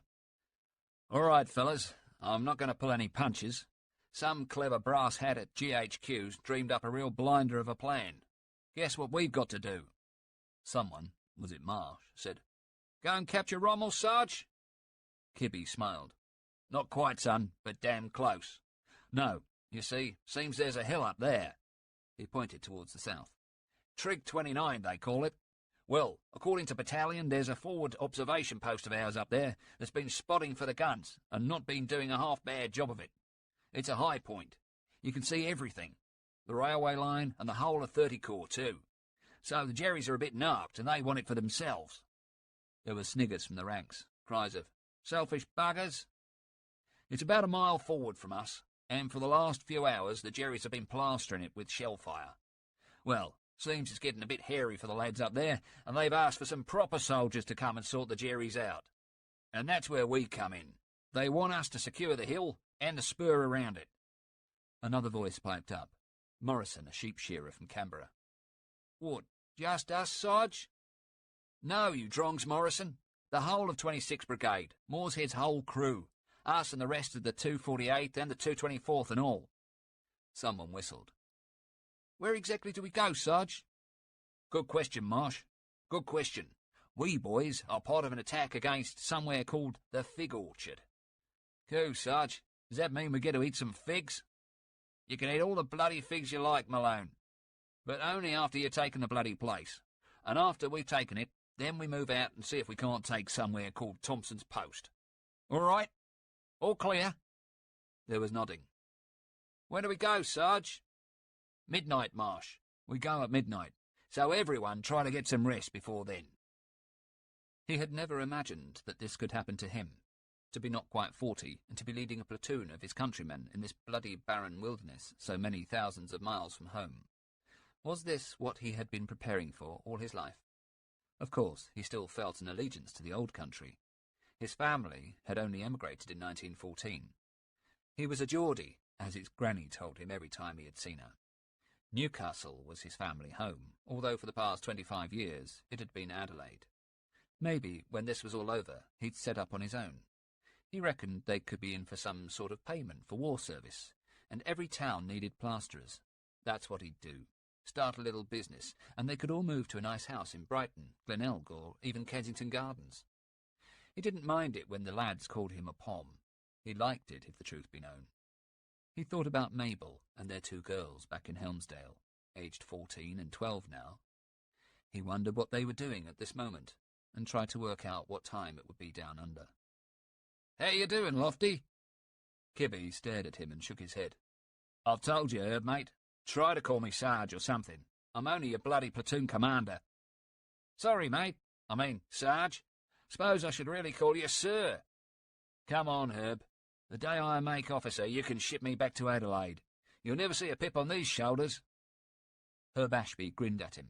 He liked Kibby. They were good mates, in fact. Lofty was the only nickname he could ever have had in the army, Australian army at least. At 5'6", Kibby was the shortest man in his platoon, but he made up for his lack of height with a formidable strength. Riding, football, cricket, anything outdoors, and Bill Kibby was your man. It had been only natural to have joined the militia 6 years back. They'd made him an artilleryman, a gunner. He'd liked that. The idea of sending a huge, heavy shell through the air appealed to him. But when war had broken out, he'd joined the infantry. So here he was, a bloody foot slogger. But even as Ashby smiled, Kibby was burning with the need to tell him, tell anyone. That was why he knew he'd never make an officer. He was too keen to share all he knew with the men, even though now he realized why you didn't want to tell the men everything. Since he'd assumed command of the platoon, he'd quickly come to have a different regard for officers. He'd always thought them a bit dim, really. It was the Sarges that did all the work, everyone knew that. But now, well, now he wasn't so sure. Of course, the NCOs did all the real work, but there was something else that went with being an officer. A horrible responsibility. He yearned to tell the men, but dared not, because he knew, or thought, he had a pretty good idea of just what sort of hell they were headed into. Lewin had called him and Ashby over before the assault, and had shown him Monty's orders to the 9th Australian Division. They were specific and chilling. Draw everything onto yourself. It is vital. Draw everything onto yourself. They were going to be used as decoys, a target to get the Jerrys away from where Monty wanted the big attack to go in. It was a classic tactic, but that didn't make the knot of fear in Kibby's stomach go away. Sunday, 25th October. Chapter 19. 5:30 p.m. Point 115. Ringler. They had been here for near on 30 hours now, had beaten off another British attack with heavy casualties, and Ringler wondered whether they would manage another one, if, or rather when, it came in. In that time, though, he had witnessed one of the most haunting things he had seen in a war that had brought many bizarre episodes. During a lull in the fighting earlier this afternoon, a British jeep and an ambulance had appeared from behind one of the sand dunes. They had been about to fire on the jeep when he had noticed the red cross marked on the side of the second vehicle and a curious emblem with a bird painted in its centre. He had shouted to Fiedler to find a white flag and wave it. They had found a dirty shirt. The English had driven in, and so he had run down the hill with two of the men and for a moment caught the eye of a young man wearing the uniform of a British soldier, but looking somehow different from the infantrymen he had encountered before. The young man had stared at Ringler, long and hard, as if he were trying to understand something about him. He had not spoken, but had turned and gone to attend the English wounded. Ringler had wondered who he was. He had a kind face, and did not look like a soldier. Perhaps, he thought, he was one of the volunteer ambulance drivers they had heard about. An American. He wondered what it could be that would make a man want to come to this hell on earth and not fight. To come here to be shot at, and simply to help his fellow man. He found it hard to comprehend. The desert, this desert, was a place of death, an arena where two sides stood against one another to decide the fate of nations. There was little room for mercy here. Yet in the past few months he had seen his fair share of it. In a sense, he thought, this battle, this tiny part of a much bigger conflict, is surely the last war fought by a gentleman, where chivalry and fair play have a hand. Now they were down to 32 men. Manke and the rest of the badly wounded had been taken back to the reserve lines. Feuerkogel, though, despite the extent of his injuries, had stayed on, making do with his makeshift bandages. Half an hour the truce had lasted, but 15 minutes after the British ambulance had driven away, the shelling had begun again. And so it had been, on and off, ever since. As he thought about it, another salvo came in and hit their position. There were no shouts, no casualties. None at least saved the morale and the nerves. It was the incessant nature of it, that and the randomness. Ringler buried his head in his hands. One thing was certain. They could not stand another day like this. Fiedler came up to him. "Sir, the men are on their last few drops of water. Is there any chance of getting any more?" "Not at present, Fiedler, I'm afraid. Be assured that my thirst is as great as anyone's." As the despondent sergeant wandered off with the unhappy news, Ringler raised his field glasses and scoured the dunes to their front, as he had done every few minutes for the last few hours. Nothing. Sand and the burnt-out hulks of the tanks and a few other vehicles caught in a previous fight littered the desert landscape. He swept the glasses in front of him in a 180-degree arc. Nothing. Then he froze. Suddenly, every fibre of his being was on fire. There, 2 or maybe 3,000 metres away to the northwest. Tanks. Enemy tanks. A great wedge of them approaching their position freely and with no opposition. They looked larger than any he had seen previously. Were these the new, much-talked-of Shermans sent from America? How the hell had they got there, he wondered. There must be another way through the minefield. As he watched, the tanks continued on their path and cut through the desert on their flank. My God, he thought, they're coming around to attack us in the rear. They would have no chance, unless... He had an idea. There was an observation post sighted 500 metres directly to his rear. Perhaps, if he were to make contact with it, he might be able to get in touch with Battalion HQ. He looked behind, uphill. It was just up there, he knew, a little distance behind the assault gun. Quickly, and without more thought, Ringler sprang out of the foxhole and took off up the slope. He ran, stooped, trying desperately not to attract the enemy fire. It was in vain. He had been running only a few moments when the sand around him began to sing with incoming bullets. He flung himself to the ground, but realized that he must go on. The bullets were flying everywhere around him, but he knew that it would be just as bad going back as it was going on. He got up and, still stooped, ran the rest of the distance up the hill. His chest was pounding as he reached the summit and the perimeter of the OP. With a last desperate effort, he leapt into the position and landed in a heap. He looked up and saw Lieutenant Bauer. He smiled. "Congratulations on your 3 hits, Ringler. I thought they might be Italians. Rubbish. They were obviously English." Despite Bauer's arrogant tone, Ringler felt relieved. Bauer went on. "If they had come on a bit, we would have helped, but I can only shoot if the OP is directly threatened." "Thanks for that. Well, perhaps now you can let me get in radio contact with the battalion HQ. Bauer shrugged and smiled. "Well, we can try. Perhaps I can get through to Divisional HQ." They walked across the floor of the OP to where a private was sitting beside the radio transmitter. Bauer spoke. "Hans, see if you can raise division for Lieutenant Ringler." The set crackled into life, and after a few attempts, the operator managed to get a response. Ringler looked at his watch and spoke, and the man transmitted the message. "Situation report at 1800 hours 25 October. About 15 enemy tanks have broken through approximately 3,000 meters to the north. My company is reduced to 32 men, 1 anti-tank gun and 1 machine gun, still working. We have no food, no water, little ammo, 3 enemy tanks knocked out by my men. Please send further orders soonest." He turned to Bauer. "Thanks." "Yes, we'll see how you get on. I shouldn't build up your hopes. I think things are looking pretty grim right now." Ringler smiled and turned. He looked out beyond the OP and saw the advancing wedge of tanks, closer now. He turned back to Bauer. "Good luck, Bauer. See you back at HQ." "I hope so. But if you ask me, you're the one who'll need all the luck, Ringler." Not bothering to reply, Ringler climbed back over the sandbags and without thinking began to run down the slope. Again the machine guns from the Allied lines leapt out at him. A word came into his mind. Kismet.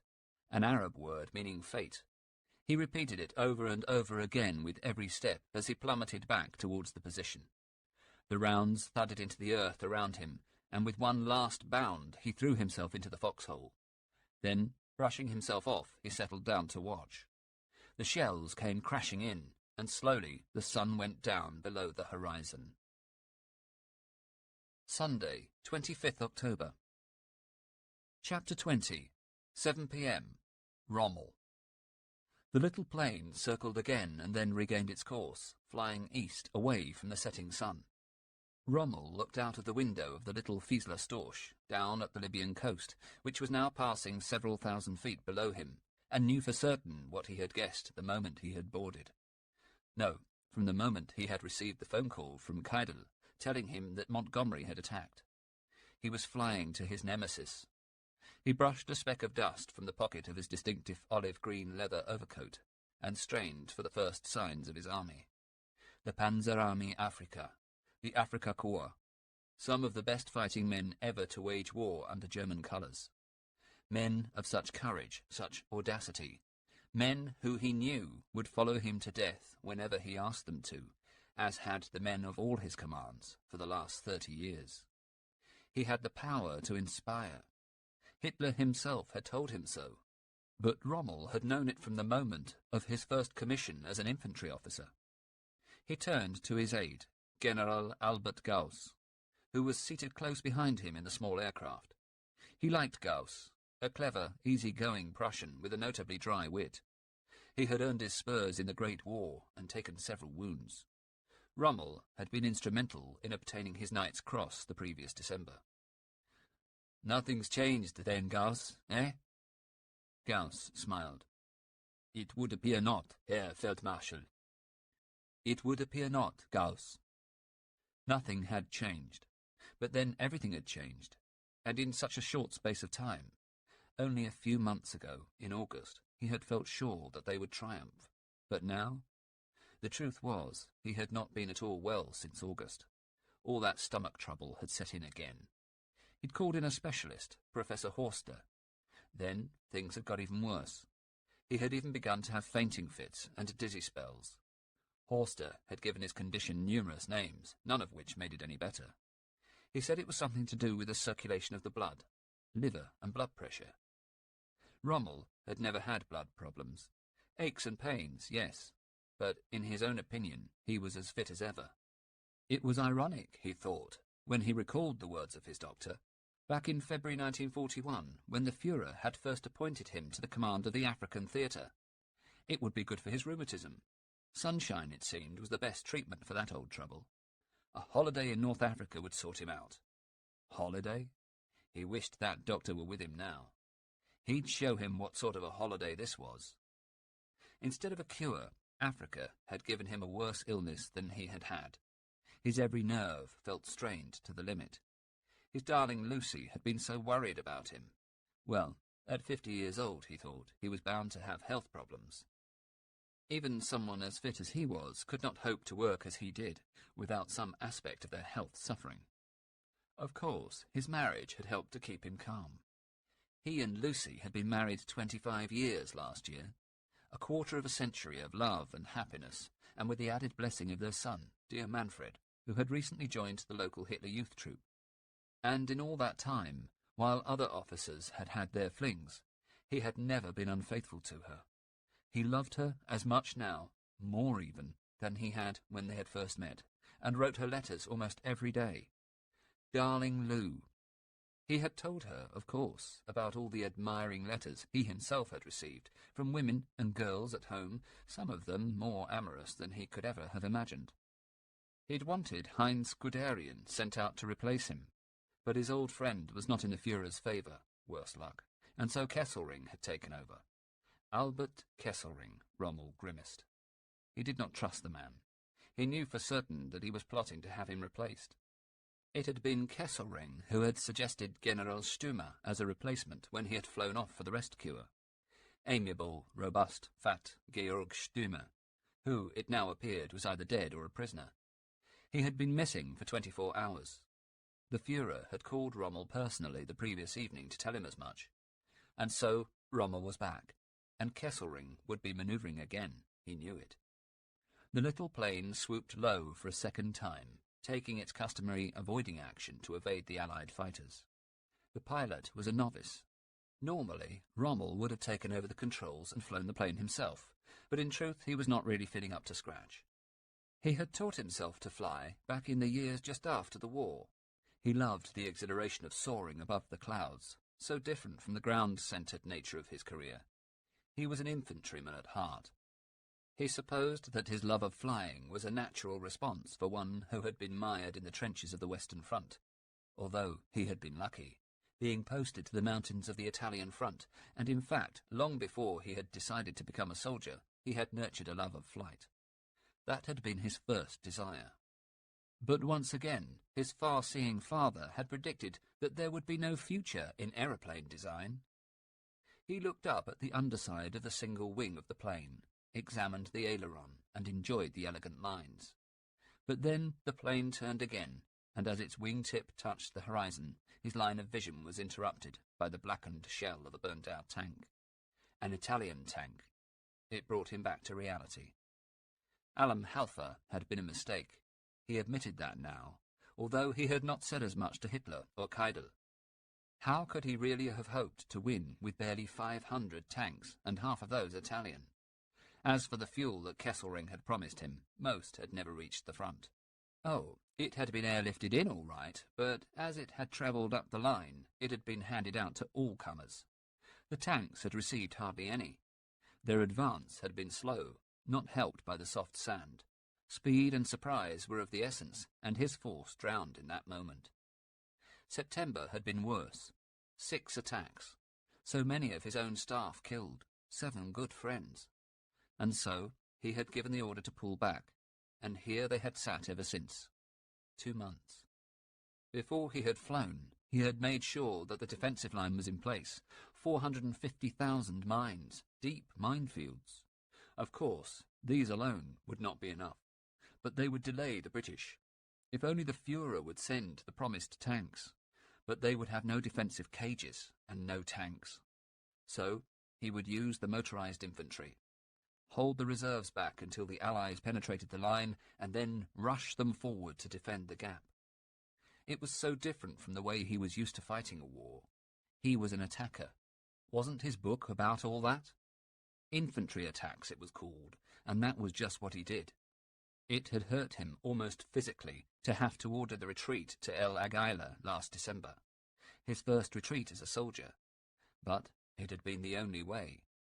With Tobruk relieved and his fuel running low, he had realized that he could not go on. So even if he believed they could win the war, in his heart he felt that they would probably lose Africa. Hitler's strategy was basically flawed. Malta was the key. Rommel knew it. They must take Malta first to ensure supplies, ammunition, fuel, and men. But Malta was not theirs yet, and despite that fact, Hitler insisted that they should still push on to Cairo. But with what? With his name? His reputation? He was aware of his value, his status. He was Rommel, wasn't he? Rommel the hero. Didn't Goebbels say just that every time they met? He was a miracle worker, a genius, worth 50,000 men in the field. But Rommel was beginning to wonder whether his luck hadn't run out, and whether, if he failed here, Germany would not fall out of love with the hero. He wondered what his father would make of him now. He had never wanted his son to join the army. He remembered the day in 1910 when he had left the classroom in his father's school in Heidenheim and walked off to the barracks of the 124th Württemberg Infantry Regiment to enroll. He recalled quite clearly his father's red-faced rage. Well, who could blame the man? He was a maths teacher. He had already dissuaded young Irvin from meddling in aeroplanes. What did his son want with the army? He cursed at the interminable flight. He had gone first from Munich to Rome. The meeting with General Rintelen had confirmed his worst fear. The British attack was making progress, and Stürmer had gone missing. Further to that, Rintelen had confided that there were only 3 issues of petrol for the army in Africa. They had tried to send more from Italy in the past few weeks, but the British had sunk what ships they had. He had cursed the Italian navy and their lack of available transport. Rommel shook his head, watched by Gauss. It was nothing less than a disaster. Didn't the Führer realize that the war in Africa was all about fuel? It was a desert war, where he who had the most vehicles was king. Such lack of petrol meant that every vehicle in his army, every tank and truck, had a maximum range of 180 miles. How could he resist Montgomery and Alexander? No fuel would mean that his tactical decisions would be impaired. He had personally ensured that on his departure for Germany there had been 8 issues of fuel in hand for the army, precious little in comparison with the 30 there should have been.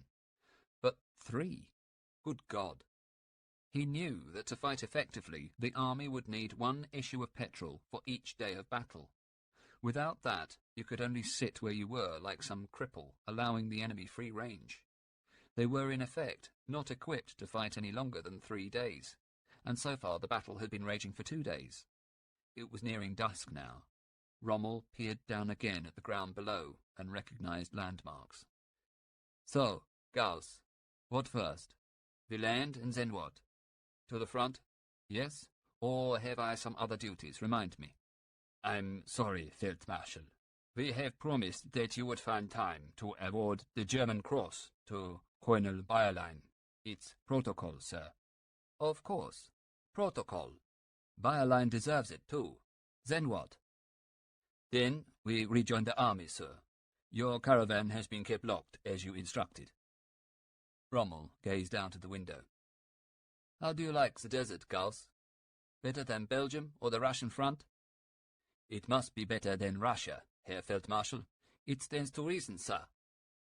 Yes, Gauss. Much better than Russia, for sure. Even with the sandstorms, He remembered his first experience of the sandstorm, the Ghibli. That terrible frenzy of dust and debris, so dense that its red clouds darkened the sun. He recalled the gasping for breath and the incredible searing heat like standing before an open furnace.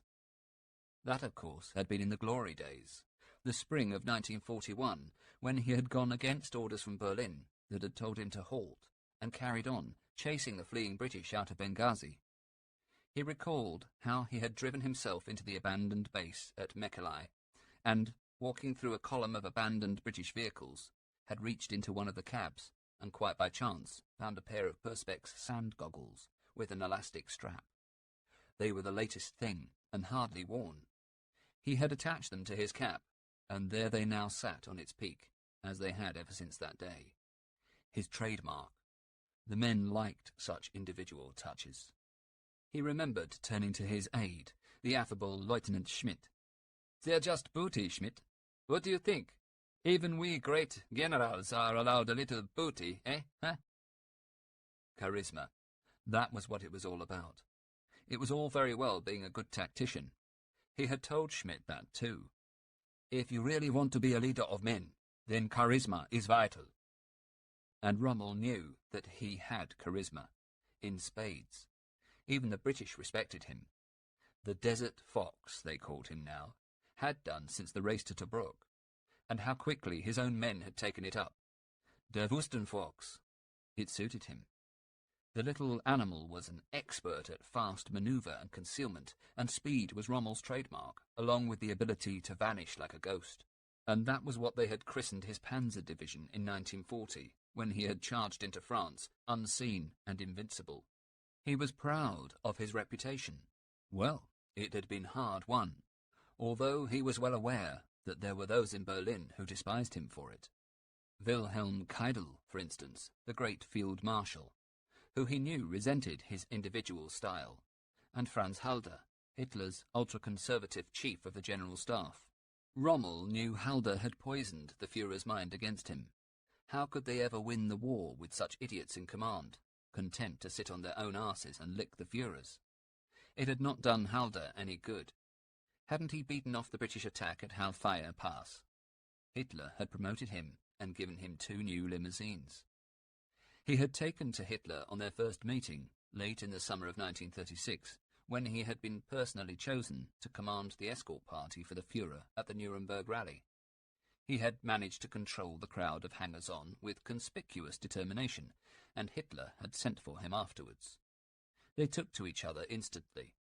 It hadn't surprised him that he should have been appointed the following year as liaison officer between the War Ministry and the Hitler Youth.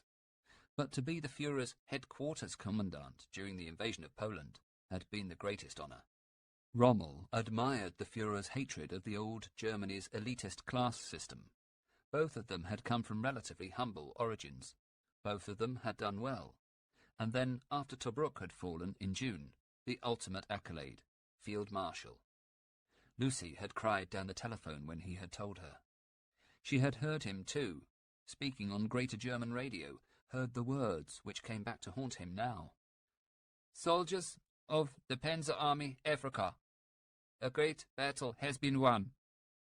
The enemy has lost all his armour. Now we will shatter the last remnants of this British 8th Army." Again, of course, Halder had forbidden an advance. But with the huge supplies of captured British fuel, Rommel had disobeyed again, and knew that he must chase them. He had known that they would be in Cairo by June. Everything had felt right. Victory so close, Cairo within his grasp. So, what had happened? The answer was simple. He looked up from the ground below them, realizing that they were about to land. In truth, though, he had not been looking at anything. He found himself staring into the face of his aide. "You know the problem, Gauss?" "Sir?" "The problem. The reason why we may not win this battle?" "Sir, I'm not quite sure I understand." Rommel smiled and put a fatherly hand on the man's shoulder. "Fuel, Gauss. We just need more fuel.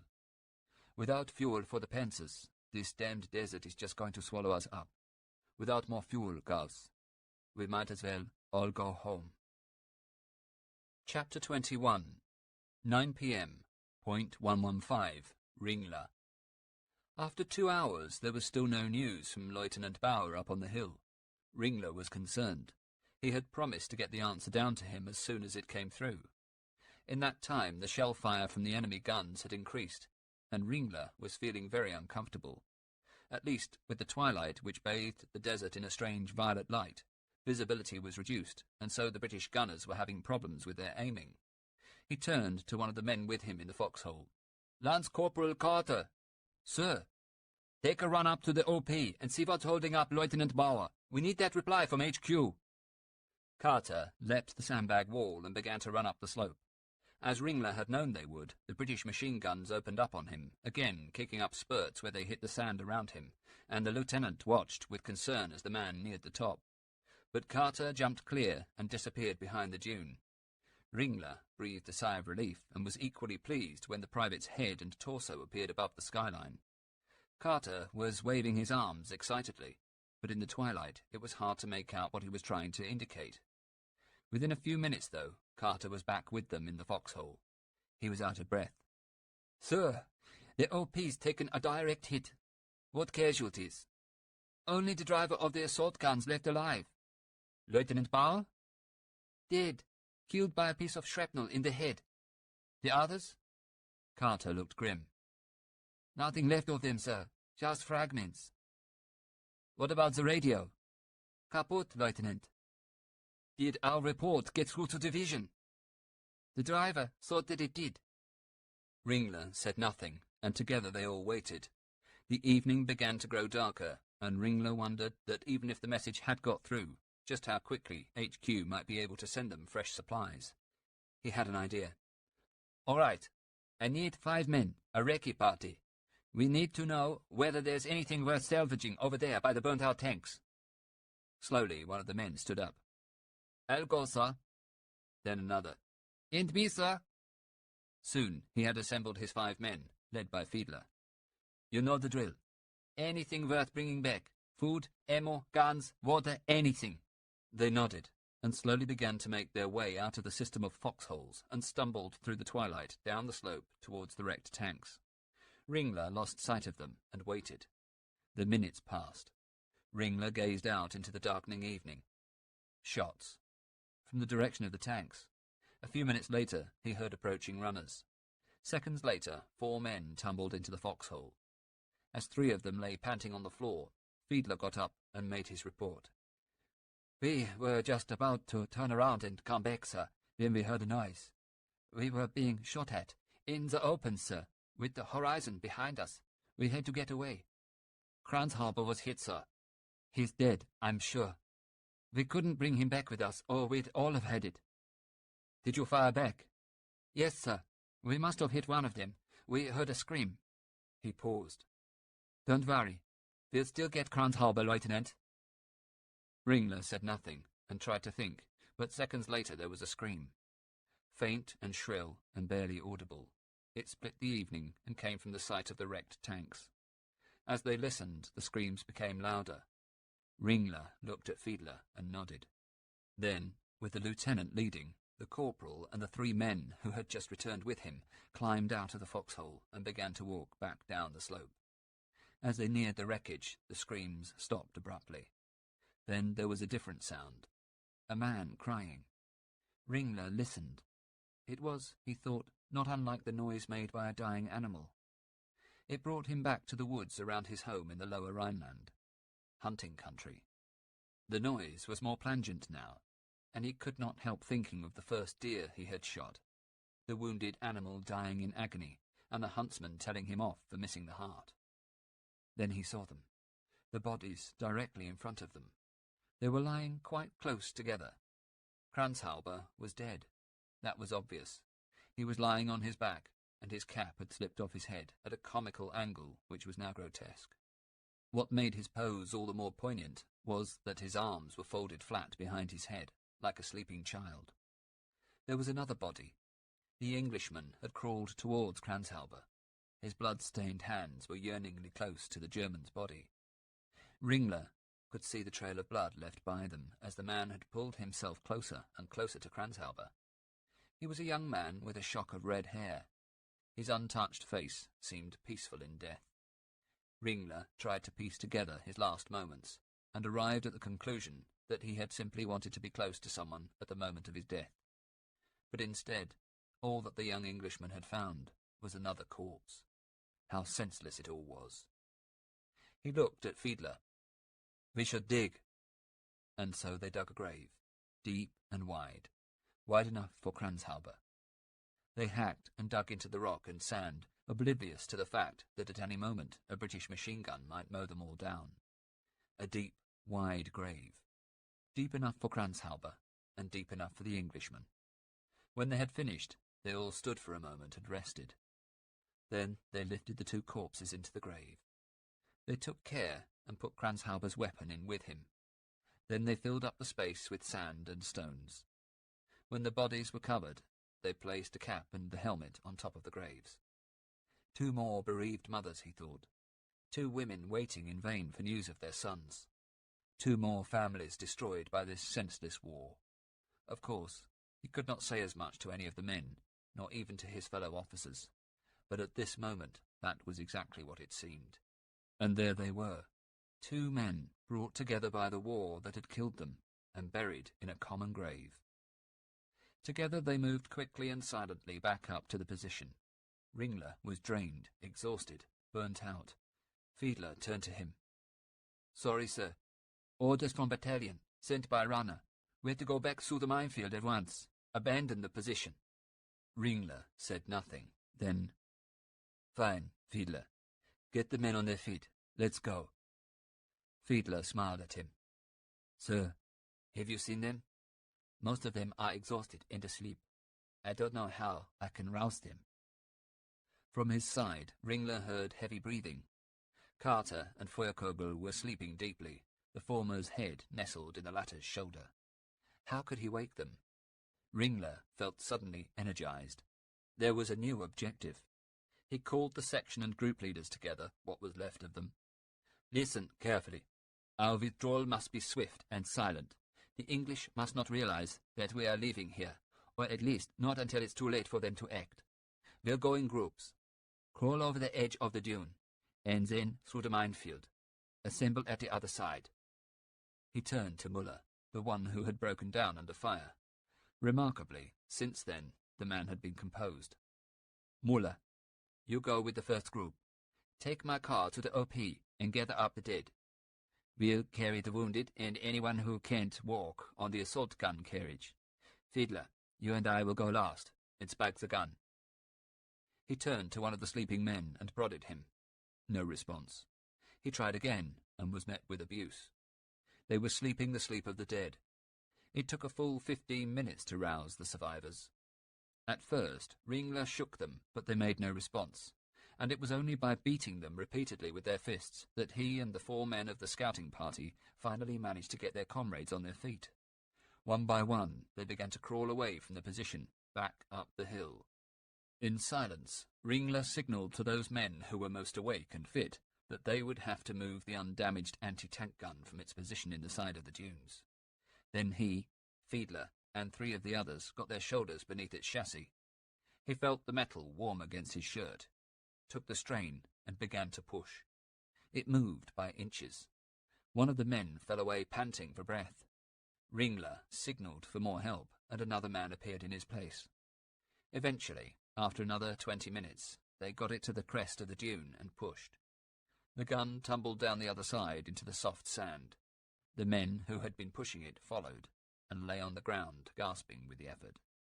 Ringler allowed himself a couple of minutes of rest before getting to his feet again. He had no idea whether the British could make him out against the night sky. There was little moon tonight, but the desert was capable of playing treacherous tricks. Slowly he made his way back down the slope and reached the position. There were only 6 men left there with the wounded. As he entered the foxhole for the last time, there was a whistling above their heads. The world rocked as a shell exploded a few meters away to the right. There had been no time to take cover.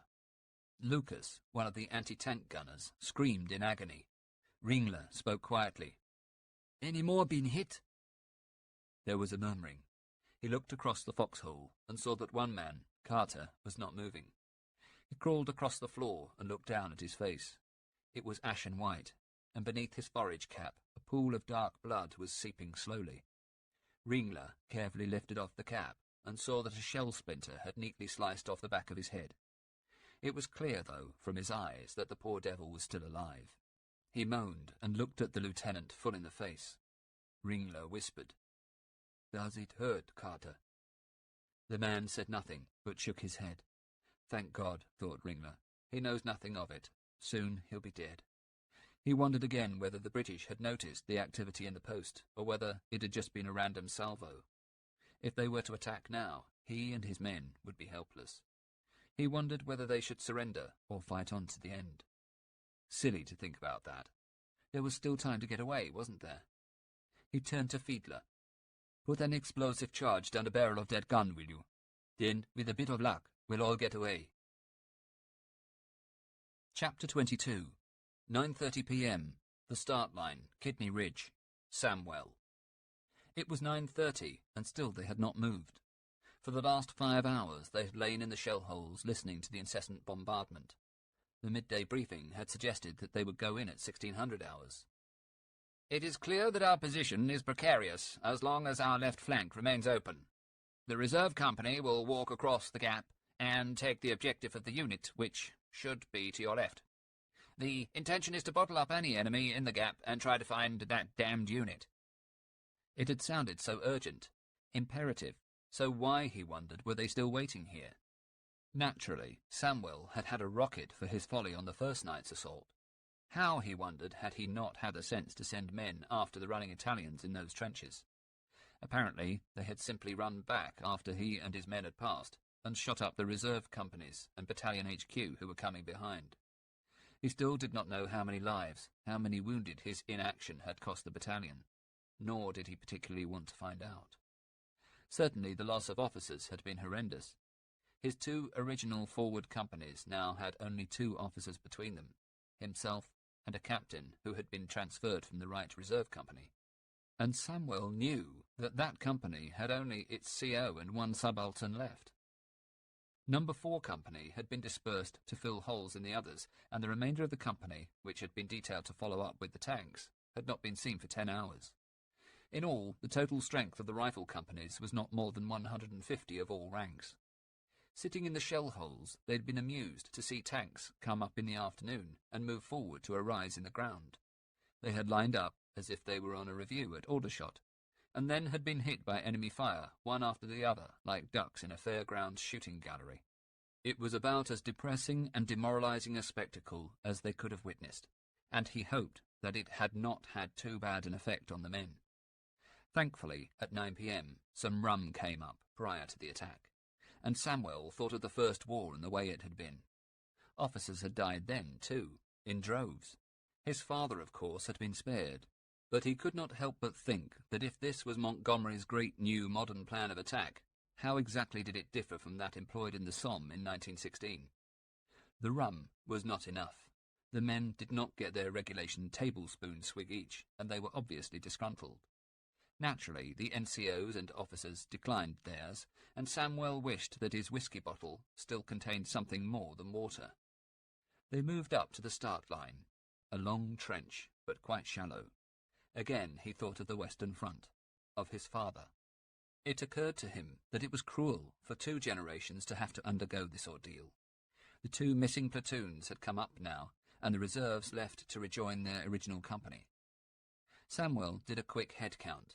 He had 32 men left, the company sergeant major, 2 corporals, and himself. The moon rose high in the sky. Sergeant Major MacDonald turned to him and spoke quietly in a lilting, gentle West Highland accent. "Do you suppose, sir, that the moon might tell Jerry that we're coming to pay him a visit?" "Yes, Sergeant Major, I think he might have a point. And with the new company arriving and the reserves being up at the start line, this place sounds like Piccadilly Circus." "Wouldn't know, sir. I have never been there, sir. But now, if you were talking of Sucky Hall Street on a Saturday night, well, I might just take your point." "Sucky Hall Street it is then, Sergeant Major. Perhaps I'll see you there after this lot's over." "That would be fine, sir. I'll stand you a pint in the Horseshoe Bar." "It's a deal, and I'll get in the chasers. Whiskey, or rum if you prefer it." They laughed together. Then a whistle blew, and they stopped laughing and looked to their front. Slowly, the men began to climb up and over the top of the sandbags. Just like my father's war, thought Samuel again. They stood on the parapet and began to advance, and almost instantly the German guns opened up. There was no artillery support, as there had been on the previous attack. The idea this time, he and the other officers had been enthusiastically informed by the CO, was to surprise the enemy. In any case, the position they were to assault was held only lightly by frightened Italians, who had apparently tried to surrender to the recce officer earlier in the day. He had reported that he had been forced to refuse, as they'd been alone, but that some of his friends would be along later to gather them up. The men had been heartened by the news. Now they walked on with confidence. They had gone no more than a few yards when streams of machine-gun tracer bullets began to whistle across their front, intersecting at a point 100 yards directly ahead. Alarm bells rang in Samuel's head. Again, he was a soldier on the Western Front in 1916. The enemy were firing across their front on fixed lines, just as they had 25 years ago. There was a heavy crump, and in an instant mortar shells began to land just to their right and rear. Samuel knew that it would only be a matter of seconds before the mortar commander found their range. There was only one way to go now, and that was forward. He turned his head and yelled to the men, "Come on! Into them!" He could still see the intersecting machine gun's tracer ahead, and it felt bizarre to be walking directly into it, to know that within seconds they would inevitably be among that hail of death. But there was nothing to be done. He stepped into the intersection and felt the bullets skidding past him. There was a cry from his left, and he saw one man fall, and then another, and another to his right. Then they were through the worst of it. Samuel breathed with relief, but then, looking to his left, realized that the company that had been walking forward there had disappeared. Again, the same feeling of isolation returned that he had experienced on the first night, and with it the nausea and tightness in his stomach. He could hear noise from that direction, shouts, and rifle and machine-gun fire, and realized that the company must have run into some enemy positions and encountered stiff resistance. He turned to the sergeant major. "Looks like they've found some of those frightened Italians, Sergeant Major." "Aye, sir, and there must be some on the right and all." He pointed to the right flank, where C Company was supposed to be, and again Samuel found himself looking into an empty landscape. His company was utterly alone, ahead of the rest of the advancing infantry and beyond the deadly machine-gun fire. "Nothing for it. We'll have to go on." Together they continued with what was left of the company. Soon they came up against barbed wire. Samuel ran at it and jumped, followed by the men. Ahead of them now he could see several sandbagged strongpoints. This was it. He knew that within them men would be sitting, their fingers poised on the triggers of machine guns and rifles. This, though, was the moment for which they had all trained. He yelled to the men, "Scotland forever! Charge!" From behind him, 30 voices joined in a chilling scream, the battle cry that countless drill sergeants had instilled in them during bayonet practice at Camberley, Aldershot, and all the other training camps across the British Isles. They held their rifles horizontally, the bayonets gleaming in the moonlight, and they yelled for Scotland and ran at the enemy through the night, as fast as their weary legs would carry them. As they ran, Samuel saw the tops of distinctive German helmets in the foxholes and cursed the reconnoitring officer for his lies. There was a rattle of fire, and 15 yards half left of him, a machine gun opened up. From the corner of his eye, Samuel saw the tracer bullets coming straight for him, and beyond them, the heads and shoulders of the 3 men manning the gun. The next instant, he felt a heavy blow to his thigh, as if someone had hit him very hard with a hammer. He spun round a full circle, and managing to keep his balance, began to walk on towards the enemy. He managed a dozen paces, and then, to his surprise and annoyance, his left leg suddenly gave way, and he lurched forward onto the rocky ground. He was conscious, as he fell, of seeing the men behind him do the same, although they seemed to be falling on purpose, and it occurred to him that they had not realized that he must have been hit. They had mistaken his fall for an attempt to take cover. There must have been a dozen of them, he reasoned, lying no more than 20 yards away from the enemy positions as the bullets whistled over their heads, only just missing their tin hats. Samuel, frustrated, attempted to get up, but found that he could not. He managed to raise himself on one arm, and looking behind, yelled at the men, "Go on! Charge them!" End of Disc 5. Disc 6. The men closest to him looked quizzically at him, wondering why he was not getting up himself. He realized that he could not see the sergeant major, nor indeed any of the NCOs. He was wondering what to do when a corporal from the reserve section doubled over to him through the hail of tracer bullets.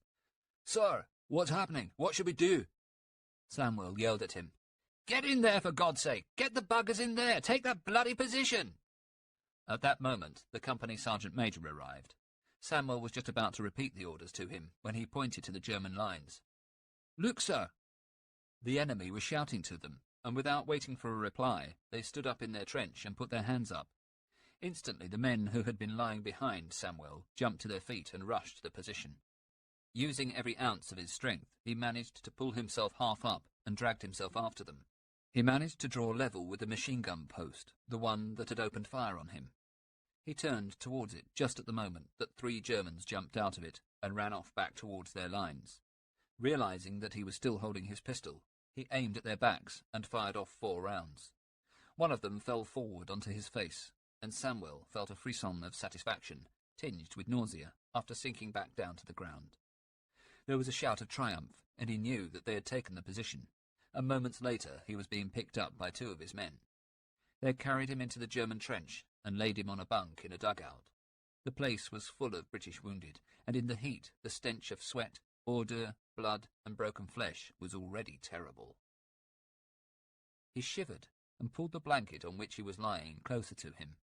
To his surprise, it was warm, and he realized that it was the residual heat from the German soldier who until a few minutes before had been sleeping there. A stretcher-bearer bent over him. "You all right, sir? Look a bit peaky. There's some cold coffee here, left us by Jerry. It's all right, really. Here, you try some of this, Lieutenant." Samuel grasped the tin and took a long drink. Cold coffee had never tasted so good. The company sergeant major came into the dugout. "We've got the Jerrys in the bag, Mr. Samuel, sir. There's an officer among them, right dour sort of bugger. He didn't say much." "Thank you, Sergeant Major. Well done. Sorry for my outburst there. Had to get them to carry on. Never sworn at the men before." "I didn't hear a thing, sir. Nothing at all." "Can you help me out of here? I think that I should interview that officer, don't you? And we'd better get dug in case they counterattack." The CSM grabbed Samuel by the arm, and together they hobbled out of the dugout. Samuel knew that he must get as much information as he could from the prisoner. Their position was not good. They were isolated in what had just become no man's land. For all he knew, the companies on both flanks had been beaten off, and he and his men were the only British infantry left out here. They found the prisoners seated in a corner of the adjoining dugout. Samuel tried to make out their regimental markings, but gave up. He spoke to the officer, who was surprised to be addressed in German. "Please, tell me your unit name, your strength, and your orders." "I am only obliged to give my name, rank, and serial number." Samuel shook his head. "Do you seriously think that out here in the middle of the desert we can still go by that? You know what I need. If I don't know those things, then we could lose a great many men." "Name, rank, and serial number. I will say nothing else." Samuel nodded to the CSM, who punched the man hard in the ribs, catching him off guard and winding him. "Shall we try again, Lieutenant?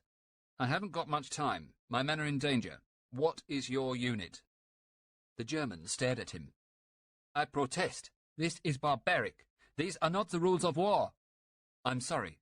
My men will die." He nodded at the CSM, and again the German doubled up. He looked up at Samuel, and his expression had changed to one of resignation. He looked overwhelmingly exhausted. "All right, Lieutenant, you win. I will tell you. We are the 433rd Infantry Regiment, an Austrian unit, but myself and my fellow officers are German. It's often the way now in our army. We came here just after dusk to relieve the Italians who had faced you before." So, the reconnoitring officer had not been so wrong. "Thank you, Lieutenant. My apologies for my use of force. You understand." The German stared at him. Samuel limped away, helped by the CSM. It was useful information that he would pass to battalion as soon as he could. As soon, that was, as he had the faintest idea where battalion HQ was. He was about to re-enter the dugout when he caught sight of a group of men, a platoon moving across the desert outside the position. Among them was the CSM of the missing right-hand company. He yelled across to him, "Sergeant Major, come here! Over here! The man turned, and apparently not recognizing Samuel, shouted something back, which was lost in the night. At that moment there was commotion over to the left, and A Company, the unit that had started on his left, came rushing in. Samuel tried to stop them. "Where's your CO? I need to hand over." A young subaltern appeared. "Hello. Suppose I'm in charge. What is it you want exactly? Can you be quick? You're rather stopping me from fighting." Samuel fought to control his temper. The pain in his leg was beginning to kick in. He replied in a flat voice. "The fighting's all over here. Can you take over the defence here for the Jerry counterattack? They're bound to come in at any minute." The boy, for he was no more than 20, looked peeved. "Well, why the hell can't you do it? I have my own platoon to look after." Samuel felt the fury boiling up inside him, and was about to reply when he realized that the German officer who had just answered his questions was standing close by. He prayed that he didn't understand colloquial English. "I order you to take over at once. Can't you see I'm hit?" The boy looked suddenly sheepish and stared at Samuel's bleeding leg. "Oh," he said. "I'm sorry. I didn't realize." Samuel lay down again on the German's bunk and tried to relax, but he wasn't happy in the dugout. He felt too enclosed. He was desperate to know what was going on, and if they were going to be counterattacked, he wanted to be able to defend himself. He called to Baines, who had just dropped into the trench. "Be a good chap and dig me a shallow trench." He scanned the perimeter.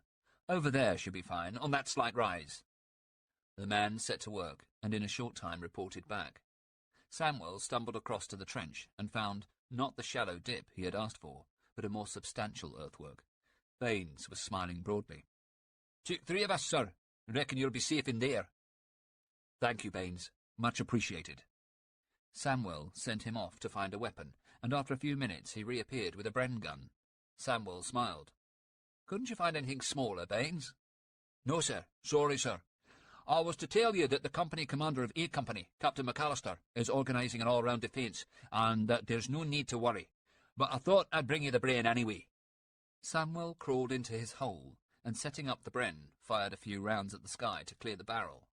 He was just settling into his new home when Corporal Connolly arrived. "Sir, they've brought in another prisoner. Thought you may like to talk to him." "Yes, bring him here." The man did not want to speak. He looked almost bored to be there. He was, he said, an Austrian, too old for active fighting. The officers were all Germans. "We don't get on with them. I should not be here. I'm not well. When is the doctor coming?" Samuel gazed at him. Was this the calibre of the crack German Africa Corps? An old man from Austria who did not want to fight.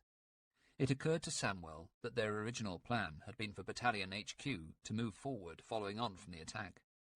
"We should both be safely in hospital before the sun comes up. A British hospital." The Austrian smiled. "Good. Me, I'm glad to be out of it. I was a machine gunner, you know." He pointed, and Samuel followed his finger to the post from which he had seen the 3 men running, one of whom he had shot. "Christ," he thought, "I shot you." "Where were you wounded?" "In the back." Samuel couldn't quite believe it. Here he was, talking politely with the man who had first shot him in the leg, and whom he had then shot in the back. The Austrian smiled at him again, unknowing, and at that moment a great noise broke the silence as German mortar rounds came thumping into the position. The Austrian ducked instinctively. There was a terrific explosion as one of the rounds hit close by. Samuel pulled himself up and looked out of the trench. Then he heard the screams. A neighbouring trench had taken a direct hit. The mortar rounds were still coming in, and one of them exploded close to a foxhole, wounding 2 of the men sheltering inside. But it was the screams from the first trench to have been hit that were the worst. Abruptly, the mortaring stopped, and Samuel managed to pull himself out of the trench, leaving the Austrian with a wounded infantryman as a guard, and hoping that the lad was not too trigger-happy. Crouching, to make less of a target to any opportunistic enemy sniper, he managed to make it across to the stricken trench. He stopped at the parapet. The trench had been full of light casualties, and the bomb had landed directly in the centre. Shrapnel splinters had flown out at high velocity and close range. 2 of the men must have been killed instantly, and were scarcely recognisable. Another man had a large splinter embedded in his chest and was beyond hope. The 4th was still screaming. A fragment of smoking bomb was protruding from his thigh, which it had penetrated, and another had torn away part of his groin, while a third had embedded itself in his stomach. There was blood everywhere. Samuel gawped for a moment, and then took possession of himself. "Medic! Stretcher-bearers!" Within a few moments, 2 bearers and the company medical officer were there. He looked at the screaming man, and then at Samuel, and shook his head. "All I can do is give him morphine to help the pain. Nothing else." As the now redundant stretcher-bearers returned to their own trench, the M.O. climbed down into the bloody trench and pushed an ampule of morphine into the man's good thigh. Then another. Quickly the screaming subsided into sobs. Samuel turned away and hobbled back to his trench, where the Austrian and his guard were huddled in one corner. He joined them, and they sat there in silence for some time. Samuel felt sleep about to overtake him, and was only kept awake by the sound of the Austrian's voice. "Wann kommt der Arzt?" The same question. Where was the doctor? "Oh, don't worry, he'll be here soon." The man spoke again, but Samuel's German was not good enough. Then he realized that he was pointing to his shorts. Samuel looked down and saw that they were soaked with blood. His first thought was that it must be someone else's, but looking down at his wounded leg, he discovered that the Austrian's bullet had gone through the fleshy part of his thigh, coming out at the other side.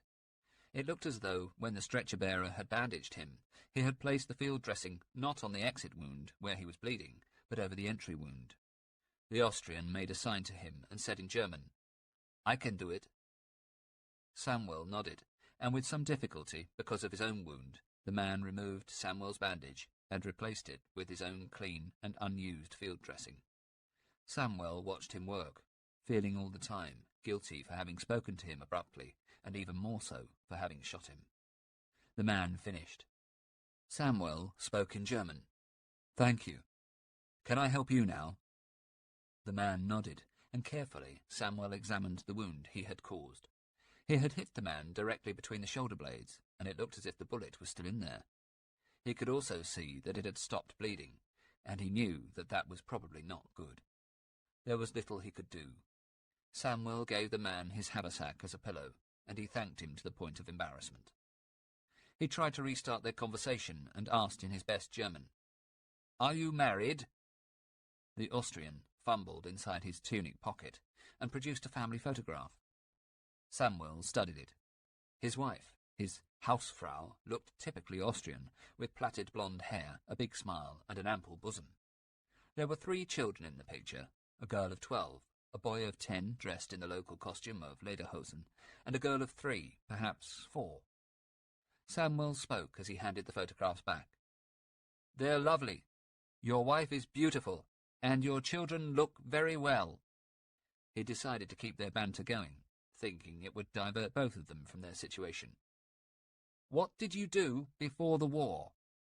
The man smiled and began to speak very fast in an Austrian dialect that Samuel found hard to understand, as the *h's became softened and the words ran together. Every so often he stopped for breath, and as he did so his face contorted, showing that he was in some pain. Samuel did his best to make out the words. He was a cotton worker from Linz, aged 37. He'd been called up a year ago for home defence duties. Then a month ago, with no warning, he'd been sent out to Benghazi with some much younger Austrians. He told Samuel that it had surely been a mistake. Of course, no one would listen to him.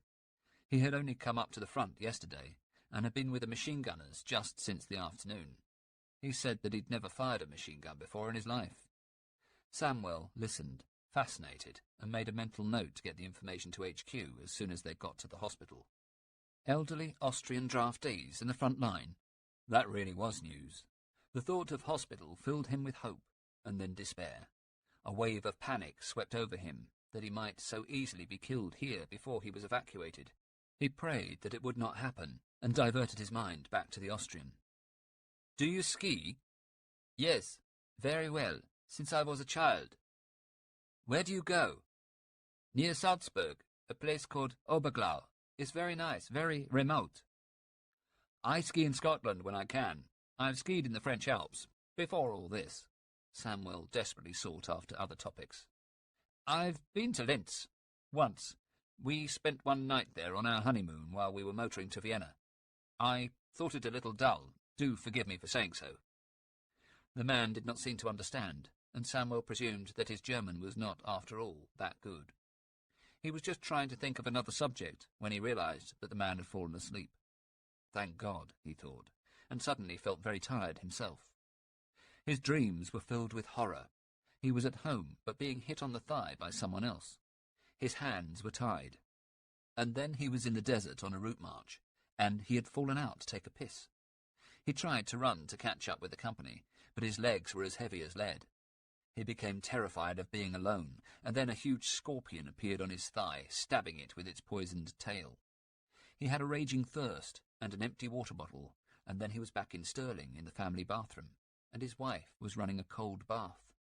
He tried to drink, but the water fell through his hands. He asked his wife for a cup, but she laughed and said they were for the children. And then he woke up. The sun was beating down, and it was deathly quiet. He was covered in sweat, and his mouth was so dry that he was unable to move his tongue.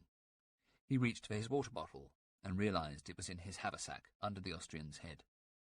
The man appeared to be sleeping, but Samuel had a sudden horror that he might actually have died. He looked at him closely, at his pale, drawn skin. He felt his pulse. A weak beat. Suddenly the man stirred and spoke in his half-sleep. "Wann kommt der Arzt?" Samuel spoke close to his ear. "Bald. Bald." And he went back to sleep. Slowly, Samuel eased the haversack from beneath the man's head and replaced it with his brown army pullover. He opened the haversack and remembered that he had left his reserve bottle in his dugout. The small issue bottle was only half full. He opened it and drank slowly, relishing the water and using some to wash out his dry mouth. He was careful to spit it back into the bottle. The silence was strange, and Samuel, curious to know the situation, raised himself to the edge of the trench and looked around. 30 yards away, in another trench, he could see the tops of 2 helmets. They looked British, and taking a chance, he called out. One of the men got up and doubled over. "Baines, thank God. What the devil's going on? Where is everyone? And where's the MO and the battalion HQ?" "I don't know, sir. We're all split up here. Been sitting here all night. Haven't seen HQ. I'll try and find the MO. Would you like some water?" He handed Samuel his water bottle. "Thanks, Baines. I left my reserve in the dugout." "No worries, sir. I'll away and fetch it once I've seen Major Mackay. You take care, sir." A few minutes later he was back. He climbed down into the trench and gave Samuel a tin of cold German coffee. "Here, sir. You drink this. I've got your bottle too. Seems that Major Mackay's trying to get through to the CO. We're cut off, sir, and Jerry's got round behind us. The Major's called in an artillery shot to break up Jerry 40 yards to the west, but it's going to be damn close shooting. You'd better keep your head down, sir." There was a sudden crack, a rifle shot, and a bullet pinged off the side of the trench. "Sniper! Baines, you'd better make a run for it." Baines jumped from the trench, and with bullets singing around him in the sand, made it back to his own hole and jumped in. He was not a second too soon, for mortar shells began to fall across the position. "Damn," thought Samuel. "They've obviously seen that we're here." The next few minutes made it fairly plain that the enemy also believed his trench to be the HQ. Mortar bombs began to rain in. 3 times he was covered in sand, and then a red-hot shard of metal landed on his chest. He brushed it away with his map case before it could do any damage, and watched it smoking in a corner of the trench. At that moment the Austrian woke up. Disorientated, he raised his head and hauled himself up to the edge of the trench. Another mortar round came in, and Samuel was momentarily dazed by the explosion. At first he thought that the entire trench had been blown in. He raised his head and saw that the bomb had created a huge crater about 5 yards away. Then he saw the Austrian. He was sitting in the bottom of the trench, at the end closest to the crater, staring at disbelief at what remained of his left hand, a mangled, bloody stump of flesh and sinew and bone. Samuel felt his gorge rising. Quickly he tore at his shirt and made a makeshift bandage with which he bound up the mutilated mess. The Austrian murmured a word of thanks and shut his eyes and could hardly breathe. Samuel was overcome with a strange, almost irrational concern for this anonymous man, for he realized that he didn't even know his name. But then he thought of all they had spoken of. of his wife and children, skiing, a love for life, and he began to realize how stupid, how simply idiotic this war, any war, was. How could it be, he thought, that he should shoot me, then I should shoot him, and then we should become friends, and then he is maimed by his own people? Why, he wondered, were they at war anyway? What was it all for? And then he remembered the massacres in Poland, France, and Belgium, the innocent civilians mowed down by the Nazis, Hitler's brutal regime, and his lust for world domination, and he shook his head. Yes, it was a necessary evil. If only war could stop all that, then war must be just. The man moved. Wann kommt der Arzt? Bald, said Samuel, and the man replied, almost with annoyance. Oh, bald, bald, immer bald. Of course, Samuel knew that they were cut off from all help, that there was no M.O. who was on his way, that his friend would soon be dead, and that he too might not survive. His thigh was throbbing, and the pain had become much worse. He saw something sticking out of his haversack, a copy of News Review sent by his wife. He pulled it out and tried to read an article about Tommy Handley, but could not concentrate. Reaching in again, he found the photograph of Clara and the children standing in front of the house. It all seemed like another world, an unreal, magical, heavenly world, removed from this place of filth and death. An image came into his mind of his dream, of the bath. God, he felt thirsty. He reached for the water bottle and began to drink, and just then the Austrian opened his eyes. Wasser, Wasser bitte. Samuel paused for a moment and pondered. Why should he give this man his precious water? He was dying anyway, and that was a waste. Besides, he was an enemy, the man who'd tried to kill him. Nevertheless, something made him hold the bottle to the man's mouth and let him drink. A quarter of the bottle? That was enough. A bullet whizzed past his ear. The damned sniper had found them again, and then more shells came crashing in. But this time they were fired from the British lines. Samuel put his head down and pushed the Austrian, too, down into the safety of the trench. A figure came running across the sand, and Samuel recognized him as the subaltern with whom he had argued over the position. He shouted to him, and the boy rushed across and peered down into the trench, smiling. "Samuel, good heavens, how's the leg? Lucky it wasn't further round, eh? I'm off to bring in the carriers. They're lost." And with that he rushed off. Seconds later, Samuel heard a series of grenade explosions from the direction in which he had run, and instantly regretted their argument. Mortar shells continued to fall, and then there was a new sound, the sharp crack of tank cannon. Samuel peered out to see a squadron of Shermans advancing directly towards his trench and those around it. From his position they looked as tall as houses. He shouted, "Stop! Stop!" But of course it was pointless. A tank rumbled across the far side of his trench, and as he watched he saw another push in the sides of a neighbouring foxhole, in which half a dozen British and German wounded had been sheltering. It buried them completely. Samuel turned away and sank down inside his trench. This was madness. There was the noise of an engine, and dragging himself back up, he saw an armoured car approaching with a British officer sticking out of the turret. He shouted, "Over here!" And the man turned and saw him. He leapt from the vehicle and doubled over to the trench. "I say, what the devil are you doing here? Who are you?" "7th Argylls. We've a lot of wounded. Who are you?" "Yeomanry. You've landed up in a tank battle, old chap. I should keep your head down if I were you. Tell you what, I'll report your position and try to get you out." He raced back to the armoured car, and within seconds was gone.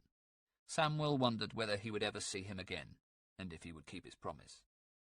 He looked across at the Austrian, and noticed blood seeping out of his mouth. He glanced at his watch. It was shortly before 6 p.m. He awoke 2 hours later to find the trench full of people. There was Major Mackay, and an M.O., but not their own. Samuel held out his arm, and the doctor injected him with an ampule of morphine. Samuel motioned to the Austrian. "You might like to give him some." The doctor complied, and the Austrian smiled. It was long after dark when they came for them. The Austrian was still alive, as far as Samuel could tell. He found himself in the front of a 1,500-weight truck, and as they drove across the bumpy ground, he began to wish that he was back in the trench. After a few minutes, they stopped, and Samuel felt himself being lifted onto a stretcher. He was aware that he was in an ambulance now, wrapped in blankets. A young man leant over him and spoke softly, and Samuel was surprised to hear an American accent. "Okay, old chap. You're going to be okay now. You're going home." Chapter 23. 11 p.m. .115. Ringler. Ringler watched as Corporal Fiedler gently pushed the explosive charge down the barrel of the gun, while the rest of them tied Carter to the outside of the assault gun carriage to move him. He went to look at Lucas's wounds, but the man was smiling. "It's only a flesh wound, Lieutenant. Nothing serious." Ringler turned to Fiedler. "All right. Light the fuse. Now, with me, all of you, let's go, and don't make a sound." It must have been midnight, he thought. Soon, if he wasn't already, Tommy would know they were up to something and would come after them. He looked at his watch. It seemed to have stopped at 10 o'clock. He tapped it. Nothing. They moved off, and within 10 minutes were at the spot behind the dunes to which he had told his car to return to pick them up. He prayed that it would come soon. The night was split for a moment by the crack of the explosion as the charge left in the gun barrel went off. What did it matter now, he thought, if the British came? They could do nothing. He doubted whether any of the men had the stomach for a fight. He looked around him at the surviving men of the company, 30 of them. Close beside them lay the bodies of the dead they had recovered. Bauer, Hanke, and poor Monnier. How long ago it now seemed that the two of them had been walking back from the colonel's party, talking of his family and Ringler's projected trip to the Rhineland. There was no point in planning such things, anything at this time. The future meant nothing. All that any of them had was the present, and to find the best way to get through the moment. The future, if there was one for any of them, would come soon enough. He began to worry about the car. Where was it? Had they been forgotten? Had it gone over a mine? He heard the noise of an engine and nudged Fiedler awake from semi-consciousness. "Hear that?" Fiedler nodded. It was an engine, but whose? Were the British advancing on them? He couldn't tell from which direction it was coming. For a moment he was sure that it was the British, but then he saw his car driving towards them through the minefield. It stopped a few meters away, and Ringler hobbled across to meet it. His driver got out, and Ringler saw that he was shaking. "Klaus, are you all right?" "Lieutenant, I can't drive back. Not Suzette. Through the mines. I just can't do it, sir." The man sat down on the edge of the seat and buried his head in his hands. Ringler said nothing. There was little point. He was beyond orders. It was clear that his nerves were shot to pieces. Ringler turned to Fiedler. "Get the men to carry the corpses and strap them to the back of the car as best you can." He put his hand on the driver's shoulder. "All right, Klaus. Move over. I'll take the wheel." Ringler climbed into the car as the last body was secured to the back, its feet protruding from underneath a piece of tarpaulin with which all three had been covered. Ringler looked down at the sand as something caught his eye. It was the shadow of Bauer's feet in the moonlight. Fiedler was sitting beside him now, and the driver stood on the running board alongside. He started up the engine and began to drive into the minefield, slowly. For no particular reason, he thought. What difference would it make if they hit a mine fast or slow? Thank God, the moon was out now. In its light he was able to see the fresh tracks in front of him, created by the assault gun as it had gone on before them. Slowly, slowly he drove on. Seconds seemed like minutes, the minutes like hours. He panicked, thought that he might have lost the path, then saw the tracks and was able to breathe again. The other two men said nothing. There was a jolt from the back. Ringler stopped and looked around, afraid that one of the corpses might have fallen off. But they were all still there, 6 feet pointing upwards. He hit a patch of roughed-up sand and the wheels began to sink. Quickly he changed gear and managed to get a grip before driving on. As he did so, he began to smell burning oil. The clutch. He prayed that it would hold out and not leave them alone in the minefield. He was sweating hard now, trying to concentrate on keeping to the path, but deflected by the thought of the dead men in the back. Something kept making him turn round to stare at the feet. He thought at one moment that he saw one move. Was he dead? Were they alive? Impossible. The desert seemed as cold as the moon. The smell of the burning oil invaded his senses, and the grinding of the wheels began to jar on his brain. How long had he been driving, expecting at any moment to be blown to eternity? He had no idea. He knew that it was only 8 kilometres across the minefield. How long could that take? He glimpsed something up ahead. Movement.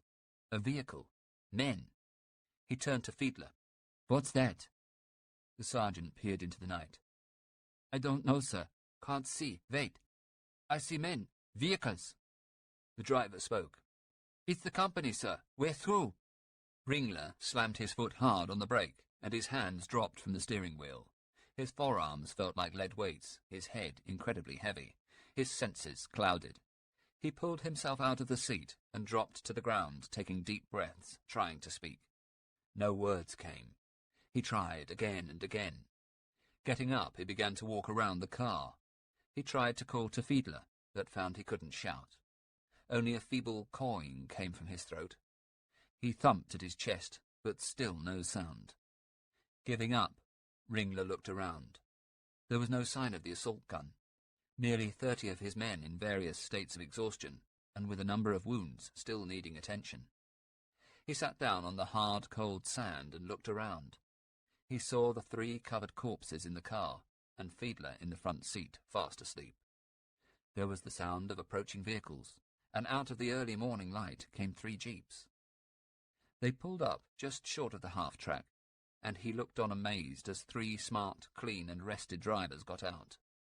3 officers. 2 of them he did not know. Were they replacements?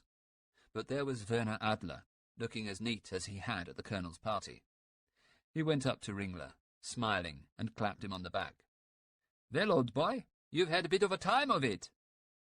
Ringler said nothing, but, exhausted as he was, got back into the car and started up the engine. And then, with Fiedler and the driver beside him, he drove on, past Adler and the others, past the old company HQ, and then further on to battalion. And all the time he kept turning around to look at the 3 dead men, Hanke, Monier, and Bauer. The adjutant was impressed, he said. Ringler had done his duty. He had held off the advance and brought back his dead. The words hung in space as he drew back the tarpaulin and looked at the 3 bodies. This was as far as they were going to go. They would never feel German soil again, but would stay here forever, and in time they would fall to dust and become as one with the sand of the desert. Chapter 24. Midnight. Trig 29. Kibby. Bill Kibby stood at a line of white tape that had been carefully stapled into the desert sand. It marked the start line for their attack, and he knew that once you had crossed that line, there could be no turning back. The knot of fear he had felt earlier that day had gone now, to be replaced by a gnawing emptiness and a craving to be through this ordeal. He stared before him. Trig 29, their objective for the night, looked like a huge sand dune, a real mountain towering above the flat plain of the desert. The moon had risen high above the horizon now, and the dune lay full in its light. Christ, he thought, this is going to be fun. If we can see it all lit up like that, what the hell's Jerry going to make of us? We'll be sitting ducks. The barrage had begun at 10 p.m, but it had not been for them, and Kibby knew it. Away in the south, another attack was going on. The Springboks of 1st South African were making a diversionary attack. The Australians' battle was the real show, and he hoped that they would get something similar before they went in. He did not have long to wonder. He was looking at his watch when he heard them. As it hit midnight, the drone of bombers came clear on the night, right above their heads, and in an instant, Trig 29 exploded in a blaze of flame as a squadron of RAF Wellingtons dropped their load straight on target. Bill breathed a sigh of relief. It was hard to think that anyone would be able to live through that lot. He turned to Ashby. "There you go, Herb. Told you we'd have support. Look at that lot, mate." "You're not joking. I even feel sorry for the poor bastards copping that." "Save your pity, mate. You'll be up there yourself in a bit. Then we'll see how sorry you are for 'em." A whistle blew, and he heard Captain Robbins's voice behind him. "Forward!" He took up the cry. "Forward, the 24th! Here we go, lads!" They marched forward as they had done before, at a careful 75 paces a minute, Ahead of them, in the night sky, coloured tracers fired from their rear showed the way. For a few moments it was easy going. Then it began. There was a whoosh, and enemy shells came crashing into their advancing line. Kibby looked to his right and saw 2 men blown to pieces by a direct hit from an 88. "Christ!" he called to no one in particular. "How the fuck did Jerry live through all that?" As he spoke, more Spandau bullets thudded into the dust and rock around them. They walked on, 200, 300, 400 yards, and then, like a counterpoint to the boom of the artillery, came the staccato rattle of the enemy machine guns. More men began to fall, and Kibby yelled, "Cover! Take cover!" The company hit the ground and found what cover they could in shell holes and abandoned foxholes. He heard Captain Robbins shout, "Jerry machine gun post, dead ahead! Get down!" As he spoke, more bullets thudded into the dust and rock around them. For a few seconds Kibby lay there, prone, expecting at any moment to be hit. He knew that there was only one way to silence that machine gun, and it was not by lying here. He turned to Ashby, who was next to him, pressing himself into the sand. "You're in charge, Herb. I'll be back in a few minutes." Kibby got to his feet and ran madly in the direction of the machine gun. He reasoned that if the gunners were firing on a fixed point, which they probably were, then they would be reluctant to move their angle of fire, even if they saw him coming. He had a slim to average chance of getting through, and if it was a chance that would save lives and shorten this bloody war, then it was worth taking. He ran on, his Tommy gun grasped hard in his sweating hands. The machine gun was louder now. A Spandau, he was sure of that. So they were Germans up ahead, not Italians. Then he was on them.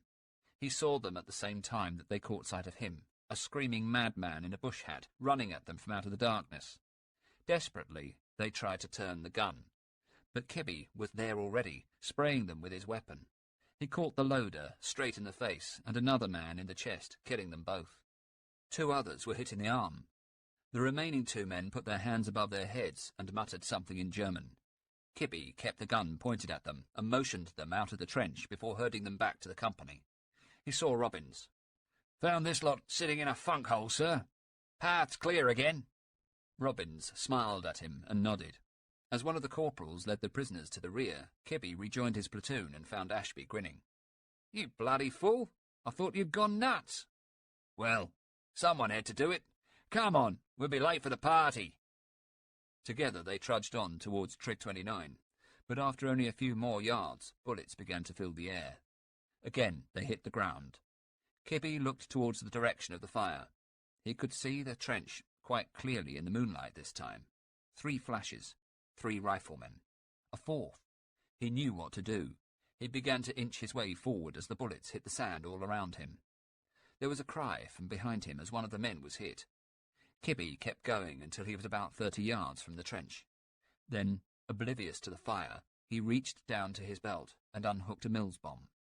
In a matter of seconds he had pulled out the pin and, holding the trigger down, counted to 5, then hurled the grenade.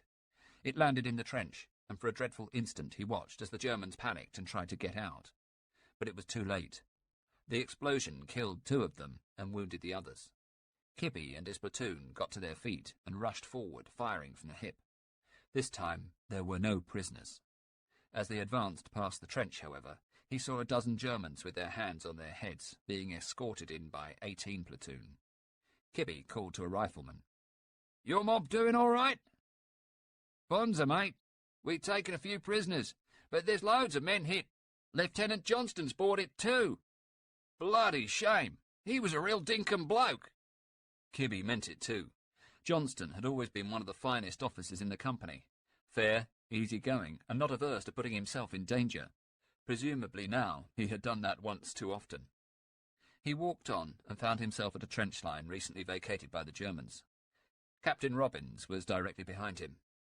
"Good to see you, Kibby. This is the Jerry front line. That's our first objective taken."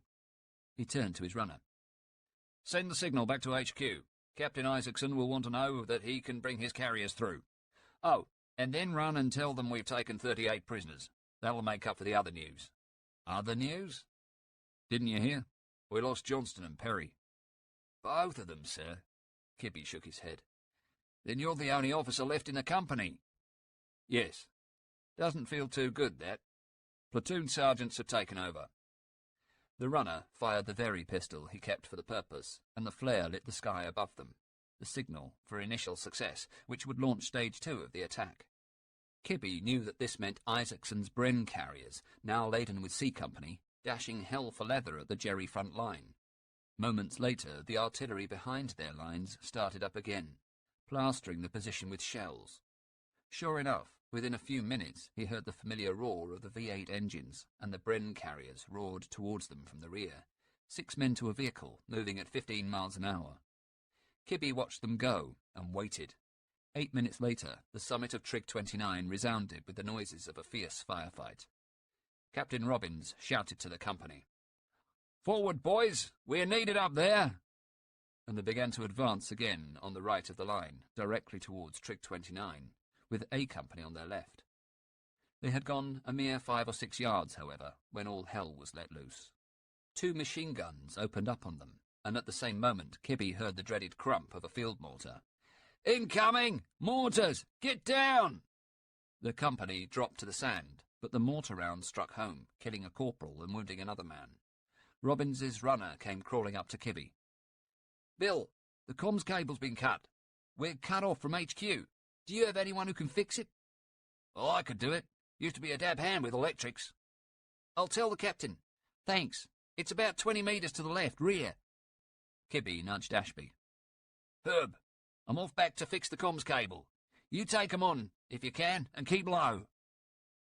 He turned and crawled back the 20 yards. Then, finding the broken cable, he knelt and began to strip down the wires. Carefully, he spliced the individual wires together, and finally joined all of them. Shells were landing all around him now. It was almost as if the German mortar team could see what he was trying to do. He dropped down again and crawled back to where he had left Ashby. The men had crawled on for around 20 yards through the constant fire, and the 2 unmoving dark shapes suggested that they had taken casualties. He got up to a squat and ran like that, hunched up, until he caught up with them. A German trench was firing at them from the left. Kibby found 2 of the men from 17 platoon. "Morse, Hackett, over there! Give 'em a few rounds, then follow up with grenades if you can." He found Robbins. "Sir, managed to fix the cable." "Well done, Kibby. Come on, I'm not waiting around here. Let's get to C Company. We can't let them have all the fun." Robbins straightened up and yelled to the men around him. "Come on, lads, up that bloody hill. That's C Company up there. Those are Australians." As one, the rest of the company got to their feet, and following Robbins's example, broke into a run. Within seconds, they were all sprinting as fast as they could towards the German position. Kibby ran close to Robbins, and as they reached the slit trenches, began to spray a deadly hail of bullets from the Thompson gun. By the time they reached the third line of trenches, the Germans were coming out with their hands up. It was now 2 a.m. The flashes of explosions on the top of the Great Dune were closer and more intense. Kibby looked hard and saw figures pouring off the hill, streaming towards the German lines. They might be the enemy, he thought, or they might be ours. But whoever they were leaving the hill, and that could mean only one thing. C Company had taken Trig 29. From the top of the dune, a light flew vertically up in the air, and then arced slowly down in an orange glow. A Vari flare, the success signal. He suddenly noticed that the machine gun and mortar fire, which up till now had been constant, had stopped. He yelled, "We've got it, lads! They've taken it!" And as the company began to cheer, he joined in, the tears streaming down his face. He found that he was standing in what looked like an orchard. The ground was littered with small, round shapes. He stooped to pick one up, and yelled across to Ashby, "Hey, Herb! Figs! It's the bloody fig garden!" Together they walked on through the garden, munching on the juicy fruits as they went.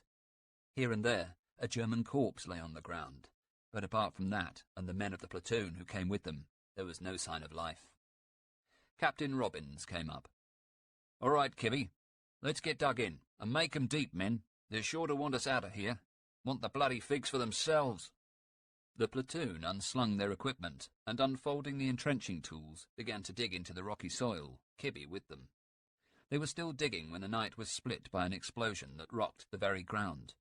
Together they turned in its direction, and found themselves looking down the hill towards the rear of the battalion. It looked as if the whole desert was on fire. A wall of yellow flame straddled the track up to the strongpoint, and all along it lorries were burning. As Kibby looked on, he saw men leaping from the blazing vehicles, men of fire who threw themselves onto the sand and rolled desperately to put out the flames. He finally spoke. "My God, it's our supply trucks. They've gone up. The poor bastards." 8 trucks were on fire. 8 trucks which he knew were crammed full of ammunition supplies intended for the companies on the hill, along with a quantity of mines to act as a defensive perimeter. The night was filled with the agonized screams of the burning truck drivers. Kibby watched as men tried to rescue them, only to be themselves engulfed in the inferno. One man emerged from the blaze carrying a comrade on his back, only to miss his footing and fall back into the flames. One of Kibby's men began to mutter, "Oh God, oh my God, oh my God." "Quiet, Wilson. There's nothing we can do about it. Those poor sods." A shell flew down over their heads and fell on the blazing trucks. As if it was not bad enough, the intense light from the blaze had attracted the attention of the German artillery. Ashby spoke. "Bill, have you thought what else this means? That's our bloody ammo down there, and our bloody mines. I'll tell you what it means, mate. It means we're fucked." And Kibby knew he was right. For so vital was this position to the Germans that Rommel was bound to throw everything he could spare into its recapture. Kibby continued to dig and wondered just how soon the counter-attack would begin. Monday, 26 October. Chapter 25. 9 a.m. HQ 8th Army, Montgomery. "Well, Freddy, what news?" Montgomery sat, his arms folded, at the little table inside his command caravan, waiting for the morning's report. De Gingand began to read. "In the northern sector, 1st Armoured Division attacked in a northwesterly direction, but were unable to make headway in the face of strong resistance from anti-tank defences. They have, however, succeeded in beating off an enemy armoured attack, but they lost 34 tanks. During the night, 51st Highland Division took more ground towards the first day objective on the Oxalic Line, and 9th Australian Division attacked Point 29 and succeeded in taking their objective. They are now dug in. Much of the minefields reported penetrated, if not entirely cleared, sir." Well, so much, thought Montgomery, for that part of Rommel's Devil's Garden. 26th Australian Brigade made the assault along with tanks from 40th RTR. The RAF flew 79 support missions. He paused. Montgomery smiled, and De Gingand continued. "In the southern sector, 50th Division has failed in its attempt to penetrate the extensive minefield to its front. 44th Division has moved up into ground taken by 7th Armoured Division. That's it, sir." Montgomery thought for a moment. There was no alternative. The tanks must go in. Now was their moment. He looked up at De Gingand. "Freddy, I think we'll have a conference of Corps Commanders. Call it for 1:30 at General Moorehead's HQ. "Very good, sir. Shall I tell them why?"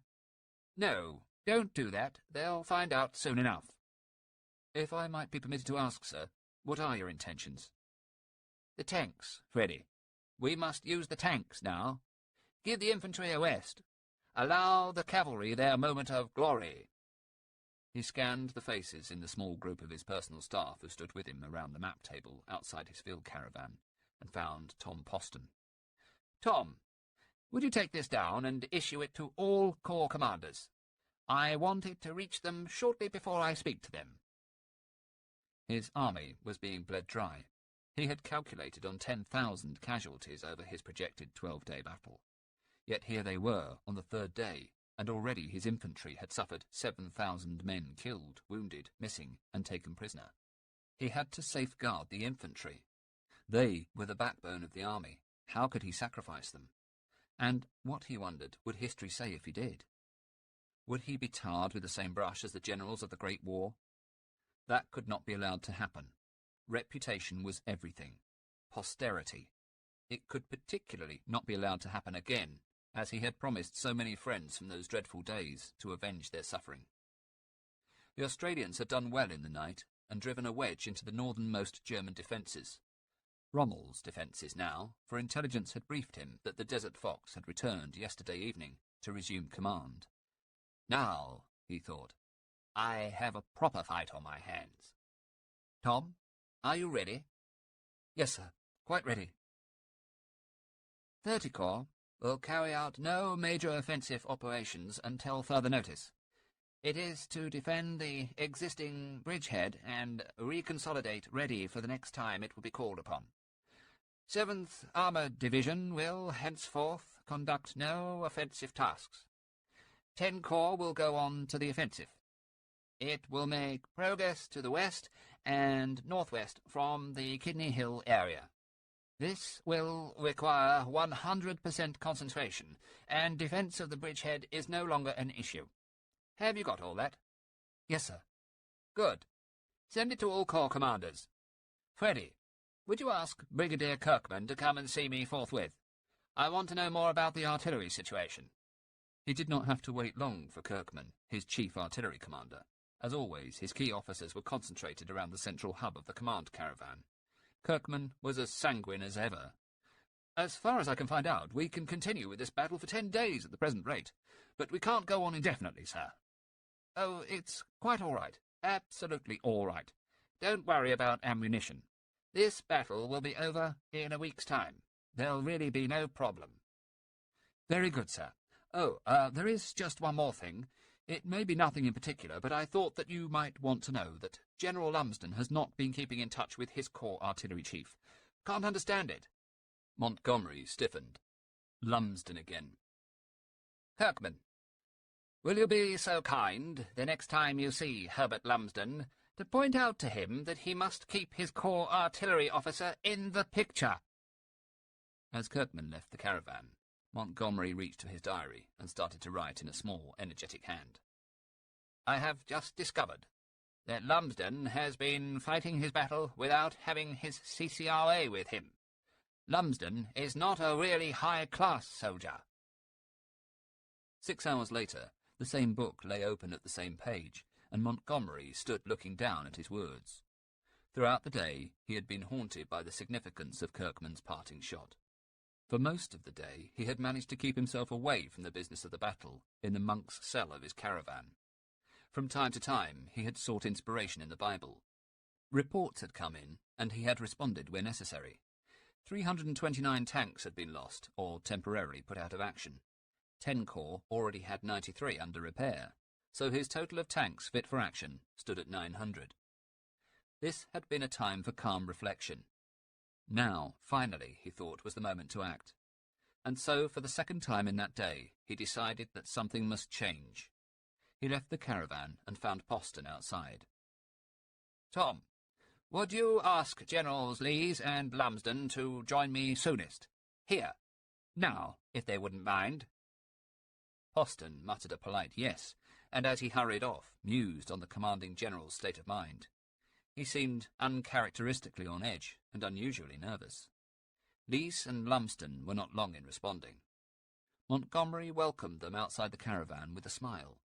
He was standing in pullover, scarf, and his usual tanker's beret beside a table made from sandbags, on which rested a corkboard to which was pinned a map. He turned to Lees. "Oliver, I need you to change the plan. You are to engage the enemy in close combat with 30 Corps. The Highlanders, the Australians, the New Zealanders, and the South Africans. Every man who can still fight. I intend to build a reserve. We sidestep, bring the New Zealanders and 10th Armoured into the reserve, and use the Australians again as planned, crumbling northwards from the salient at Trig 29 towards the sea. That way we write off all the enemy positions in the coastal sector by getting in behind them." Lees nodded. Montgomery went on. "Herbert, I'm putting you in charge of plans for an Armoured Reserve Corps containing the New Zealand Division and 9th Armoured Brigade, 10th Armoured Division, and possibly 7th Armoured, and use the artillery in support.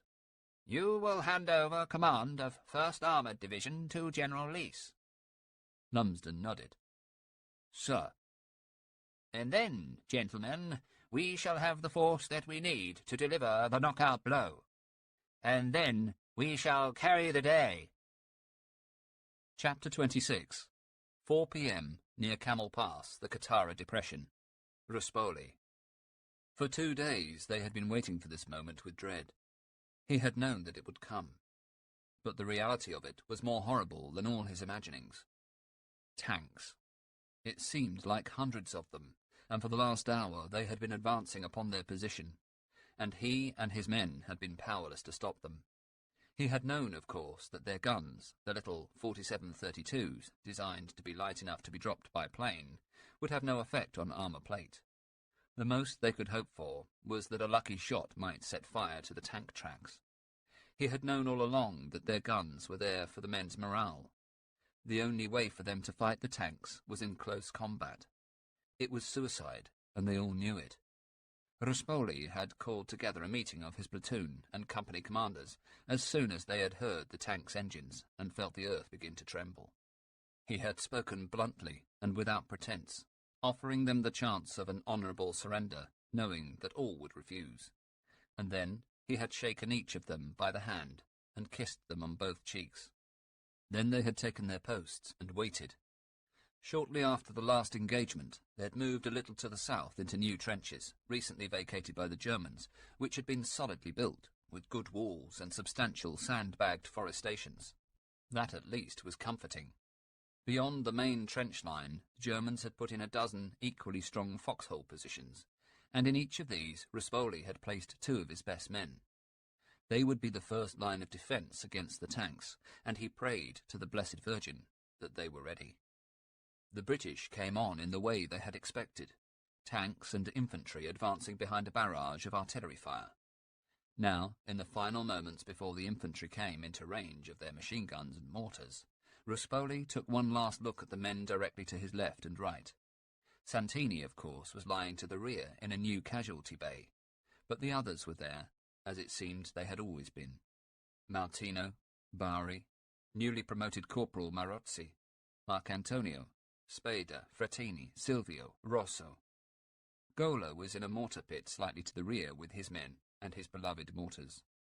He tried to judge their distance from the advancing infantry. 1,000 metres. 800. 600. He called to Martino. "Carlo, open fire at 100 metres, not before." They still came on.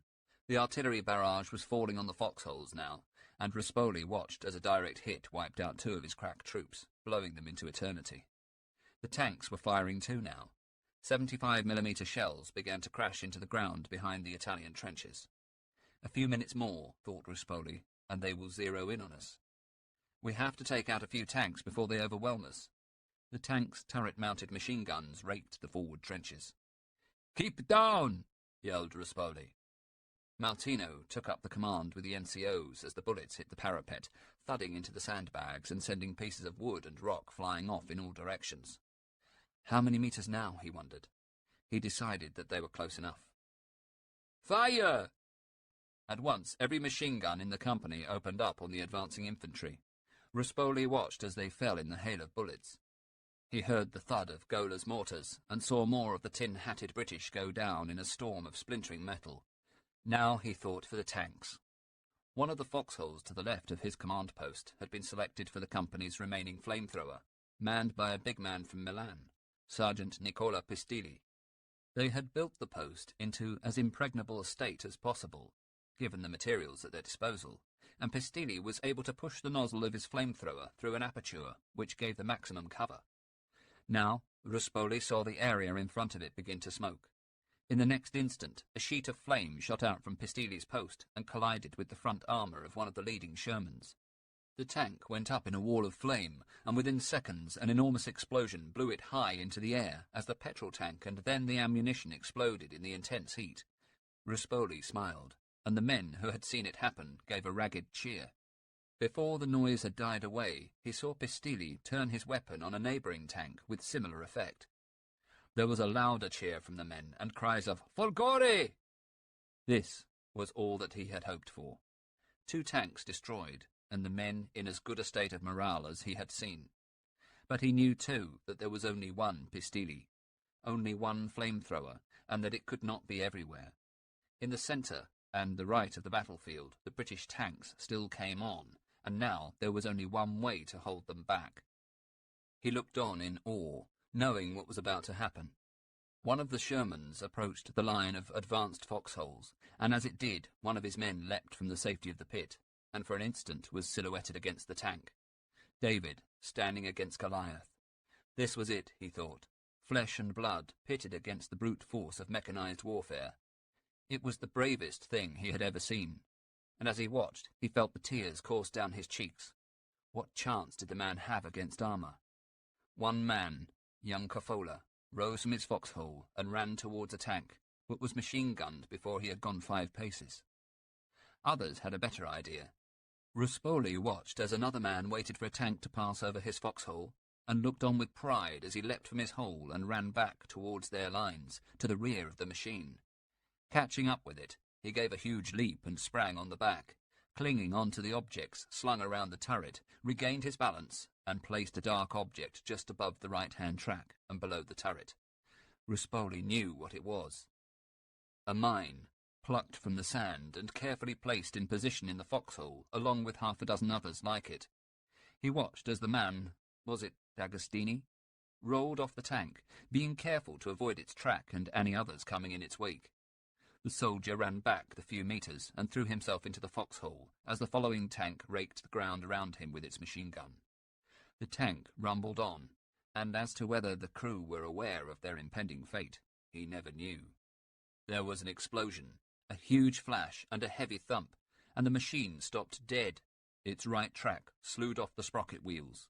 Its turret, at a bizarre angle, had turned a dull black, and as Ruspoli watched, flames began to lick around its edges. Then the hatch flew open, and a man jumped out. He was on fire, and his screams could be heard cutting through the cacophony of fire. He threw himself from the stricken tank and rolled on the sand. Another man followed in a similar state, and began to writhe next to the first. And that was it. As Ruspoli watched, the tank exploded. Meanwhile, over on the left flank, Pistili had turned his flamethrower on a 3rd tank. Soon, thought Ruspoli, his fuel will be gone, and then he'll be easy meat for the British, unless we can get him back. He saw D'Agostini, fresh from his first kill, jump out again from the foxhole, clutching a 2nd Teller-mine. He tried the same manoeuvre, and ran back behind the tank that had just ridden over his position. Ruspoli watched in admiration, as the boy took a huge leap towards the rear of the tank, and then in horror, for the leap froze in mid-air as a stream of bullets fired from the neighbouring tank's machine gun cut through the boy from shoulder to waist. D'Agostini just seemed to hang in space for a timeless instant, and then he fell, like a modern Icarus, thought Ruspoli, and his lifeless body hit the sand, his hands still clasping the mine. Another of the men in an adjacent foxhole saw his fate, and threw himself out in a rage, shrieking at the top of his voice, "Italia! Italia!" He flung his mine at the nearest tank, and it hit with full force, exploding on the unarmoured underside of the hull. The metal flew apart, and the tank died from the underbelly up, a sheet of flame shooting through the hatch. But the blast came back against the Italian, and a huge piece of steel severed his head from his body. Ruspoli shook his head in despair, while all the time the Italians' machine guns rattled out and the British infantry, desperately trying to take cover behind the wrecked tanks, fell by the dozen. On the left, Ruspoli saw Pistili, most of his fuel gone, run from his foxhole for the trench lines. He yelled across to Martino, "Carlo, covering fire! Save Pistili!" Martino shouted a command to the nearest section, and 6 rifles and 2 Braders opened up on the infantry closest to the retreating engineer. Pistili, running for his life, had just reached the parapet of the trench when one of the tanks in the centre traversed its turret, and a burst of machine gun fire hit him in the back, igniting the little fuel that was left in the container. Pistili screamed and fell into the trench, his back a wall of flame. Ruspoli, unable to watch the agony, turned back to his front and saw that there were now 5 burning tanks. He could not count the numbers of the British dead and wounded. And then, nothing less than a miracle. The remaining tanks, there must have been 12 of them, stopped, and then they began to reverse. Still firing, of course, but pulling back. And with them went what was left of the infantry. He could not believe his eyes. They had beaten them off, for now at least. The men gave a huge cheer. Ruspoli turned to them and beamed. Those closest to him rushed up to shake his hand. He found Martino. The captain was jubilant. "Colonel, did you see that? We beat them, just us, with nothing more than machine guns and small arms. We beat off the tanks." Ruspoli hugged him and then stared at him and smiled. "Yes, you're right, we beat them off. But we had more than machine guns, Carlo, more even than flamethrowers and mines. We beat them because we are Italians, because we're Folgori. We beat them with our guts." End of Disc 6. Disc 7. Tuesday, 27th October. Chapter 27. Snipe Position, Kidney Ridge, 2 a.m. Tom Bird. Lying at the forward lip at the top of the shallow depression which held his command, A Company, 2nd Rifle Brigade, Tom Bird dug his elbow into the sand-covered rock, looked out across the endless desert through his field glasses, and watched the lines of tracer bullets as they crisscrossed in the night sky. And as he did so, he reached down further into the deep pocket of his Hebron coat, and searched again in vain for a cigarette. He was certain that there had been 3 or 4 in there when they had set out from the start line. He cursed silently and hummed to himself. He hadn't been able to get the damned tune out of his head for days. I Know Why, it was called, by one of the new Yank bands. A fellow officer had kept playing it in the mess on a wind-up just before the push, over and over again, until 2 of the subalterns had spear-tackled him and brought the gramophone down. And now the melody was stuck in Bird's mind. Funny how these things came to you in the strangest of places. I know why, and so do you. Bird was damned if he knew why he was here, and not at home in Henley with Moira. Why he was lying on the edge of a desert filled with hostile Germans who, if he so much as stuck his head up a few inches more, would compete to send him to eternity. He supposed, though, that he did have an inkling as to why they were all really there. They were on a mission to save Europe, save the world, from the scourge of a tyranny unparalleled in world history. And that, he thought, must surely be worthwhile, worth all the death that now lay around them. Killing had become second nature to Bird and his men, death a commonplace. Often, as when poor rifleman Garner had died yesterday afternoon in a shrapnel burst, it seemed so senseless, and it was at moments such as this that he had to remind himself of their purpose, that they mattered, and they all mattered. Every one of them. Garner, Corporal Briggs, Colonel Turner, all of them. As long as they all did their own tiny bit, then there was just a chance that they might win. The tune came back to haunt him again, and again he thought of Moira. Despite the warmth of the coat, he felt a chill cut through him to the bone, and he shivered. At least he thought Jerry hadn't spotted them yet, but he knew that this was the lull before the storm. He fumbled in his pocket for one last time, and still having no joy, turned sharply to his right, where his batman Briggs was sitting, writing a letter home. "Briggs, see if you can't conjure up a cup of tea, there's a good chap. I'm sure you could do with one yourself. And see if you can't scrounge a couple of fags from someone. Anyone. I'll pay top dollar. Wills, players, anything." "Will do, sir. One nice cup of chaw coming up. And I know that Larbert's got a packet of Woodbines on him. Will they do, sir?" "That'll do splendidly, Briggs. I'll pay, of course." They had arrived here shortly after midnight, following a deafening half-hour barrage from the 30 big guns to their rear. It had been a major operation, manoeuvring a battalion up and into action against an entrenched enemy position. But Bird was certain now that they had taken a wrong turning, if you could call it that. This damned desert was impossible to navigate. They might as well be at sea. He knew their orders only too well. They had been told to take and hold this ground as a key strong point in the Allied line, a pivot of manoeuvre for the tanks. They would simply have to hold the positions until first light on the 27th, when the armour would pour in and relieve them. There was only one problem, thought Bird. It was a task that could only be accomplished by infantry, and out there in the desert that he was so desperate to see, through the black, shell-lit night, lay German tanks. Panzers, hundreds of them, including the new Mark IVs with their newly terrible 75mm guns. He shuddered at the thought. Well, At least it was better than the minefield duty they'd been on throughout the 23rd and 24th, or the bloody tedious traffic control work they'd done on the 25th, directing 2nd Armoured. Byrd knew, though, that his men were exhausted now. Yet now they had gone into the offensive. He supposed, though, that they were no more tired than the rest of the army. One thing you could say for Monty, he had built this army, 8th Army, into a fit, effective fighting force. There could hardly have been, he thought, a single ounce of excess fat on any one of the thousands of men who that night lay all around him, engaged in actions similar to this.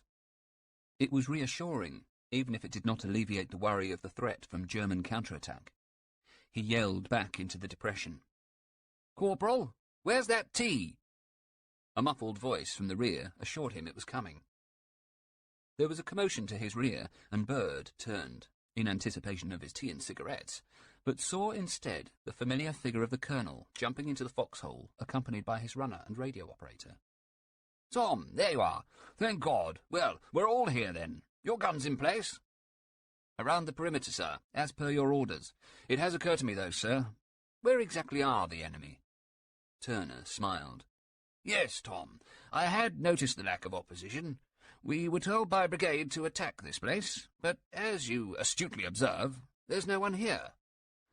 "We are rather late, sir. Perhaps Jerry heard we were coming and made a run for it." Turner laughed.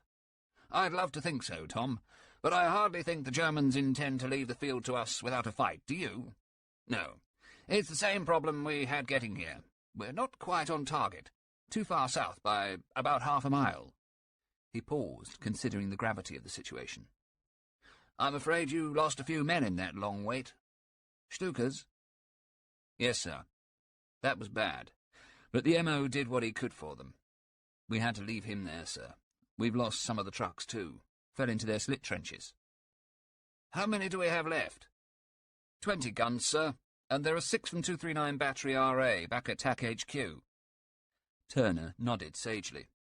"Well, we're here now, and here we'll damn well stay, whatever they throw at us." There was a cloud of dust as a man scrambled down into their foxhole and hastily saluted. "Colonel Turner, sir. Message from the carrier platoon, sir. Seems we've pitched up between 2 Kraut tank division lagers. Leastways, one of Germans and a bunch of I-TIEs. Krauts are off to the north, sir, about 1,000 yards or so. I-TIEs to the south." Turner's expression remained unchanged. "Thank you, rifleman." The man saluted, and having returned the gesture, the soldier scrambled back up and out of the foxhole. Turner turned to Byrd. "Well, that's torn it. Christ almighty, Tom, we're sandwiched between 2 divisions of tanks." Byrd managed half a smile. "Well, it is our job to destroy them, sir. We could be worse off." "True. I only hope that we can hold out against them until 1st Armoured get here. I'm off to find the recce party. I want to know more about these tanks. Good luck, Tom, and good shooting. I suspect you'll need it." Their position was more evident now. They occupied a shallow oval depression in the desert, measuring some 1,000 yards by 400. Whether it was actually the snipe position was still highly questionable, and the officers had no doubt that they were soundly, quite conclusively, lost. Still, it was a good enough hole to be in. The rim of the position was scarcely 4 feet high, but with its adjacent foliage of camel thorn and tamarisk bushes, it became at once altogether more formidable and, thought Byrd, offered the only cover in an otherwise wholly unforgiving landscape. They had taken prisoners as they advanced into the position, 20 of them, and they were nothing but a hindrance. On the north side, the adjutant, Tim Martin, had found the main German dugout and taken it over as Battalion HQ. Byrd supposed that he should check on their welfare. "San Swan." "Sir?" "How are the prisoners?" "Surly bunch, if you ask me. All except their officer, sir. He seems a decent chap, if you know what I mean. No Nazi, anyways, I'd say. Spoke English to me. All sappers, sir. Don't know if you knew that. Laying more bleeding mines, I expect, if you'll pardon my French, sir. Didn't expect to get caught like that, I reckon. Mind you, they could have done worse. Might have been taken by the Aussies. Wouldn't have given tuppence for their chances then. Mine layers. Lucky buggers will get shipped back to Blighty and land a cushy number in a POW camp. All tea and fruit cake. Cushy, if you know what I mean, sir." Byrd nodded. Swan continued. While you and me, sir, are left out here in this blinking desert mopping up their mess. Bird laughed. You seem very confident that we're going to win this battle, Sant. Course we are, sir. We're going to win the war. Stands to reason, doesn't it? We've got better men, better tanks, and more of them. And anyway, General Montgomery told us himself. Bird liked Joe Swan. At 28, he was an old sweat already, a veteran who, like others in the battalion, spoke to the men in a curious argot of Cockney mixed with well-chosen words of Urdu and Arabic. And he never seemed to tire.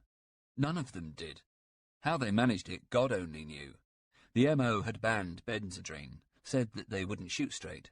So tea and fags were all that kept them awake. That, and the constant knowledge that at any moment they might come under attack. Swan suddenly jumped into action. Blimey, sir! What's all that? Away over the dunes to the west, they could hear the sound of a huge explosion and machine gun fire. Corporal Briggs came running up, grinning. It's Mr. Flower, sir. He's taken the brain guns off into the Jerry's. Looks like he's blown up some fuel trucks. Bloody marvellous! As Flower returned with his prize of 16 prisoners, they heard another sound from the desert, the ugly rumble of approaching tanks. The moon was rising now, and its light silhouetted 20 panzers as they drew up in a half-circle around the brigade's position. Bird knew what had to be done. He yelled, Get to the guns! Get onto them! Saville, draw a bead on that big bugger! He had spotted a Mark IV, the cream of the Wehrmacht armoury, and knew that unless they could take it out, they would all be dead or prisoners. It came at them, machine-gun firing, and before Saville could lay the gun, a bullet sliced through one of his ears. He fell back, covered in blood and dazed, but his place at the gun was taken by another man, Chard. He crouched behind the gun shield and stared at the huge bulk of the advancing Mark IV. Bird wondered if he was frozen with fear, and shouted to him, Chard, fire! Shoot the bastard! Chard did nothing, and then, by some miracle, he fired. The shell hit the Panzer at 30 yards, and it stopped dead. Chard reloaded, waiting for the tank's huge gun to blow him to eternity. But instead, the hatch opened, and one of the black-uniformed tank crew threw himself out and onto the ground. Chard fired for a second time, and as Bird looked on incredulously, the tank went up in a sheet of flame. Slowly, the remaining tanks backed away, their leader destroyed, and around the perimeter of the depression, the men of the rifle brigade gave a cheer. Bird joined in with them, but he knew that this was only a foretaste of what was to come, and that the Germans' revenge would be swift and deadly. The remainder of the night had been eerily quiet.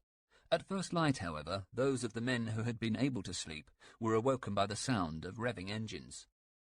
Joe Swan rubbed at his eyes. Blimey, we're right in Rommel's rear. Look, sir. He was right. There were hundreds of German and Italian vehicles of every description all around them. Lorries, ambulances, and tanks. And it looked as if they hadn't noticed the riflemen. Bird wasted no time. Sant, get the guns into operation. Try for the tanks first, but fire on anything over there. Take out whatever you can. Leave the ambulances, of course. Anything else? Right, he thought. This will test the guns. Now we'll see if they're all they're cracked up to be. He wasn't disappointed. Within minutes, Bird's 13 anti-tank guns were firing away. 2 tanks went up, and then there was a cheer. Then another, and another. The Germans were sitting ducks. Bird began to lose count. 14 tanks were blazing away, along with 2 self-propelled guns, a handful of trucks, a staff car, and one of the dread 88mm guns. But such good fortune could not last long. Within minutes, enemy shells were landing around the 6-pounders. Their teams struggled to move them, and men began to fall. Bird was standing to the rear of a battery commanded by his friend Hugo Salmon when a German shell hit. A massive splinter carved into Salmon's face and sliced it open from forehead to chin. But he was still alive. Bird ran across to help him, took off his spotted silk scarf, bought at New and Lingwood on his last leave, and wrapped it around the hideous disfigurement. He yelled out, "Where's the M.O.? "Still back at the start line, sir. He can't get through the shelling." "Well, find a bloody medic, can you, and get him over here." Salmon was gurgling now. Shock and pain were battling for possession of his tortured body. A medic came up. Bird recognised him, Sid Burnhope. "Sid, help Mr. Salmon, can you? And then you'd better see to the others. I think you're the only medic we have." Bird placed his friend's shattered head gently on the sand and went off to assess the situation. Turner met him. "Tom, it's looking bad. Seems we're cut off. Could be surrounded. Good news is the 24th Armoured are on their way." "Hurrah for the cavalry, then, and we've got a pretty good position, sir. As good as we could hope for, at least." They heard the rumble of tanks, and for a moment both men froze. Then they realized the noise was coming from their rear. Turner spoke. "That should be the Shermans." But hardly had he said it than a shell landed too close for comfort. "Might be Jerry's, sir. Perhaps they got around the rear after all. I'll take a recce." Bird ran to the eastern edge of the position and saw a line of Sherman tanks with fluttering black and red pennants. It was the cavalry. At that moment, 2 of them opened fire, and their shells shot neatly over his head to fall in the vicinity of his own guns. He waved frantically at them. "Stop! Stop!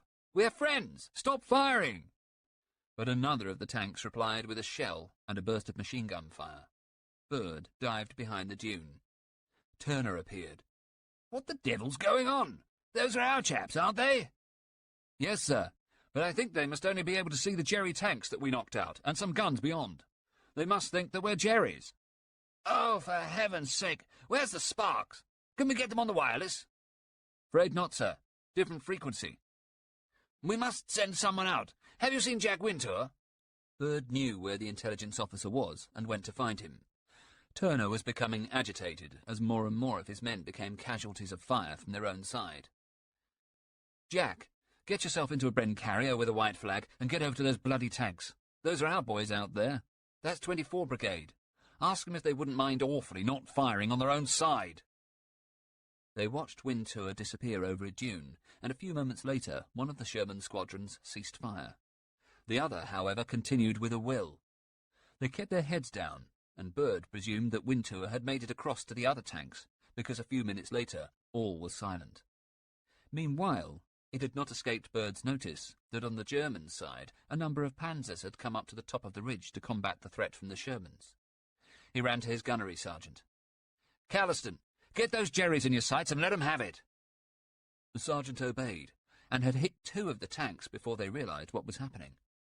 Black-coated men leapt from the turrets and ran across the sand, some back into their lines, others towards the British with their hands in the air.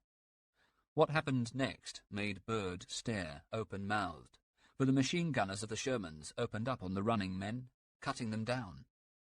They were Yorks and Lanks men, Bird had realized, fresh to desert warfare. Didn't they know there was a code of honor out here? An unwritten chivalry? The German tanks backed away, leaving several ablaze, courtesy of Bird's guns, and the 24th rolled forward towards the edge of the position. There was a massive whooshing noise above his head, as if the air was being sucked away, and an 88mm shell smashed into the turret of the leading Sherman, instantly setting it alight. Then another, and another. Now it was the British tanker's turn to be picked off. It was just the squalid justice of war, he thought. The crews leapt down from the inferno, and Turner's riflemen ran forward to help them in, only to be machine-gunned now in turn by the panzers. The remaining tanks withdrew behind the height of Kidney Ridge. Bird found Turner. "So much for the cavalry, sir." "Yes. Well, I never did trust them, really. Wellington was right. They just go galloping off at everything. Well, Tom, looks like we're on our own. For the time being, at least." He had hardly spoken when a shell crashed into the position, wounding 3 of the riflemen. "Take cover!" yelled Turner, and was rewarded by a near miss from a rifle bullet. "Snipers, sir. We'd better send out some lads to keep them low." "Who's our best shot?" "Well, I'd say Eddie Blacker, the one they all call Muscles." "Well, get him to find some cover and keep those bloody snipers down." Bird found Blacker and another South Londoner and sent them out to a makeshift shelter under one of the tanks earlier destroyed by Chard. Bird watched him from down in the depression. The German snipers had come forward and were also making use of the wrecks, but being above the riflemen, they had to fire downwards and exposed themselves standing on the tanks. Within a few minutes, Bird saw Blacker account for 3 Panzer Grenadiers. Good choice, he thought. He yelled across to him. "Good shooting, Blacker." "Like ducks in a water barrel, sir." But the snipers were the least of their worries, for now the 88s had opened up with a vengeance. More tanks, too. German and Italian had moved forward cautiously and were using their cannon to shell the position. But not with impunity. The little 6-pounders were still working well, thought Bird, as he crawled with ammunition from one gun to another. Sergeant Swan was doing the same, and even the colonel was helping with resupply. But it couldn't prevent the shells from doing their deadly work. Bird counted. There were only 13 of the battalion's guns left operational. He wondered how much longer they would be able to hold out. A shell had exploded on the edge of a slip trench, and the occupants had been almost buried alive. Bird went across. "Come on, you're not dead yet!" They managed a half-hearted smile, and he chided himself for his lack of tact. He looked at his watch and found that it was approaching 1 p.m. Back home, he thought, they would be having lunch. It was a Tuesday. He did not have to wait long for his mind to be diverted. There was a rumble on the left flank, and out from nowhere tanks appeared and began to move at speed towards the position. Bird could see that they were Italian. 9 M1441s and a couple of Semoventi self-propelled guns. "Christ," he thought, "there's only one gun over there." He ran across. The gun was manned by one of the characters of the company, an Anglo-Indian sergeant named Charlie Calliston. He was a popular man. Diminutive and quick, he was a natural featherweight boxer and had won an MM near Bir Hakeim. But all the character and pluck in the world wouldn't save Charlie Calliston from 11 tanks. Bird could see that he was alone with the gun. 2 of his men were crawling back with more ammo under heavy fire, while the 4th was just sitting by the gun, his nerves shot to pieces by shell shock. Bird had seen the symptoms before. As he reached the gun, he was joined by Colonel Turner and Calliston's platoon commander, Jack Toms, MC, an expert fisherman. The officers now became Calliston's gun crew. Turner spoke. "Hold your fire to 600 yards!" They waited and tried to count the tanks in. Eventually, when Turner reckoned they were within his prescribed range, he yelled, "Fire!" and Calliston let it go. They watched as the shell flew towards the leader, an M14. It hit and blew the thinly armoured tank and its crew into oblivion. The casing flew out of the breech to be replaced by another shell, and Calliston did it again, and again, and again, until 3 Italian tanks lay blazing in the sand, while 3 others lumbered on along the edge of the depression, still with their dead and dying crews inside, unable to stop. All the time, Calliston's gun had been raked by machine-gun fire, and now he had just 3 shells left. Toms yelled, "I'll go!" and dashed across the position towards the resupply jeep. It was 100 yards away, but he made it through a hail of bullets. He jumped in and started her up, then brought her up to behind the gun. As he was getting out, a small German shell flew into the jeep, an incendiary round. The vehicle burst into flames. "Quick!" shouted Turner, and between them they managed to offload all 4 boxes of ammunition. As Bird looked on, he saw that rather than give up, the 3 remaining Italian tanks were moving in. So much for all they had been told about the Italians having little stomach for a fight. This was bravery on a scale he had seldom seen.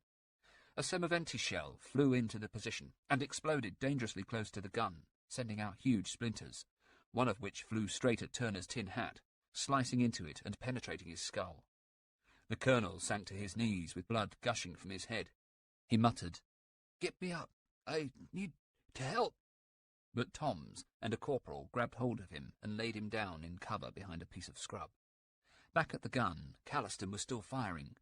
Toms knelt down to reload, and at 300 yards Calliston opened fire on the leading M14. The shell made contact, and the tank burst into flames, its crew spilling out of the turret. Toms reloaded. Calliston fired twice more. 2 more tanks ignited. Turner, wiping the blood from his face, had seen it all. "Hat-trick!" he shouted. Bird smiled, but as he bent down to confer with Toms and Flower, a shell came in on their left. The explosion sent a piece of red-hot shrapnel into Tom's right hand, taking off 3 fingers and tearing the tendons. Another hit Flower in both legs. A 3rd piece hit Bird squarely in the head, and he cursed himself for his bravado at disdaining a tin hat in favour of a soft forage cap. For a moment he lay on the ground, blood pouring out. Then, recovering himself, he sat up and put his hand to his head. There was blood everywhere, but he felt the size of the wound and reckoned it could not be as bad as the colonel's. He tried to stand up, and instantly fell over. Sergeant Swan ran over and picked him up. "Come on, Mr. Bird, sir. Let's find you somewhere to lie down." They laid him alongside Turner on the rocky floor of the HQ dugout. He was conscious now that the blood was beginning to coagulate, yet he still felt covered in the stuff. Next to him were the battalion signallers and their radios. The adjutant, Tim Martin, was there too. But his closest companions were the flies. They seemed determined to swarm across his face and investigate every inch of the blood. Bird tried to brush them away, but more landed in their place. That damned American song was still going round and round in his brain. I know why, and so do you. Why do robins sing in December? Stupid lyrics, he thought. Better off by far with something like Room 504, the perfect honeymoon alone with you. He thought of Moira, of home, and began to cry. Not loudly, just a quiet sobbing. And then he realized what he was doing, and made himself stop. Beside him, Turner had begun to make strange noises, and Bird tried to make them out. It was the delirium that often comes with head wounds and fever. "You there! Aim and fire! Sink that destroyer! They will not pass! They shall not capture this harbour! Fire! Fire! Sink all their ships!" It was 4 p.m. Bird turned to Turner. "Colonel, there are no ships. There are enemy tanks we have to destroy, and we're doing very well, sir." The colonel turned to him and stared, smiling and unseeing. Bird gave up. And as he did, a salvo of shells crashed into their position, sending up showers of sand and rock. Bird sat up and tried to work out where they were coming from, and horribly it appeared to be from behind their own lines. He called across to Sergeant Swan. "Sant, what's happening? Are those our guns?" "Don't know, sir. I think so. Adjutant's sent out to find out." More rounds came in, and this time there were casualties.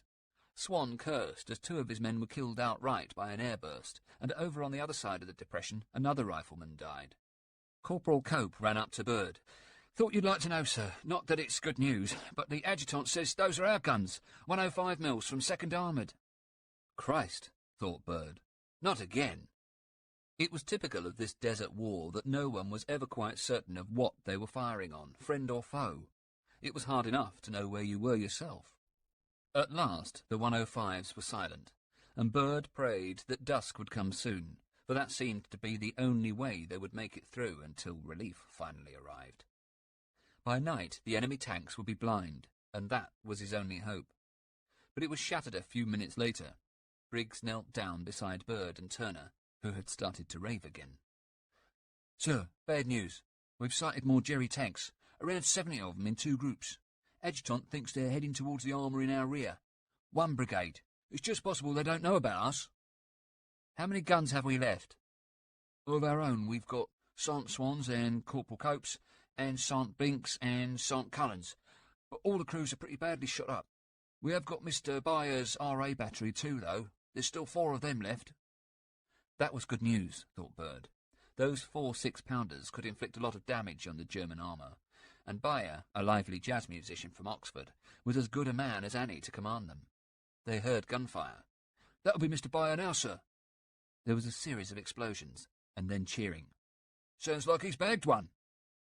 There was more firing from their left, and Bird tried to get up, but only succeeded in propping himself on his elbow. Nevertheless, by moving positions slightly, and with some help from Briggs, he was able to see one of Byer's 6-pounders in action, manned by Sergeant Binks and his crew of 3. As he watched, it fired, hitting one of the attacking German Mark IIIs, which began to burn. Just then, however, a high-explosive shell flew in and scored a hit on Binks's gun. The sergeant was thrown back against the sand, and a huge piece of shell casing took the head off of one of his gunners, while more of the flying shrapnel reduced the other 2 to objects barely recognisable as human beings. Binks pushed himself to his feet and stared at the ghastly scene, then immediately sat back down in a state of shock. Bird, too, was affected. How quickly in war, he thought, such small victories turn to tragedy. He flopped down onto his haversack and fell asleep to the sound of gunfire. It was dusk when he awoke, and all seemed quiet. Turner was murmuring in his sleep. Briggs was sitting beside him. "Welcome back, sir. You've had a good rest." "Slept right through it." "Through what, Briggs?" "All sorts of fun and games we've had, sir. Let's see. Jim Hine now, he got one of them, and then Chard hit another 3, or was it 4? Then Sant Swan, well, he turned an abandoned gun on another one and got it. Captain Wintour couldn't control himself then. Then Jerry came over and got his wounded. Enough of them there was. I was going to wake you, sir, if you hadn't woken up first. We've been given our marching orders." "We're abandoning the position. What time is it?" 22:30 hours, sir. Seems we've done our bit. First armoured's coming through here. Major Martin reckons we saved their bacon, sir. I reckon it's a bleeding miracle. We knocked out that many tanks." "How many? Do we know?" "Not for certain, sir, but Major Martin reckons it must be over 30 tanks and 5 or 6 SP guns, plus a couple of 88s. That's not counting the ones we damaged." Bird listened, amazed.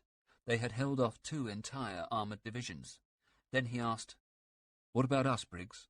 What are our casualties?" 70 killed and wounded, 10 of them officers." Bird remembered now, thought about his poor anti-tank company. All those men lost. In his mind he began to draft the letters. Died gallantly, defending a hopeless position against enormous odds.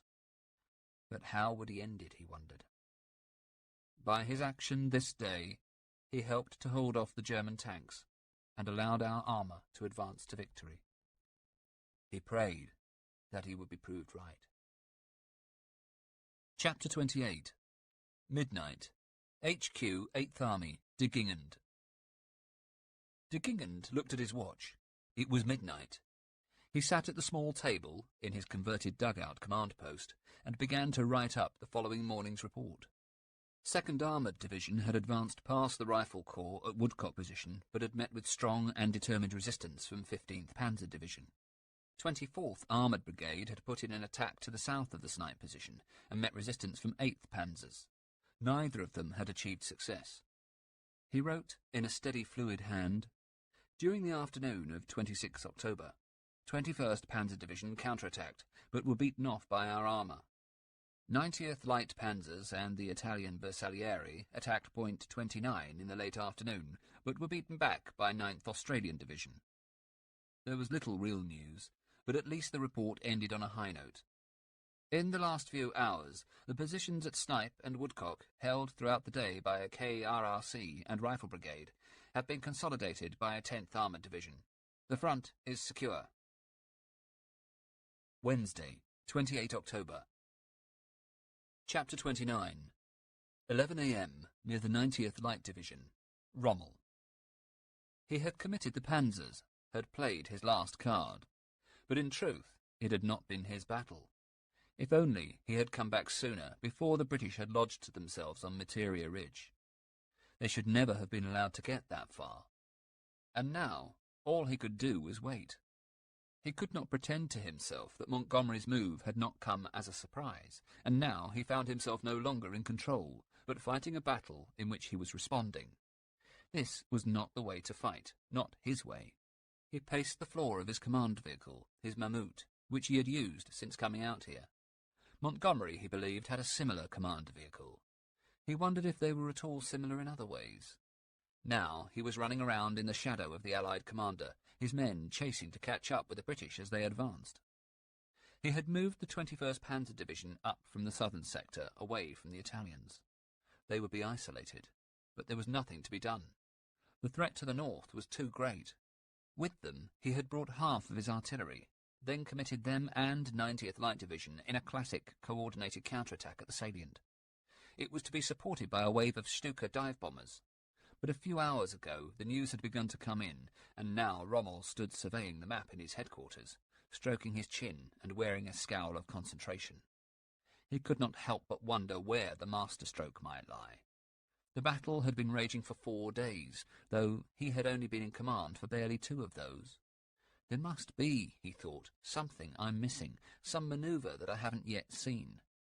The salient in the north, near the kidney-shaped feature, was clearly the focus of attention, but he feared that it was all too late. His planned air assault on the Australians had been smashed by the RAF. 4 squadrons of Hurricanes and 2 of the new American-built Kitty Hawks had seen off the Stukas. He thought back to Poland and France and realised, not for the first time, that the new technology on the Allied side was fast overtaking the supposedly invincible Nazi war machine. He took his pencil and circled a spot on Kidney Ridge, where reports had come in of a defence by anti-tank guns, which had brought the 21st Panzers to a temporary halt and cost him dearly in tanks and manpower. And it was not only at the front line of the battle that he was suffering. Now, after another night of bombing, with the RAF taking out his tanks as they were forming up before they had a chance to manoeuvre, he began for the first time to sense the real possibility of a defeat, and he feared it. He turned to his Chief of Staff. "Alamein, what news of the 164th? "It seems they got through, sir. The 433rd and 382nd are back in communication with us and with each other." "That's good. That's something." "We took more casualties overnight, sir. Tanks." "The new Shermans?" "Yes, sir. They sit hull down at over 2,000 meters and simply outshoot us. There's nothing we can do." If only the Führer had fulfilled his promise of the Tigers. But it was of no use considering that now. "Have you that list again? May I see it?" Alamein handed him the newly typed-up list of the available tanks. 15th Panzer Division, 21 Mark III and 4. 21st Panzer Division, 45 Mark III and 4. Littorio Division, 33M. Arietta Armed Division, 129M. Trieste Motorized Division, 34M. "Is that it?" "That's it, sir." So, that was all he had. 66 German tanks and 196 Italian, but the latter he knew would not survive long against the Grants and Shermans. They were slow, lightly gunned, and poorly armoured. Montgomery seemed to be playing with him. Clearly, he was planning a large attack along the coast towards Sidi Abdel El Rahman. But he could not be sure yet if the entire British offensive in the north might not be augmented by an attack in the south. Was it a feint? He picked up from the table a map captured from the British and clearly marked with Montgomery's plan to push northwest from the Australian salient at Hill 29. He called to Rolf Munninger, his young personal clerk, and a fellow Schwabin. "I have a new directive for the army. Can you take it down?" Munninger hurried through from the radio room and began to write as Rommel spoke. "Any soldier who fails or disobeys is to be court-martialed, regardless of his rank. This is a battle for life or death. I demand that every officer and man put forward his utmost effort." He paused. "Got that?" "Yes, sir. Shall I send it to—" "To all corps and divisional commanders. At once." Life or death, he thought, and now was the time to make provision for the worst. He had to rescue what he could of the Africa Corps before it was too late, had to gather enough to keep it together as a fighting force. "Alamein, I want every surviving German unit moved up to the northern sector. Every man who can fight, every tank, every gun. Every German. But we must make provision for a fallback position." He circled the map. "Here, at Fuka, 100 miles behind the German lines along the coast. If the attack goes against us, then we must thin out the front and fight a defense. What have we in reserve apart from the Trieste?" "Nothing, Herr General Feldmarschall." "Nothing but 1 division of Italians. So, we pull back some of the panzers from the front line and create a new reserve. Where's the 21st now?" "Still engaged with the enemy, sir, up by the coast road." "Pull it back and replace it with the Trieste. The 90th can hold the coast road. And move the Arietta Division south to replace the German units down there. And issue an order to all troops. Munninger, take this down. Instead of harassing fire, which involves unnecessary ammunition expenditure, troops are to open fire on the enemy at sight with short, concentrated salvos." Munninger went off to the radio room. Rommel turned to the Chief of Staff. "I'm afraid, Alamein, that we will not be able to withstand such attacks as the British are now capable of putting in. We cannot wait for them to make their decisive breakthrough. We must pull out to the west before they do so. But, sir, that will mean losing much of the infantry, perhaps all of those that are non-motorized. Rommel frowned. Well then, so be it. He paused and smiled. You know, Alamein, I found again and again that the day will go to the side that is the first to plaster its opponent with unstoppable firepower. Who do you suppose that might be in our case?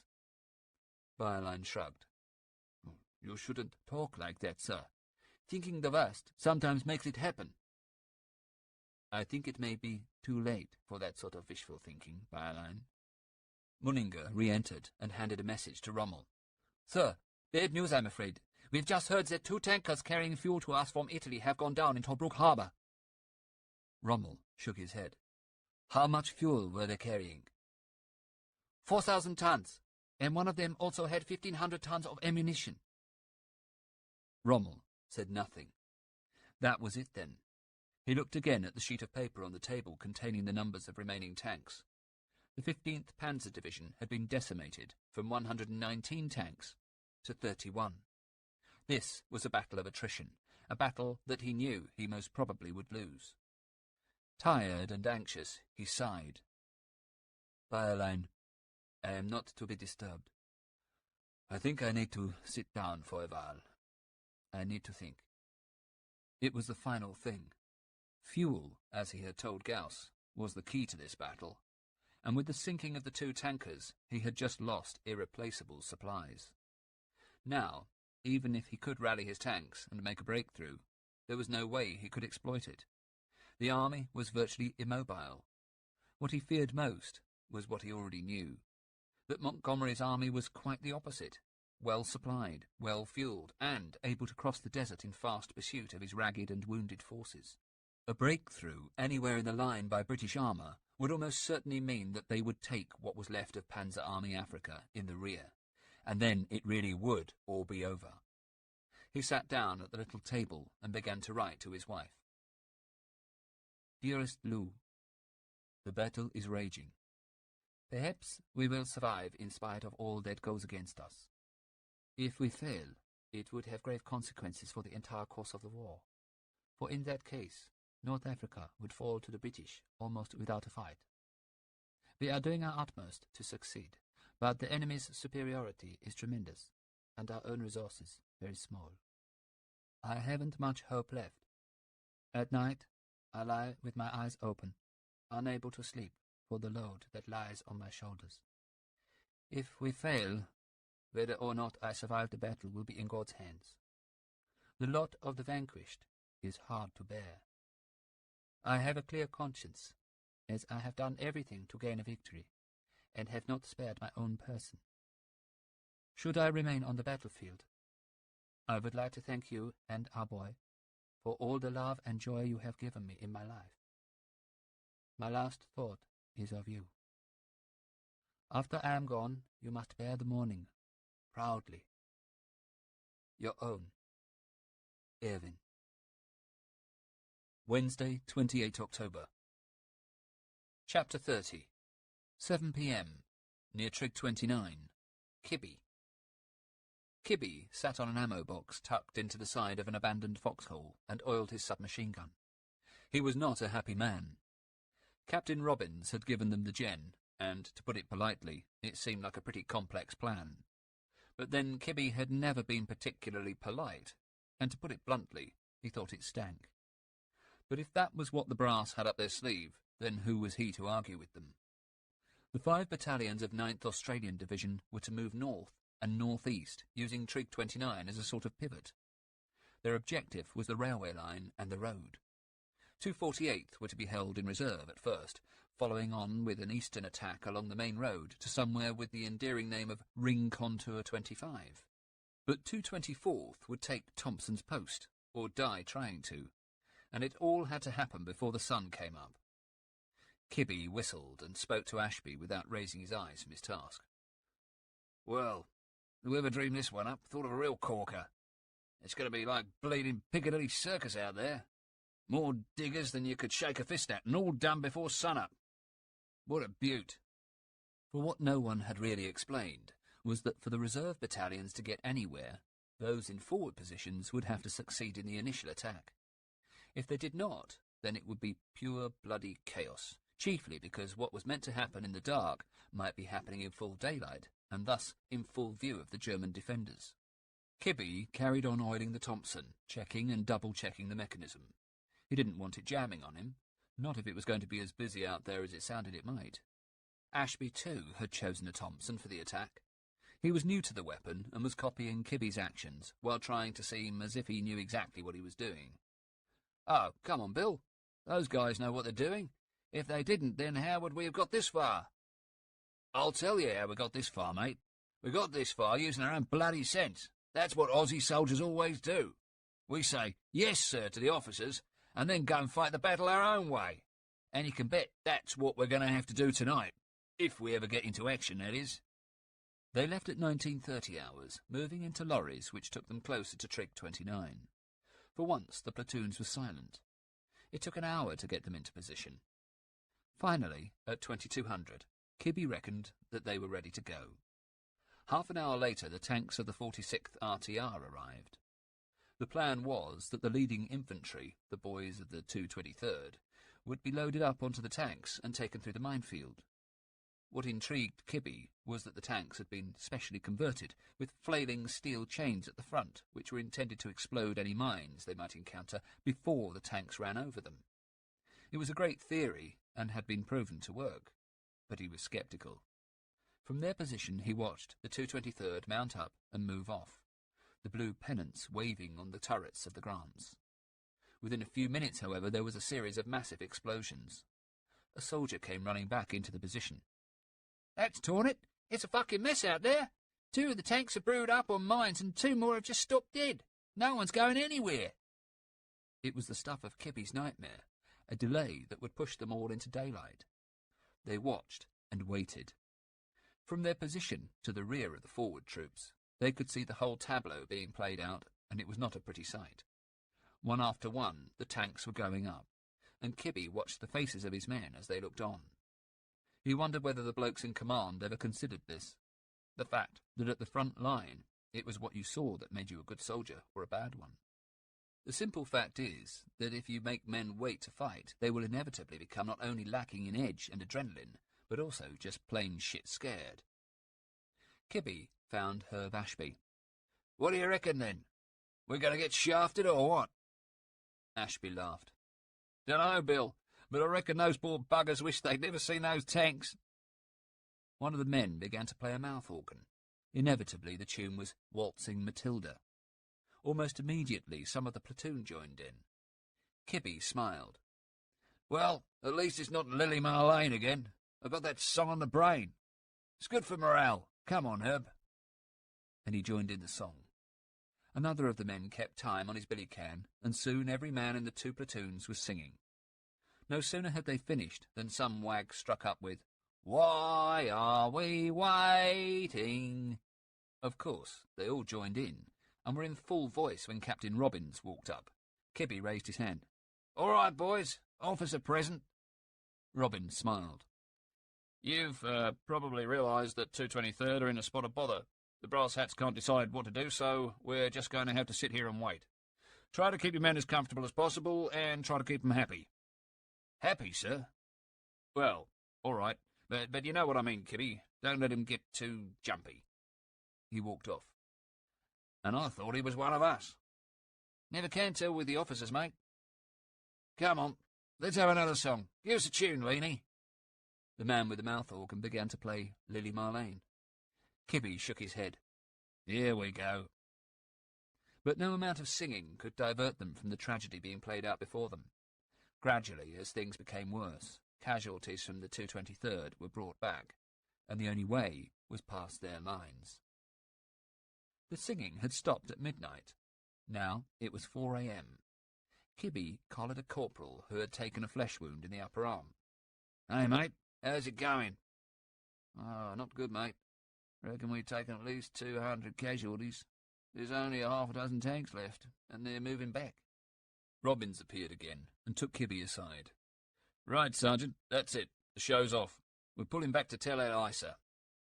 I can't say I'm disappointed, sir. Never seemed a good idea to me. That's not the reason why, eh, Kibby? No, sir. They reached their bivouac just before dawn, and Kibby settled down in his makeshift sanger. He was just drifting off to sleep when Ashby appeared. Blimey, mate. I've just seen Robbins. He was talking about you. Kibby sat up. What? What did he say? What have I done? It's not what you done, mate. At least nothing bad. He told me he wants to recommend you for a bloody DCM, that's all. He told me, in case anything happens to him. You know what he's like. Kibby said nothing. A DCM? A medal of any sort, let alone a Distinguished Conduct Medal, was not something he'd ever thought he could possibly be awarded. He was just a common soldier, a bloke doing his job. Why should he get a medal and none of the others? You must have gone doolally, mate, or he has. A DCM? Me? Don't be daft. That's what he said, Bill. He's going to put you up for it, for being an exemplary platoon leader and a tower of strength to the men. Those were his exact words, I swear. Soon as we get back. And I'll tell you something else. The 223rd's still dug in up there. They're down to 60 men. The whole battalion. 60 men left out of 500. Still holding on, and Robbins reckons Monty's going to need to keep it that way. And that's where we come in. A DCM? Struth. They'll never bloody believe me. Thursday, 29 October. Chapter 31. 11:50 a.m. HQ 8th Army, Montgomery. The Australians had done well, of that there was no doubt, but they had suffered for it. Their casualties had been high, almost intolerably high, and their supporting tanks had been decimated. But they had got stuck in the minefields, and they had not reached the railway. Montgomery had decided that he would wait for a day, allow them time to rest and reorganize, and then on the 30th begin again. Then they would reach the sea. On the 31st they would launch the major offensive, Operation Supercharge, he had christened it. He had said as much during that morning's meeting with the Commander-in-Chief, General Alexander, and the Minister of State, Casey, and they had seemed to approve. Freddie de Gingand knocked and entered the caravan. Sir, a signal just through from London. We can expect another visit tomorrow from Duncan Sands, MP, and there's a telegram from the Prime Minister. De Gingand handed a paper to Montgomery, who read it. Imminent Allied landing in Tunisia. Expect French to assist. Events may therefore move more quickly than had been planned. Montgomery put it down on the table. Politics. Always politics interfering with the job of an army commander. So, Churchill was telling him to move more quickly, to break through Rommel well before the Tunisian landing date of 8 November. And he was sending his own son-in-law, Duncan Sands, out to check up on him. He frowned. De Gingand spoke. Sir, General McCreary, General Richardson, and Mr. Casey were of the opinion that it might be best to make the attack in the south, where Rommel is obviously weaker. Intelligence confirms... Montgomery bristled and cut in. Nonsense. The Australians have made terrific headway in the north, and that is where we should attack.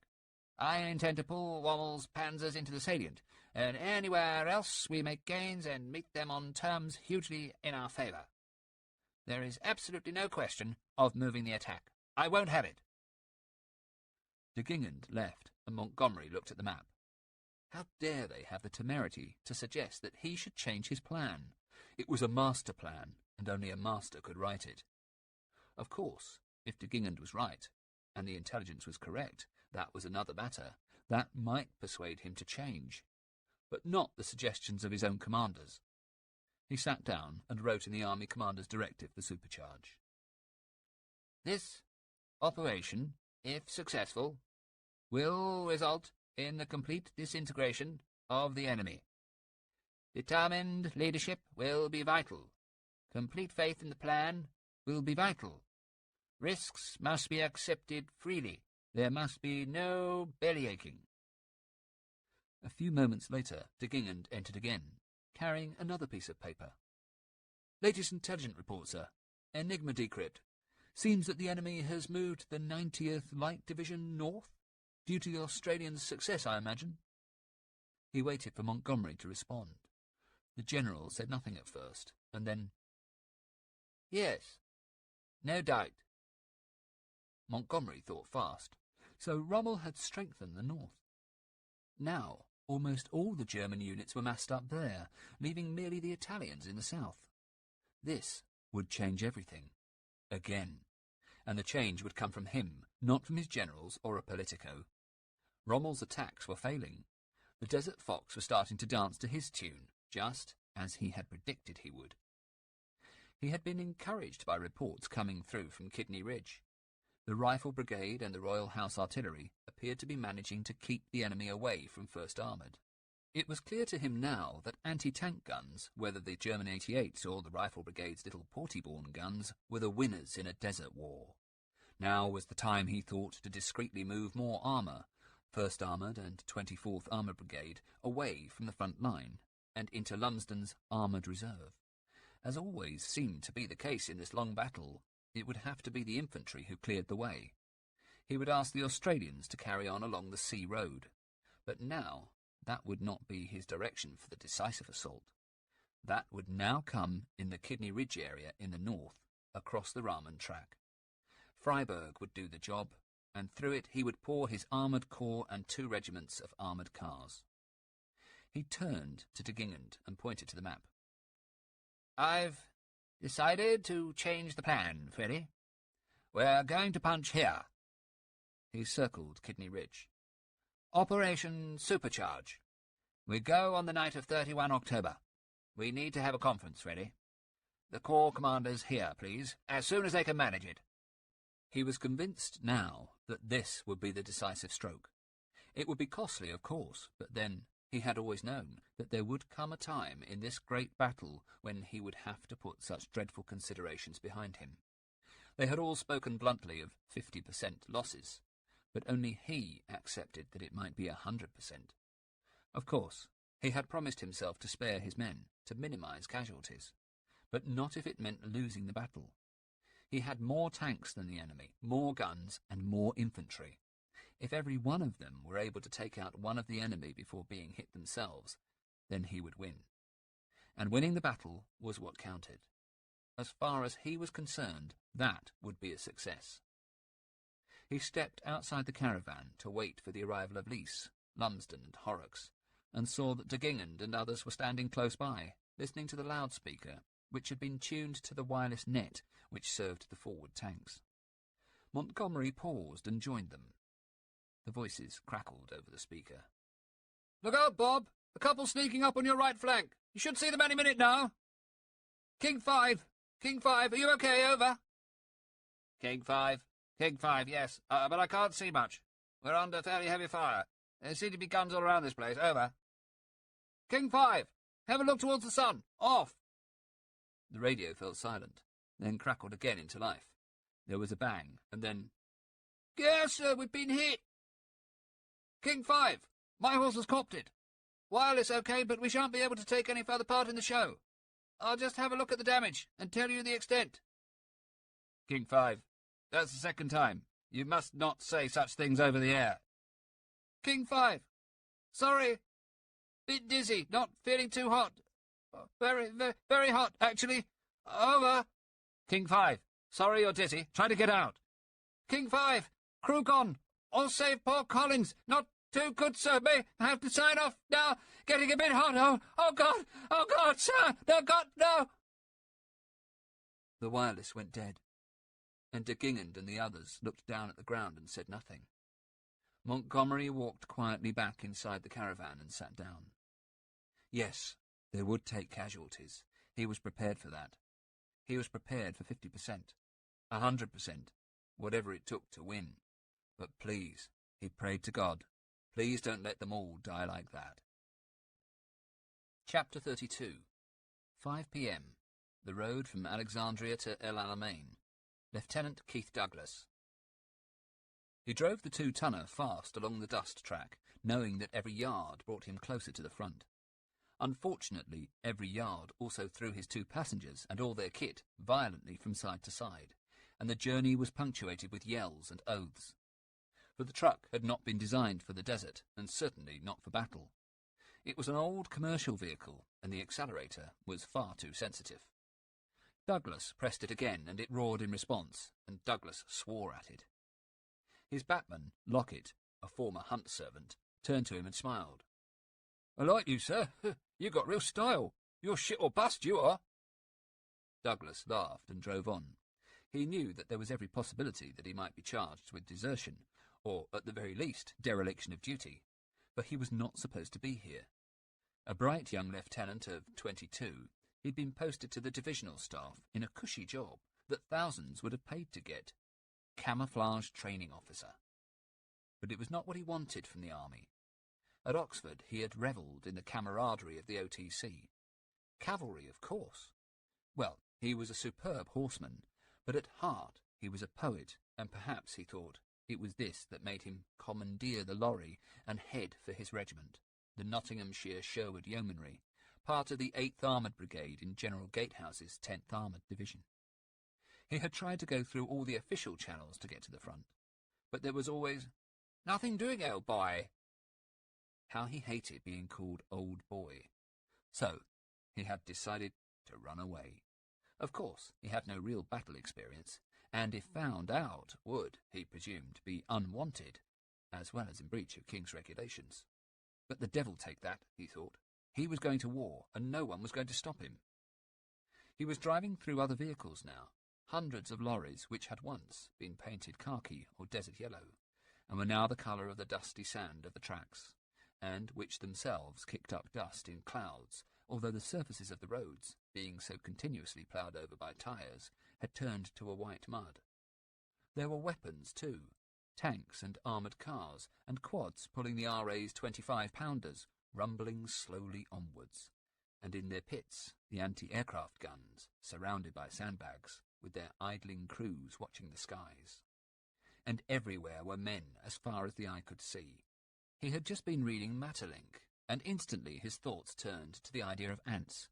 Thousands of ants. The men, or ants, were doing what soldiers do best when not fighting, making tea on makeshift stoves, and squatting and sitting around in groups, laughing and chatting. He turned to Lockett. "Have you any idea where the regiment might be?" "None at all, sir. Your guess is as good as mine." Desperately, Douglas sought out their stencilled insignia, but did not find it. They drove on, Douglas, Lockett, and their third passenger, a gormless fitter from HQ, whom he had collared with the instruction to return the truck, should he be lucky enough to find the regiment. They'd gone about 15 miles when Lockett yelled, "Sir, look!" Douglas followed his pointing finger and saw the trucks and carriers of their regimental supply column, quite unmistakable on account of the presence of their officer, one MacDonald, a made-up NCO, his towering presence unmissable, even at 100 yards. Douglas stopped the truck and jumped out. With Big Mac was Bill Owen, the major in charge of supply. Douglas swallowed hard and began to tell his lies. "Hello, sir. Where's the regiment?" "Douglas, what are you doing here?" "The colonel sent a message back to division, sir. Seems I'm wanted." "Ah, so you've come back to us. Good chap. Well, the regiment's a few miles up the road, waiting for the off.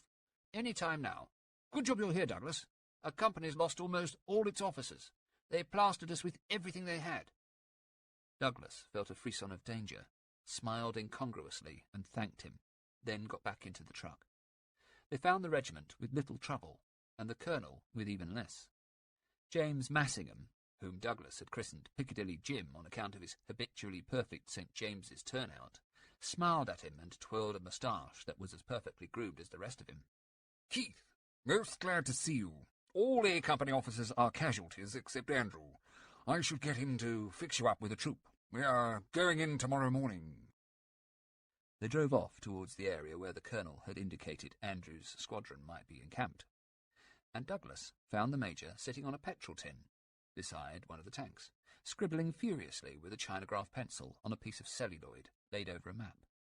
He was small, with fair hair and a ruddy complexion, weather-beaten by the desert into a rich nut brown.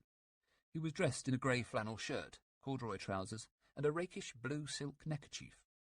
Douglas dismounted and saluted. "Sir." "Douglas?"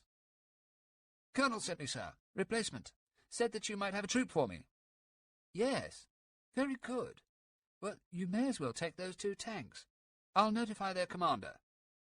He pointed across to 2 Crusader tanks, and Douglas felt the excitement mount. It was his wish to command a troop of tanks in battle. However, his elation was quickly replaced with terror at his utter lack of training. He had never been inside a tank, let alone guided one into battle.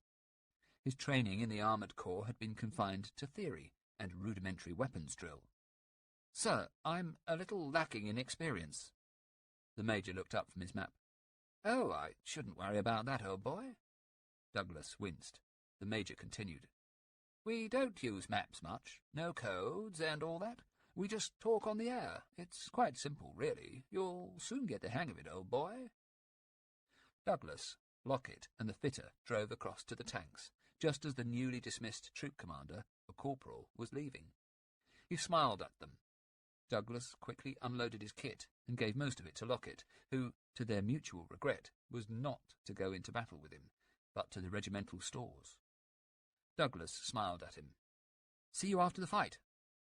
"Yes, sir. Take care now. Nothing rash, you know." Douglas knew. He smiled again and watched as his batman departed.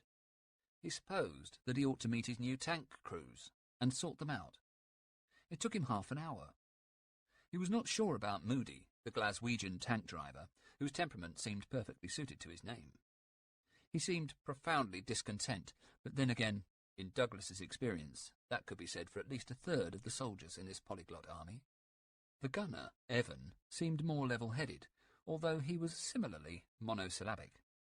The other tank crew, of which the commander was a corporal named Browning, was rather more communicative than his own. Browning, it seemed, had been captured by the Germans early on in the battle, and had escaped to rejoin the regiment. He smiled a lot, and Douglas could not tell whether it was through relief or nerves. "Treated me quite well, really, they did, sir. Can't say they didn't. Nice bunch of blokes, actually, sir. Pity they was Jerrys." This second crew were in better humour than either Moody or Evan. Perhaps, he thought, my own crew resent me. Perhaps they would have preferred to have gone into action with their own corporal at the helm. He cursed himself for his ridiculous schoolboyish behaviour in wanting to join the fight, and for thinking that he might arrive at the front and instantly command respect. To them he must surely appear as what he was, a desk-waller with a strange death-wish. Well, he wasn't quite sure about the death-wish. Browning had kindly guided him through the controls of the tank. He was to sit on the right of the gun. He had a periscope through which he could see the battlefield as a small square of horizon. The machine-gun bullets were in a belt that ran close to where he sat, and behind him was the wireless. He noticed, too, the various incongruous items: boiled sweets, penguin paperback books, biscuits. Now he was lying on his bedding, thumbing through a magazine, Lilliput, that he had found in the tank, and listening to the thump of the artillery in the distance. A barrage, he presumed, for the ongoing attack, of which they would soon be a part. 1 hour's notice. That was what Andrew had told him they were on. 1 hour, then, he thought, till death or glory. He felt strangely content, if apprehensive. He had, after all, achieved his goal.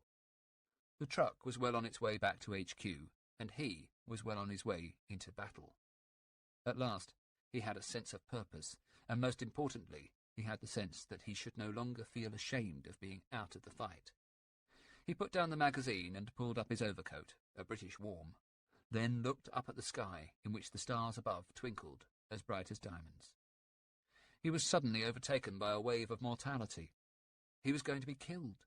Of that he was certain. The only doubts now in his mind were as to where, how, and when. Friday, 30 October. Chapter 33. 7 p.m. Between Trig 29 and the Fig Orchard, Thompson's Post, Kibby. The sand was like an ocean, rising and falling in great waves, blinding, suffocating, all-enveloping. It had started shortly after breakfast, just after an unexpected attack by Stukas. But this was something far more deadly, far more to be feared.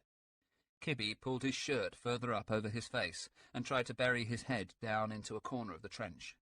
A Khamsin sandstorm was not unknown to most of them, but even when you had been through a few of them, you still never took them for granted. The wogs said they could drive you mad, and Kibby reckoned they were right. It was dusk now, and the sand was just beginning to recede. It had raged a full day, burying and uncovering the dead and getting into every orifice. At least, thought Kibby, there was one good thing about it. It kept away the bloody flies. For a short time all was silent. Kibby lay in the trench and for a while thought about home, about Adelaide and Mabel and the girls and what they would all do after the war. Captain Robbins arrived. "All right, Kibby, here it is. We're off at nightfall. We're going to take Barrel Hill. Well, actually, we expect 232nd to take that. We'll follow on close behind. Phase 2 jump-off is from beyond the railway line, and then we're all going towards the sea. We're taking a place called the Cloverleaf." "Hope it's lucky, sir," quipped Kibby. "Quite. So do I, Bill. Well, that's about it. We leave at 8 p.m. for the assembly area, a mile north of Trig 29. H-hour is 22:30. OK?" "Fine, sir." Kibby briefed the men, gave them a brief resume of what Robbins had told him, and ended with his own words of encouragement. "All right, this is it. The big one. In fact, it'll probably be the biggest thing you ever do in any of your lives, boys, so make it count. And we're heading towards the sea, so remember to bring your trunks. You might get a swim." As night fell, he moved the platoon into the back of a truck, and they set off across the mile to the start line. They were skirting the minefield to the northwest, so that at least was a blessing. The start area was a mass of Aussies, 4 battalions of them, waiting for the off. The guns began at 2000, and shortly afterwards a whistle blew, and the 232nd stepped over the tape. Half an hour later, it was Kibby's turn. They had gone about 50 yards when rifle fire opened up on both flanks. There was no time to hit the ground now, just the order to carry on, and whenever an enemy rifle flashed through the darkness, to respond with a short burst from the Thompson. In this way they reached the railway line within the hour, the rear companies being left to mop up. But Kibby was far from happy. End of Disc 7. Disc 8. Running in from the open ground, his platoon came up slap bang against the rear of 232nd. He found a corporal. "What the hell's going on, mate?" "It's bloody murder, Sarge. We've been shot up something rotten and taken sod all. Not the hill, not the bleeding railway, and not the blockhouse, nothing. There's Jerry positions all along the ridge over there." He pointed northeast. "Mortars, MGs and tanks hull down, and they're all pointed at the railway line. Got us zeroed good and proper." So, thought Kibby, we've lost our start line. Robbins appeared. "CO's sent out the intelligence section to lay new tape to give us the clear route beyond the railway. But they're getting badly shot up. He wants us to go in as support, you and Ashby to lead the way." Kibby nodded, and signalling to his platoon to follow, dashed through the moonlight for the railway line.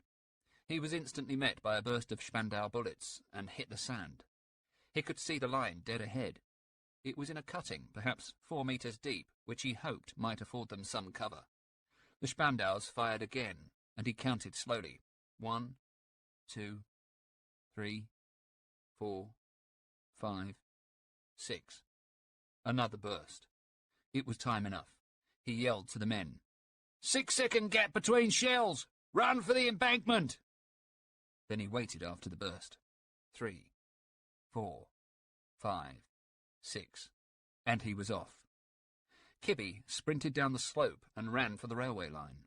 As he crossed it, the machine guns began again, and he landed panting on the other side. Within a few minutes, all the platoon was with him. Further along, he could see Ashby and his men, but it wasn't the safe haven he had hoped. A line of Spandau bullets came in and tore into the right eye and forehead of the boy sitting next to him, spinning him round, spouting blood, stone dead. Kibby yelled down the line. "We gotta get out of here! Anyone staying here's a dead man! Follow me!" He moved in a crouching position away from the railway line and immediately saw ahead of him a slit trench with several heads wearing the distinctive flat cap of the Afrika Korps. He knew that there was only really one good way to take such a position.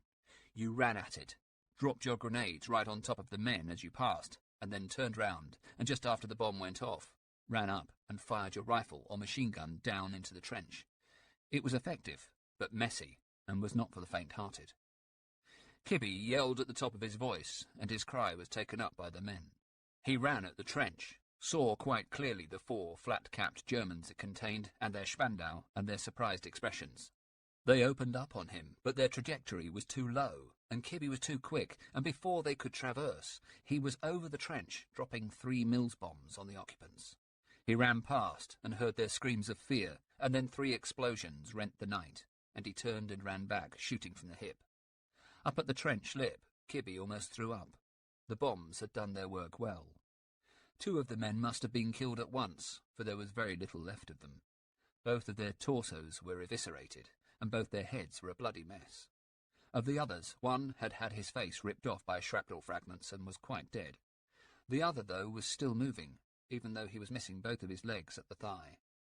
Kibby fired a short burst of the Thompson gun into him, and he didn't move again. All around him, men were using similar tactics against other trenches, which had been laid out in a pattern of diagonals designed to crisscross their fire. But the Australians had surprised them, and before long the only Germans left alive in the position were prisoners, many of them wounded. Kibby found a man, Gallagher, an athlete from Melbourne.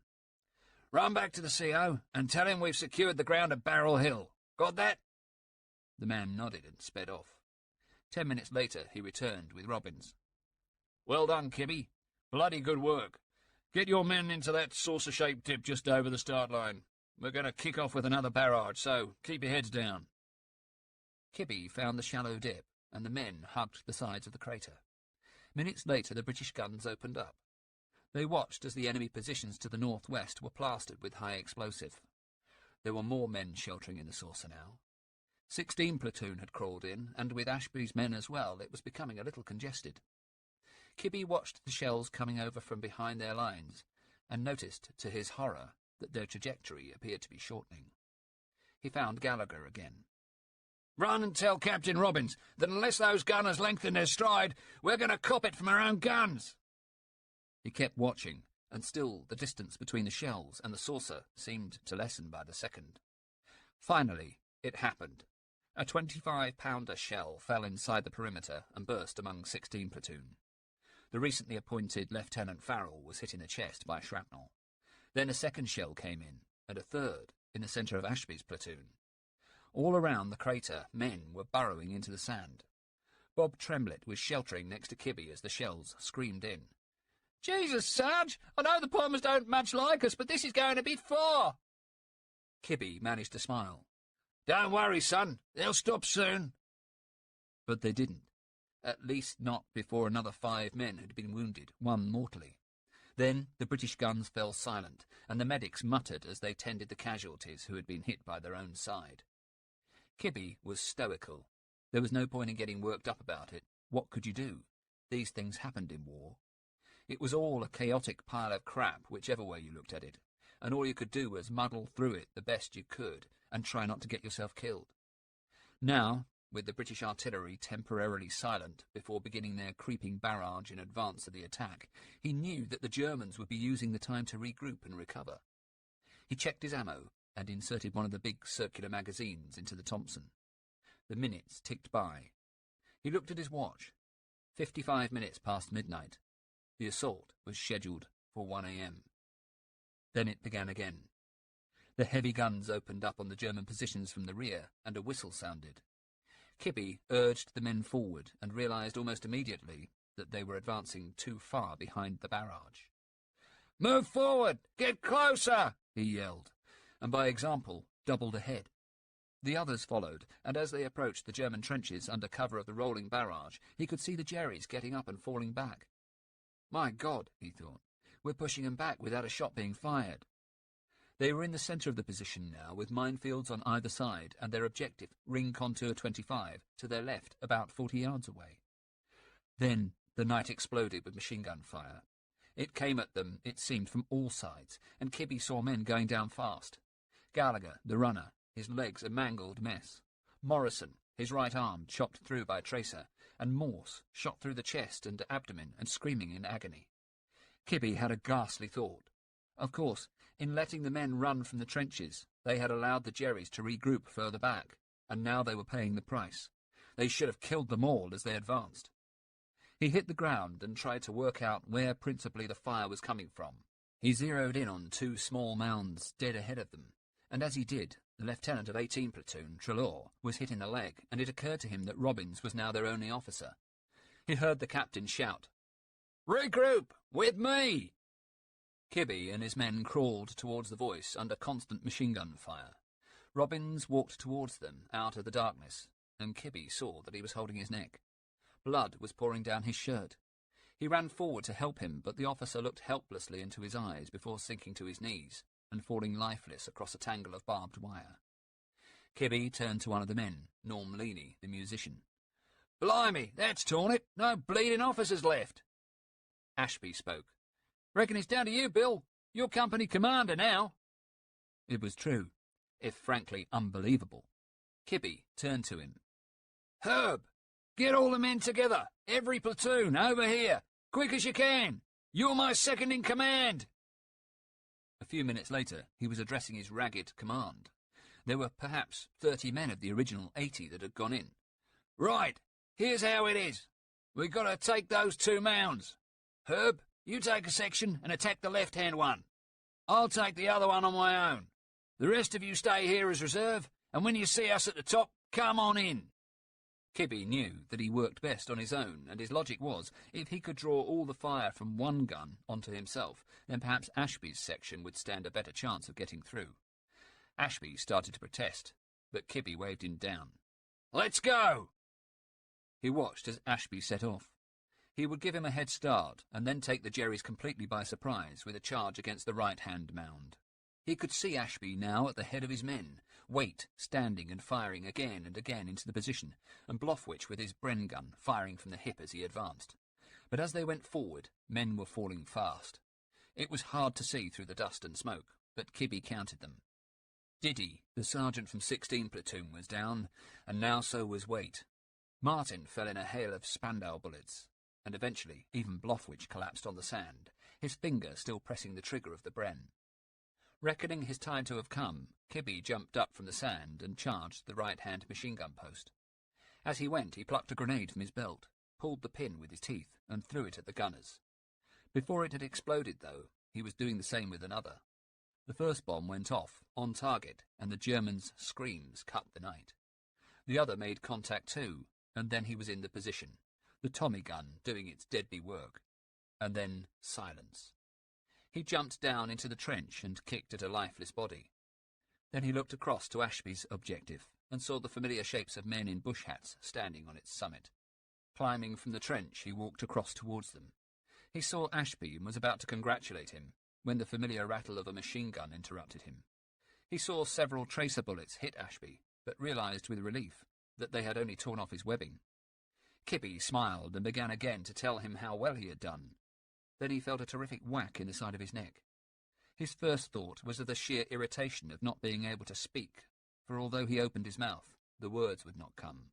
A split second later, though, Kibby's world exploded in a mist of blood as the bullet that had pierced his jugular vein exited through the back of his head and took with it part of his skull and a portion of his brains. Bill Kibby's lifeless body fell at Ashby's feet, and his blood gushed out freely, a spreading crimson flower against the moonlit sand. Saturday, 31 October. Chapter 34. 6:30 a.m. Kidney Ridge, Douglas. They had moved up in the early morning. He had been duty officer and had woken the colonel at 5 o'clock and breakfasted, with pangs of guilt, on whiskey.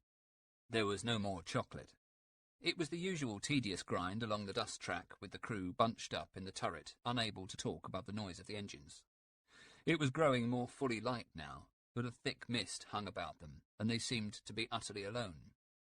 Andrew had told him over the radio that there was now nothing between them and the enemy, and it suddenly dawned on Douglas that he appeared to have lost the rest of the squadron. The radio crackled into life. The colonel's voice came on, angrily shouting his call sign.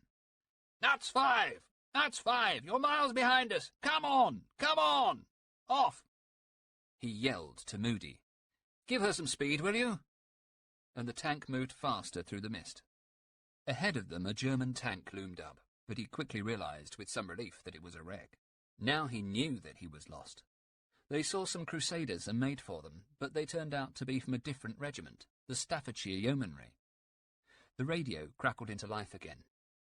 "Nuts 5! Nuts 5! Where the hell are you? Can't see you! Repeat, can't see you. Conform! Conform! Speed up! Off! He was just beginning to give up all hope when dead ahead he saw several crusaders and realised that it was the regiment at last. He swung into line and radioed in a little sheepishly. Nuts 5 in position. Off! Thankfully, there was no reply. They stopped the engine, and while Evan began to read a cheap crime novel, Moody spoke. Can you pass me a biscuit, sir? Douglas found the small packet of hard army-issue biscuits, and having given one to the truculent Glaswegian, helped himself and cut some cheese for them both from their meagre ration. He had just finished his food and was sitting outside on the front of the tank, looking into the misty dawn, when there was a whoosh, followed by a huge explosion and a shell burst about 100 yards over to his left. For 2 hours the shelling continued. He was constantly surprised by the calmly phlegmatic attitude of his comrades, who acted as though the shells might be as innocuous as a shower of rain. In fact, they kept missing, and Douglas presumed the gunners not only were unable to see the tanks clearly, but had some problem with their ranging. By 11 o'clock, he was becoming bored. He leant into the turret and pulled out the radio receiver, clicked it on, and spoke. Sir, do you think we'll see any action today? Nothing. He tried again. A fellow troop commander came on. I say, Nuts 1, what price this? When do we go in? There was a crackle, and the major's voice came on the set. Nuts 5, pipe down, will you? And don't get over anxious. We'll be in there soon enough. He opened a tin of fruit, and the crew brewed some tea. As he was eating, a small party of men appeared in the midst of the tanks, an infantry sergeant and 3 privates with an enemy prisoner, a young German boy. Douglas thought that he could not have been much more than 15 and hoped that he was wrong. The sergeant stopped to rest near Douglas, and the German sat down on the sand. Prisoner, sir. Sniper. Waited for us to pass through and then took pot shots at us. Hit some of my lads. Good men. What do you think we should do with him, sir? Douglas looked at the lad. Take him back to brigade, son. I should. Shoot the bugger, sir. That's what I say, after what he did. One of the privates spoke up. He, Sarge, he's just a nipper. Just give him a cup of tea and a fag. We don't need to kill him. The sergeant shook his head. Well, I say shoot the bugger, that's what I say. As Douglas watched, they went on their way, still arguing the boy's fate. He wondered what would become of him, and just then another infantry patrol appeared. One of the corporals approached him. See them Jerry Ricks out there? Them 2, sir. There's a machine gun nest in one of them. Why don't you run over them, sir? Squash them flat with that, you could. He pointed to the tank. Douglas smiled. I'll have to ask permission, see what I can do. The man left, and he radioed the squadron commander. Sir, permission to fire on an enemy machine gun post beneath a derelict tank. The major thought for a moment, then, All right, give them a few bursts, but don't take any risks. Douglas spoke to the gunner. See that wreck, Evan? Give him a few bursts of the machine gun. Evan smiled, and the gun rattled into life, making the sand jump around the wreck. Then nothing. Evan cussed. Bugger. Bloody thing's jammed, sir. He cleared the action and recocked the gun, then pressed the trigger. The gun sputtered out a few more rounds, then stopped again. Shit, done it again. You should have run the belt over the 6-pounder, sir, like I told you. Nonsense, it's perfectly free on my side. No, sir, if you'd run it over the gun. Evan, you know that's rubbish. Sorry, sir, but you're talking bollocks. Evan, you can't talk to me like that. But it is, sir. It's total bollocks. Should have run the ammo belt over the gun, simple. Douglas, fuming with rage, turned to Moody. Drive towards the enemy. Slowly. Evan, realising what was happening, wasn't talking now, but trying to fix the erratic machine gun, and swearing all the time. Douglas yelled into the IC microphone. Halt! The tank stopped, and he peered through his binoculars. Evan swore. Bugger. Bloody thing. Douglas looked hard at the wreck for any sign of enemy activity. If they were still there, he thought, they must be petrified. The radio came to life. It was the major. Nuts 5. I'm going back to the naffy for lemonade and buns. Take charge. Off. Douglas realised that his troop had been left alone. Evans shouted. The only way this bastard's going to fire is if I mount it on the turret and fire it direct. They managed to get the gun up through the hatch and lodged it securely in the turret mounting. Douglas yelled at Moody. Advance!" And the tank rumbled forward. Evan opened fire again and hit the wreck. There was a shout from behind them, and an infantry subaltern leapt onto the tank and beamed at Douglas. "Awfully good of you to help us out, old boy." The subaltern looked at the wreck, shouted, "There they go!" and they watched as 2 Germans climbed from a gun pit to its left. The men advanced towards them, their hands raised, and then an extraordinary thing happened, something which Douglas had simply not expected. From other gun pits all around them, other Germans rose up and began to walk towards them. Evan was the first off the tank, but not before he had borrowed Douglas's revolver. Together with the young subaltern, they began to walk from pit to pit, yelling at the surrendering Germans.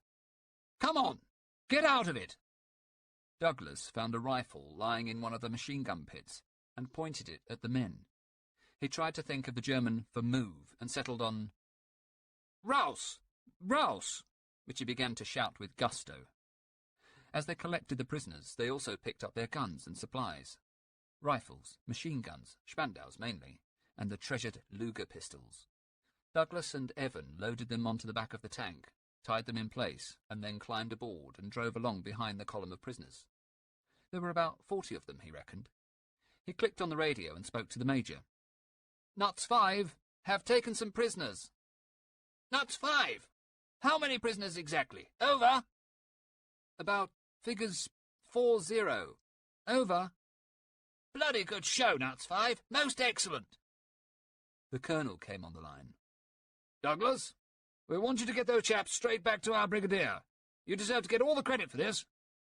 "Not really, sir. It was my gunner and an infantry lieutenant who did most of it." "Nonsense. It's your kill. In at the death. You get the credit. Get it for the regiment, Douglas." Evan piped up. "You're a bloody fool to say that, sir. Reckon you've just thrown away your MC." Douglas chose to ignore this last piece of insubordination. Well, if that's the case, then it was totally undeserved. Still wondering what he should do, take the credit or give it to the infantry, Douglas surveyed the turret. It was a mess. The machine gun ammo belt had coiled itself everywhere, and the microphone and headphone wires were a tangled heap, into which had melted an upturned tin of Kraft cheese. He managed to find a set of phones and a mic from which he tried to wipe the congealed cheese. It was useless. Nevertheless, he placed the messy but still functioning phones on his head and pressed the on button. "Nuts 5, permission to retire." "All right, Nuts 5, retire and reorganise, and call in at the CO's tank as you go. Off." As he drew alongside Piccadilly Jim's tank, a head popped up through the turret and yelled across. But such was the noise from the 2 engines that he was hardly able to hear a thing. Only the words, "Good show," "Recommended," and "MC" came across. Douglas could hardly believe it. They halted for a quarter of an hour and brewed up in silence before rejoining the regiment. Douglas leant against the tracks of the tank and pulled out a piece of paper from his pocket. Since coming to the front, he had been trying to write a new poem, something of how he felt about what they were doing. He had given it a working title, The Offensive, and to date had managed 2 opening lines. "The stars are dead men in the sky, who will applaud the way you die." It was good, he thought, very good. But he had not been able to think of the following line. He had thought of some deity looking down and watching, but could not work out how to express the idea. Something perhaps about the sun. The sun was omnipresent, and to the Egyptians the sun had been a deity. Hardly surprising. He tried a line. "The way you die, the perfect sun." No, perfect was not right. He needed a word that summed up the mercilessness of the whole thing. Cruel, perhaps, or callous, or easy. The easy sun. It sounded right. He was about to write it down, and it was at that moment that the first of the German tanks began to advance towards them out of the setting sun. Shells came crashing in around the tank, and he heard the now familiar whoosh of an 88. Tanks supported by anti-tank guns, a lethal combination that meant business. He tucked away the poem and saw the Major's tank pulling back and spoke to Moody. "Retire, please. Slowly." They moved in reverse, and after a few dozen yards came to a halt. The radio crackled. They had picked up one of the other tanks calling up artillery support. "Smoke! Smoke! For God's sake, give us some smoke! We're being hit from all sides! Smoke! For Christ!" The radio went dead. He crouched down in the tank turret and waited for the shell that would destroy them. Perhaps, he thought, this is my moment. I've just taken 40 prisoners and been recommended, in all probability, for an MC. Now I get killed. Perfect. He realized that he was absolutely terrified, more than he could remember ever having been in his life. Also, that he had no idea whatsoever as to what was going on around him. There was a shout down the radio. "Open fire! Nuts 5! Range 1000! Give those buggers every round you have! Over!" It was a general squadron order, and as they prepared to fire, Douglas heard the other squadron commanders report. 1, OK, off. 2, OK, off. 3, OK, off. Douglas spoke into the intercom. Evan, open fire. I can't see a fucking thing. Bugger that, man. Fire at them. Fire at range 1000. Evan fired the 6-pounder, and Douglas reloaded it in an instant. Within a few minutes, the deflector bag was full of shell cases. Douglas threw out the hot cases with a gloved hand, while Evan fired the now-mended machine gun, an entire belt of ammunition passing through it in seconds. The smell inside the turret was vile. Ammo fumes, cordite, smoke, and hot metal. They were all coughing now. Douglas could feel the sweat trickling down his back. Looking out, he could see the colours of the tracer crisscrossing the desert. To his left, a heavy machine gun rattled away. Above their heads, shells flew towards the enemy, 75s by the sound of them. But the night was drawing in fast, and as visibility grew close to nil, the firing suddenly ceased. He spoke to Moody. "Head for home." The tank rattled and creaked back towards the regiment and their leaguer. Douglas felt as if he had been in battle all his life. Every bone, every joint in his body seemed to ache. But there was a sense, too, of exultation of a sort he had never felt before. He had been in battle for a day, his first day. It had been a real baptism of fire. Now he knew what it was to be in combat, the reality of all those stories he had fed on as a boy. But there was more than this, much more, for he had survived. Chapter 35. 8 a.m. HQ 8th Army, De Gingand. He looked at the piece of paper that lay on his desk. A note scribbled in haste by John Poston and intended for him to pass on to Montgomery. He thought that instead he would incorporate it in the morning's situation report. He read it again. Last night's units of Australian 26th Brigade engaged the enemy's 90th Light Division at the railway line. They succeeded in crossing the railway line and reaching the coast, but took heavy casualties in the process. Turning east to attack Thompson's Post, they removed the 125th Panzer Grenadiers from the battle as an effective fighting unit. It was the news they had been waiting for. The Australians had broken through and reached the coast at the same time, annihilating one of Rommel's crack units. He wrote it out in his own hand and then added a postscript. The Australians performed throughout the attack with quite exceptional bravery. They have taken over 5,000 casualties. Part 3. Operation Supercharge. 1st November. Chapter 36. Dusk, near Kidney Ridge. Miller. He stood by the Dodge and gazed spellbound at the scene before him. It was as if an entire people were on the move, a great horde of humanity busily going in different directions. For 2 days, infantry, tanks, and transports had been assembling in the rear echelons of the army. The noise was incredible, a hubbub of tongues and argos combined with the grinding and clanking of the machinery of war and the titanic rumble of the armour. It was only, he supposed, what armies had done for countless centuries, and he imagined such a scene taking place in Carthage, or Rome, or here in Egypt. The difference, of course, was that these men carried weapons beyond the imagining of their ancient forebears, and they fought not on horseback, but in steel machines. Miller's world had changed irrevocably over the past few days, but he still could not help but find in the momentous events taking place around him resounding echoes of the past. He had changed. His values had been challenged, and he was no longer the utterly self-assured young man who had come out here to help repair the wounds of flawed humanity. For the last 3 days there had been a lull, and they had spent some days out of the line, being used, it seemed to Miller, to move around everything except that which they had come to move, wounded men. He had transported flour, water, medical supplies, and tinned fruit, but not one casualty. "That's because there ain't been no wounded to pick up," said Turk wryly, "on account of the fact that the Brits are winning. Perhaps the crowds have just given up and run back to Uncle Adolf." Bigelow, now fully recovered from his buttock wound, raised his head from his book and observed, "No, I don't think so, Turk. I think it's something else. They haven't been firing at us because we haven't been firing at them. And do you know why that is? Word is that Monty's preparing for a second big push, and that this time it's going to be done with tanks." Turk looked puzzled. "What do you think, Lieutenant?" Evan Thomas pondered for a moment. "I think the Prof's right. All I hear at HQ is talk of this big push. It's bound to be a tank battle. The Brits need to give Rommel a real bloody nose, and the best way to do that is with their tanks." "Our tanks," Turk reminded him. "Sherman's and Grant's." "Our tanks. Okay, Turk, you win." "We win, Lut. With babies like these on our side, who's going to stop us?" He pointed to a long column of Sherman tanks that was moving up the track and into the divisional holding area. As they came past, Miller noticed that on the side of one of the turrets, someone had painted, quite deftly, a huge eye, the Eye of Horus. It intrigued him.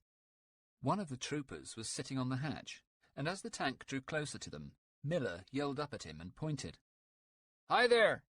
Like the decal? But why the Eye of Horus?"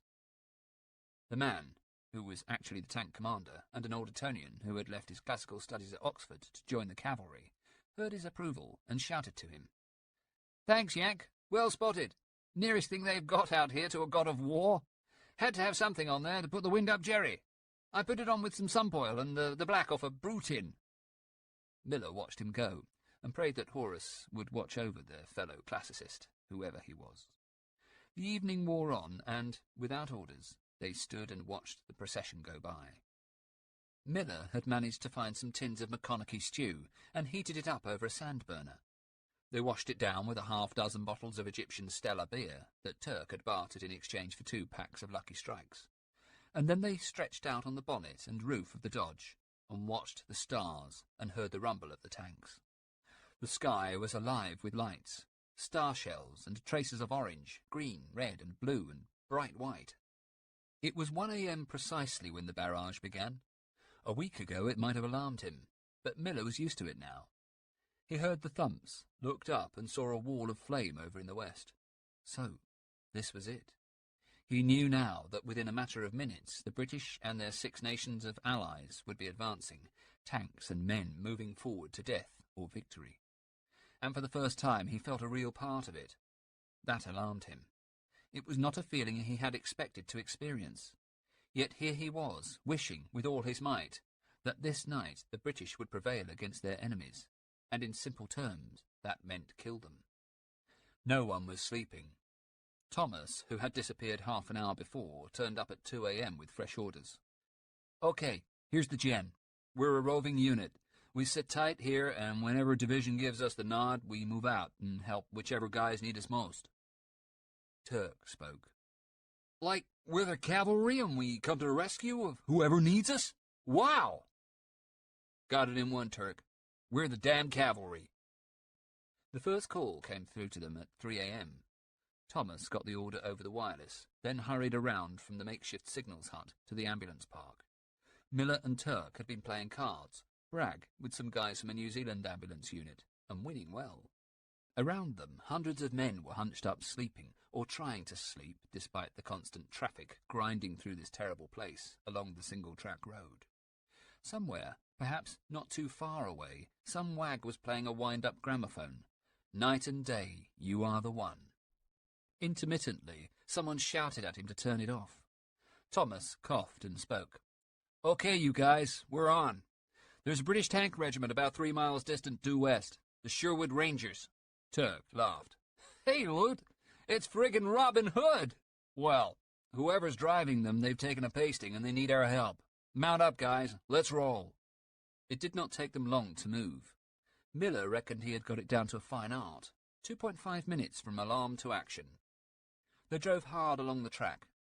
It was quite a difference, thought Miller, to the first night's fighting, when every turn of the wheel might have brought a one-way ticket to eternity through an encounter with a mine.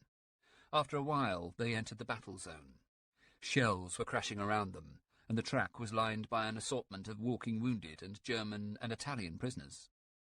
They did not have to look hard to see the tanks.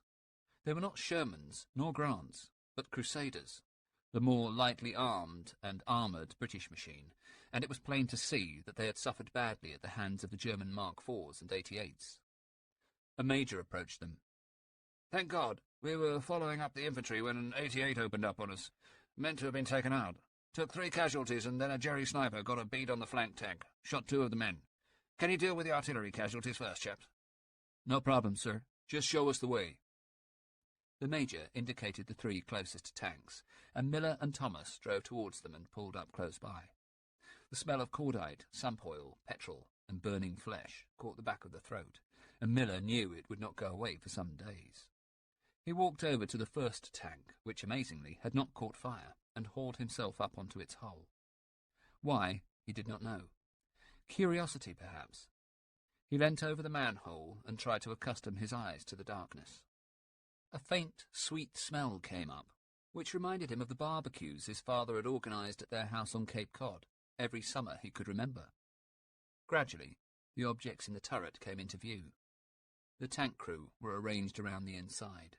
They lay in a clumsy embrace, and their faces, pallid in death, were made all the whiter by the light dusting of sand, which had already invaded their resting place. One of them had a huge hole in his head. The whole skull had been stoved in behind the remains of an ear.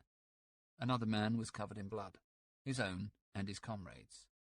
He was suspended on the machine-gun mechanism, his legs twisted around the tank's levers in a frozen dance of death. A curious silence hung over them, which to Miller felt strangely holy, and he wondered why such a feeling should have struck him here, in particular, rather than anywhere else in this country of death. He climbed down.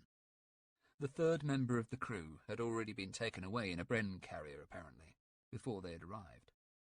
Thomas came up to him. "Josh, see that guy over there?" He pointed to a trooper standing against the side of an apparently damaged Crusader. "His 2 mates were shot by a sniper. They're still in the tank. Almost certainly they're dead. He looks a little shaky, maybe just shock. Can you take a look?" "Sure, sir." Miller walked across to where the tank driver was leaning against the side of his vehicle, eating meat and vegetables from a can, and drinking tea from a tin mug. At first, he did not appear shaken. Miller spoke. "Hi, you the driver?" "Aye, sir. That's me, as was." Miller detected a regional accent, but wasn't sure from where. "Where are you from?" "Barnsley, Yorkshire. You know it?" "No, sorry. I'm American." "I thought so. I said to myself, Stan, that bloke there's no Englishman. He's either an Aussie or he's a Yank. Ambulance driver." "That's it. Are you hurt?" "No, I'm fine. Me mates copped it, though. Tank commander and operator they were. Bloody shame." Now Miller could see the tension and the anger. The man looked as if his face was about to split open, and tears rolled down his cheeks. "Do you want to tell me what happened?" "Well, I didn't seem to be getting any orders, so I had a look at George, Corporal Wood. He was sitting in his seat, and at first I thought he were all right, but then I seen that he were dead. Then I had a look at Bert, like, and he were covered with blood. Bastard must have plugged one of them when he was up looking out of the turret, and the other one when he poked his head up to see what it was. So I came out of the lid, jildy like." Miller shook his head. "I'm sorry." The man appeared to be calmer now. He wiped his face and smiled. "Can't be helped. That's war, that's all. It happens." Leaving the poor man to eat his can of food, Miller climbed up the side of the 2nd tank and peered in the hatch, with the desperate thought that George or the radio operator might be alive. But it was soon evident that they were not. The breech of the gun, The wireless, the machine gun, and the shells stacked neatly in the rack were splashed thickly with fresh blood. The machine gun belt, too, was covered in it. On the floor, the empty cases of bullets lay in an inch-deep pool of blood. Miller gawped. His imagination could see the mist of blood as the two men were picked off. He looked at the two corpses. Both had been shot neatly through the neck. The exit wound had splayed open the jugular in both cases, accounting for the quantity of blood. He climbed down. Nothing we can do for them, I'm afraid. How about you? I told you, mate. I'm all right. You go and find some bloke who really needs your help. I'll be fine. But Miller knew from the look in his eyes and his trembling hand that he was far from fine. Nevertheless, he walked off towards the third tank. There was still the chance that someone might need his help. The wounded were sitting in a huddle close to their wrecked vehicle, which had brewed up easily. One man, the worst, they had laid on a stretcher. Miller went over and saw that he was very badly burned. The others were not so bad. Two had burnt arms and another burns to his legs. A fourth man looked relatively unscathed, but was shivering with shock. Thomas was with them. Josh, all of these guys need to get back to the aid post. I'll take them. You stay on and see if there are any others from that other tank. I think one guy got out alive, but he may be in a bad way. I'm going to load these guys on now. You take Turk. The prof can go with me. There's a lieutenant there who'll help you. Miller walked slowly across to the fourth tank, and on the way his eye was caught by a slit trench on his left. He went over to it, and instantly regretted that he had. The bodies of the Italian dead lay there in ghastly attitudes, surrounded by pitiable rubbish. Picture postcards of Milan, Rome, Venice, snapshots of wives and children, the wrappings of favourite chocolate bars and hundreds of cheap cardboard cigarette packets. Among the holiday litter lay bayonets and the little tin Red Devil grenades, little crackers that could blow a man's head off. The helmets of the Bersaglieri lay all around, their proud green and black feathers fluttering in the breeze. Miller felt sick. He walked a little away from the trenches and threw up. He was mopping the vomit from the corners of his mouth when an English voice spoke. "Hello, Yank. Pretty sight, isn't it?" "You mean that?" The man shook his head. He was well-spoken, and Miller guessed not much older than himself, perhaps 22 or 23, with a handsome face, a long aquiline nose, moustache, and dark hair. He wore the uniform of a lieutenant in a cavalry regiment. "Sorry, just being funny. Matching pathos with pathos, if you know what I mean." "I do, as a matter of fact." The lieutenant looked at him for a second, weighing him up, then said, "You're a volunteer, aren't you? Which college?" "Harvard. You know it?" "Only by name and reputation. I was at Oxford when war broke out. Douglas. Keith Douglas." "Josh Miller. Good to meet you. What were you studying?" "English literature, mostly. I write poetry, among other things. You may not believe this, but I actually wrote pieces in our magazine, The Charwell, attacking militarism. Look at me now." "Yeah, well, war changes things, I guess. And people. I swore I'd never hurt anyone, and I end up killing 2 guys. Now I'm real mixed up. How'd that happen?" Douglas smiled. "As you say, war changes everything." He looked back down into the trench, then called to a trooper. "Get a party over here, Bucknell. Loads of salvage." 2 men came running, and, oblivious to the dead, jumped down into the trench and began to recover anything they could. They emerged with rifles, Braders, Luger pistols, sand glasses, binoculars, British tinned rations, and, to Miller's surprise, dozens of flat, round German tins of chocolate. Douglas began to talk. "You see, as a writer, I felt that the experience of battle was something I must have. Nothing can compare with the excitement of seeing thousands of men, few of whom can have much idea why they are fighting, all enduring hardships, living in an unnatural world, having to kill and be killed. Yet they also feel comradeship with the men whom they kill and who kill them. They all endure the same things, you see." Miller nodded. "Yeah, I know. That's exactly how I feel. It's what I was thinking earlier this morning as we watched the men going up." "Yes. all going about their business as they've always done, happy in their work. And have you noticed how they always whistle?" Miller laughed. "No, but now you say that, yes, of course." The sound of firing from the west reminded them of their own purpose. Douglas pointed towards the tank. "A patient for you. Lieutenant like me. 88mm blast caught him on the tank. Took off most of his foot. Peter Norman. Ever been in a tank?" "No." "Don't bother. They give you a periscope, but there's no point in using it. In a battle, we, the tank commanders, all sit on the open hatch. Your legs dangle down. It's pretty cramped in there and bloody hot.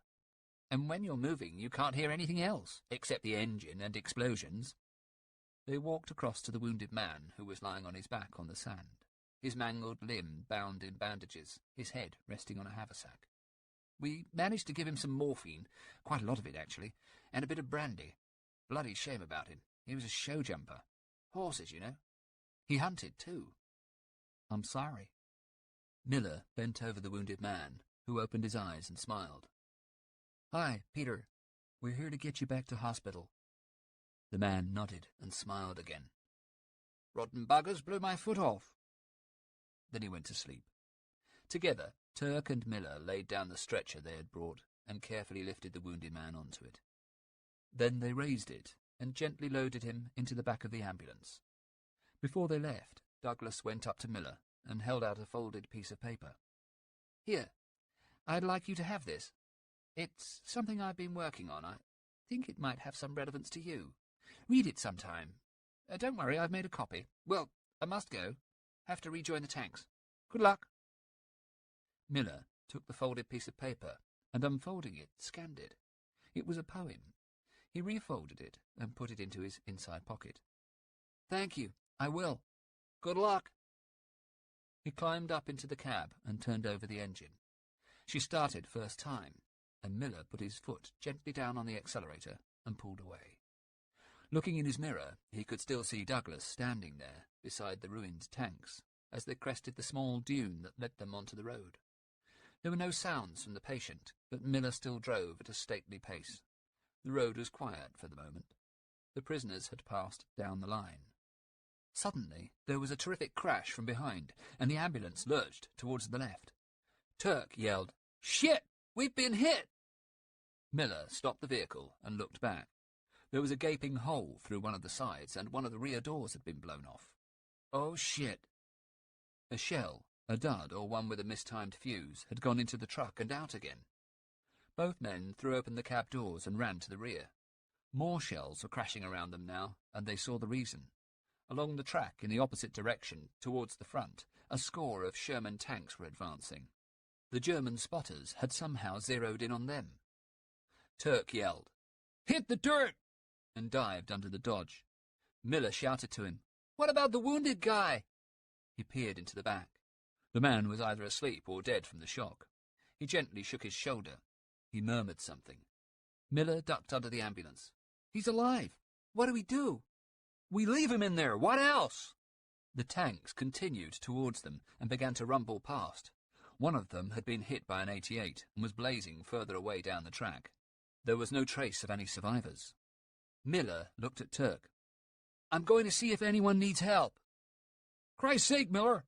We need the fucking help, and you need fucking psychiatric help. They're dead, man." "Maybe, but I just want to make sure." He crawled out from beneath the ambulance and ran along the track past the advancing tanks.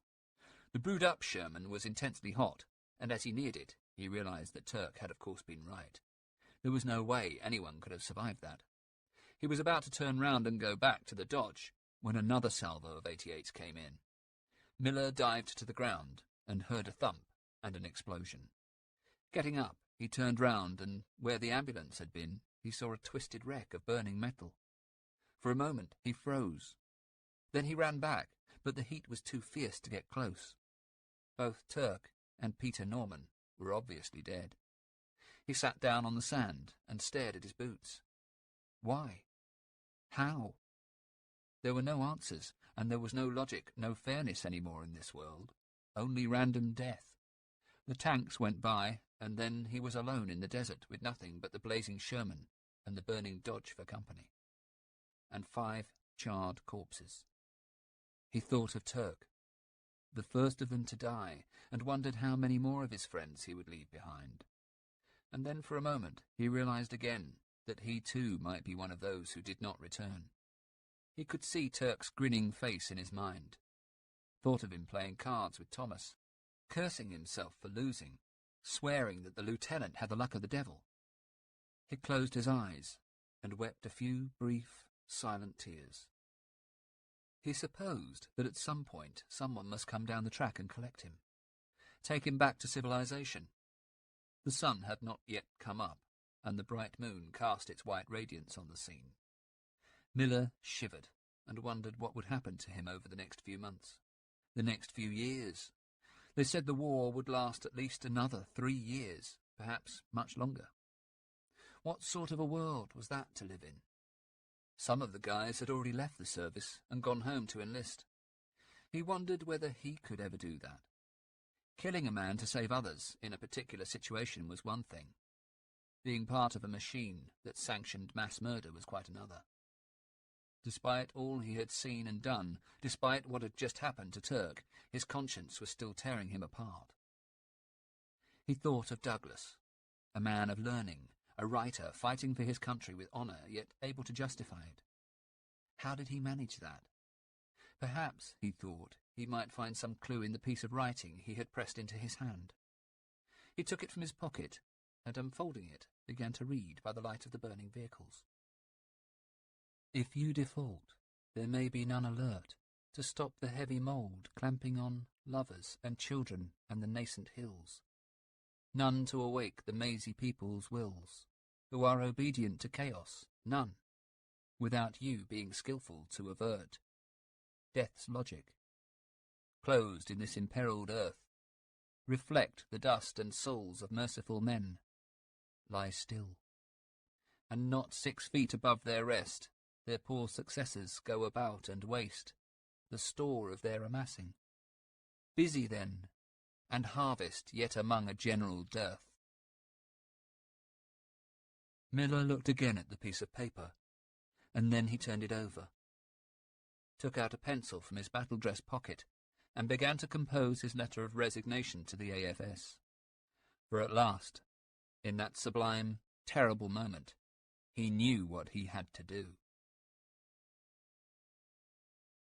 Monday, 2nd November. Chapter 37. 10 a.m. HQ 8th Army, Montgomery. Rommel was on his knees. That much was evident, and Montgomery allowed himself a small measure of jubilation. He sat alone at the table in the caravan and looked at the map with its red and blue pencil marks showing the current troop positions.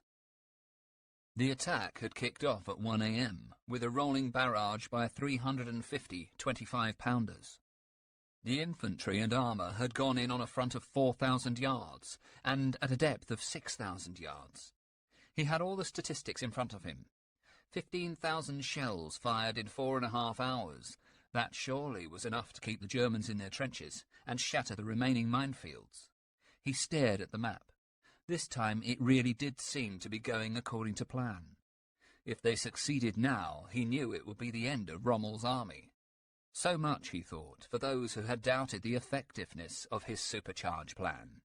And he knew that among them there were some very powerful voices indeed, both in the army and at Westminster. Well, let them criticize him now. Within the next few days, the next few hours, he knew that he would be in favour at last. He would have made his name. Like Wellington, he thought, I shall call my victory after the nearest settlement to the rear of the battle. El Alamein. Of course, it was not just one battle, for over the past 10 days many battles had been fought, were still being fought. The Australians in their salient at Point 29 at Thompson's Post had exceeded expectations. He knew too well that had their position been penetrated, then his entire plan might have been compromised. But his faith in the Aussies and Moorshead had been rewarded. Yes, they had taken high casualties, 5,000 at the last count. But in doing so they had drawn onto themselves all of the Panzer Corps, most of which they had destroyed with their anti-tank guns. And that perhaps was the point of this great battle, The tank had not proved the king of the desert, as so many had predicted. This had been a battle of men and guns. The armour might yet prove its worth. But to date, at least, the hard fight had been won by artillery and principally by the infantry. Their losses had been huge, and he could not expunge the sense of guilt that he had not really expected. He had thought that to get armour onto the battlefield would smash Rommel, but he had not succeeded, and he wanted to know why. Tanks. Perhaps it was Lumsden who was to blame. All along he had thought him a disappointment. He was excitable, highly strung, and easily prone to depression. In fact, he was not suitable for the high command at all. He was a good divisional commander, but above that, out of his depth. Lys, of course, was quite the opposite, and Freiburg quite superb. Now, all he himself had to do was keep morale up. Part of that was being always visible to the men. Wellington to Rommel's Napoleon. Morale was the key to pressing home the attack. It had been a clever move to put on that Australian bush hat. He knew that he had to create a distinctive persona. But with the Aussies now effectively out of the game, it had been time for a change. So, he had braved the minefields in one of the new Grant tanks, and had put on the black beret of a tank commander, had even pinned on the general's badge next to that of the RTR. In fact, he had to admit that if the truth were known, which he consoled himself it never would be, donning the black beret had not been his idea, but something cooked up by two clever chaps from the press. A man called Charlton, who edited 8th Army News, and Keating, that fellow who did the filming for the army. Apparently they had told John Poston that his head was unsuited to the bush hat. Too big, apparently. A beret, they said, would look much better, and what better than a tank corps beret? For although the two public relations men would never know it, it was among the armour now, more than anywhere else, that he had to call for the greatest sacrifice. It was to them, ultimately, that fell the ghastly dictum of 100% casualties. De Gingand had woken him shortly after 7 a.m. "It's 9th Armoured, sir. They charged in, and I'm afraid they've been shot up rather badly. They've taken heavy casualties, but they are on the feature at Tel El Akakir." "Splendid. What else?" "Well, unfortunately, sir, almost 30 of their tanks failed to reach the front line. They, took the wrong turning. That slowed up the Warwicks by half an hour. By the time they were into their charge, the dawn was coming up. It was only then that they realised that they were silhouetted against the horizon, and in front of them were some dug-in 88s. Montgomery froze. "What losses, exactly?" "Brigadier Curry lost 75 out of 94 tanks, and 230 men out of 400. We could have exploited it, sir, but unfortunately General Fisher's brigade was too slow." He had said nothing. Too slow. He loathed excuses, and there was no excuse for a unit to be too slow. But he had let it pass. Now, he thought, would see the breakout. For his masterstroke, while the Germans were pinned down in the north, he was throwing 2 entire regiments of armoured cars at the Italians in the south. The corset had lost its whalebones and was about to be ripped apart. De Gingand entered, smiling. It was 10:30. 10 Corps armour have broken through, sir. It's become a huge tank battle. They're just blasting each other into oblivion." So the tanks were fighting it out, and, given his superior numbers, he knew that they would prevail. But this was not the way he had wanted it to be. Not at all. This was not how armour should be used. It should be integrated, exploited, not allowed to run amok. Although it did occur to him that this had been exactly what he had planned for Operation Lightfoot, the opening moves of the original battle plan, back almost 12 days ago. Although, of course, he would never admit that now. Everything must look as if it had been meticulously planned by him. De Gingand was still speaking. "Looks as though they've encountered 15th Panzer Division. We've lost 54 tanks, but reports are that we've knocked out 1 for 1. This was it. 100% casualties. "What of the infantry?" 51st Highland are gaining ground. They did it by the book, but they've gone even further than we'd hoped. They're actually in the rear lagers of the German tanks. The men have been running up to the panzers and dropping grenades down the turrets. It does look as if the Desert Fox is about to turn tail, sir." "Yes, Freddy, it does. But there's only one thing.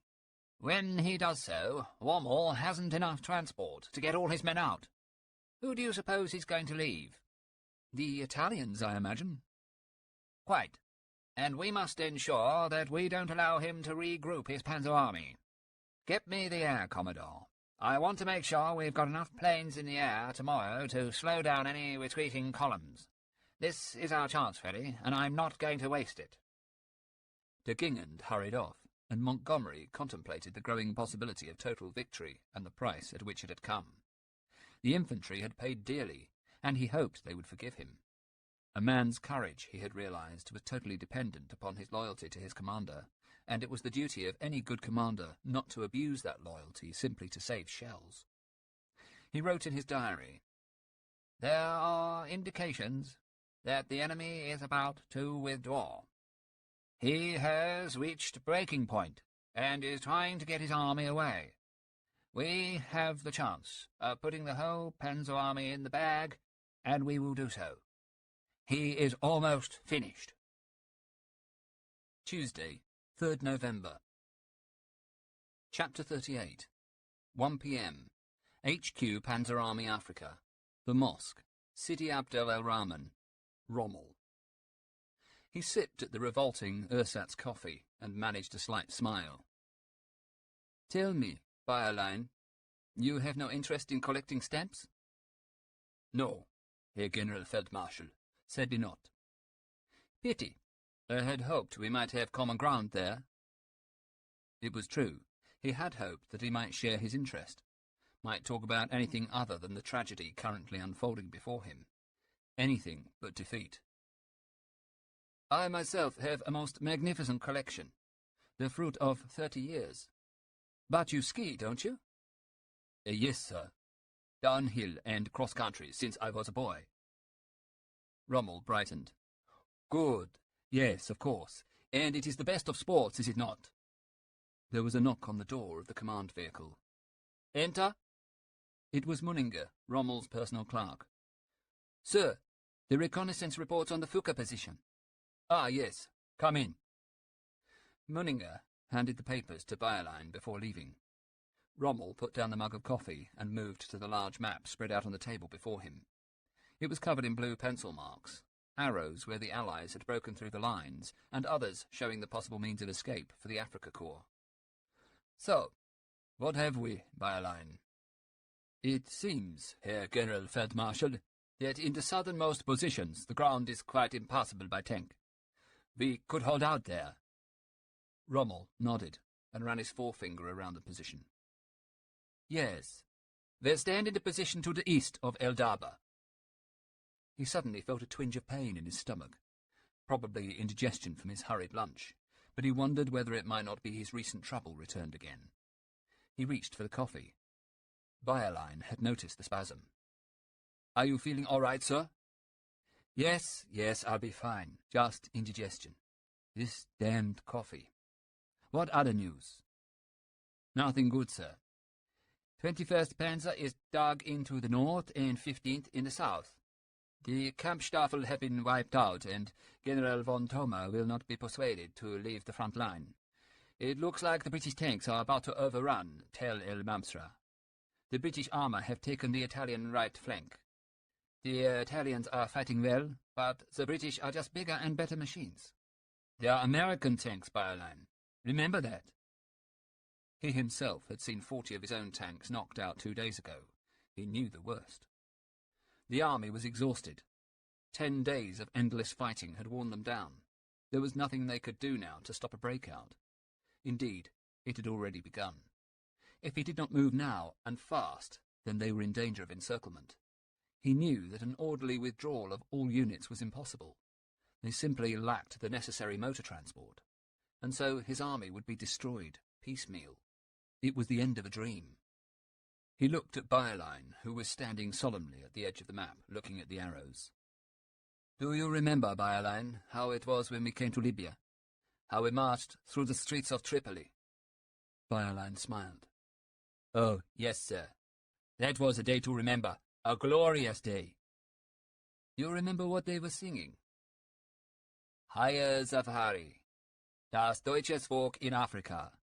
He hummed the tune. Not far away, someone else was singing. A different song, though no less familiar.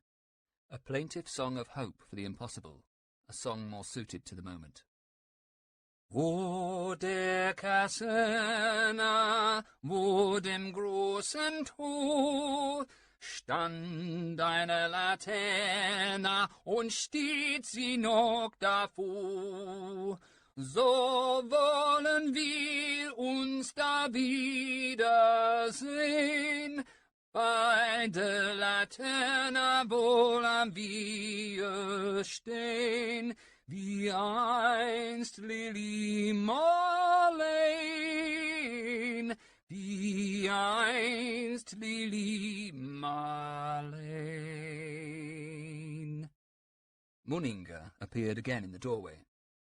"Sir, we've had a telegram from Berlin, just decoded." Rommel looked up from the map. "Yes, read it to us." "Sir, it's from the Führer himself." Rommel reached out for the paper and began to read. "The entire German nation is watching your heroic defensive battle in Egypt with well-placed confidence in your leadership qualities and in the courage of your German and Italian troops. In your present situation, nothing else can be thought of but to hold on, not to yield a step, and to throw every weapon and every fighting man who can still be fed into the battle. Despite his superiority, the enemy must also be at the end of his strength. It would not be the first time in history that the stronger will has triumphed over the stronger battalions of the enemy. To your troops, therefore, you can offer no other road than that leading to victory or death." Rommel handed the telegram to Bayerlein and shook his head. "Read that. Had the Führer gone mad? Victory or death? Here he was trying to save as many of the Afrika Korps as he could, and Hitler had sent him an order reading victory or death." Munninger coughed. "And there's another one, sir, from the Duce, Mussolini." Again Rommel read. "Duce considers it imperative to hold the present front at all costs." Rommel laughed and handed that in turn to the colonel. "Well, Bayerlein, that one's blunt enough. At all costs." Rommel felt deeply hurt. He did not care one iota about Mussolini's message. Had never had time for that man. The arrogant, bombastic fool. But here, too, was a personal message from a man whom he trusted, whom he valued as a friend and supporter, and that man now appeared to be telling him to die in battle along with every one of his men. He did not understand it. Hitler had promised him tiger tanks, reinforcements, fuel, supplies, weapons, and ammunition. Nothing had come.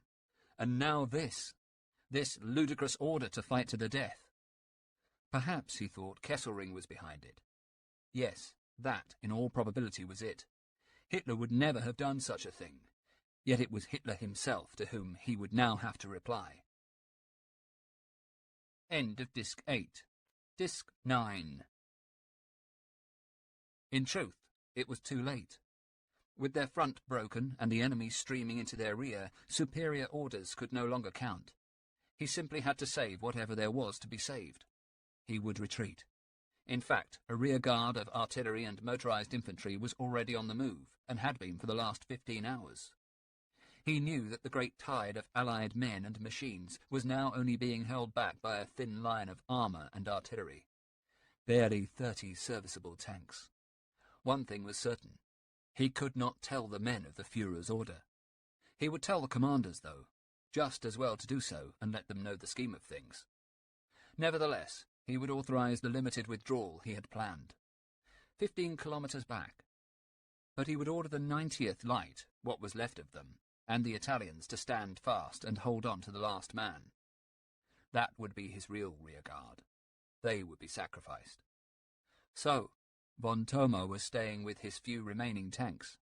At least that would hold back the British 1st Armoured Division to prevent it threatening their withdrawal.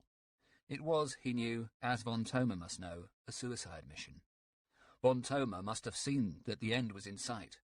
How typical of the man to use his own death as a signal to all at GHQ that there was something very wrong with High Command. Von Thoma himself would die. And then perhaps the Führer's anger would be assuaged, thought Rommel. He could not understand it. Such deep resentment from Hitler, that brilliant man, the saviour of Germany. Moninger, send a reply. My Führer, I fully appreciate the gravity of the situation and your command, but I beg to point out that in order to stand fast will mean that we will lose a proportion of the Panzer Army that might otherwise be saved. It was quite clear to him now that the true scale of the disaster was utterly lost on those in Berlin, with their thoughts on the steppes of Russia. He turned to Bayerlein. Get me a brandy, could you? Oh, and send Major Berndt to the Führer in Berlin to explain the state of affairs. He must also he must demand complete freedom for the Panzer Army in Africa to take whatever action is necessary to save what remains of itself. He would see Berndt himself later before he went, and would brief him to explain to Hitler that North Africa was now irrevocably lost, that there really was no more that could be done, that this was the end of the dream, the end of the Afrika Korps.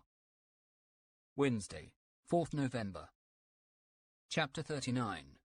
2 p.m. Camel Pass, the Katara Depression, Ruspoli. This then, he thought, was how it ended. They had little water, food and ammunition, no anaesthetic and no motor transport. Ruspoli knew that soon his brigade would be on the point of disintegration. The order had come through at 2 in the morning, and it had taken Ruspoli completely by surprise, particularly as only hours before they had received an order direct from the Duchy, telling them to hold the line at all costs. They had been ordered to abandon Hill 125, the crucial defensive line between Deir al-Indar and Deir el-Munasib that they had held for the last 3 days. Instead, they were to conduct a fighting retreat to Fukar, and initially to make their way to new positions between Jebel Kalak and Karet el-Kadim. That was 10 miles to the west. They had moved as quickly as they could and reached the new line just after dawn. Since then, though, the enemy artillery had been firing everything they had at them. They had not had time to entrench properly, and the casualty rate was rising. What chance, he thought, did the wounded have with no medical supplies? No morphine. His men were dying all around him, and there was nothing he could do. He had already lost 2 officers that morning, Bonini, whose luck had finally run out, and poor Piccini. His friends, his comrades, his family. Worse still was that he had only heard yesterday that his brother, Costantino, had been killed on the 26th. Ruspoli had been expecting it for some time, just as he expected his own death to come soon. Visconti came up. "Sir, we should be at Fuca by now." "I know, Guido, I know. But where the hell are we?" "Somewhere in Greater Italy." "What?"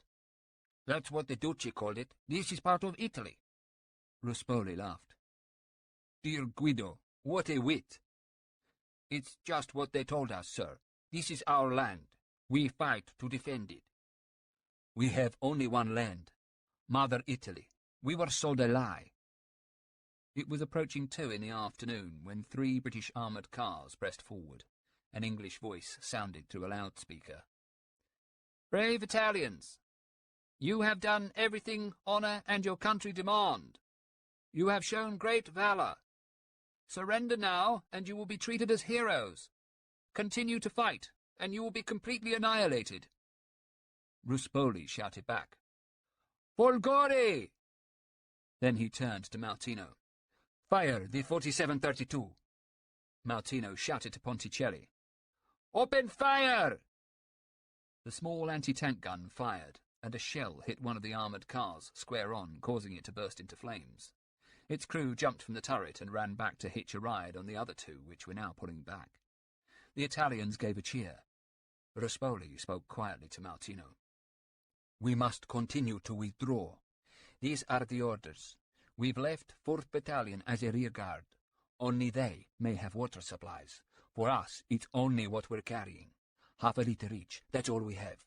There is no more." "We should take the guns, sir." "Yes, of course. Come on." He walked across to the jubilant gunners and helped them pick up the trail of the little cannon. Martino ran to stop him. "Colonel, really, that is not a job for an officer, especially for you."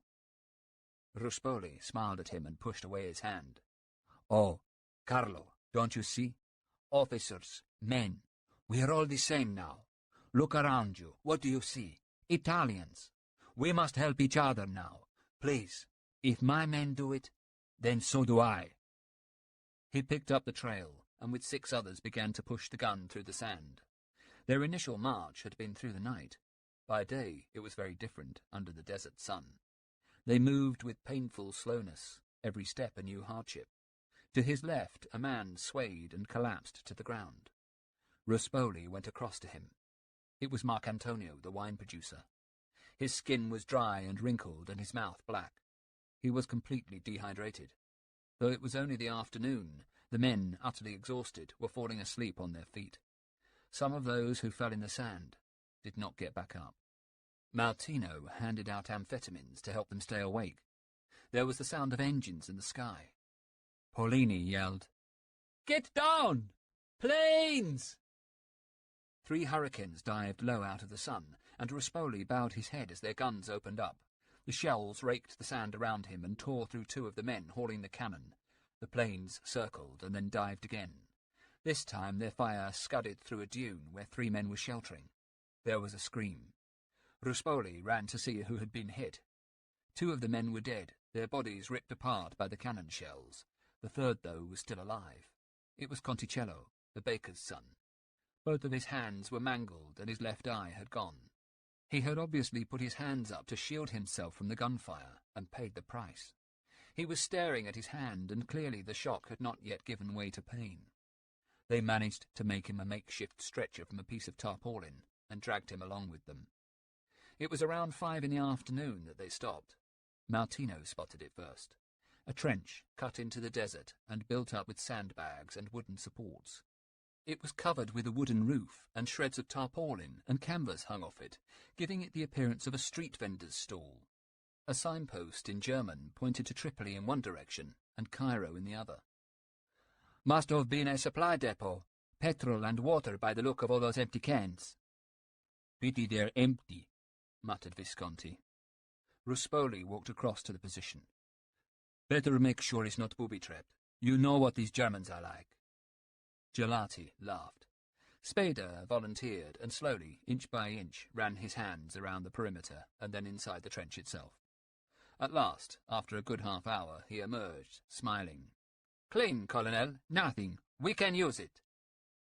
They dragged Conticello inside the small dugout to the rear of the trench and set up a command post at the front. The gun they placed on the left with as many shells as they had been able to carry, and then they waited. Ruspoli had not expected the British to catch up with them so quickly, but then he supposed that they must have been travelling very slowly, and the enemy were mostly in armoured cars and trucks. Now the armoured cars advanced towards them across the plain of the desert. They could see them quite clearly. Ruspoli raised his field glasses and made out the small triangular pennons that fluttered on the aerials, a red rat on a black background. There was a flash, and the first of the shells came towards them, falling far short. Ranging shots. Marco Ziani, sing me a song from home. Sing for the British. Let them hear how brave Italians fight. We die as we live to music. Puccini, Verdi, Donizetti, you choose." "Now, Colonel?" "Of course. Now, Marco. When else? There will be no better time than now. Never. Sing for us, now." Ziani coughed and cleared his throat.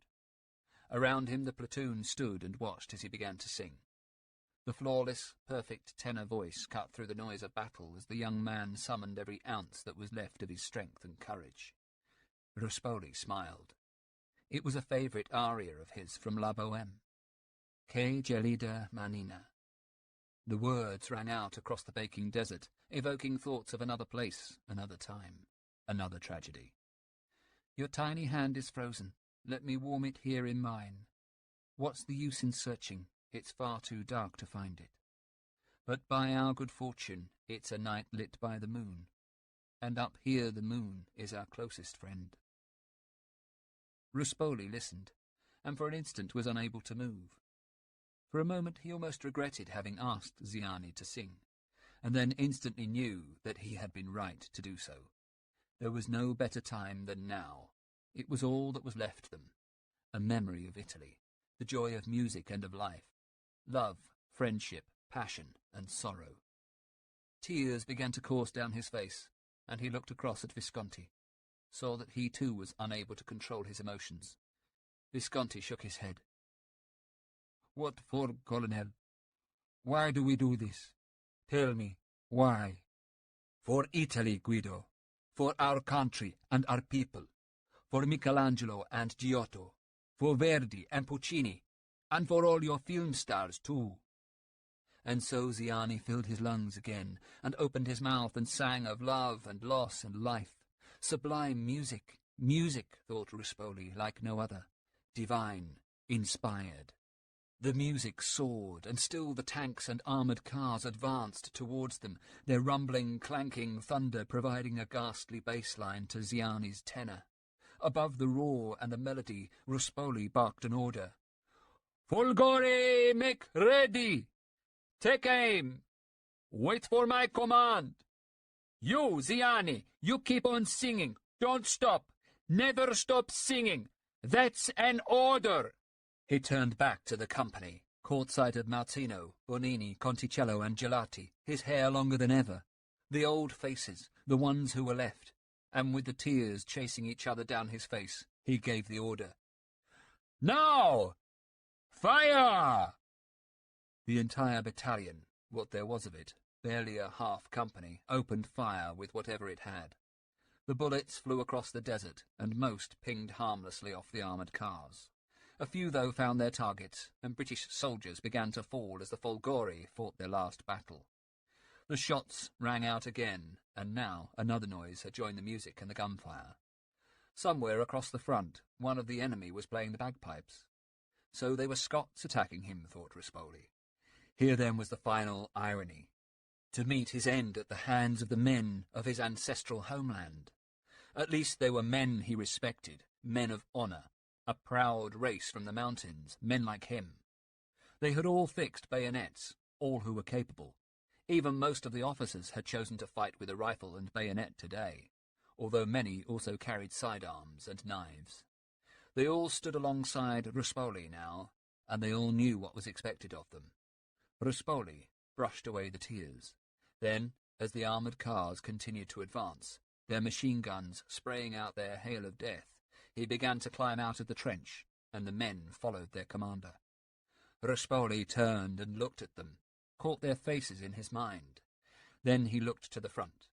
He called to the bugler. "Zampetti, sound the charge!" The notes rang out loud and clear above the machine guns and the tanks.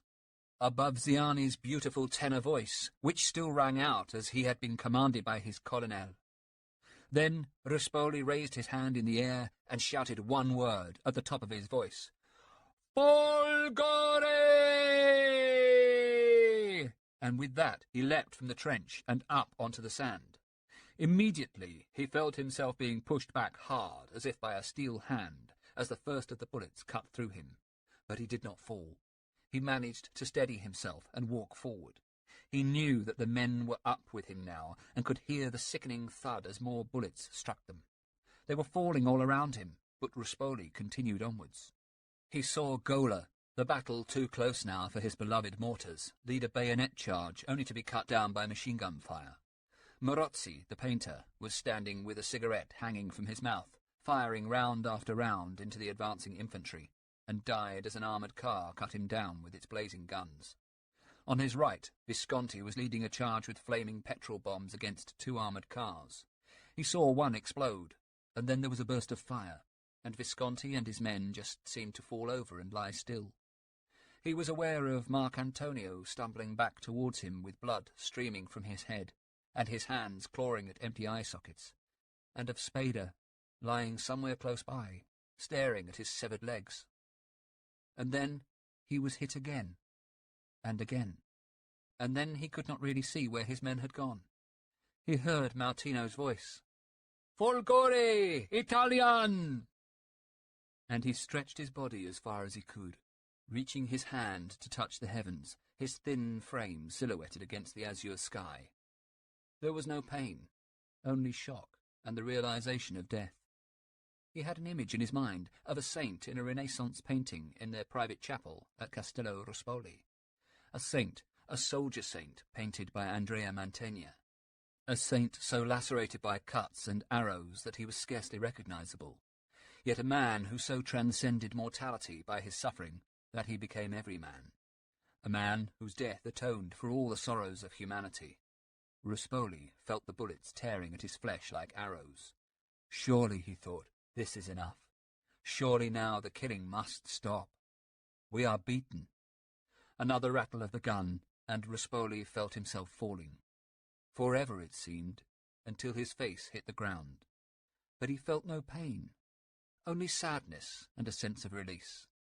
And before he closed his eyes, he looked along the sand and off into the far distance, where the land ended and the cloudless sky began, off into the shimmering haze that hinted that what they said really might be true, that however many empires and tyrants and kings might rise and fall, the desert went on forever. 1 p.m. HQ 8th Army, Montgomery. The end had come as the battle had begun in the night. He had sent in 2 hard punches at the hinges of the breakout area around Kidney Ridge, where the enemy was desperately trying to prevent them from widening the breach. At dawn, the armoured car regiments had poured through the gap, and then the heavier armour had broken into the open desert, 1st and 7th Divisions in the lead. There were no minefields here, nothing to hamper his superiority. Shortly after 7 a.m., a report had come through from the Argylls that they had reached their objective of Point 44 and found it abandoned. The Germans had pulled out without a fight. In the south, all that the abandoned Italians could do was surrender, and now the pursuit could begin. Now he would chase the desert fox out of Egypt and out of Africa, and what pleased him most of all was that it had taken exactly 12 days to do it, just as he had predicted. There was a knock at the door, and de Gingand entered. "Sir, you have a visitor. We've captured General von Thoma, at least 10th Hussars have. In Rommel's absence, he commands the Africa Corps." Montgomery smiled. "Show him in, please, Freddy, and extend him every hospitality. We wouldn't want him to think that the British were at all ungenerous in victory." De Gingand opened the door, and 2 men entered, one in the uniform of a British tank commander, the other in that of the Africa Corps, with senior officers' insignia, although the jacket and trousers were badly torn and covered in white dust. The latter saluted. Montgomery stared hard into von Thoma's piercing blue eyes, and for a moment was thrown. Here, clearly, was no fanatical Nazi, but a fellow soldier. A man of war rather than of politics. His reputation as a tank commander was well known. He was a leader of men, a warrior. At length Montgomery spoke. "Herr General, I would be honoured if you would dine with me this evening as my personal guest. I'm sure that we have much to discuss." The general smiled and nodded. "With pleasure, General. Thank you." Montgomery noticed that von Thoma had sustained some burns about the legs. "We must have that seen to, Freddy. Could you arrange it? We can't have the General in any pain. Besides, I want him at his ease at dinner this evening, so that he can advise me what he thinks Rommel might intend next." He laughed, and von Thoma joined in. "I'm sorry to disappoint you, General Montgomery, but I can give nothing away, no matter how many glasses of port you might offer me, although I shall be happy to talk about the battle you have just won, and to tell you how you might have won it more quickly." Montgomery shook his head. "You might tell me that, General, but I am afraid you would be wrong. You see, I planned this battle down to the smallest detail, and I knew precisely how long it would take us to win. We simply could not have done it any sooner, or with any fewer casualties." He paused and smiled. "The fact is, though, General, we did it." Chapter 40. 4 p.m. Kidney Ridge, Douglas. It was as clear to him as it was to the High Command that the new offensive had not been a total success. There was talk in the mess that Monty had expected 100% casualties, and Douglas wondered whether he really did, and if so, quite what he meant by it. The Highland Division and the New Zealanders had gone in. It seemed to Douglas that Monty was always using the same troops, the same divisions, brigades, and regiments. They appeared to have taken the casualties, but reports from division were that they had not secured their objectives. Another stand down, he suspected, and then with a logic that he now knew to be typical of the army, they were given new tanks. New tanks? He wondered whose brilliant idea it had been to supply them with new tanks hours before they were due to go back into battle. They'd been out of the line for 4 days. The tanks needed to be resupplied, a complex job which took some hours, as the lorries ran from one machine to another, handing out essential supplies, water, fuel, and ammunition. The last came in a cardboard carton, and Douglas helped the others tear it open and prise out the shiny brass shells with their striped black and white nose cones. They ripped the safety flaps off the machine gun ammo tins and tore the safety clips from the detonators, and when all the machine guns had been greased and the radio sets tested out, they were deemed ready, although Douglas knew that the crews hardly thought them fit for action. They moved up to the battle line slowly, along the same dust tracks, as characterless as the rest of the desert landscape, with the crews huddled together in the cramped turrets in a fog of cigarette smoke and sweat, snatching sleep where they could, reading when the light permitted.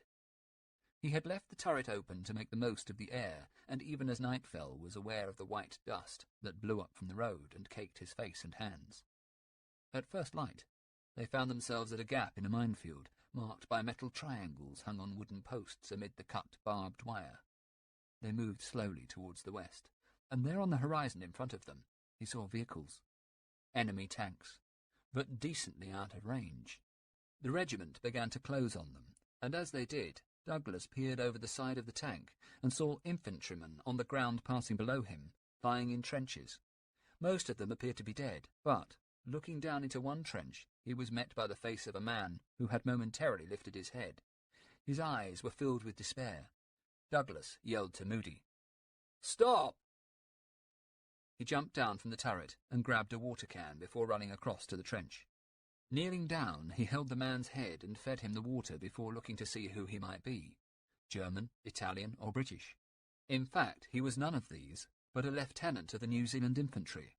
When he had managed a few desperate gulps of the rusty water, he spoke in a barely audible voice. "Can you get me out? I'm hit pretty bad. Been hit 2 days, I think." He pointed to his leg, which Douglas could see had been lacerated with shrapnel and was caked in dried blood. Flies were swarming across the wound, which the man had tried to cover with towels and canvas. 2 days, I think. Don't think I can take much more." Douglas screwed the top back on the water can. "You hold on. I'll see what I can do." He ran back to the tank, which, having waited for him, had now fallen back from the advancing squadron, and climbing up to the turret, clicked on the set to speak to the major. "Sir, Nuts 5. Permission to take wounded officer back to RAP. Over." The colonel came on. "Nuts 5? Yes. But do get off the air, old boy, will you? We're engaging the bloody enemy." Douglas climbed back down and went across to the wounded man. "Do you think you could manage it on the back of the tank, with our help?" "Anything. Just get me out." Together, the three of them dragged him out of the trench and hoisted him onto the only area of the tank free to take him, the baking hot plates above the engine. It must have been agony, thought Douglas, but the man said nothing, and in a few minutes they had retraced their tracks to a small knot of infantrymen standing guard over some prisoners. Here they left the grateful lieutenant and went back to find their regiment. The tanks were grouped in line just behind a ridge, beyond which lay a track which could be made out by the tops of its telegraph poles. Within seconds, a whoosh announced the approach of 88 shells, which flew over Douglas's tanks towards some unseen objective in the rear. It appeared from the lack of radioactivity that they were to remain put, and Douglas decided that it might be best to be out of the tank were it to be hit. He climbed down and was soon joined by Evan. Below their feet in the sand he noticed a magazine, an old copy of Esquire. Douglas picked it up. It was stained with oil, damp sand, and what looked like blood. He opened it, and, with Evan looking over his shoulder, began to turn the pages. It spoke of another world where scantily clad, pouting beauties reclined on velvet cushions, and Hollywood stars danced the night away. He was particularly taken with a feature on a white tuxedoed dandy and his impossibly beautiful girlfriend. He left Evan reading and sat on an upturned ammo box. Then, taking a piece of paper from his pocket, he looked again at the poem. The easy sun won't criticise or carp, because... What next, he wondered. Then drew out his pencil and wrote, After the death of many heroes, evils remain. He smiled and was tucking the poem back into his pocket when some British 25-pounders began to reply to the 88s over their heads, and the radio set in the turret crackled with a muffled and, at that distance, slightly comical voice of the Major. "Don't stop! Get into them! Give the buggers hell! Off!" Douglas and Evan climbed into the tank and began to drive slowly forward. They had hardly gone 200 yards when the 88s stopped. The radio came alive again. "Halt! Take a rest! Off!" There was a grunt from below. Moody. "Bloody hell, make your bloody mind up," Douglas spoke. "All right, let's brew up." They had just climbed out of the tank and had started a fire in a sand burner when their attention was caught by a noise. A rumble which could only be an approaching Sherman. But it was only when it came into sight that they stopped what they were doing. For the advancing tank, which was heading straight for them, appeared to be on fire. Through the driver's aperture, the interior was lit by a red glow. A tongue of flame licked up from inside the open manhole of the turret, but still the tank came on. Evan spoke. "Bloody hell, sir! Who's driving that?" Douglas could only think that when the tank had been hit, the driver must have fallen on the accelerator. For surely there could be no living being inside it. Then the tank stopped about 40 yards from them, and to his amazement a figure climbed out of the driver's hatch. Although the man was jet black, Douglas recognized him as a brother officer, Lieutenant Nick Davidson of C Squadron. He staggered towards Douglas. "I say, old boy, could you give me a hand? Put the fire out, that sort of thing." They rushed towards the blackened, swaying officer. "Oh, it's quite all right. I'm quite well, really, just a bit hot. Do I smell tea?" They sat him down and poured him a mug. Douglas stood up. "Come on, Evan. Moody, you stay with the lieutenant." Followed by the reluctant gunner, Douglas ventured over to the blazing tank, armed with their fire extinguisher. Evan spoke. "Sir, you do know there's probably about 30 HE shells in there with 1,000 rounds of MG ammo that'll go off at any minute like Guy Fawkes night?" "Yes, I was aware of that fact." "Well, don't you think this might be a bit, dangerous?" They continued towards the tank. "Yes, I take your point." Evan shook his head and muttered something that Douglas chose not to hear, and together they climbed up onto the tank and poured water from the cans strapped to the fuselage down the turret. It hit the flames with a loud hiss and produced a plume of steam and oily smoke. Evan whistled. "Well, if Jerry couldn't see us before, he will now." The fire still burned. Douglas pushed the trigger on the fire extinguisher, and the liquid shot out. Within a few minutes the fire had become a smoking ember. They climbed down and walked back to their own tank. A voice came through the commander's earphones that were dangling over the side of the turret. "Nuts 5! Rendezvous on a track 6 miles in the rear. Off!" Douglas looked back to the Sherman and saw that a red glow had begun again inside. Evan said, "Lot of fucking good that was." They all climbed back into the tank, and the lieutenant, scorched, though incredibly not badly burned, sat in the aperture. Douglas spoke through the intercom to the driver. "Moody, bring her round. We're off back to join the regiment." They raced along as fast as they could go with the lieutenant on the turret, and Douglas prayed that he had got the direction right. For miles there was nothing but wrecked machines and groups of corpses, abandoned weapons, and other debris of war. And then he saw it, shimmering in the haze, a massive, magnificent spectacle, an entire tank brigade drawn up in column of battle. Evan was impressed. "Bugger me, sir. Look at that. Makes you proud." Douglas had to agree. It did make you proud. He drove into the brigade, deposited the lieutenant with the MO, and at length discovered his regiment among the lines. The sun was going down as they pulled into the squadron leaguer. They had drawn up in 3 rows of squadrons, and that was how they were to attack. In close order formation, 3 columns, one behind the other. Douglas's troop, now 3 tanks strong, had been detailed to cover the flank, which they did in echelon, travelling fast, 30 miles an hour, over the flat landscape. They had not gone far when 2 lorries appeared, laden with Italian troops. One of the tanks broke ranks. Douglas saw it was Tom Phillips's, a lieutenant in A Squadron. It chased after the Italians. Douglas decided to follow up and caught up with Phillips just as he was disarming one of the lorries. The Italians did not seem too upset to be in the bag, and were handing over their rifles readily. They looked all in, and were dressed in a motley collection of clothing, some of it captured British issue, some of it German. Douglas saw that for all the Italians' evident enthusiasm to become prisoners, the other lorry was getting away, and Douglas was about to tell Moody to pursue it when the colonel's voice came over his headphones.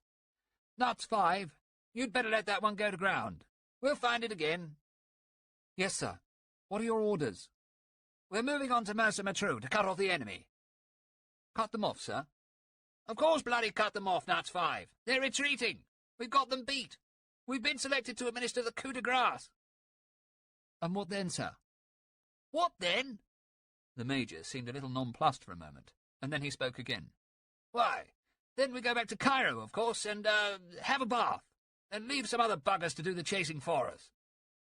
The line went dead, and Douglas looked out into the endless desert and thought of Cairo, and of clean clothes and clean sheets, and of a soft bed, and of life and love.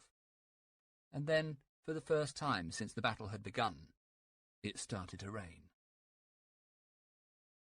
10th November, 1942. Mansion House, London. Churchill.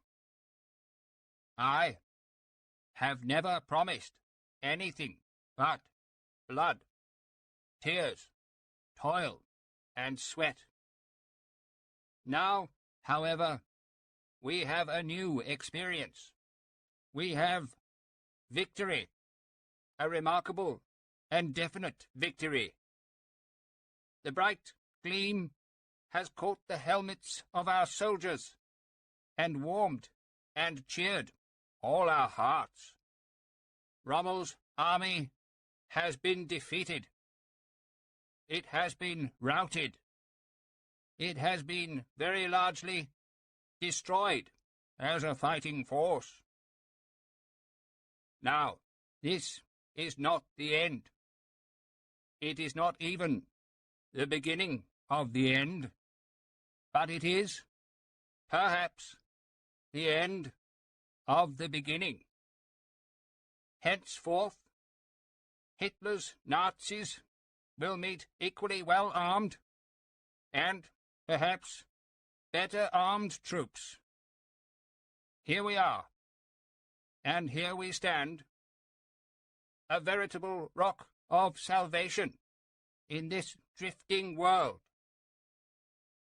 There was a time, not long ago, when, for a whole year, we stood all alone. Those days, thank God, have gone. I recall to you some lines of Byron, which seem to me to fit the event, the hour, and the theme. Millions of tongues record thee, and anew. Their children's lips shall echo them, and say, Here, where the sword-united nations drew, our countrymen were warring on that day. And this is much, and all which will not pass away. Biographical notes. The Allies. General Harold Alexander, after the Anglo-American forces from Operation Torch and the 8th Army converge in Tunisia in February 1943, commands 18th Army Group, reporting to Eisenhower. Thus, in July, under Alexander, Montgomery's 8th Army and Patton's 7th Army invade Sicily. During the subsequent advance up Italy, Alexander authorizes the bombing of Monte Cassino. In December 1944, he becomes Supreme Commander of the Allied Forces Headquarters. He is promoted to Field Marshal and receives the German surrender in Italy. He is elevated to the peerage in 1946, created Viscount Alexander of Tunis and Erigal.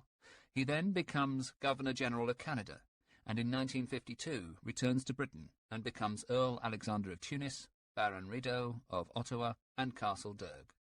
He is Minister of Defence until 1954, when he retires from politics, Alexander dies at home on 16th June 1969. Sergeant Herb Ashby returns to Palestine in December with his unit and refuses the offer of officer training. In January 1943, the battalion moves out to Suez. While there, Ashby hears that Bill Kibbe has been awarded a posthumous VC. Ashby fights with the Australian Army in the Pacific and is invalided out with sickness in May 1945. Recuperating at Mount Gambier, he meets a nurse, Heather Hancock, and they are married in 1946.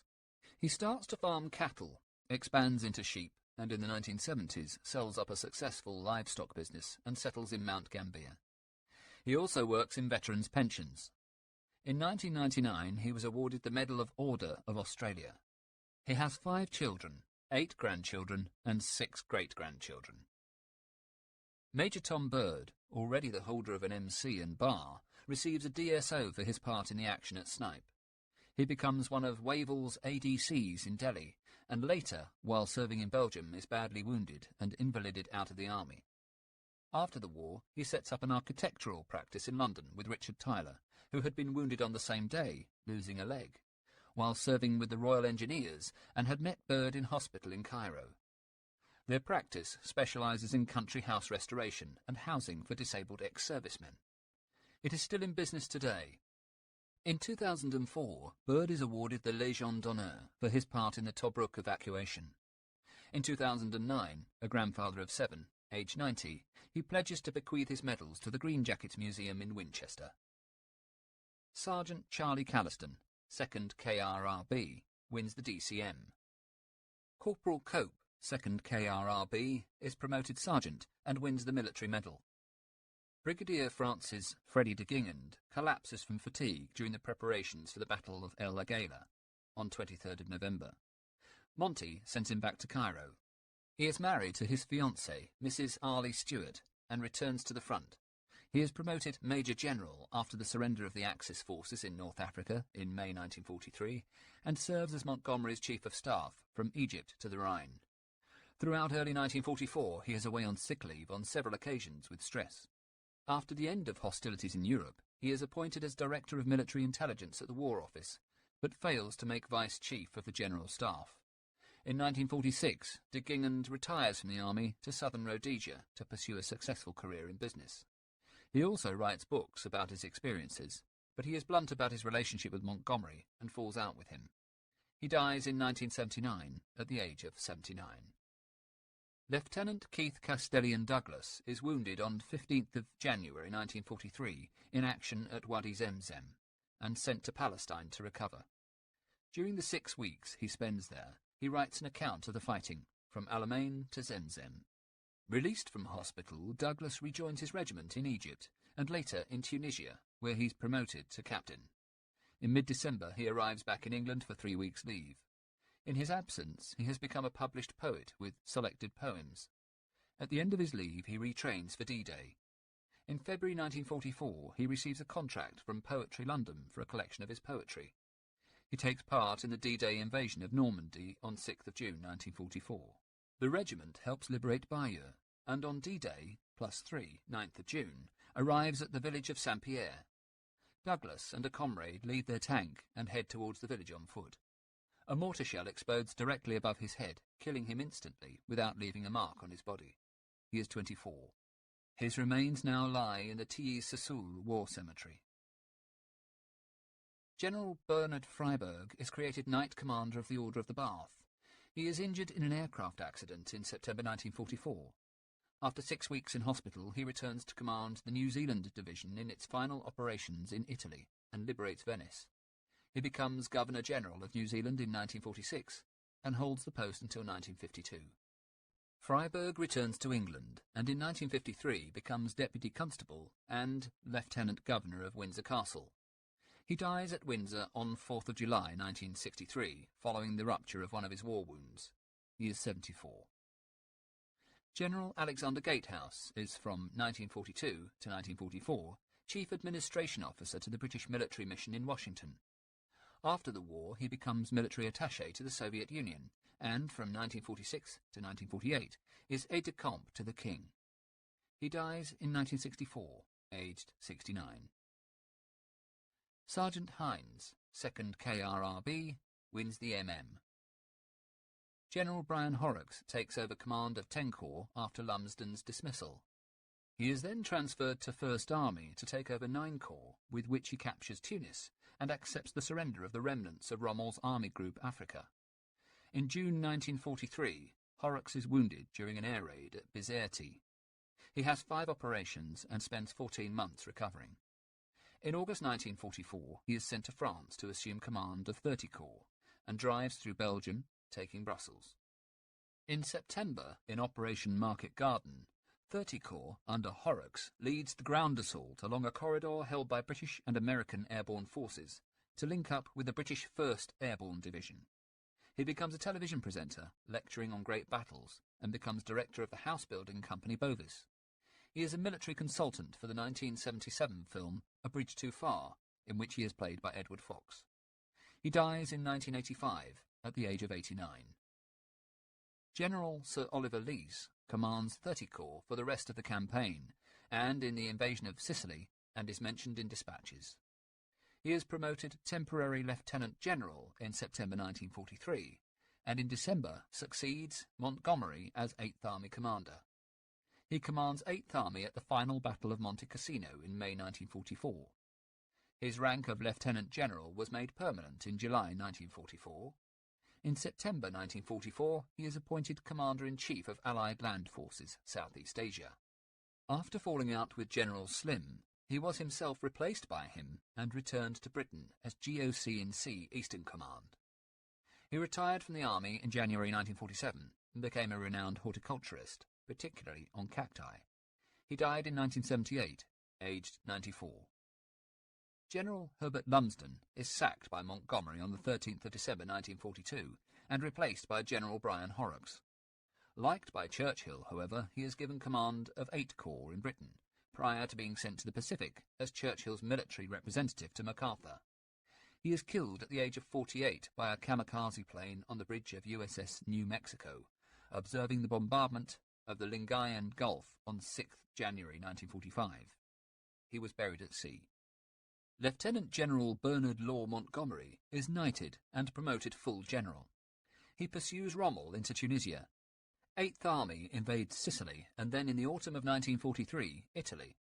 In December, he returns to Britain and takes command of 21st Army Group and prepares for the invasion of France. He masterminds the D-Day landings of 6th of June 1944. However, after the successful invasion, the British become bogged down and Montgomery falls out with Patton. Eisenhower takes command of Allied ground forces, and on 1st of September 1944, after the end of the Battle of Normandy, Montgomery is created Field Marshal. Montgomery oversees the British advance to the Rhine, and on the 4th of May 1945, on Lüneburg Heath, accepts the surrender of German forces. He is created 1st Viscount Montgomery of Alamein in 1946, and is Chief of the Imperial General Staff from 1946 until 1948, before becoming Eisenhower's deputy, helping with the creation of NATO's European forces. He retires from the army aged 71 in 1958. Montgomery's post-war views are increasingly controversial, and in his memoirs he criticises many of his wartime comrades, resulting in a falling out with Eisenhower. He is threatened with legal action by Auchinleck for suggesting that he had meant to retreat from the Alamein position, and has to include a corrective note in future editions, and to make a radio broadcast in 1958, explaining that Auchinleck had in fact been instrumental in establishing the front line at Alamein. He dies in 1976 at home in Alton, Hampshire, aged 88. He is buried at Holy Cross Churchyard, Binstead. General Leslie Morshead is created a Knight Commander of the Order of the Bath, KCB. He and the Australian 9th Division are recalled to the Southwest Pacific. In March 1943 he is made Commander of 2 Corps, and in September 1943 moves to the Australian beachhead at New Guinea. A Japanese counterattack is crushed. In November 1943 he becomes Acting Commander of New Guinea Force and 2nd Army, and commands forces in New Guinea, in the battles of Saddleburg, Chivavanang, Sayo and Shaggy Ridge.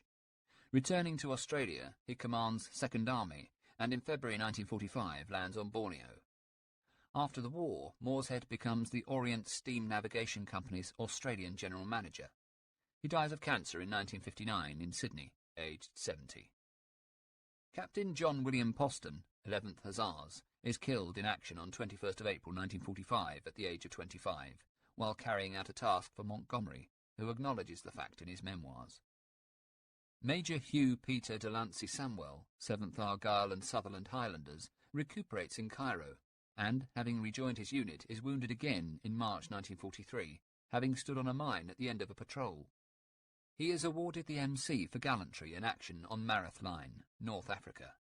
After hospital in Tripoli, he advances through Algeria and takes part in the invasion of Sicily, and records his experiences of war in North Africa and Sicily in An Infantry Officer with the 8th Army, later published in 1945.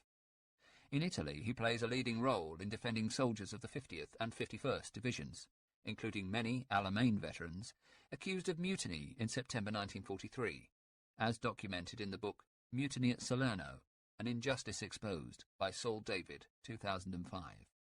He is killed in action in Belgium in the final phase of the German Ardennes offensive on 12th of January 1945, aged 33. Sergeant Joe Swan of S Company, 2nd KRRB, is awarded the DCM. Colonel Victor Vic Turner is awarded the VC. His brother had already been awarded a posthumous VC in World War I. Turner is also made a member of the Royal Victorian Order. After the war, he settles with his sister Jane and 2 brothers on the family estate in Ditchingham, Norfolk. He never marries and dies at home in 1972, aged 72. The Axis. General Albert Gauss is made Chief of Special Staff Libya and Tunisia in December 1942. In June 1944, he is moved to France as Acting Chief of Staff Panzer Group West. In September, he is moved to Germany with SS Panzer Army, but in November is relieved of his duties, a suspect in the Hitler bomb plot on account of his loyalty to Rommel. But in April 1945, he is made commander of 2 corps. Isolated in Latvia, the corps is captured by the Russians on May 10, 1945. It seems probable that Gauss was abandoned by General Bergdorf, one of the officers who had given cyanide to Rommel. He is finally released from Soviet prison in 1955 and retires at Karlsruhe. He dies at home in Bonn in September 1967. Generalleutnant Fritz Bayerlein assumes effective command of the Afrika Corps after the capture of von Thoma. When Rommel leaves Tunisia in March 1943, Bayerlein is appointed German liaison officer under the new commander, Giovanni Messe. He develops rheumatism and hepatitis and is sent to Italy on sick leave before the German troops in Tunisia surrender in May 1943. He is sent to the Eastern Front in October 1943 to lead the Berlin-Brandenburg 3rd Panzer Division and later command the Panzer Lehr Division in Budapest. After the Normandy invasion, they are sent to France and fight in Caen, suffering heavy losses. He then serves under General von Manteuffel in the Ardennes offensive and commands 53rd Corps. In April 1945, he and his men surrender to the US 7th Armoured Division in the Ruhr. He is released from captivity in 1947 and starts to write about military subjects. He is technical advisor to the film of The Guns of Navarone in 1961. He dies in his hometown of Würzburg in 1970, aged 71. General Feldmarschall Erwin Rommel, despite entreaties from Hitler and Mussolini, does not turn and fight, but withdraws to Tunisia. Here he attacks US 2 Corps, defeating it at the Kasserine Pass in February. He then turns against the British forces, occupying the Mareth Line. In March 1943, he attacks 8th Army at the Battle of Medellin, but after losing 52 tanks, calls off the assault. On 9th of March, he hands over command of Army Group Afrika to General von Arnim and leaves Africa on sick leave. He will never return. On 13th of May 1943, General Messe surrenders the remnants of Army Gruppe Afrika to the Allies. In August 1943, Rommel moves to Lake Garda as commander of a new Army Group B, created to defend northern Italy, but after Hitler gives Kesselring sole Italian command, Rommel moves Army Group B to Normandy to defend the French coast against the promised Allied invasion. He speeds up the fortification of the Atlantic coast. He orders millions of mines to be laid and thousands of tank traps and obstacles set up on beaches and throughout the countryside. On the morning of D-Day, he is on leave, but later he personally oversees the fighting around Caen. On 17th of July, 1944, Rommel's staff car is strafed and he is hospitalised with major head injuries. In February, he lends his support to the conspiracy to oust Hitler, but is against assassination. On 20th of July, the bomb attack on Hitler fails and many conspirators are arrested. Rommel is implicated after confessions by other officers under torture. Hitler, realising that it will cause a scandal if it comes out that Rommel is involved in the plot, offers Rommel the choice of committing suicide or being sent to a people's court and execution. He is visited at his home by Wilhelm Burgdorf and Ernst Meissel, two generals from Hitler's headquarters. Burgdorf offers him cyanide. For the sake of his family, Rommel chooses suicide and is driven out of the village. 15 minutes later, he is dead. He is 49. The official story of Rommel's death is that he has died of wounds from the earlier strafing of his staff car. Hitler orders an official day of mourning, and Rommel is buried with full military honours. His coffin, against his wishes, is covered with swastikas. His body lies at Hurlingen, west of Ulm. Long after his death, Rommel's reputation as a general survives undamaged, and historians suggest that he might have won the battle or at least ground Montgomery to a stalemate had he not been starved of supplies and the promised new tanks. Colonel Marescotti Ruspoli is buried in the Italian War Memorial at El Alamein, alongside his brother, Costantino. He was survived by his wife, a son and a daughter. The third brother to fight in the desert, Carlo, dies in Buenos Aires in 1947. The family villa at Vignaleno, near Viterbo on the Romagna, is now open to the public. Historical note. Alamein, the name of a tiny railway siding in the Egyptian desert, which for a generation of Britons became somehow magical one autumn day in 1942, as the Second World War was entering its second year, and the dark cloud of Nazi tyranny hung low over Europe. Overnight, Alamein became a talisman, a beacon of light that showed at last that Hitler could be beaten. Those born since that time, though, are less likely to know that once great word, and cannot know its significance. To many present-day readers it may mean little or nothing. It is part of the purpose of this book to change that. The task of the historical novelist is to bring the past to life, to allow his readers to see historic events as if they were happening again. We offer a means of experiencing the past. That is our task, and it is also, when it comes to an event so momentous as the Battle of El Alamein, our duty. For it is appalling to think that such bravery, suffering, and depth of spirit should ever be forgotten. The Battle of El Alamein was a major turning point in the struggle to defeat Hitler. Of that there can be no doubt. It is almost impossible to gauge the magnitude of its effect upon British morale, and even more difficult to assess its impact upon that of the Nazis. Both, however, were huge, and without it, or its equivalent, the war might well have gone a very different way, or lasted for very much longer.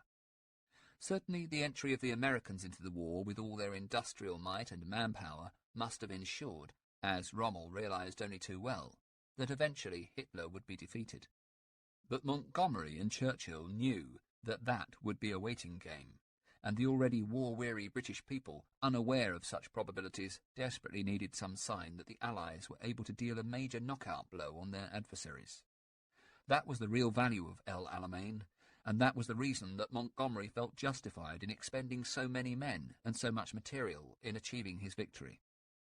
Of course, there are those who would argue that it was not entirely his victory, and it is certainly clear that, just as he did later, after D-Day, Montgomery attempted to persuade his staff and the higher command that all the decisions he took in the course of the fight had been carefully considered from the start.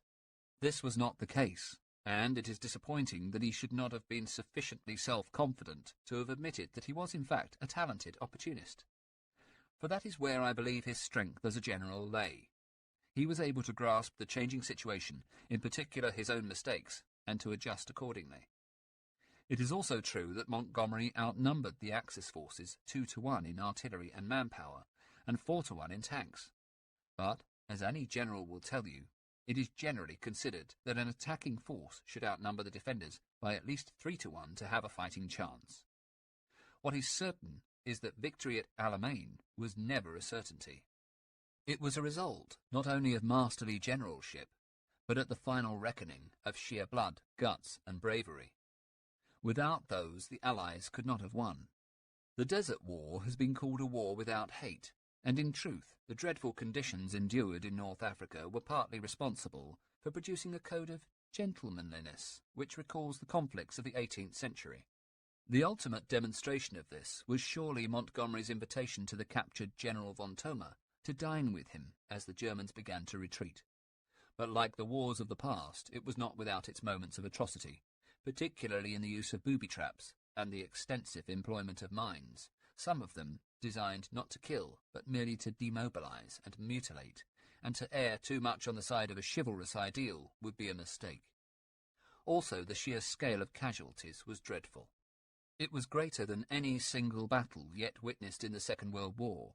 The Allies lost almost 14,000 men, the Axis some 20,000. Of the Allied troops, it was the Commonwealth soldiers who suffered most. 1/5 of all casualties were Australians.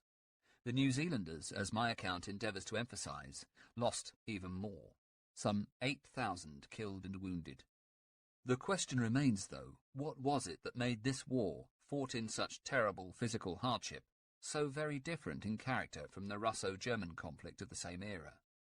There is no easy answer, but I suspect that it might have something to do with the nature of the combatants. As I hope I have made clear in the text, many of the officers in the British tank squadrons were from the yeomanry, made up of the aristocracy and gentry, and went into battle using their call-sign phrases normally heard on the hunting field. Their men, for the most part, treated them with the respect that they would have accorded any gentleman. And it was a very different army to that which would fight on the beaches of Normandy 2 years later, and different too to the Australians and New Zealanders, with their more relaxed attitude to rank, which produced its own kind of fighting spirit. On the German part, while it is always foolish to make blanket generalizations, Rommel's Afrika Korps was composed of men of the more established units of the Wehrmacht, with officers who had perhaps a more traditional frame of mind than many of their SS comrades fighting on the Russian front.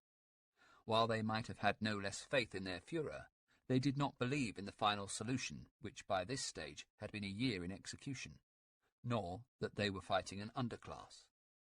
They had developed a genuine respect for their desert enemies, more, in fact, than that they had for their allies the Italians.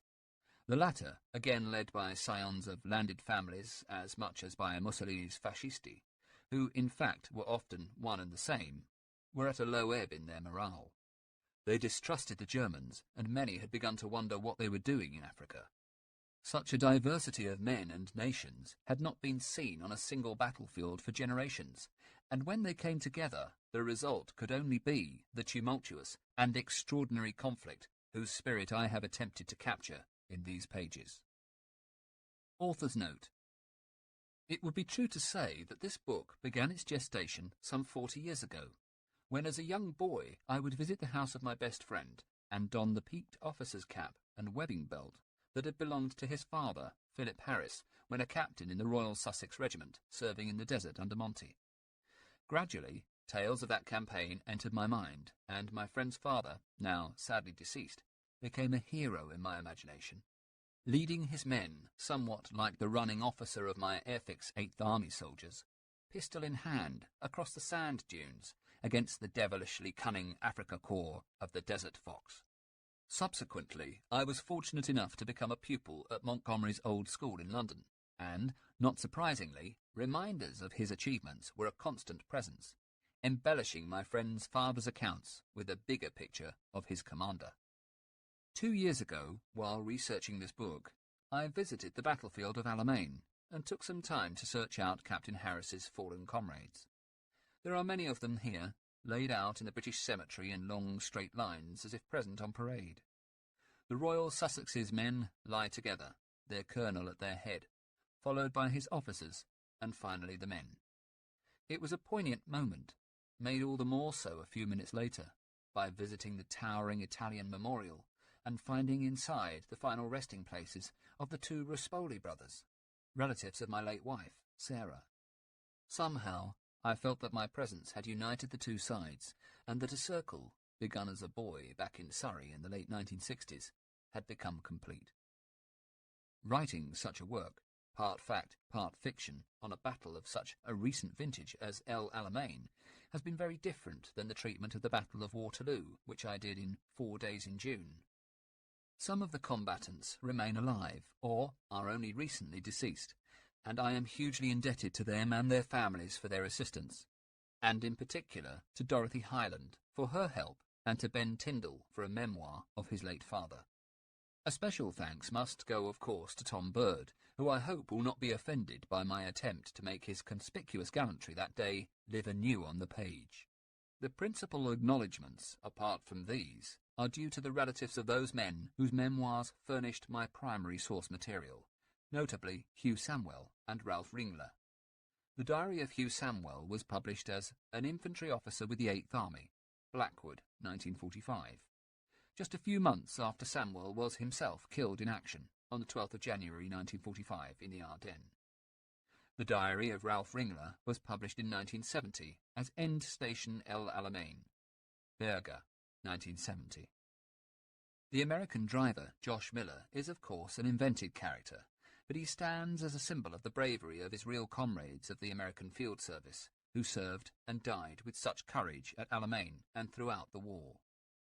Miller's roots lie somewhere in the pages of 3 books: Andrew Gear's Mercy in Hell, McGraw-Hill, 1943, George Rock's History of the American Field Service, 1920-55, Platten Press, 1956, and most inspiringly, Charles Edwards' memoir, An AFS Driver Remembers, published on the Internet.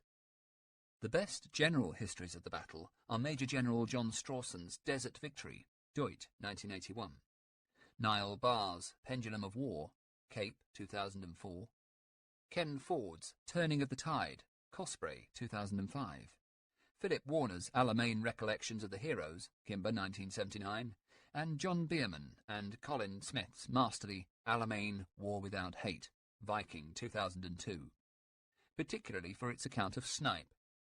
For more detail on the armies, George Fortey's works on the Africa Corps are invaluable. The Armies of Rommel, Cassell, 1997. The memoirs of Field Marshal Montgomery, Collins, 1958, were naturally a key resource, as were those of his Chief of Staff, Freddie de Gingand, published separately as Operation Victory, Hodder and Staunton, 1947, and From Brass Hat to Bowler Hat, Hamish Hamilton, 1979, along with the biography of de Gingand by General Sir Charles Richardson, Kimber, 1987. For Rommel, his own book, Infantry Attacks, Greenhill, 1995, along with the Rommel Papers, edited by Liddell Hart, Colin, 1953, was very useful. In addition, there are personal papers in the Imperial War Museum, London. I also benefited from accounts in Heinz Werner Schmidt's With Rommel in the Desert, Havup, 1951, and Kenneth Maxey's well-known seminal work on the Field Marshal, Arms and Armour, 1979. I am indebted to Peter Dornan's book on Herb Ashby's part in the battle, The Last Man Standing, Allen and Unwin, 2006, for its account of Ashby's friend, Bill Kibbe. And there is no better Italian account of the battle than Paolo Cacciadominioni's moving book, Alamein, An Italian Story, Allen and Unwin, 1962. My thanks, too, must go to Faber and Faber, the publishers of Keith Douglas's memoirs, Alamein to Zemzem, and of his collected poems. Lastly, I should thank Caitlin Nuttin for her invaluable research into the personal histories of those who served, and David McDowell at Fetters College for a chance to see the relevant passages of his forthcoming work on the college's illustrious military history. And of course, I must thank my long-suffering wife, Susie, especially for her invaluable medical expertise with all the gory bits. That was Alamein by Ian Gale, read by Eamon Riley. Thank you for listening to this unabridged Oak Hill audiobook. If you would like to listen to further titles, please contact your local library.